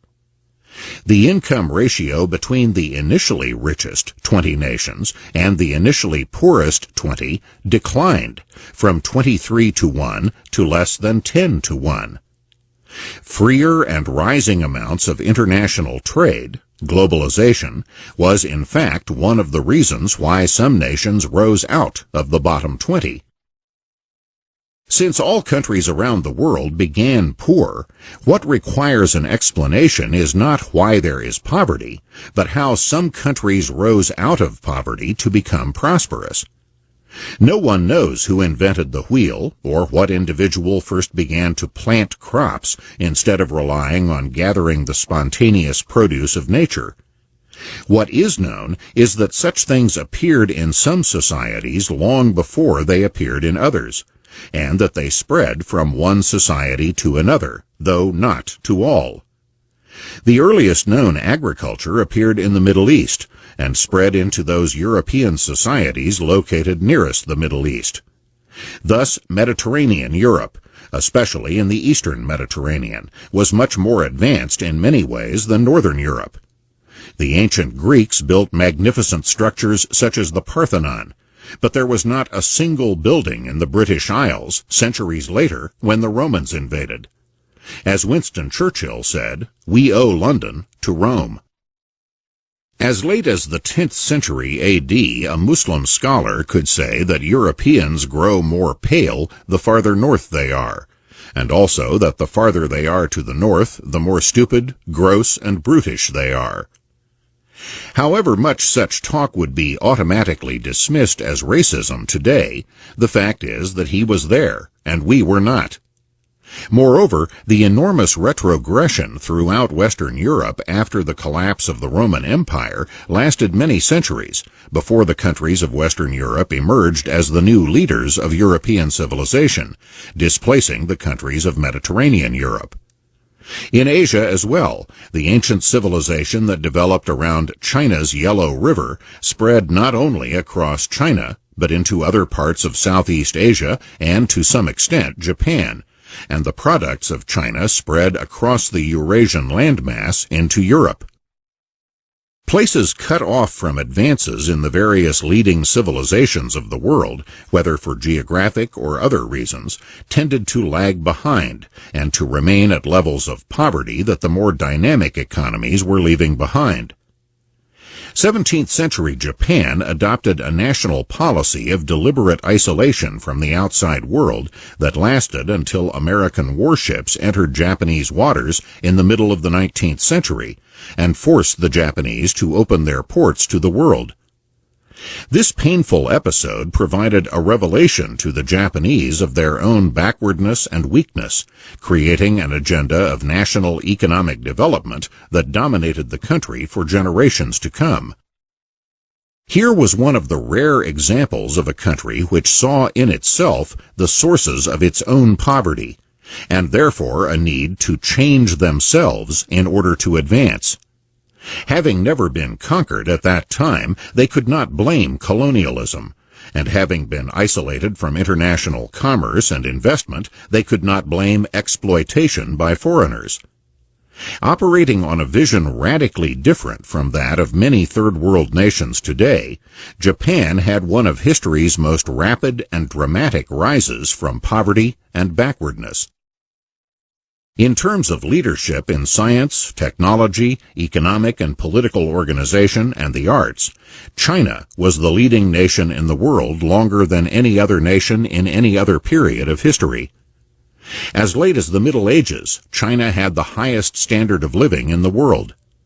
Yet in more recent centuries, China has usually been a third-world nation, where recurrent famines took millions of lives, and only since the last quarter of the 20th century has an accelerated growth rate begun to lift China out of that condition. Similarly, for centuries, beginning in the Middle Ages, the Islamic world was well ahead of Europe in science, the arts, and militarily. But here, too, the relative positions of these two civilizations have reversed across a broad spectrum of social endeavors. In short, no nation or civilization has been permanently in the forefront of human advancement. But what has also never happened has been an economic equality across the spectrum of nations that many today regard as a norm, whose absence requires special and perhaps sinister explanations. Economics. While contrasts between the economic levels of rich and poor nations are striking to the eye, these contrasts are truly staggering when seen in statistics. Real income per capita in Switzerland is more than 3 times that of Malaysia and 40 times that of Afghanistan, while the real income per capita of the United States is 50 times that of Afghanistan.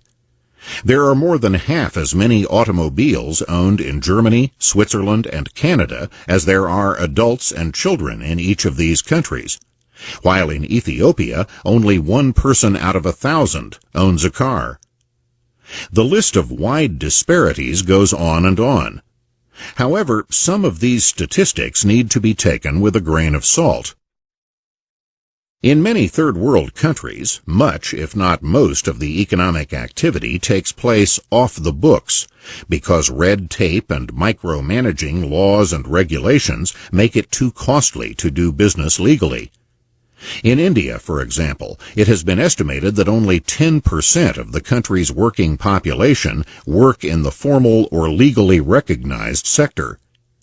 Even aside from that, per capita income data are often not comparable because populations differ greatly in age between third-world countries and more prosperous countries. The median age in Germany, Italy, and Japan is more than 40, while many third world countries, from Angola to Zambia, have median ages below 20. Not only do young people usually earn less than middle-aged people in countries around the world, much production in higher income countries goes to deal with the special problems of older people. More than 1/4 of the populations of Germany, Italy, and Japan are more than 60 years old. The additional production of things needed to cope with the infirmities of age, crutches, walkers, and medications ranging from Geritol to Viagra, make older people better off than they would be without these aids, but not better off than young people who do not need them. If there were some feasible way to make adjustments in the data to take account of all such things, the statistical differences between more prosperous nations and poorer nations would then more accurately reflect the differences in real standards of living. The differences would still be there, but not as extreme as the statistics make them appear. Since all countries were once at least as poor as third world countries are today, what needs to be explained is not poverty, but the creation of wealth, and the things that increase or decrease the ability to create wealth. Law and order. One of the common denominators of prosperous times and places has been law and order. Put differently, times and places where it has been difficult to establish law and order have seldom prospered. Sometimes geography has been the problem. Mountainous regions have often been lawless regions, simply because the cost of providing police or military control in isolated and thinly populated areas is often so much more than the cost of establishing and maintaining control in lowland plains. Wherever government authority breaks down for whatever reason, as in Western Europe after the collapse of the Roman Empire, economic stagnation or even retrogression is seldom far behind. It has been estimated that it was 1,000 years after the collapse of the Roman Empire before the standard of living in Europe rose again to the level that it had achieved in Roman times. The same thing can be seen on a smaller scale in American black ghettos, where the devastating riots of the 1960s not only destroyed existing businesses, but kept out many new businesses for more than a generation since then. Even despotic laws, as under Genghis Khan or in the Ottoman Empire, have fostered economic prosperity when these laws have been dependable rather than capricious or corrupt. One of the hallmarks of many third world countries, especially those with otherwise favorable economic prospects in terms of natural resources or other favorable geographic factors, has been ineffective, capricious, or corrupt law enforcement. Nigeria, for example, has oil and better navigable waterways than most of sub-Saharan Africa, but has repeatedly been ranked among the world's most corrupt nations, if not the most corrupt. The same geographical fragmentation of sub-Saharan Africa, which more directly handicapped Africa's economic development, has also done so indirectly by making the establishment of law and order over wide areas difficult to achieve.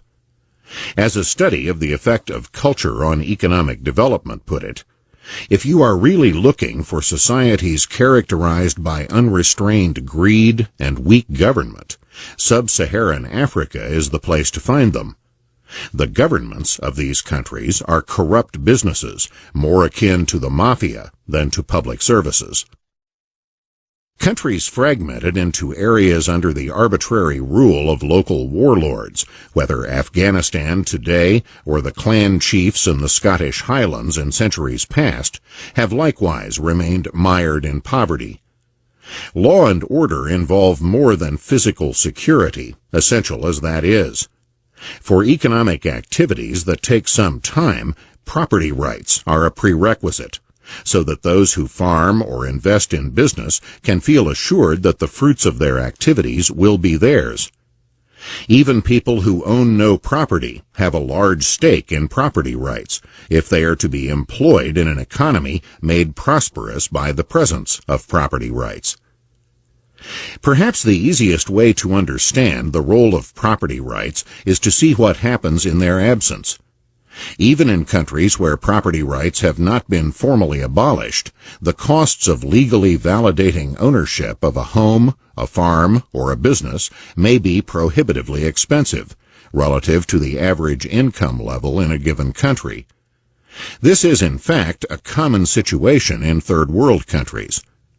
The Economist magazine has estimated that in Africa, only about 1 person in 10 works in a legally recognized enterprise or lives in a house that has legally recognized property rights. In Egypt, an estimated 4.7 million homes have been built illegally. In Peru, the total value of the country's real estate that lacks property rights has been estimated to be more than a dozen times greater than all the foreign direct investments ever made in the country during its entire history. A similar prevalence of economic assets not recognized by the legal system has been found in other third world countries. Such lack of legal recognition is not a mere formality. It is a crippling handicap for those seeking to rise from poverty to prosperity, whether as individuals or as nations. Many of the great corporate enterprises of the world began at an extremely modest level, such as those already achieved by innumerable entrepreneurs in the third world. The Hewlett-Packard Corporation, for example, began in a garage that was rented with borrowed money. The J.C. Penney department store chain was begun by a man who grew up in worse poverty than most people on welfare today. The NBC broadcast network was begun by a man who had to support himself as a teenager by hawking newspapers on the street. The list could go on and on. But all these people without money lived in a society where they had access to other people's money as a result of a legal system where property rights facilitated the transfer of money from those who had it to those who had entrepreneurial talents but no money. The third world is full of peddlers who remain peddlers all their lives. But in the United States, it was peddlers who began such enterprises as Macy's, Bloomingdale's, and Levi Strauss. For businesses in general, whether large or small, the availability of other people's money is often crucial. Without property rights, lenders are reluctant to lend to people who do not have the cash to pay them back, and whose homes or other assets are not recognized as theirs by the legal system, and therefore cannot be used as collateral that can be foreclosed and transferred to the lender in case of default. Businesses that start small and grow large can seldom get off the ground by issuing their own stocks and bonds before they have established a track record of success, and they have little chance of establishing such a track record without money. Many third-world peddlers and other small-scale entrepreneurs cannot draw on other people's money beyond the narrow circle of their own family and friends. But developing a large corporation requires drawing on money from thousands of strangers, beginning with getting their money indirectly from banks or other financial intermediaries. An absence of property rights cuts off that process early on. The problem is not simply that particular individuals in the third world who might become corporate leaders in a society with property rights lack that opportunity. The more fundamental and more important fact is that the whole society could benefit from having numerous major corporate enterprises to provide more goods to consumers, jobs for workers, and tax revenues to governments. The formal legal system is not the only aspect of law and order. The levels of honesty, cooperation, and civic virtue among the people is not only of social but of economic consequence. For example, Malagasy grain traders carry out inspections of each lot of grain in person because they don't trust employees. 1/3 of the traders say they don't hire more workers because of fear of theft by them. This limits the grain trader's firm size, cutting short a trader's potential success. In many countries, companies tend to be family enterprises because family members are the only ones felt trustworthy. So the size of the company is then limited by the size of the family. What economist William Easterly has called the radius of trust varies greatly from group to group and from country to country. Within groups like the Marwaris of India, the Chinese in Southeast Asia, or Hasidic Jews in New York's diamond industry, transactions involving substantial sums of money can take place without written agreements or recourse to the legal system, giving these groups competitive advantage over other members of their respective societies who cannot safely engage in similar low-cost ways of doing business. Whole nations likewise differ in the levels of honesty. Bicycles can be left parked without locks in Tokyo, but doing so in many other countries would be a virtual guarantee that they would be stolen.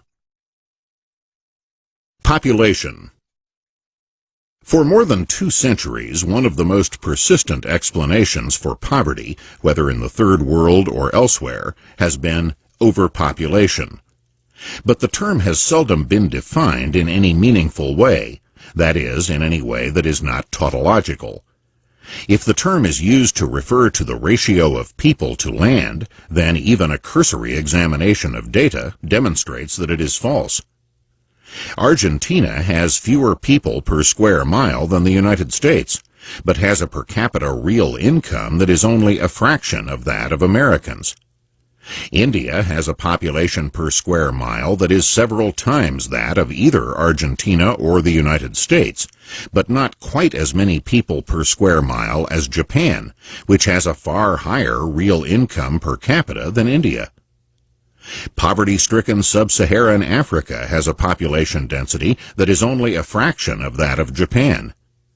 It is also possible to find some poverty-stricken countries with greater population densities than some prosperous countries. But there is no consistent relationship between population density and real income. Looking at what happens over time likewise gives no support to the theory that overpopulation causes poverty. As one of the leading development economists of the 20th century put it, between the 1890s and 1930s, the sparsely populated area of Malaysia, with hamlets and fishing villages, was transformed into a country with large cities, extensive agricultural and mining operations, and extensive commerce. The population rose from about 1.5 to about 6 million. The number of Malays increased from about 1 to about 2.5 million. The much larger population had much higher material standards and lived longer than the small population of the 1890s. Since the 1950s, rapid population increase in densely populated Hong Kong and Singapore has been accompanied by large increases in real income and wages. The population of the Western world has more than quadrupled since the middle of the 18th century. Real income per head is estimated to have increased by a factor of 5 or more. Although advocates of the overpopulation theory argue that rising population threatens to create more poverty, virtually no one can provide examples of countries that had a higher standard of living when their population was half of what it is today. Various desperate expediencies have been used to try to salvage the overpopulation thesis, beginning in Malthus' time and continuing to today. Some argue that it is not land, but arable land that matters. However, changing the calculation to arable land merely adds more complication without changing the result. Nor will changing the criterion from land to natural resources in general yield much different results. As already noted, the value of natural resources per capita in Uruguay and Venezuela is some multiple of their value in Switzerland or Japan, while the real income per capita in Switzerland or Japan is some multiple of what it is in Uruguay or Venezuela. Some argue that population should not be compared to raw natural resources, but to developed resources, in order to determine whether there is overpopulation. However, developed resources are simply another name for wealth.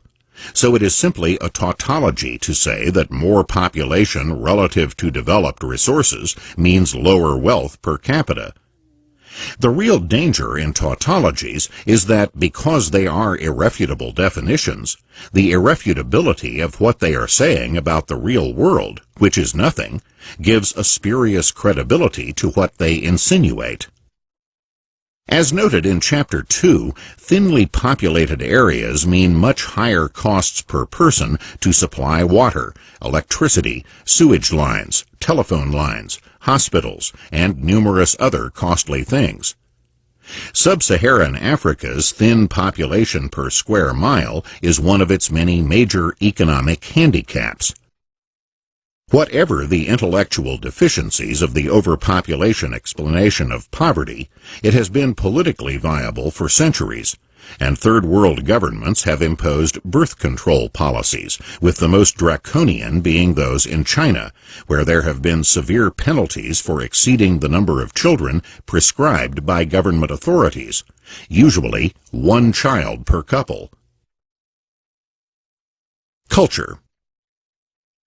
While external factors like property rights and geographical factors can influence the economic development of nations, such internal factors as cultural values can often be of equal or even greater importance.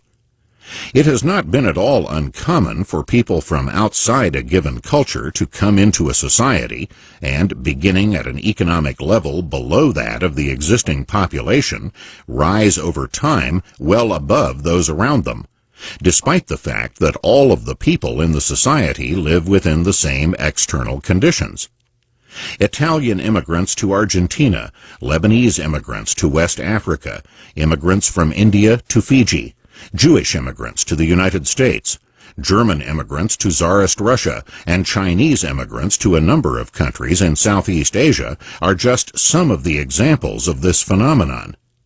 Many, if not most, of these immigrants arrived destitute financially and often with little or no education. What they had was a culture that was different from that of those whom they overtook and left behind. Whole industries and sectors of an economy have been created by people from different cultures. Argentina became one of the world's great exporters of wheat after German immigrants settled there, even though the Argentines had imported wheat before. The land and its ability to grow wheat had not changed. What had changed were the people who settled on the land. Sometimes new industries were introduced not by immigrants, but by sojourners from other countries, as the British built railroads in countries around the world, from India to Africa to Australia and Argentina. Worldwide migrations in recent centuries have led to racially and culturally different peoples interacting in societies far from those in which their forebears originated, and developed their different cultures and different economic skills. Often they reproduced in their new destinations the same patterns found in their lands of origin. The mining that was so much a part of the economic history of Wales was also a major part of the history of Welsh immigrants to the United States and Australia. The prominence or predominance of Jews in clothing production in medieval Spain also reappeared later in the Ottoman Empire, in the United States, and in South America. Areas blessed with an abundance of natural resources have been unable to sustain prosperity even after it has been achieved when the surrounding institutions and culture do not sustain a dependable framework of law and order. Argentina has been a classic example, though similar patterns have appeared in some other Latin American countries. Argentina has been described as among the world's most richly endowed countries, with some of the world's richest soil and substantial oil and natural gas deposits. Early in the 20th century, it was one of the 10 richest nations in the world. Much of its modern development, however, was not internally generated, but was due to foreign, mostly British initiative. The rise of nationalistic and ideological politics, especially under the charismatic leadership of dictator Juan Perón, led to a decline of foreign investment in Argentina from a high of 48% of all investment in 1913 to just 5% by the 1950s. Counterproductive domestic political and economic policies marked Argentina's fall from the ranks of the most prosperous nations. As one study put it, the countries with which Argentina was grouped in terms of economic progress early in this 20th century have attained per capita GNPs generally 4 or 5 times Argentina's, and virtually all of them are viable democracies. By the end of the 20th century, Argentina's economy and monetary system had collapsed, leading to widespread use of barter. Despite some recovery from that low point, Argentina's gross domestic product per capita in the early 21st century was 1/10 that of the United States.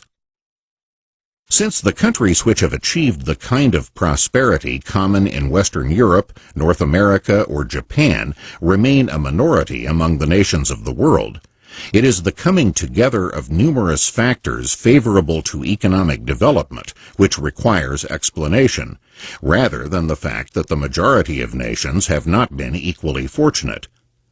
The fact that most of these prosperous nations took centuries for all these factors to come together underscores the rarity of these achievements.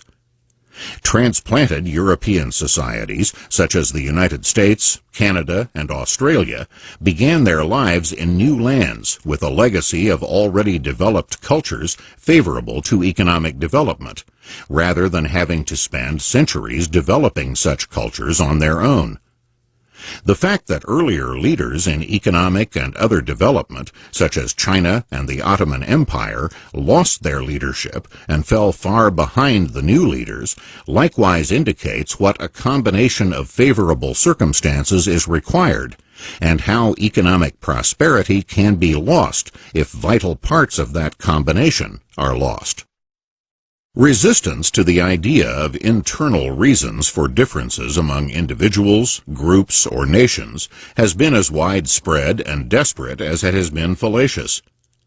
One academic, for example, said that Jews were fortunate to arrive in America just as the garment industry was about to take off, ignoring the possibility that it was precisely the arrival of Jews that led to an upsurge in the garment industry, as their arrival in other countries had done. This widespread refusal to countenance the very possibility that factors internal to particular peoples have had an influence on their economic condition has been expressed in claims that such beliefs are just stereotypes, which are blaming the victim in the case of poorer individuals or nations.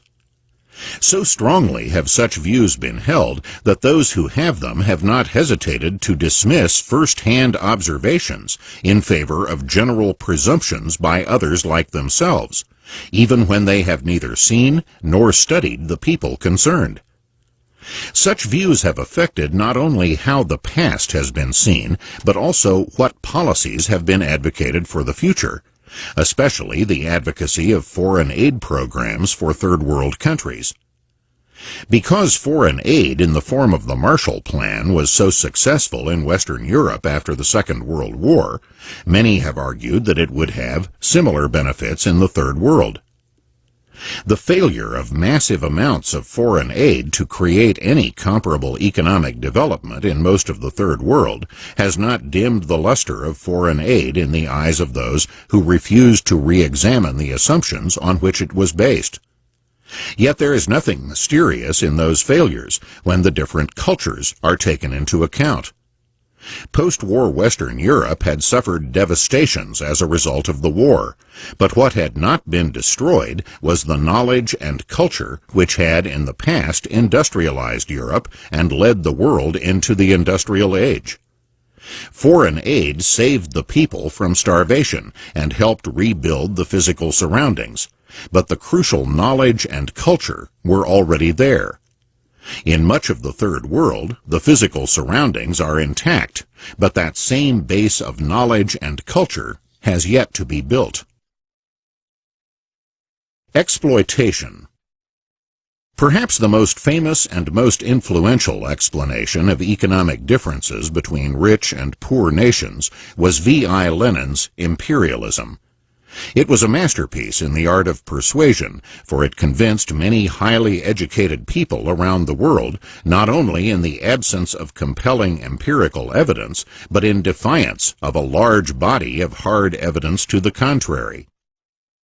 The thesis of imperialism was that industrial capitalist nations had surplus capital, which would drive down the rate of profit over time in accordance with Marxist theory, unless it were exported to the non-industrial poorer nations of the world, where it could find a wider field for exploitation.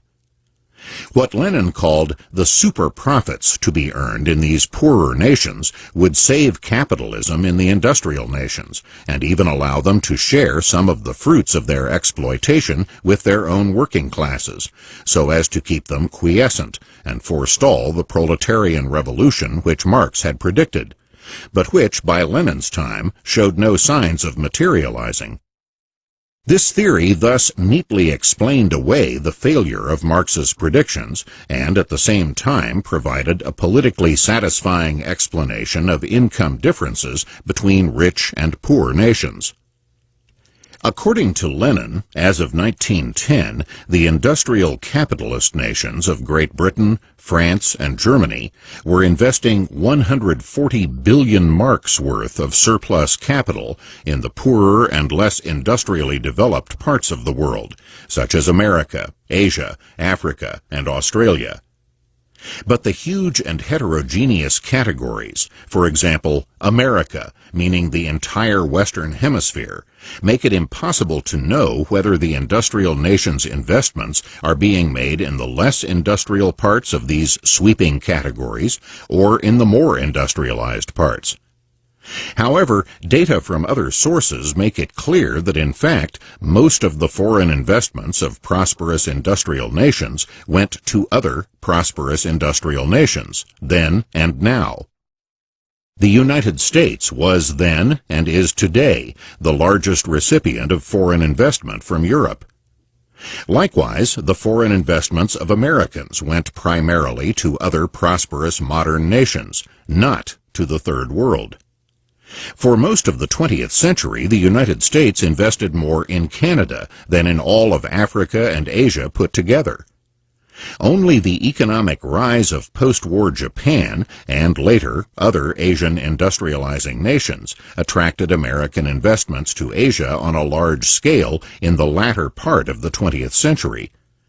In short, the actual pattern of international investments went directly opposite to the theories of Lenin, who concealed that fact within his large and heterogeneous categories of investment recipients.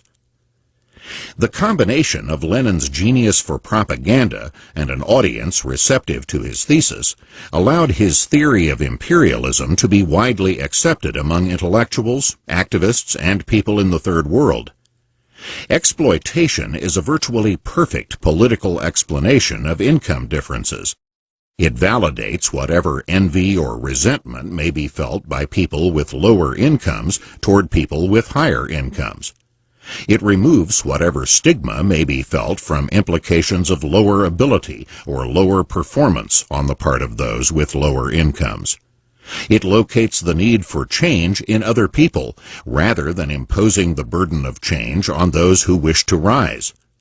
Moreover, it replaces any such burdensome task with a morally uplifting sense of entitlement. Whatever the empirical and logical problems with the theory of exploitation, political movements are seldom based on empirical evidence and logic. Those who blamed the poverty of Third World nations on colonialism continued to blame the legacy of colonialism for decades after most of these Third World colonies became independent nations. The same belief provided a basis for independent Third World nations to confiscate the property of foreign investors who were seen as exploiters. In the places where there were sizable European settler communities, as in Zimbabwe or South Africa, Such beliefs provided rationales for dispossessing the European settlers. However, in doing so, Third World governments inadvertently revealed the fallacy of the belief that physical wealth was crucial. If it was, such confiscations would improve the economic conditions of the indigenous population. But if it was the internal knowledge, skills, and cultural patterns which produced prosperity, then the transfer of physical wealth from those who had the necessary knowledge, skills, and cultural patterns to those who did not would have very different consequences. The African nation of Zimbabwe was an all too typical example.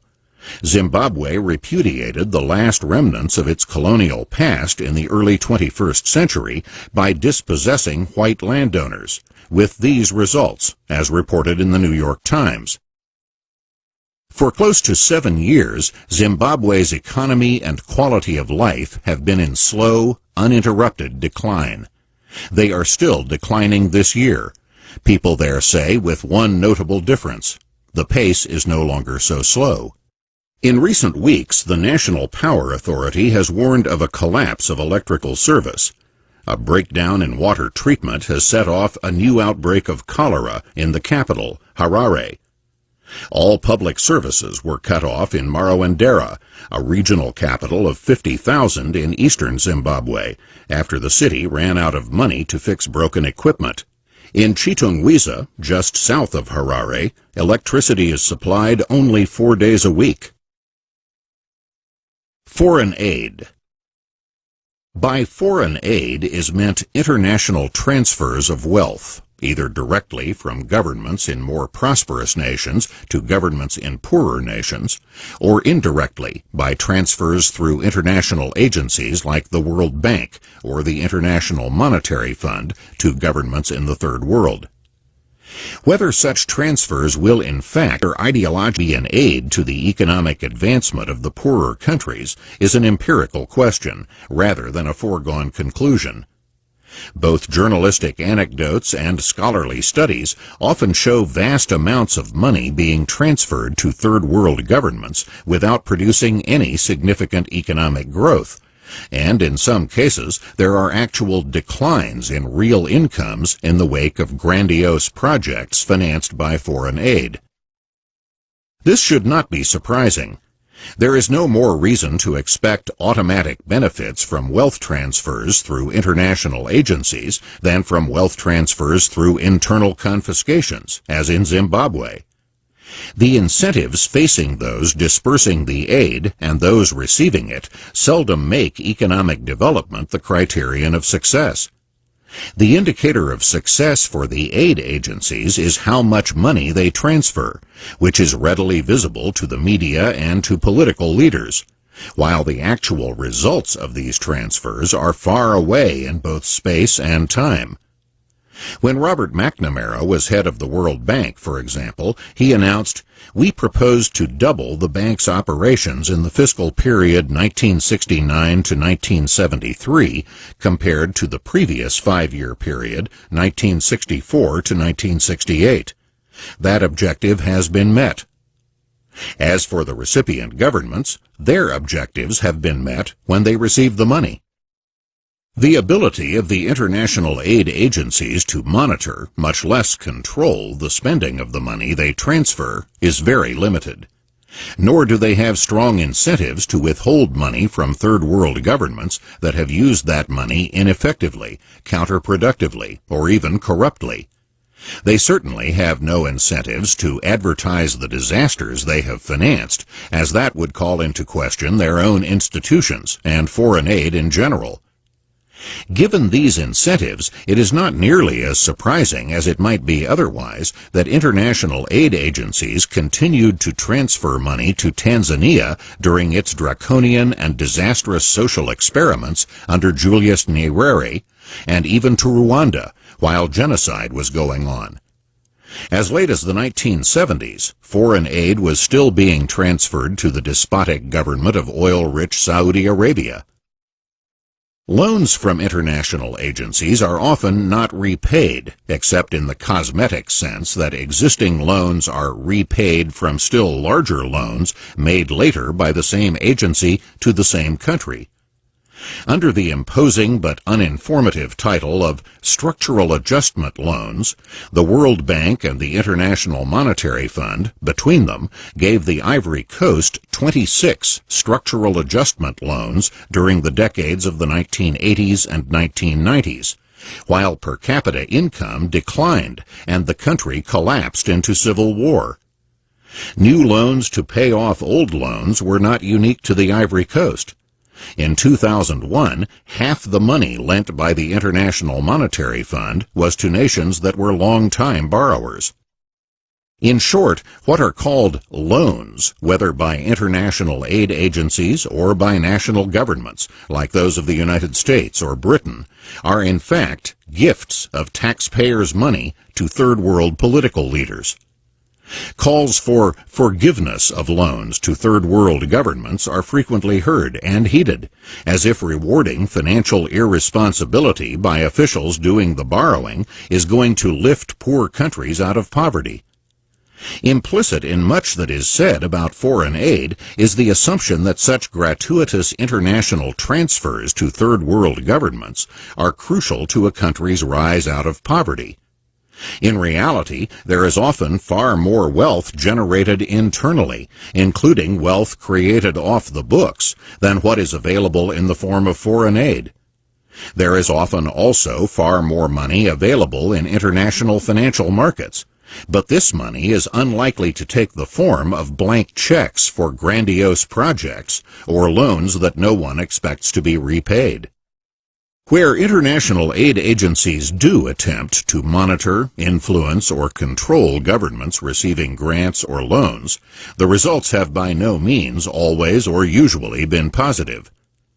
Given the many economic problems created by central planning in countries like the Soviet Union, problems severe enough to cause even many socialist and communist governments to abandon central planning by the end of the 20th century, it should hardly be surprising that a method that has not worked when people were planning economic activities within their own country has not been notably successful when trying to plan for other countries around the world, with a variety of languages, traditions, and cultures different from those of the aid agency officials.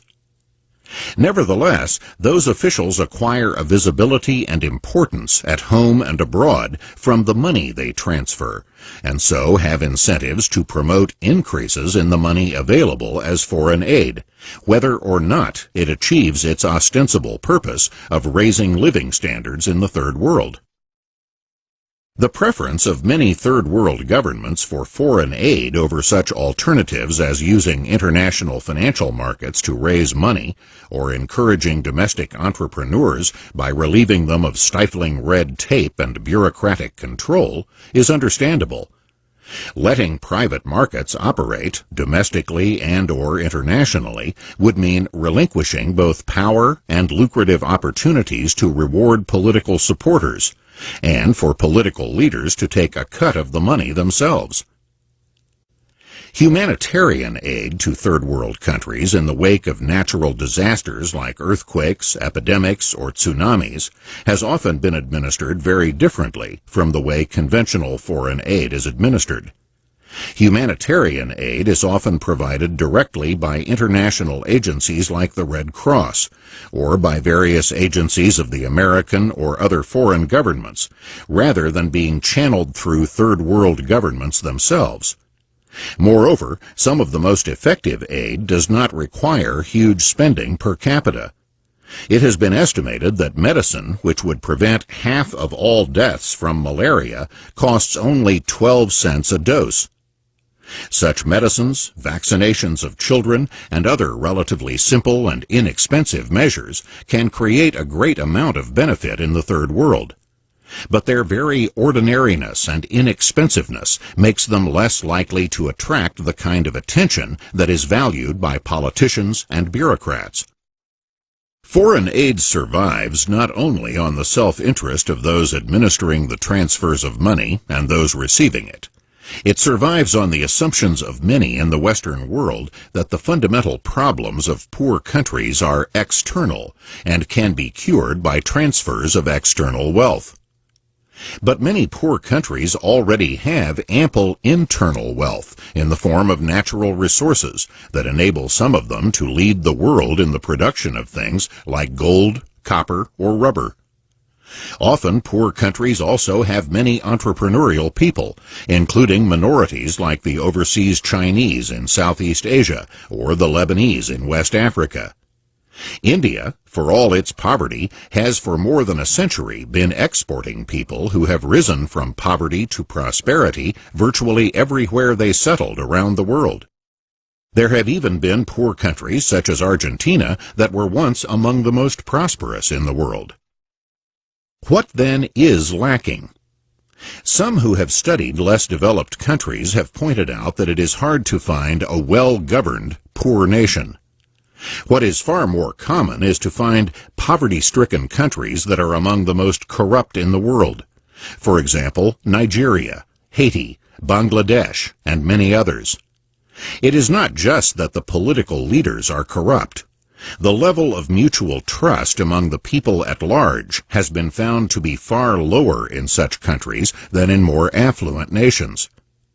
Where poor countries contain entrepreneurial minorities who are capable of creating wealth, those minorities are often resented and restricted by discriminatory laws and policies. In some cases, such wealth-producing minorities have been forced out of the country by hostility and outright violence, or even officially expelled, as Indians and Pakistanis were expelled from Uganda in the 1970s, after which the Ugandan economy collapsed. In other cases, where much of the wealth in a country has been created by foreign investors and foreign entrepreneurs, the resentments against those foreigners has led to the theft of their businesses by the government, or nationalization, as it is phrased politically. Here, too, the transfer of wealth from those who created it has often produced no lasting benefits to the indigenous population, and has often marked the decline of those businesses and of the local economies. In much of sub-Saharan Africa, standards of living were lower decades after the departure of the colonial rulers than these standards were in the era of colonialism, despite both nationalizations and foreign aid. In short, many of the problems of very poor countries are internal, however politically unpalatable that may be to the inhabitants of those countries, or to those in the Western world who prefer other explanations. This conclusion is reinforced by the history of very poor countries that rose rapidly to higher economic levels, such as Scotland in the 18th century, Japan in the 19th century, and China in the 20th century. In all these cases, they raised themselves economically through internal changes, brought on by a recognition that such internal changes were necessary.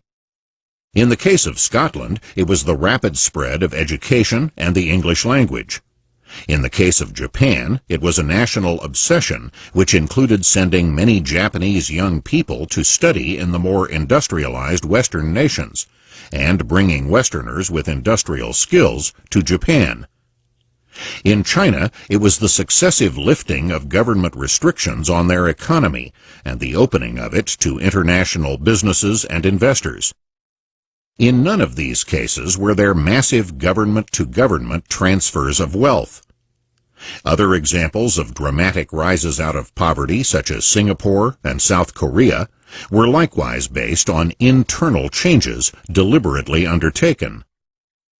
The consequences of what has happened in third world countries with the mere transfer of money or capital were typified by the experience of foreign aid to Tanzania.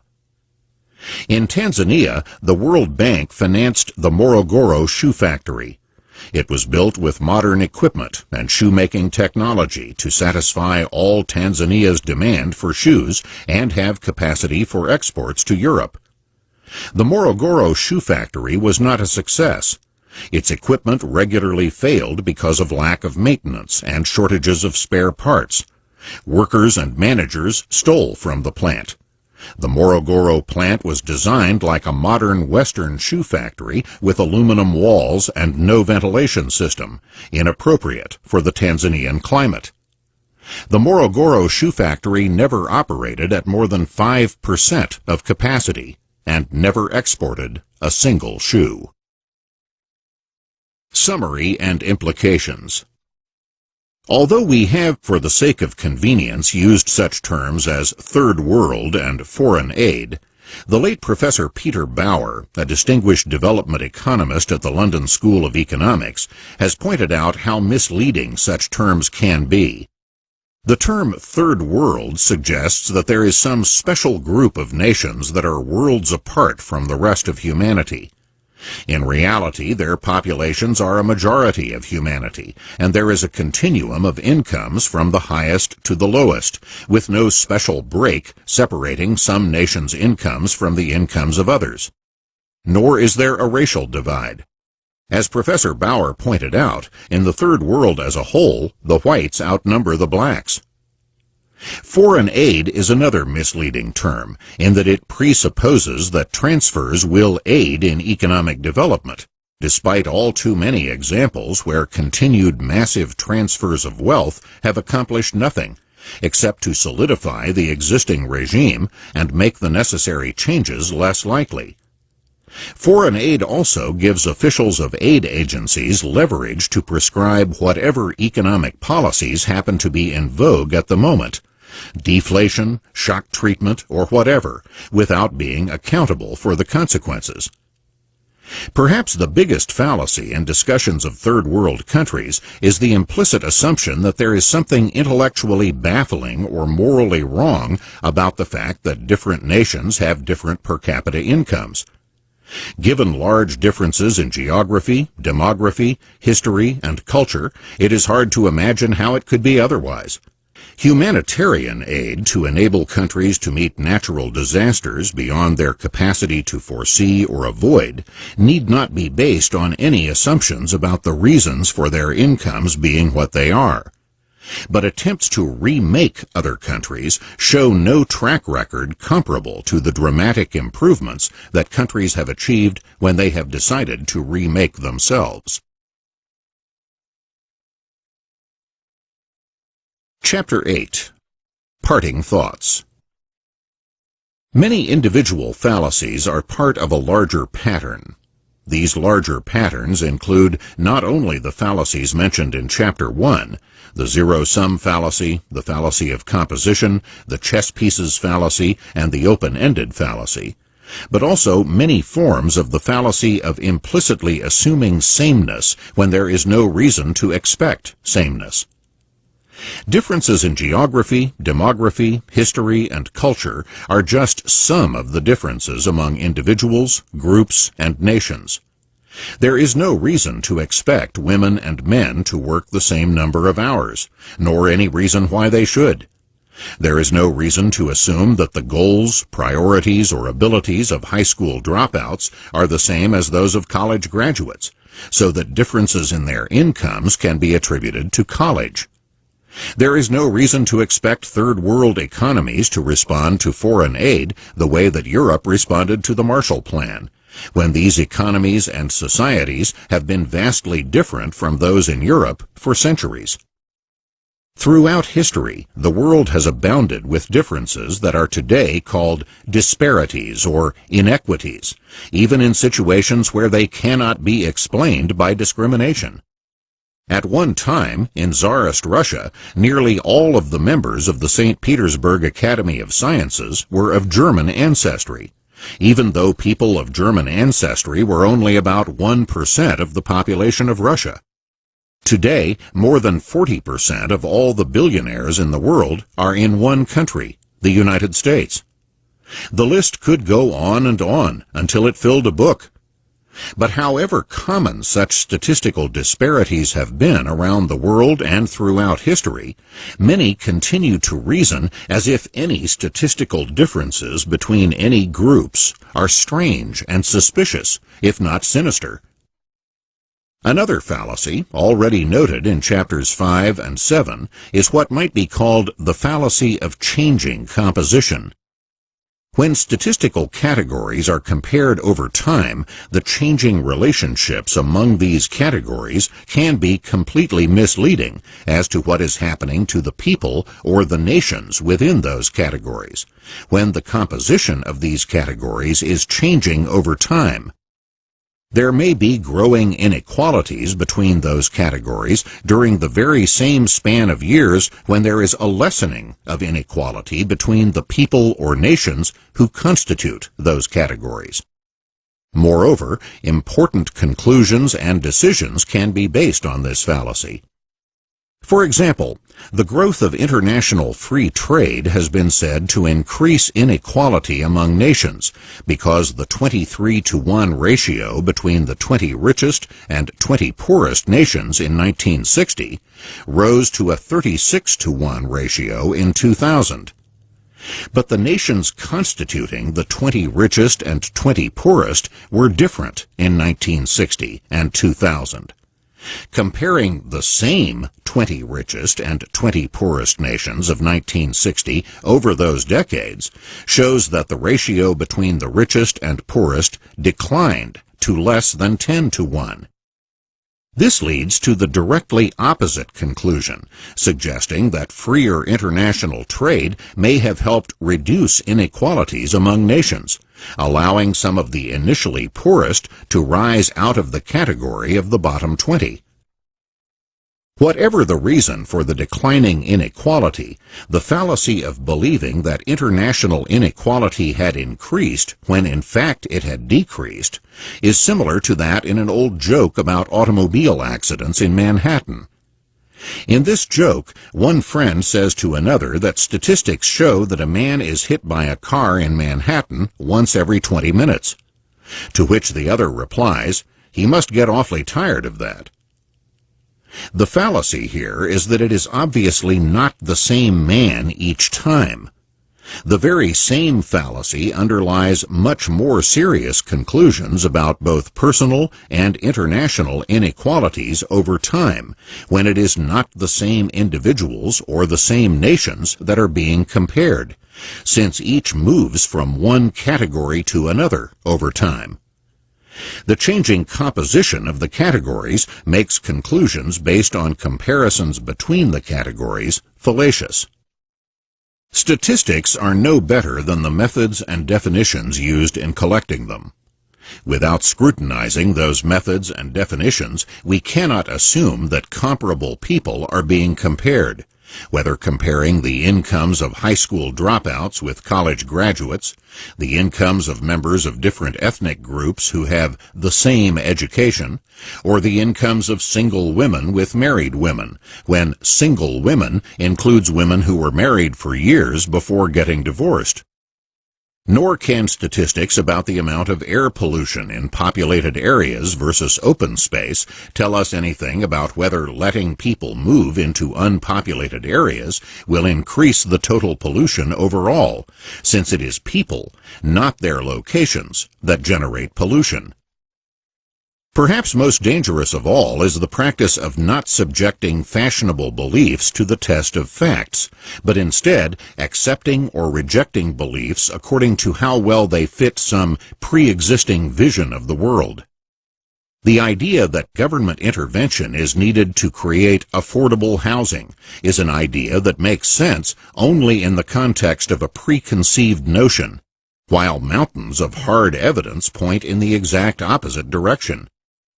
The belief that ghetto riots, such as those of the 1960s, are a reaction against poverty, discrimination, unemployment, and blighted communities simply will not stand up in the face of hard evidence of when and where those riots took place, which were not in the places or times when these factors were worse.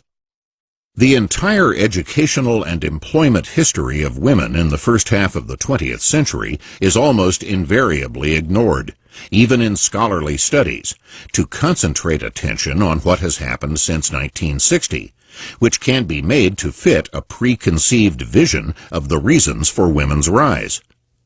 Similarly with blacks, whose rises out of poverty and into middle-class occupations are likewise traced almost invariably from some point after 1960 and attributed to the civil rights movement and government actions of that decade, even though the most dramatic rises of blacks out of poverty occurred in the 2 decades before 1960. Nothing is more fallacious than to ignore a trend that began years before some policy or action that is credited with whatever happened as a continuation of a pre-existing trend. Similar fallacies have appeared in discussions of things ranging from automobile fatality rates to market shares of companies after an antitrust lawsuit. Among the many preconceptions that cannot be subjected to any empirical tests because they are so subjective is the notion that third-party observers know better what is good for people than those people know themselves. This implicit assumption pervades discussions of urban and suburban housing, mass transit versus automobiles, and the imposition of international aid agencies' pet theories on third-world countries. The most that can be done in these cases is to 1. Make that implicit assumption explicit, 2. Demand proof of that superior knowledge, and 3. Point out how many disasters in countries around the world have followed in the wake of programs and policies based on that assumption. A special variant of the implicit assumption of vastly superior knowledge is the sweeping dismissal of the first-hand observations of other people as stereotypes, such dismissals often being based on little or no first-hand observation by those who dismiss, but based instead on assumptions widely shared by similarly inexperienced and presumptuous people, often insulated against criticisms or facts by academic degrees. Tautologies are another source of fallacies and a major source of their defense. Overpopulation, for example, can be defined in such a way that a high ratio of people to wealth is said to explain poverty, when all that it does in reality is demonstrate the rules of arithmetic, rather than any fact about the real world. But until people realize that they are talking in a circle, however large that circle may be, they may continue to believe insinuations that give tautologies their power, as if they were conclusions about the external world instead of arbitrary definitions inside their own heads. Tautologies about population are just one of a much larger number of notions whose lack of clarity and concreteness is their greatest asset in convincing people without either evidence or logic. As philosopher Charles Sanders Peirce said back in the 19th century, many a man has cherished for years as his hobby some vague shadow of an idea too meaningless to be positively false. The particular fallacies discussed in this book are only a small sample of a vastly larger number on a vastly wider variety of subjects. If seeing how these often plausible-sounding fallacies can collapse under the weight of evidence and analysis causes you to examine some other beliefs more closely and more analytically, then this book will have achieved its larger purpose. I really hope you enjoyed that. If you made it to the end, type in the word GOAT for greatest of all time for Thomas Sowell. I'm sure he loves seeing that. I wanted to talk very briefly about iTrustCapital. They are not a paid sponsor in any way. I recently set up an account with them, and I could not be happier with their customer service, the quality of tokens, how quickly they were able to roll over my existing Roth IRA into their system. It has been incredible. I have a discount code for you and a link in the description. Just use Basic Economics. That will waive the first month of custodial fees. Again, I'm not an investment advisor, but I do love their service. It is incredible. I love the idea of being able to purchase cryptocurrency within a Roth IRA and just let that thing grow tax-free. Also, I know many of you are into precious metals, gold and silver. You can actually hold physical gold and silver in your IRA or Roth IRA through this platform. Check it out. Let me know what you think. If you try them out, I am sure you're going to be happy. Take care, everyone. Thank you again. If you're one of the millions of Americans who love investing in cryptocurrency, the IRS is targeting you. Thousands of scary letters from the IRS went out to cryptocurrency investors, saying they owe money for trades they never reported. That's because every time you buy, sell, or swap a cryptocurrency, it's a taxable event. Introducing iTrustCapital. iTrustCapital provides the simplest way to invest in cryptocurrency and not deal with the IRS. iTrustCapital lets you do your trading within an IRA, so you don't have to pay taxes or report transactions when the funds are in the account. With just a 1% transaction fee, you can begin trading hassle-free 24 hours a day. $29.95 a month covers your IRA maintenance and unlimited institutional-grade storage with Curve. Check out iTrustCapital.com to learn how to avoid scary IRS letters from showing up in your mailbox.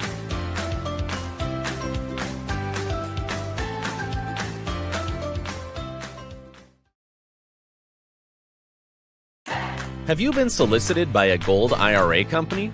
Most use the fear of losing your retirement account in the next financial crash and promise protection with physical gold. What they don't tell you is the coins they sell have huge markups. These companies employ commission salespeople who will say just about anything to get you to buy high-priced coins over low-cost bullion. They will push exclusive coins, low mintage, and proof coins, and say that these coins have special benefits like better appreciation, lower taxes, and privacy from government. Of course, these benefits rarely actually exist.